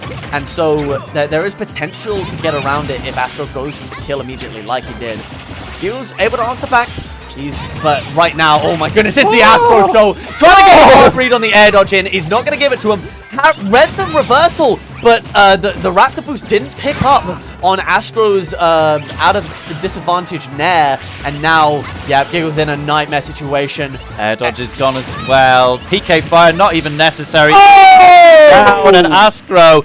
That is the most dominant game we've seen so far. Taken from the young Nesmain over Giggles, and now Giggles, having had such a good run, this is winners finals. Let's not forget the winner of this goes into Grands, and Ascro could be one game away from that. And it's so fascinating because Ascro, such a new name in the London Smash scene and the surrounding South. I don't know if he's ever won a bracket before, though. Certainly not a big weekend thing like this. No, I'm sure he's taken weeklies. I'm sure he has those tournament dubs under his belt. Maybe the sports art. And he's got big wins. He's got big names. And he's got huge tech that he can bust out at any moment. You saw that? That was a perfectly placed PK Fire. That wasn't a PK Fire. That was a PK Bolas. Wrapped perfectly around Falcon's ankle to drag him straight down to hell. But now we are in Gigglestown. Welcome to Kalos. I have no idea why Ascro left this open. I'm sure he can do well on the stage, but goodness me, Falcon loves this stage. Tell us why. You think it's for the wall jump, and wall jump's fun, but you want to talk about the freest confirm your life. Up there is into knee on the side platform. If that second up I connected, then it was death. Instead, read an air dodge straight down. Nair 1 knee. These side platforms are just a sandbox for Captain Falcon to live his life on. And if you are there, you will be experiencing pain. Air dodge back up after getting forced off the ledge by the PK Fire. That's interesting. A nice little wall jump as well. It's a factor as well. It's fun. Even if it's not the main reason for a Captain Falcon pick in this kind of stage. Raptor boost! Okay, the platform's going to keep forgot. Ascro alive There you go. instead. But they're swinging out of disadvantage with the downer, and that nearly killed that up air. Unexpectedly so, but can't quite get the yo-yo over the side of the ledge. It was too late. Boom! Oh my goodness, detonation in the upper blast zone. Oh my god, he got scarred. He scarred on hit. That's a carb. That's a carb. You're going to have to tell us about that one in between the games. But now we've got PSI Magna into back air. Ascro is fighting away. Yes, we're a full stock down, but, you know, Giggles is getting faster as this goes along, and Ascro says, all right, well, I'll just get quicker in response. Look at these drags across the stage. Again, it's kind of Final Destination-y in the middle of Kalos, and that's what Nest mains appreciate about this stage on their end of the bargain. Oh, sure. Because they can drag you across, but Captain Falcon can just kick you in the face. Jump gone, and now Ascro forced back to the ledge. The double down tilt. Oh! What on earth is happening? I don't know what that was meant to be. I really don't think Giggles thought that Ascro was going towards the stage like that, so that might have been a mistake. It wasn't. Giggles somehow throws away a delicious edgeguard situation on Ascro that should have ended the game. Ascro puts Giggles in an absolute nightmare situation with the magnets dragging him down. Shades of that delicious game win he got on Curry, a Grand Conquest. Just slowly dragging him down with the magnets. But I have no idea how Giggles got out, but he got out. Ascro wasn't going to make it back, but Giggles says, you know what? Let's make sure. Down there for the fans, and that is going to lead us to Game 5 in no time at all, Tail. This is exactly what we want to see. Our winners finalists, neither of them necessarily expected to get here. Giggles is the one who scraped into the UK PR at 13th or 12th, I believe, on the most recent season, while Ascro is kind of proving himself on the very, very recent come-up. And one of these players can be in grand finals of Brentwood Brawl 3. Potentially both. But there's a Bloom and a Scores waiting down below. Oh my goodness, yeah. That's going to be a hell of a test for either of these players, no matter who wins or loses. With that whip grab, the DI just about kept Ascro safe as Giggles had drifted to the right a little bit with the initial jump looking for the knee. So, oh, an air dodge, that's a big commitment, and that's going to allow Ascro to reset. He's thinking about the yo-yo, doesn't commit. And wow, doesn't quite, he had the right read, but didn't quite find the throw. Going for the immediate up smash, but gets beaten out. Now, that throw is going to lead to a potential edge guard, but never mind, a double back air. Ascro very aggressive. They are both swinging on their way back to ledge, whether it's to deal with yo-yos, whether it's to deal with Falcon chasing you off at the side of the stage. This is as even as can be, getting that back hit of Falcon's up air as well, and Ascro just can't quite seem to land, finally manages it, gets a little sour back air to say, get away from me, Captain Falcon, I've had enough. Godlike call out from Ascro, magneting just that little bit higher as Giggles was expecting a landing on the platform. Ascro stalled a little bit and threw out that PK Fighter to stuff it out. It will be a forward throw that secures the first stock here for Giggles. This is easily the longest first stock that we've had in this set so far, and that's showing the understanding dawning on these two players. This is it. The winner's side of Grand Finals is on the line right now. Dashtag is going to take it. The rock dodge. Oh my word. Alive. And Ascro has evened things up. That very late Nair one hit. Trying to get something juicy going with these scoop back airs. The air dodge. Ascro gets away with it right in Giggles' face. He wasn't ready for the coverage. And both of these two just proving a little bit elusive for each other right now. I'm still thinking about that up smash from Ascro, knowing that because you've got a hitbox on the charge, you can afford to go for those spot dodge reads more easily. Big knee. Sure. To silence me though. Sure, Giggles says, big talk lie. about me! I'm winning right now! Only by the slightest amount. Oh my God. Even as could be! But Ascro's got you off stage right now. Again, doesn't go for the yo-yo. But Giggles, he's always been willing to go for those stomps. Sometimes you can even just go into the path of Ness's recovery and you could choose to both die. Back throw is not going to kill, but Giggles is forced to recover yet again. Oh, rolls in, avoids the lingering up smash. The back air will scoop Giggles out of the way, and another back air in the air to air this time is going to almost kill. Giggles caught out of the startup of... Oh my goodness! The side B clanks with the tail of the PK Thunder. That's going to keep him alive for the up air. Patches him through the shield. Oh, no way! He has the read. He's got those. We're going to the last stock of Game 5. And both of these two are adapting as fast as they can. But Ascro opens the scoring here. And he finds another one. The air dodge back perfectly beats out the PK Fire Hit Tail. I don't believe it. But now it's Falcon's time. Giggles not necessarily able to lead into anything true, but gets the side hitbox of the downer. Ascro absolutely popping away in a completely unexpected way. You can go for those stomp into knee situations when you've got the sweet spot, but Ascro is now controlling the stage. Oh, Giggles just the Falcon Kick to say, what? See you later this platform. I'm going to the other side. Oh my goodness, down air out. Air to air down air so hard to combo off of, but he finds another. Falcon kicks into the PK movement to mix up tail. Air dodging through the back air. That back air kept him alive. He called out. That's not going to do it. He needs more percent for the back throw to kill. This is a wide on stage. Oh, a startup of up smash trading with a throw. Air to air back air. Now, he's delayed his up B every time. This time he doesn't delay it. The gentleman jab is going to end the set. Giggles catches the ledge jump. He barely takes it. 3-2 over Ascro in an absolute barn burner. That is one of the most entertaining sets I've seen all year. Oh my word, Giggles takes it 3-2. That's their third set ever, by the way. The game's lifetime was 6-5 in favor of Giggles. It's always as close as can be, but wow, he's done it, and he's in grand finals of Brentwood Brawl 3.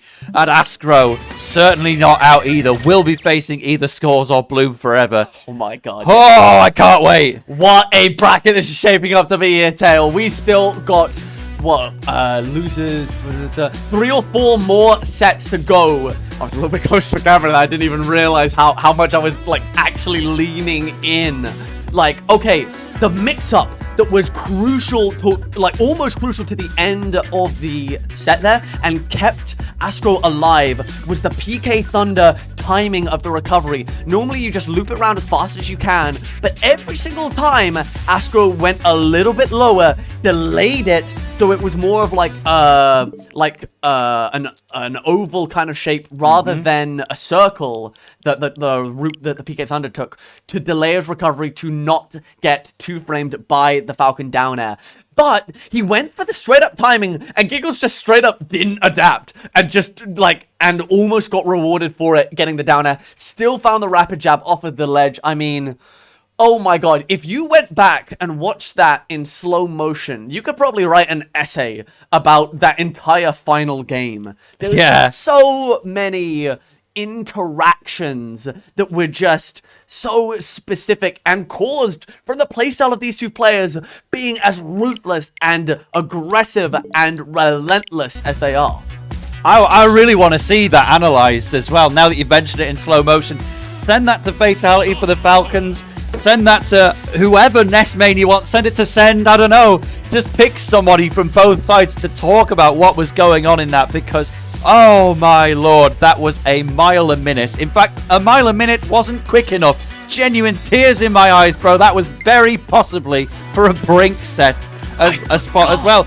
The winner of Brentwood Brawl gets into Brink, the UK's equivalent to Summit, as hosted by our good friend Dalax. Bloom4Eva will already be there, I'm sure. So it comes down to either Giggles, Scores, or Ascro.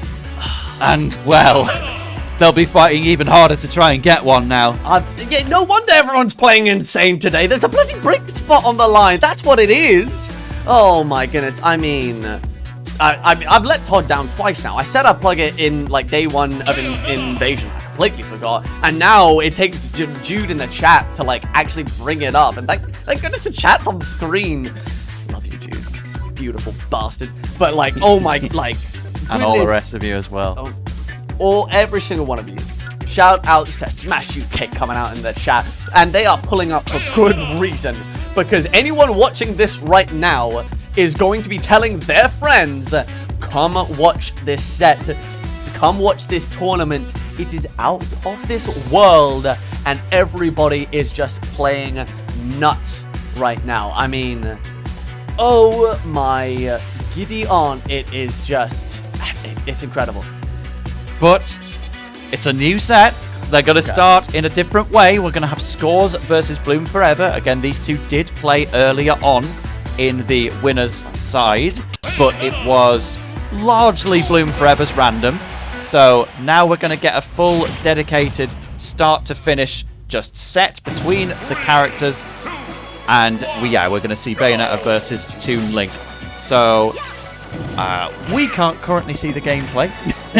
It's to be completely transparent with you in the chat. We'll get it in a moment, but it's good to see you can all see it at home. Hey, just in time for the down air, baby! Perfect timing. 0 to death from Scores on Bloom4Eva. Start as you mean to go on, boys. Goodness gracious me. Look at this relentless. The air dodge in. Scores is out for blood right now. You question me as the #1 player in London. I will show you why that I am the man.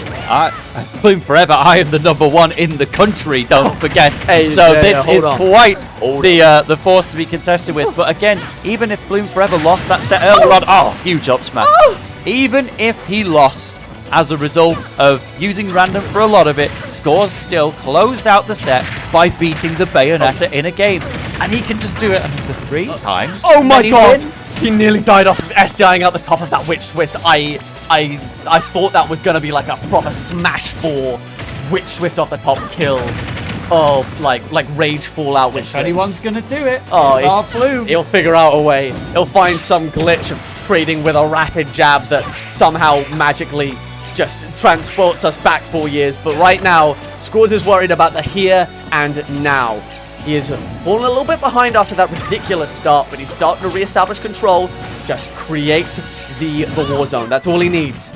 He's war Scores for a reason. He's got to make that war zone for Bloom to navigate. But right now, Bloom says, navigate this, buddy. You ain't getting back to the ledge as long as I have a say in it. Bloom That's exactly what we saw in Bloom's previous set against Shaneak, taking a character with a good recovery and just saying, no, you are never getting back, bro. It's over. And now it's time for the next stop where Bloom has already built up 76% on Scores. This is getting out of hand, but you know, Bayonetta often doesn't like dealing with characters like Toon Link and especially Young Link, because she's got to navigate around all of those projectiles when she's trying to do her aerial approaches with Afterburner Kick, kind of the move of the story a lot of the time. But Bloom is looking more comfortable as this goes along, Galaxy. Yeah, just hunting Scores down, air dodging, nowhere to go. Bomb is in hand, but Bloom not even phased by it.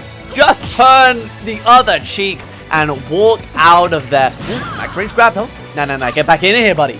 Throwing you off the ledge. Whoa, drifts into the bomb. A little corner attack there with the bomb, but Bloom is in no rush to get back. This is a complete change of pace from Giggles and Ascro, where they're just going a mile a minute. Bloom will take his time because as one of the best players in the world, he knows how and when to find those opportunities. Certainly not. Certainly. He doesn't need to... Oh, he feels no need, no compulsion to overwhelm his opponent. He is the one in control. Bats within straight into that grab. I think he was looking for a grab of his own, but just barely got beat out by that two-man grab. Ooh, bomb, but Scores didn't quite find the connection he was looking for. That is going to be death a million ways to Sunday. Stomp on him. Stomp his head into the dirt and into the skies. Bloom4Eva gets blown up, destroyed, detonated, and then doesn't lose his stock. And I don't think we're going to see him giving away many down air at ledge kill options again. You know, you can every time you come up against a top player, sometimes you can catch them off guard with something. So they generally aren't going to let you do it again. It's a very valid option from Toon Link. I'm presuming it was on some kind of ABK2 ledge where you stick out that big master sword. And Bayo, is somewhat vulnerable to that, right? Especially with the witch twist, sits slightly above the ledge, so it's a matchup thing potentially. But still, just taking a breather, taking a moment between sets, and that's a wise thing to always do as well. You're talking about not needing to rush into it in the game. You don't need to rush to the game out of the game. Just take your time, compose yourself, refocus and reestablish what worked, what didn't, what it is that you need to do. You want to talk about analysis and preparation. Scores is basically the CEO of VOD review in the UK. This man is a sage of information about this game, let alone about his own character. But Bloom just... the guy would VOD review in the middle of the set if he could. Like, hey, well, I know what he's doing right now. We don't have player cam, so you never know what the man himself is up to. You never know what he's thinking. Well, he's certainly locked in the 2 league right now for Game 2 on Pokeball Stadium 2, as you would expect. Bloom4Eva in the lead, fully going for the win, start to finish, but scores.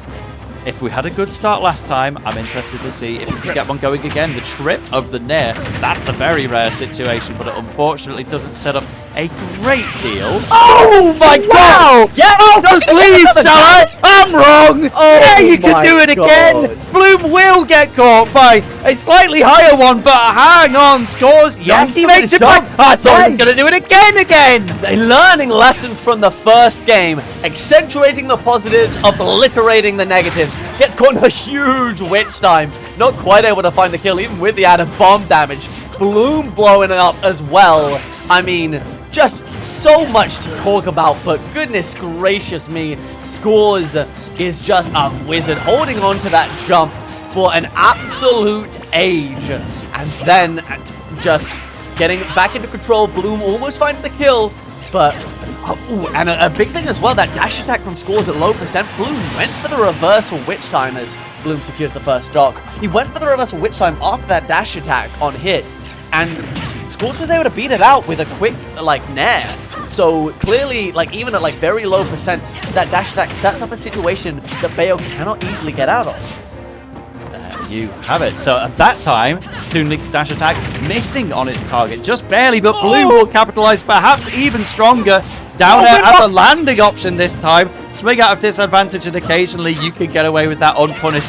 This is super, super close, but it's never been a case of them just trading hits. They just have their own moments, and it is Scores' moment right now. Once again, bomb fair, boom. Bloom was so close to getting the up smash. They had the right read. I don't know if the range wasn't there or if the timing was slightly off, but Bloom absolutely caught Scores out correctly. But nonetheless, Scores finds the benefit of that situation. Great high recovery, forcing Bloom in order to get damage to take Scores back to the center of the stage. Able to recover off the ledge, has the bomb in hand, trying to find the up tilt, just barely not catching that landing after the afterburner kick. Trying to find that down her ledge again. If we see the game end the way it started, then oh my goodness gracious me, I won't know what to think. And now, Scores is so high in percent that Bayonetta's combos are starting to not connect into themselves. Just Witch Twist is the attack, that was it, but we'll eventually get those forward throw kills out of it instead.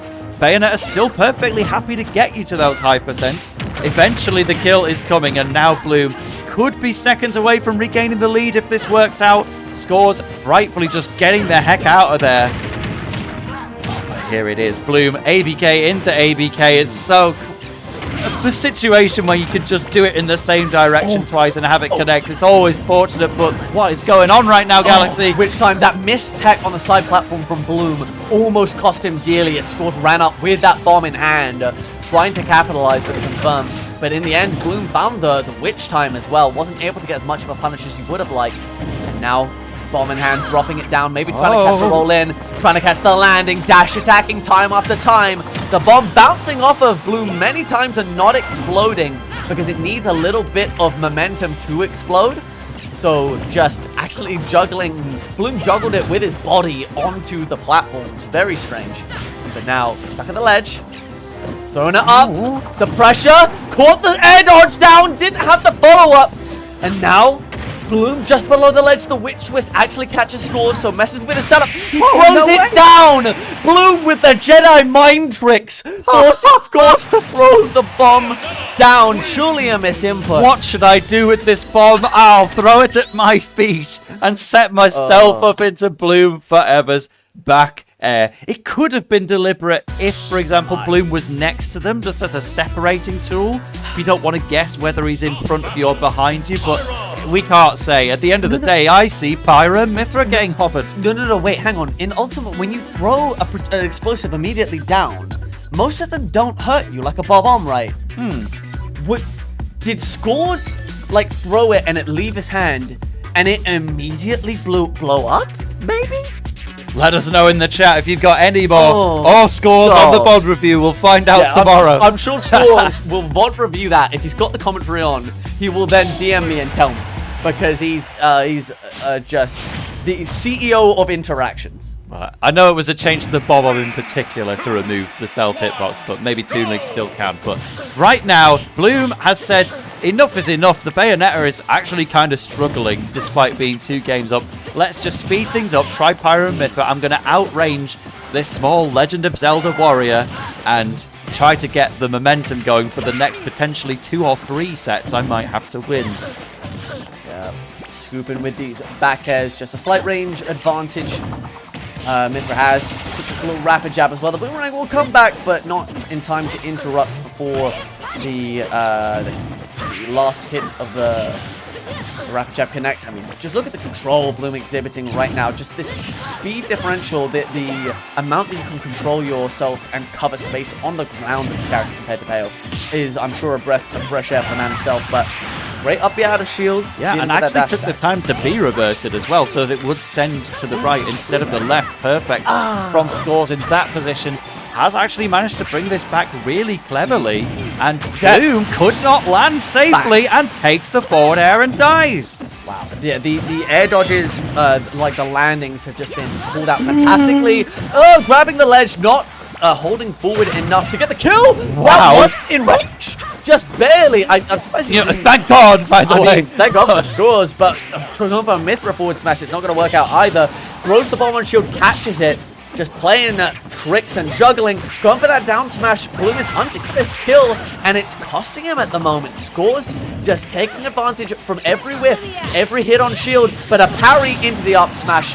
No doubt at all in anyone's mind that is going to be the end of Scores' first stock in his potential tournament game here. Yeah, it's time for another comeback from Bloom. Has had to do it at some point in all of the previous games, but it's happening in front of our faces, Galaxy. This is pristine from Bloom4Eva. Staying with Mithra. Whoa! Well, wait a minute. Spot says, hold up. I've got some new tricks to show you. What, did he jump off of the ledge with a bomb in hand, spot dodge, bomb the missed tech to set up a tech chase on the platform? Oh my goodness, Bloom doesn't want none of that. He's just got a Pyra down there, baby. As that gentleman jabbed. Okay, a couple of taunts there. Scores is delighted that Bloom has killed himself in the middle of the video game.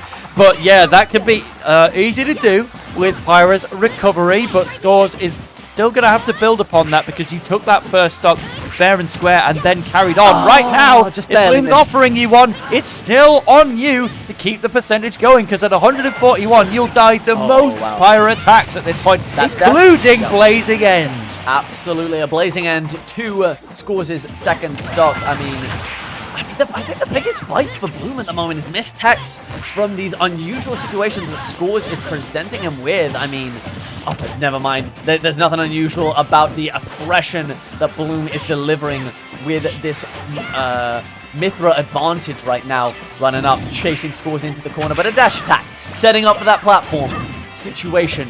Yeah, even the tech in place, getting beaten by the up air, so it's not all about hitting your tech. Sometimes Scores will just cover it anyway. Lovely run up, throw, parries the nair, but just a little bit too far away, and that's going to get me by a grab. Juggling the bomb with the lightning buster. What? I wonder if that was purely what it was for as well, because I can't think of any other reason to go with lightning buster. But hey, we're still got a forward tilt that hits from behind. Don't you forget that, Bloom4Eva. That puts him off stage once again.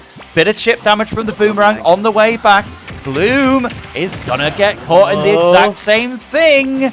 Can you recover? Oh, boomerang bomb at the same time! The boomerang scooping to avoid the ledge hit. The bomb timed for a 2-frame. They converted into each other. The up air wasn't there in time. Up throw, is it gonna? No! The knockdown from Bloom! Scores goes in too deep, and that could be the end of it as the dash attack beats out the tether recovery to the ledge. We've switched to Pyra to get the easier kill with the rage power up. But now you're on the ledge. Now you're gonna SD again as he just drifts a tiny bit too far away.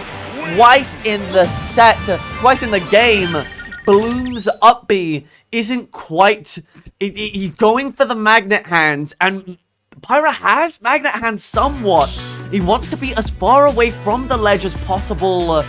to not get chipped by potential like ledge hits like these forward tilts and such, but still grab the ledge. He's misjudged it twice now, and those mistakes might start to pile up. He knows that the mistakes are what of some nature or another are what cost him in the previous set against Scores here today, as we're switching straight back to the Bayo for game 4 here today. Yep, it makes sense. If you won 2 games with Bayo and then you lost your only one with Pyro Mithra, doesn't matter that most of the stocks you took away from yourself, you might as well go back to the Umbra Witch. But Scores is keeping it competitive. Doesn't manage to follow up off the back air because it was hitting at basically 0, so it didn't even have enough knockback to get her into the air, but we're finding other ways to do it, Galaxy. The crunchy down tilt dash attack flank. That was looked weird as hell, but that does make sense on the surface level thing. But whoa, bomb! Just barely pulled right in front of the landing of that downwards afterburner kick. But the bomb confirmed into the forward air. Oh, the bomb the afterburner kick gets caught at ledge. Just a little bit too high, maybe it was just perfect timing from Scores, but either way, a forward air seals the deal, and Scores like I think that was a nair, actually, just in case Bloom slips past. Can't use a different, quicker hitbox, but wow, we see Scores doing what is necessary here and building upon it even further, because that's one of the weaknesses in the previous stocks is actually keeping the momentum going after a kill. Finally, we see Bloom restoring order. Scores is going to die off the top there, but good golly, we were so close to that up air killing a few seconds ago. Late up air into strong up air. Absolute scenes. Bloom still finds that gorgeous long combo, and we might see another one. Oh my goodness! Oh my goodness! That was a pure read, because Scores STI'd up and out behind Bloom after the first witch twist, so Bloom did a second B reverse witch twist into the immediate triple forward air to secure the kill at 50% after the hit. Cinematic masterpiece unfolding before our eyes, and Scores, just like in the previous game, is really struggling to get that kill. The spot dodge was perfect from Bloom as well, and able to follow up, because not only did we have that, we also had the witch time afterwards just to catch the boomerang on the way back in. Scores he knows all the way to get the kills with Toon Link, but sometimes the option simply isn't available, and Bloom is using those windows, those moments to build and extend. Dash attack isn't going to do it either. Jumping away from what was potentially going to be a run-up grab from Scores. He is now on his tournament stock at this point. We've kept the set going longer because we've had these exciting comebacks, but is it all over now? I mean, bomb at ledge. Just a little bit too high a percent to get that easy bump.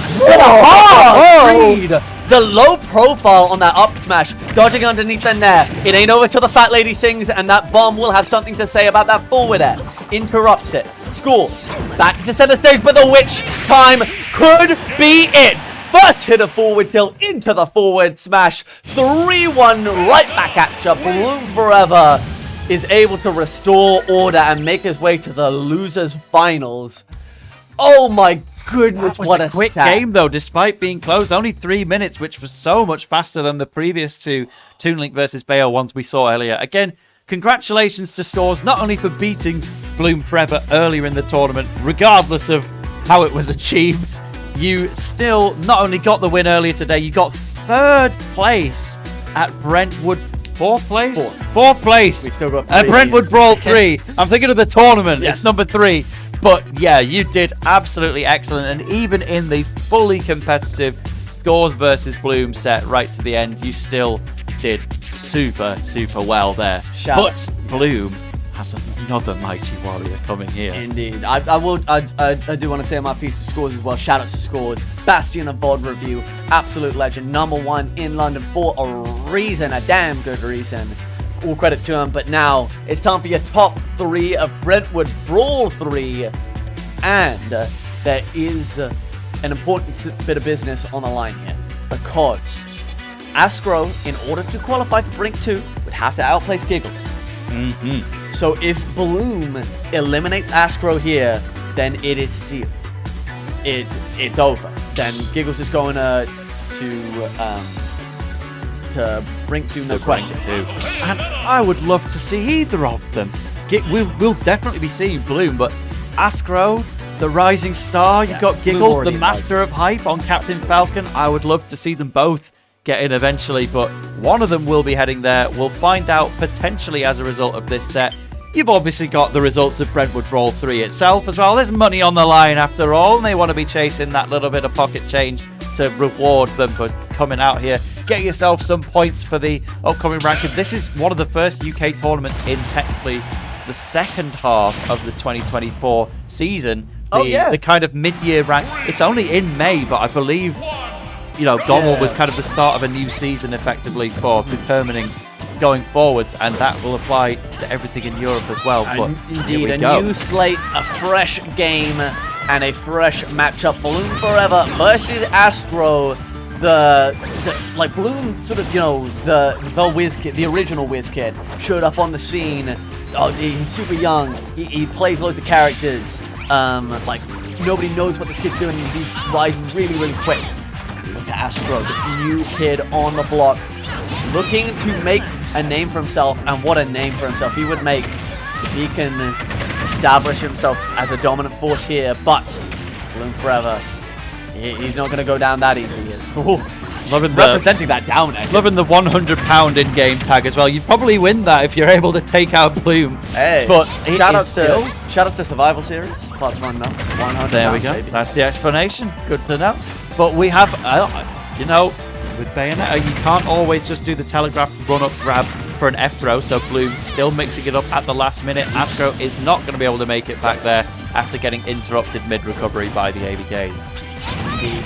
Just a patient little crouch there. Ooh, hang on. That's something that is a little teaser for later. That's something you're going to have to worry about as Ascro. You're going to shoot out these PK fires and they will linger. Bloom could run up in which time. Oh! Barely Bloom is able to bounce against the stage, but the up smash at the ledge will secure the stop for Ascro there. Ascro not worried about no witch time. He doesn't have time for that. It's time the Ascro! Oh my god. Oh, I don't care how many Nesses have done it before. When I see it, I'm thinking of Ascro right now. It's so hard to do on Bayo with such a versatile recovery and ways to combo break with the likes of back within. You're going to take the damage from the untechable PK Thunder 2. Ascro takes the lead. Oh dear, Bloom might be on for a right back though. Yeah, falls out the top of the witch twist. 1-1. He doesn't like to stay behind for very long. The moment you get a surprise kill on Bloom, he is immediately back and he kills you twice as fast as he would have done otherwise. But hey, that's the X factor for Ascro, and you can always do it. If that was last stock, bro, you won. Yeah, that's sorted. That's madness. Goodness me. Bloom repeating this edge guard. And no, Jin, you don't even get a chance to attack at the ledge. One edge guard sequence and off with his head. Game 1 to Bloom4Eva. Oh, what a game to start things off. I thought we were going to get a moment to breathe. Hell no. No, the tournament gets even more exciting. That's how it's supposed to work. As we get down to the losers finals. And I can't wait to see whoever wins this take on Giggles as well. But Bloom and Ascro are going to go in here for game 2. We get more Ness. We get more Bayonetta. Who cares about stages? Let's have it here. Goes immediately for the jump back PK fire down at the angle, knowing Bloom is already going to be there in the center stage. It's on the hot pursuit. Ascro is getting things going. Oh, wow. Jumps and does a down air. Doesn't do the obvious run-up grab as you might typically do with Ness to follow up with bears, etc. Here we go. All right. Ooh, trying to get that. Oh, yeah, there we go. That late witch time as well. Once again, not able to find too much of a punish off of it, but still, you know, potentially something to watch out for. Oh my goodness, Ascro getting the side hit of that down air. Trading has the, oh my god, still finds it. Bloom tried to go over, went for the witch twist up, and tried to get the afterburner kick into Ascro, but didn't get high enough. Gets caught with a finishing hit, and Ascro with the lead in game 2. And again goes for a down air out of potential disadvantage in Ascro's case. Just expecting maybe an ABK on the way, but PK Flash often used for stalling your momentum or B reversing in the air, but Bloom says that's my window to go down and hit you. Doesn't quite manage the down smash, but will always have a follow-up like, for instance, that back air when you do make it back. Oh, whoa, Bloom, maybe snapback. F smashes the wrong way. Unfortunate error there. Oh, and a witch time though on the startup. One little dink from the forward tilt straight into the mighty forward smash. Easy as you like. And now stocks are even. Fresh slate. I saw a jab lock brewing there potentially, but Bloom gets away from it, managing to drift as far right as possible on that one. But if Ascro keeps going for these down airs from above, Bloom's going to start punishing them with practically a custom-made tool to deal with it, namely Witch Twists. Yeah, just staying in that shield, not getting too close. Down smash comes out. I don't know if that was the option he exactly wanted. The reward isn't too great, but the up smash on shield. Bloom maybe like jumps out, gets caught, and Ascro will take that to the bank once again. Because it was charged at the end of the day, and people more think about the charging of the Ness up smash on account of the fact it's putting a hitbox out in front of you, but it's also charging the smash attack as well. You don't often get hit by charged smash attacks, but Bloom dies to one there. This is going so interestingly right now, because when Bloom is winning, he's mega winning. But Ascro is finding these ways, but Bloom is finding these forward smashes. Wait, Bloom witch timed Ascro's PK Fire. Ascro got caught running in with his hand in the cookie jar, going for that grab, and he couldn't get close enough, so gets bonked. Mama says, no more cookies for you. You've had your fill, young man. But Ascro's still hungry for more. He's looking for his first game win, and he sets up the PK Fire on the platform. Gets in, lands beautifully, and confirms into the up smash for a delicious, almost as delicious as a cookie And that win on that second game. 1-1 right now. That was 3 kills out of 3 with up smash, right? Voila. Bon appetit. What a move! Apparently, that's just the way it's gonna work. So we'll have this 1-1 scenario, and let's see if Ascro can get another one in the bag, or if Bloom says, right, hold on, I'm not actually gonna lose here. Let's get this going. So doing a load of down tilts underneath the platform to start things off again. Bloom is a master of the technique where you can just turn your tilts around when you're doing them in place. He does it with the up tilt, he does it with the down tilt. I don't even remember what the technique's called or how he achieves it, but just know that if you manage to cross Bloom up, he will down tilt the other way almost immediately to catch you straight after. Right. And he goes back to the stage. That's going to be the first percent of this third game between Ascro and Bloom. PK Fire catching the shield. Ooh, lovely movement, that magnet, and then the nair. Everything perfectly positioned, everything safe. Ooh, trying to witch time those PK Fires, but not actually close enough. All right, lad. Oh, he gets away with it, though. No way. Doing the big aerial drift from this. At the end of the day, Bayonetta doesn't really have moves that cover both sides reliably. It's not, usually you have a down smash for that. It wouldn't have worked in that situation with the platform anyway, but Bayonetta, you have to pick which side you're going to swing at. And Ascro, getting away with a risk. And now, Bloom4Eva lands the back air. It wasn't as strong as maybe expected. Yeah. And hey, that witch time, not too important. Gonna get away with that too. Yeah, that's what Bloom was looking for when he ended up dying to the PK Thunder 2 the first time. Got hit like 18 and was still untechable. It was ridiculous. It was a distance from the stage. So crazy. Funny though. Back on that move. PK Thunder makes so many highlights regardless of the level of play. But great air dodge back to ledge there, just getting around the witch time. Ness is just hovering in the air there. That was the startup frames of PK Fire, which has that tiny little hop looking part to it as well. But there's an up smash. Ascro's winning. I'm quite surprised the Bloom didn't capitalize off of that witch time. I don't know exactly what the plan was, but nonetheless, Ascro's going to be going into the lead. Lovely startup with that creates such a dangerous situation and so much rage to boot. Ascro's been going for these reads on a roll in, and if he gets one, he's going to absolutely just light up this venue right now. Gets go up to the rapid jab, and that is not going to do it. PS2 is just a little bit too big for it. Score with the PK flash, no tech.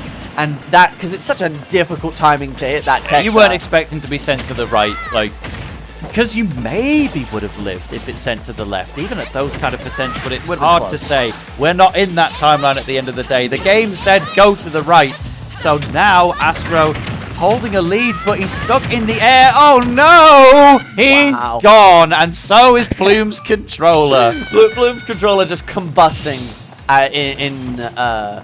in just frustration in response to that incredible combo. Whoa! Ascro running up, catching Bloom's taunt. Perhaps I'm sure neither player is too bothered about it. And Bloom actually B-reverses that witch twist, so it's gonna lead back in toward the stage, getting the magnets right down into the forward air, and that's gonna be a stock. Ascro is right back in it, Tail. Yeah, why take a stock for free on account of the pause when you can take one in style like that? And luckily, it was completely non-disruptive anyway, but that's the third time now in this game we've seen Ascro do a pure air dodge to the right to get to the ledge. I feel like if there's a fourth one, there might be... Oh! Don't even leave the magnifying glass, bro. The guns are coming out. Guns out. Guns out. Hell yes!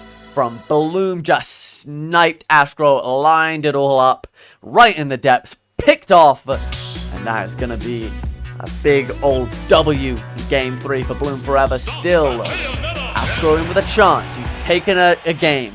And when you've taken a game, Tail, you can take the set. It's so, possible. will it happen here? Ascro has another chance. Not only Brentwood, Brawl 3, top 2 on the line, also potentially a spot in Brink could be available. But Bloom4Eva wants that first place and get his next season of play up to the ideal start, even if you had to do it through losers. Oh, hang on, 1, 2, 3, and that is all she wrote. When Bloom gets it started from that side platform, it's like you're just as good as dead. Like, he has so many ways to cover good SDI as well. He's just a wizard of Bayonetta, a wizard of witchcraft. It's just absolutely incredible to see. But Ascro, not going to be deterred, going for that down air, but gets beaten out by the witch twist. Bloom starting to catch onto Ascro's tricks here. Wow. But that's a new one. PK Thunder almost straight down, avoiding the attempted punish from Bloom. And the back air out of shield puts Bloom onto the ledge here, Tail. Yeah, many players would have just given up as soon as they go in against such a high-level player and they get decimated by a combo that easily. But Ascro's still fighting back and taking stocks, or not, as it turns out. Finally, we see a bit of counterplay to the Ness up smash, getting the stage tech and living it. And that was unthinkable. So many players would have just straight up died in that situation. But instead, Bloom is going to take the next stock with that rapid jab and then throws himself down there. Why not? May as well in a dominant position right now, chasing that air dodge out, a couple of afterburner kicks, and the follow-up nair. I mean, okay, Ascro, he's gone for that high down air a lot of times, and it set up some very interesting situations. It netted him that dash deck for the kill just then. It's been a valuable tool for his. Bloom caught out a couple of times, but that's not going to deter him straight away. The wait before the PK fire was very nice, catching out the startup of the forward smash attempt from Bloom. Not gonna get that. Oh my goodness. Avoids all the roll away, but just does it again. Bloom4Eva, you are a bad, bad man. Sure, let's just do it. I loved the knowledge to go into shield from Ascro there, knowing the PK fire is still here. So even though I'm not in witch time yet, I'm about to be. So I'll just put that up. But at the end of the day, it's a 3-1 win for Bloom4Eva, who will be moving on to grand finals to take on Giggles. But what a great effort from Ascro. It was a 3-1. You know, many have had Game 5 sets here in this top 8, but Ascro just put in such work in every single game, and against a mighty foe like Bloom, that's one to be proud of. And third place at Brentwood Brawl 3, that's crazy. Yeah, fantastic run.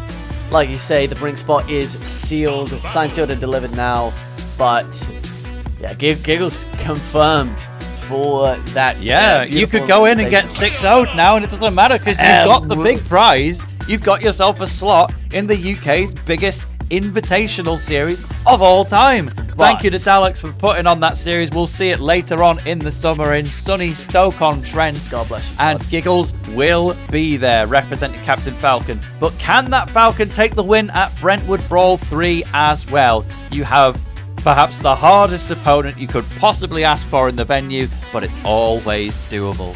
Hey, and it's the best situation you could ask for against the hardest opponent.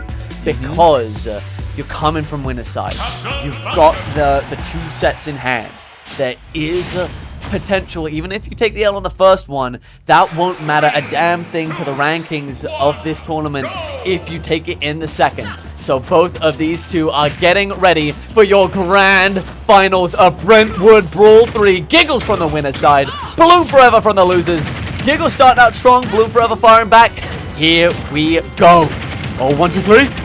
Is it over? It's over. My god. Just like that. Bloom4Eva just saying, alright buddy, show me what you got. Because you know what I've got. You've seen it and you've now experienced it. So deal with it.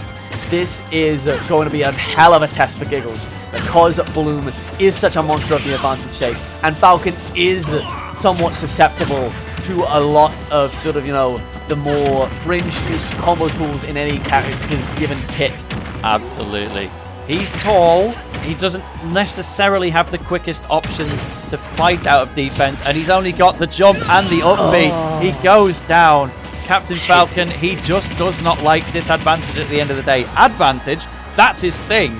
But Bayonetta, excellent at escaping Falcon's combos with the likes of Bat Within. And yeah, when Bayonetta gets things going on Falcon, he only has the bare minimum tools to fight back. But hey, Bloom might also just fall and die again. Yeah, I mean, Bloom has combusted a couple times throughout this tournament, but it has... oh my goodness. Ooh, that can kill at 0. That can kill at 0 because... Gotta be off. Oh, it can kill again! Oh, baby. Love Giggles. Yeah, and look at the magnet. I told you, the magnet... he keeps magnets in his gloves. I'm most impressed at the fact you knew to hold down to go past the ledge, but then immediately start drifting forwards again to connect with Bloom. That's like pure perfect precision on the 6 to make that connect. But right now, there's still such a sizable gap to make up, and you are off stage once again, and Witch Twist is evil at dealing with Falcon because it just sends him perfectly to the side, which is where he really doesn't want to be. Indeed. A little forward throw. Trying to get the down on the neutral, get up the bats, able to get away from the rapid jab. Whoa, Bloom just sending it on the rapid jab of his own, but it's not going to find a mark. As trying to just space outside that that afterburner kick, but it's not going to happen. Instead, trade is going to be down. Hold on, he's alive. We are so back. Giggles is still hanging in there at 221%. Just get your learnings in. See, I don't know how much Giggles has played against Bloom, but you can get your kill with the up throw. And yeah, well, the forward throw will do it. But I'm going to have a look at the set record between these two and see if there's anything we can uncover, because Giggles has a bare minimum of 6 games if there's a reset to learn from. Maybe you just win this set and secure it in the first go. Who knows? Indeed. Giggles, he's this matchup specifically, I feel like you really don't want to go to PS2 with Falcon.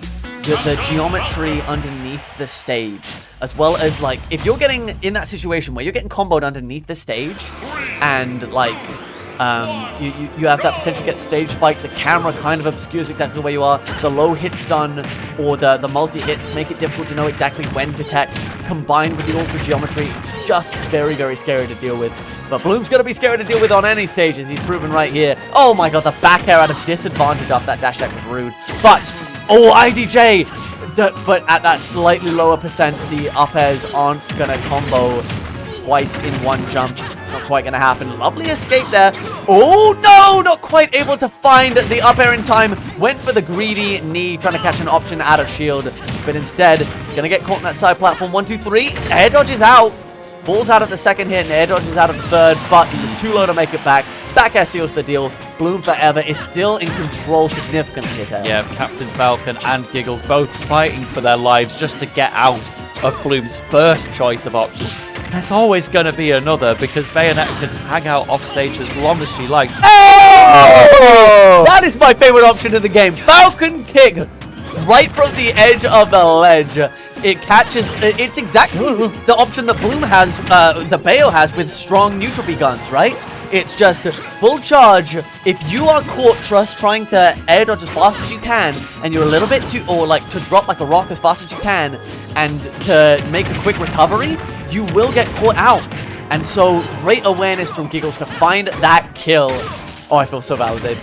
Going for that cheeky little up air right below. Oh my goodness, that's death! That's death! Giggles with the 0 to death, with the death combos. He's absolutely on point and has snuck into the lead here against Bloom. Up smash, calling out the witch time. Oh my goodness, he's revving up. He's revving up here, Tail. And now stuck on that top platform at 164, but what is Bayonetta going to do to kill even a giant percent like that? It had to be a back air, or you drag someone back down to do something else. Goes for the fall off. What attack? 212. We've seen Giggles at these percents before, but he won't make it back from that one. No way, Jose. He's still got one more stock to rock with. There's that down throw trying to catch the landing, but the Nair just clips him before Captain Falcon's up smash can come out. Grab the PI wrong on the knee, but still has that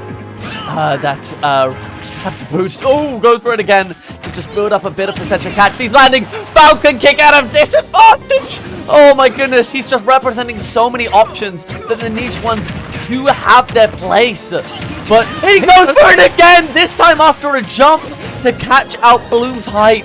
Oh my goodness. Oh my goodness. What I love to see about Giggles, because the options he goes for a lot of the time are so objectively risky, and you'll occasionally see the type of Captain Falcon plays that you might see from any level of Captain Falcon, online or offline, but he's got the fundamental skill to back it up and knows when those risks are actually going to pay off. But Bloom has still brought this all the way back and gets a spot dodge in to avoid what would have been an up throw. Giggles gets a dash attack. That's not enough either. Is Bloom going to win this from behind, or can Giggles get something here? He cannot. Oh my god. Bloom was hunting Giggles there. Giggles was recovering to ledge high twice. Once from either side, and almost ate a back air twice in a row. Bloom was so close to connecting it. Then Giggles gets the fake kill screen. Almost has Bloom dead to rights at the ledge. But the witch time comes in clutch. He's a master of it after all. But it's going to mean that Bloom is up 2-0 on Giggles in this first set. One more and we see the reset. But Giggles has plenty of time to learn to adapt. Just maybe have another chance to close out on these clutch situations. But how many times have we seen Bloom close out clutch situations against the best players in the world? Oh, infrequently. Every single time. Goes for an up smash just to put Giggles up in the air. It can feel demoralizing for Giggles after doing so well in that previous game and not even being rewarded with the point on the board. That now you've got to go all the way back in there, do it again, and then it only matters really if you reverse 3-0. He's possibly thinking about that second set already, but you've got to try every game it's available, because you might just get some follow-ups like that one. Yeah, that was 2 reads in a row. First one correct, the second one not, but the second one, if correct, would have led to death and a sneak into the lead. That's so dangerous when it hits like that, just a little bit meaty. That up smash can be difficult on block, and if you don't go for your fastest possible punish, you can get jabbed, but lovely turnaround out of shield into the down tilt. The aggressive down air attempt from Giggles is going to get met with 2 afterburner kicks into the back air, trying to reach Bloom off stage, but it's not quite far enough. Oh, wow. Lands low enough out of the aerial hit on the heel slide in order to tech before the second hit connects. Oh, the hurtbox shifting on that Raptor boost is so cheeky. Oh, deleted! Giggles finds the down air at the ledge, able to get a huge punish, and he's right back in this. Never mind, he's right back out. Bloom says, anything you can do, I can do better, buddy. You want a stomp? Here, I've got a stomp for you. Take one of these. Will we get another one before this set is up? Potentially. Giggles is trying to make sure there'll be more games in the set, but what an iconic pose to be in Witch Time for. Hold the knee. And hold that pose for the camera. Got the down air through the platform into Nair 1. I mean, Giggles has just got some crazy tricks on the board, but this time the back air catches the high recovery. Ooh, goes a little bit low. The re-grab gets punished. Another stomp. Yep, I asked if we could get another spike, and Giggles provided. Can you get another stock in general, though, before Bloom takes this set at 169%? Bloom is so close to getting it on the board, but we have a Falcon Dive as a combo starter. That is good. Well, was Bloom supposed going to off. be it. Giggles makes a mistake. Bloom, Falcon Punch, trying to trade with the afterburner kick. It was kind of real. Oh my god, but the backer will close it out. Both of these two clowning. But in the end, it will be a bracket reset. Bloom takes it 3-0, and so we go to your true finals. Yes, this is now the moment for Giggles to try and truly step up and take the tournament. That was the third lifetime set between Bloom4Eva and Giggles, but actually the first one to happen anywhere other than Birmingham, because both of their previous sets were at Regen and at Invasion. Invasion was earlier this year, in fact, and it was a 3-1 in Bloom's favour. But therefore, we've seen Giggles can take the games, and this one certainly proved as well. It's always on the cards. But can you get one right here, now, and today on Town and City? Let's mix things up. Indeed, heading to Town and City, as you say. Lots of early kill potential for both of these two. You know, you get an early knee towards the side. You get those drag offs from Bayo into the 1-2-3 forward air. Trying to get some forward air loot to get things started. That would have been a very nice start for Bloom. He's, hang on. Wanted maybe the confirm off the side platform. Instead, waits for the air dodge. Lovely high recovery from Giggles. Bloom went up as quick as he could to cover it, but wasn't quite able to get there in time. Lands on the platform to his disadvantage, actually. And Bloom punishes. Fantastically done. Sort of a weird reset mid-combo. And look at the damage pile up. Immediately capitalizes with the back air. Bloom4Eva starting out set 2 incredibly strong. Totally, and Giggles going for the up tilt spike as well to try and catch out an ABK, but Bloom has, for the third set today now, lost the use of his controller in the middle of a game. What does Giggles choose to do in that situation? 3 times out of 3, the opponent has chosen to play on. It's great sportsmanship for all of our other players. When they choose not to take the stop, they then get one immediately afterwards, and that potentially could have been. Yeah, that could have been it. Never mind. Hey, you know what? Never mind. Counts, honestly. Let's just get another down arrow. I would rather get a cool kill on my own account than ask you to remove your own. That's been the mentality of everyone so far. Not Bloom's fault that his control. Like, if it broke earlier today, you can't just get a new one now. No. Where there aren't that many shops in Brentwood for buying pro controllers in. I did see one earlier today in the middle of the shopping centre, but it's you can't all have that knowledge. No, certainly not. Ooh, up tilt, looking to confirm, gets the nair. Lovely call out on the Falcon kick, and now Giggles going deep underneath the stage in order to get back, trying to find that down air at the ledge. But instead, lovely little upbeat to cover the attempted shield from Bloom. Oh, the Phantom Footstool, almost getting the whiff and then punish of that Witch Twist. Oh my goodness, he could have had a bigger punish on that missed Rapid Jab after Bloom failed to punish the Giggles forward smash. It's all happening here in the game 1 of the true finals. Tipman, almost setting up for a dangerous situation for Bloom. With Rapid Jab, no punish again, as Giggles had already committed to the dash back. Bloom's landing so many hits, and the controller's gone again. Well, if he didn't take the stock last time, he's not going to take it this time either. I mean, I would. I'm going to be real. I ain't a sportsman. Like, give me the stock. Give me the stock now, because it puts me in the lead. I'm at 228. You're at 50. I want it. And I'll have it again, please. Nah. But no, at the end of the day, if it's going to happen this frequently, you don't have a tournament at that point. So we're just going to have to fight through the pain here. The gameplay, when it's actually happening, is red hot here. Oh, yeah, huge back hit of up air juggle. Gets caught going low. Oh my goodness, the last possible hit of the Witch Twist. The up B just saves Giggles' life there, interrupting Bloom's attempted back of the ledge trap. Trying to find that up smash, but it's not quite that big. And the afterburner kick will interrupt. Going for the 3rd in a row, in fact, but maybe a 4th. No, going for another stomp. Because he's done so well to interrupt these attempted recoveries above the ledge from Bloom. Ooh, air dodging through, but still gets clipped by the guns upon landing. Oh, trying to micro space around, but Bloom overshoots and catches Giggles right at that ledge. Finds the forward throw to secure the first game of true finals. And it continues. Indeed. Yep, Bloom going to be happy enough with that. The gameplay was looking real good. We've seen quite a few scenarios now where Falcon has made it to upwards of 200%, but that finisher in particular was a perfect way to bring it to the forward throw and say, hey, they don't all have to be like that. Certainly not. Here we go then. It's time for the 5th game on the trot for these two. Bloom looking to make it 5 wins in a row in these sets between them, but yeah, the forward air loops are coming through big. High recovery there from Giggles, gets caught. He hasn't landed yet. So now he's off stage without that jump. Goes straight for the close side B. Bloom doesn't want to deal with that. There's so much risk of potentially getting clipped and dying at 0. Tech immediate wall jump. That wasn't a tech wall jump. That was a close tech into wall jump, but it doesn't matter. The beautiful edge guard into the forward smash from Bloom will negate the first stock. And Bloom showing no signs of stopping. Good God. You could almost advise to Giggles, you know, maybe take a breather, just relax a bit. Oh, we figure wanted something it. out, but Giggles doesn't take breaks. No, he doesn't. This is the most aggressive player in the entire building. And he goes for a run-off down air.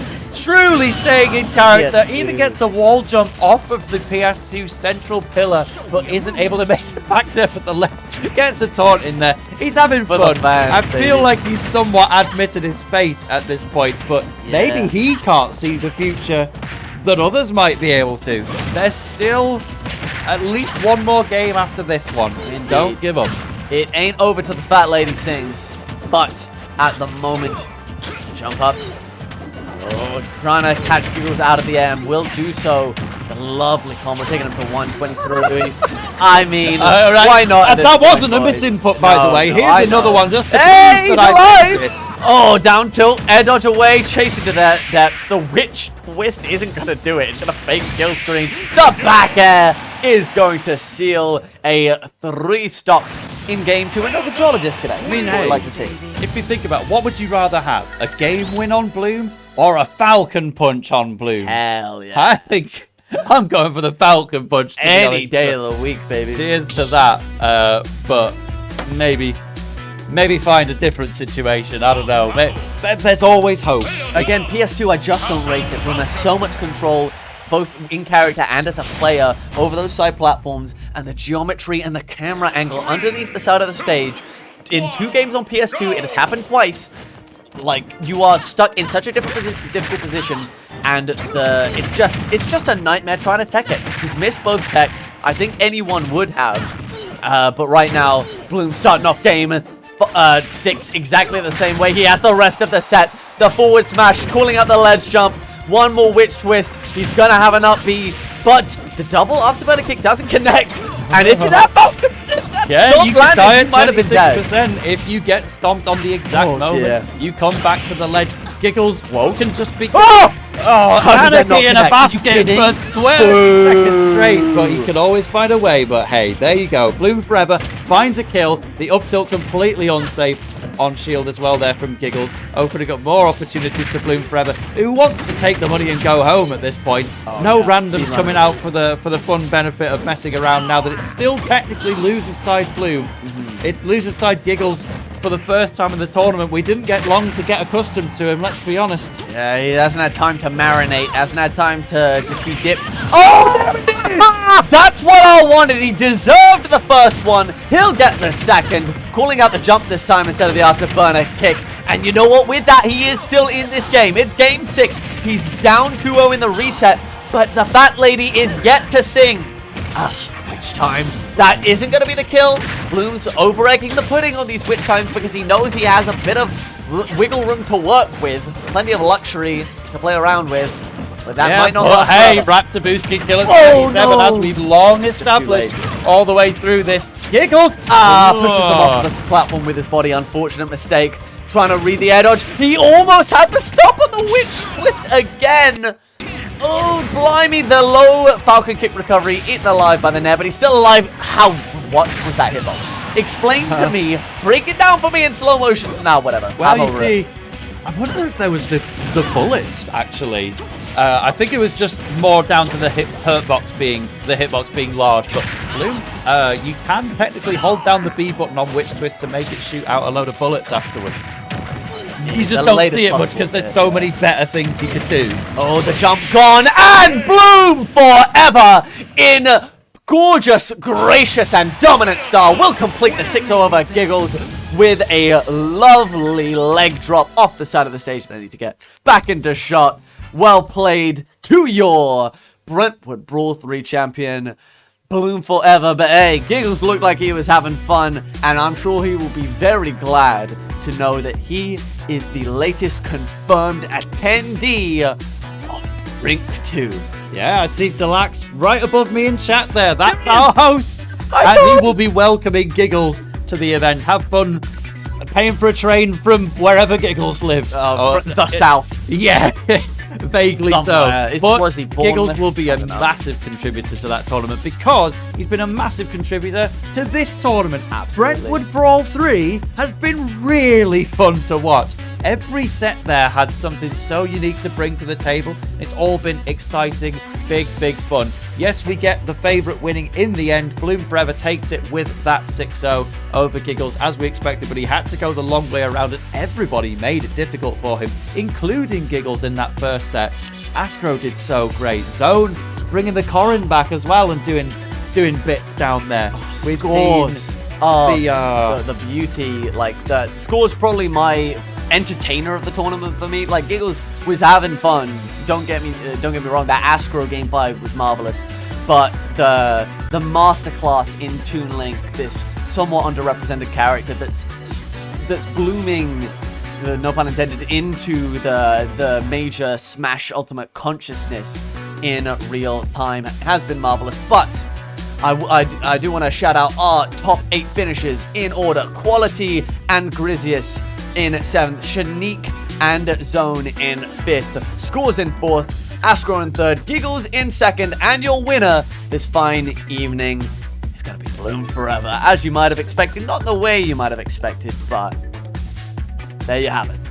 And if you've only just tuned in within the past couple of sets, please go watch Ascro versus Giggles. That is a UK set of the year candidate. Oh, yeah. That was so fun. I need to remember that. I have a terrible memory for like the end of the year awards, like when you nominate stuff. I've never. This is sure in the what to first put. half of the year. That's the death realm for getting awards. But Start your keep notes that in page, mind people. because oh my lord.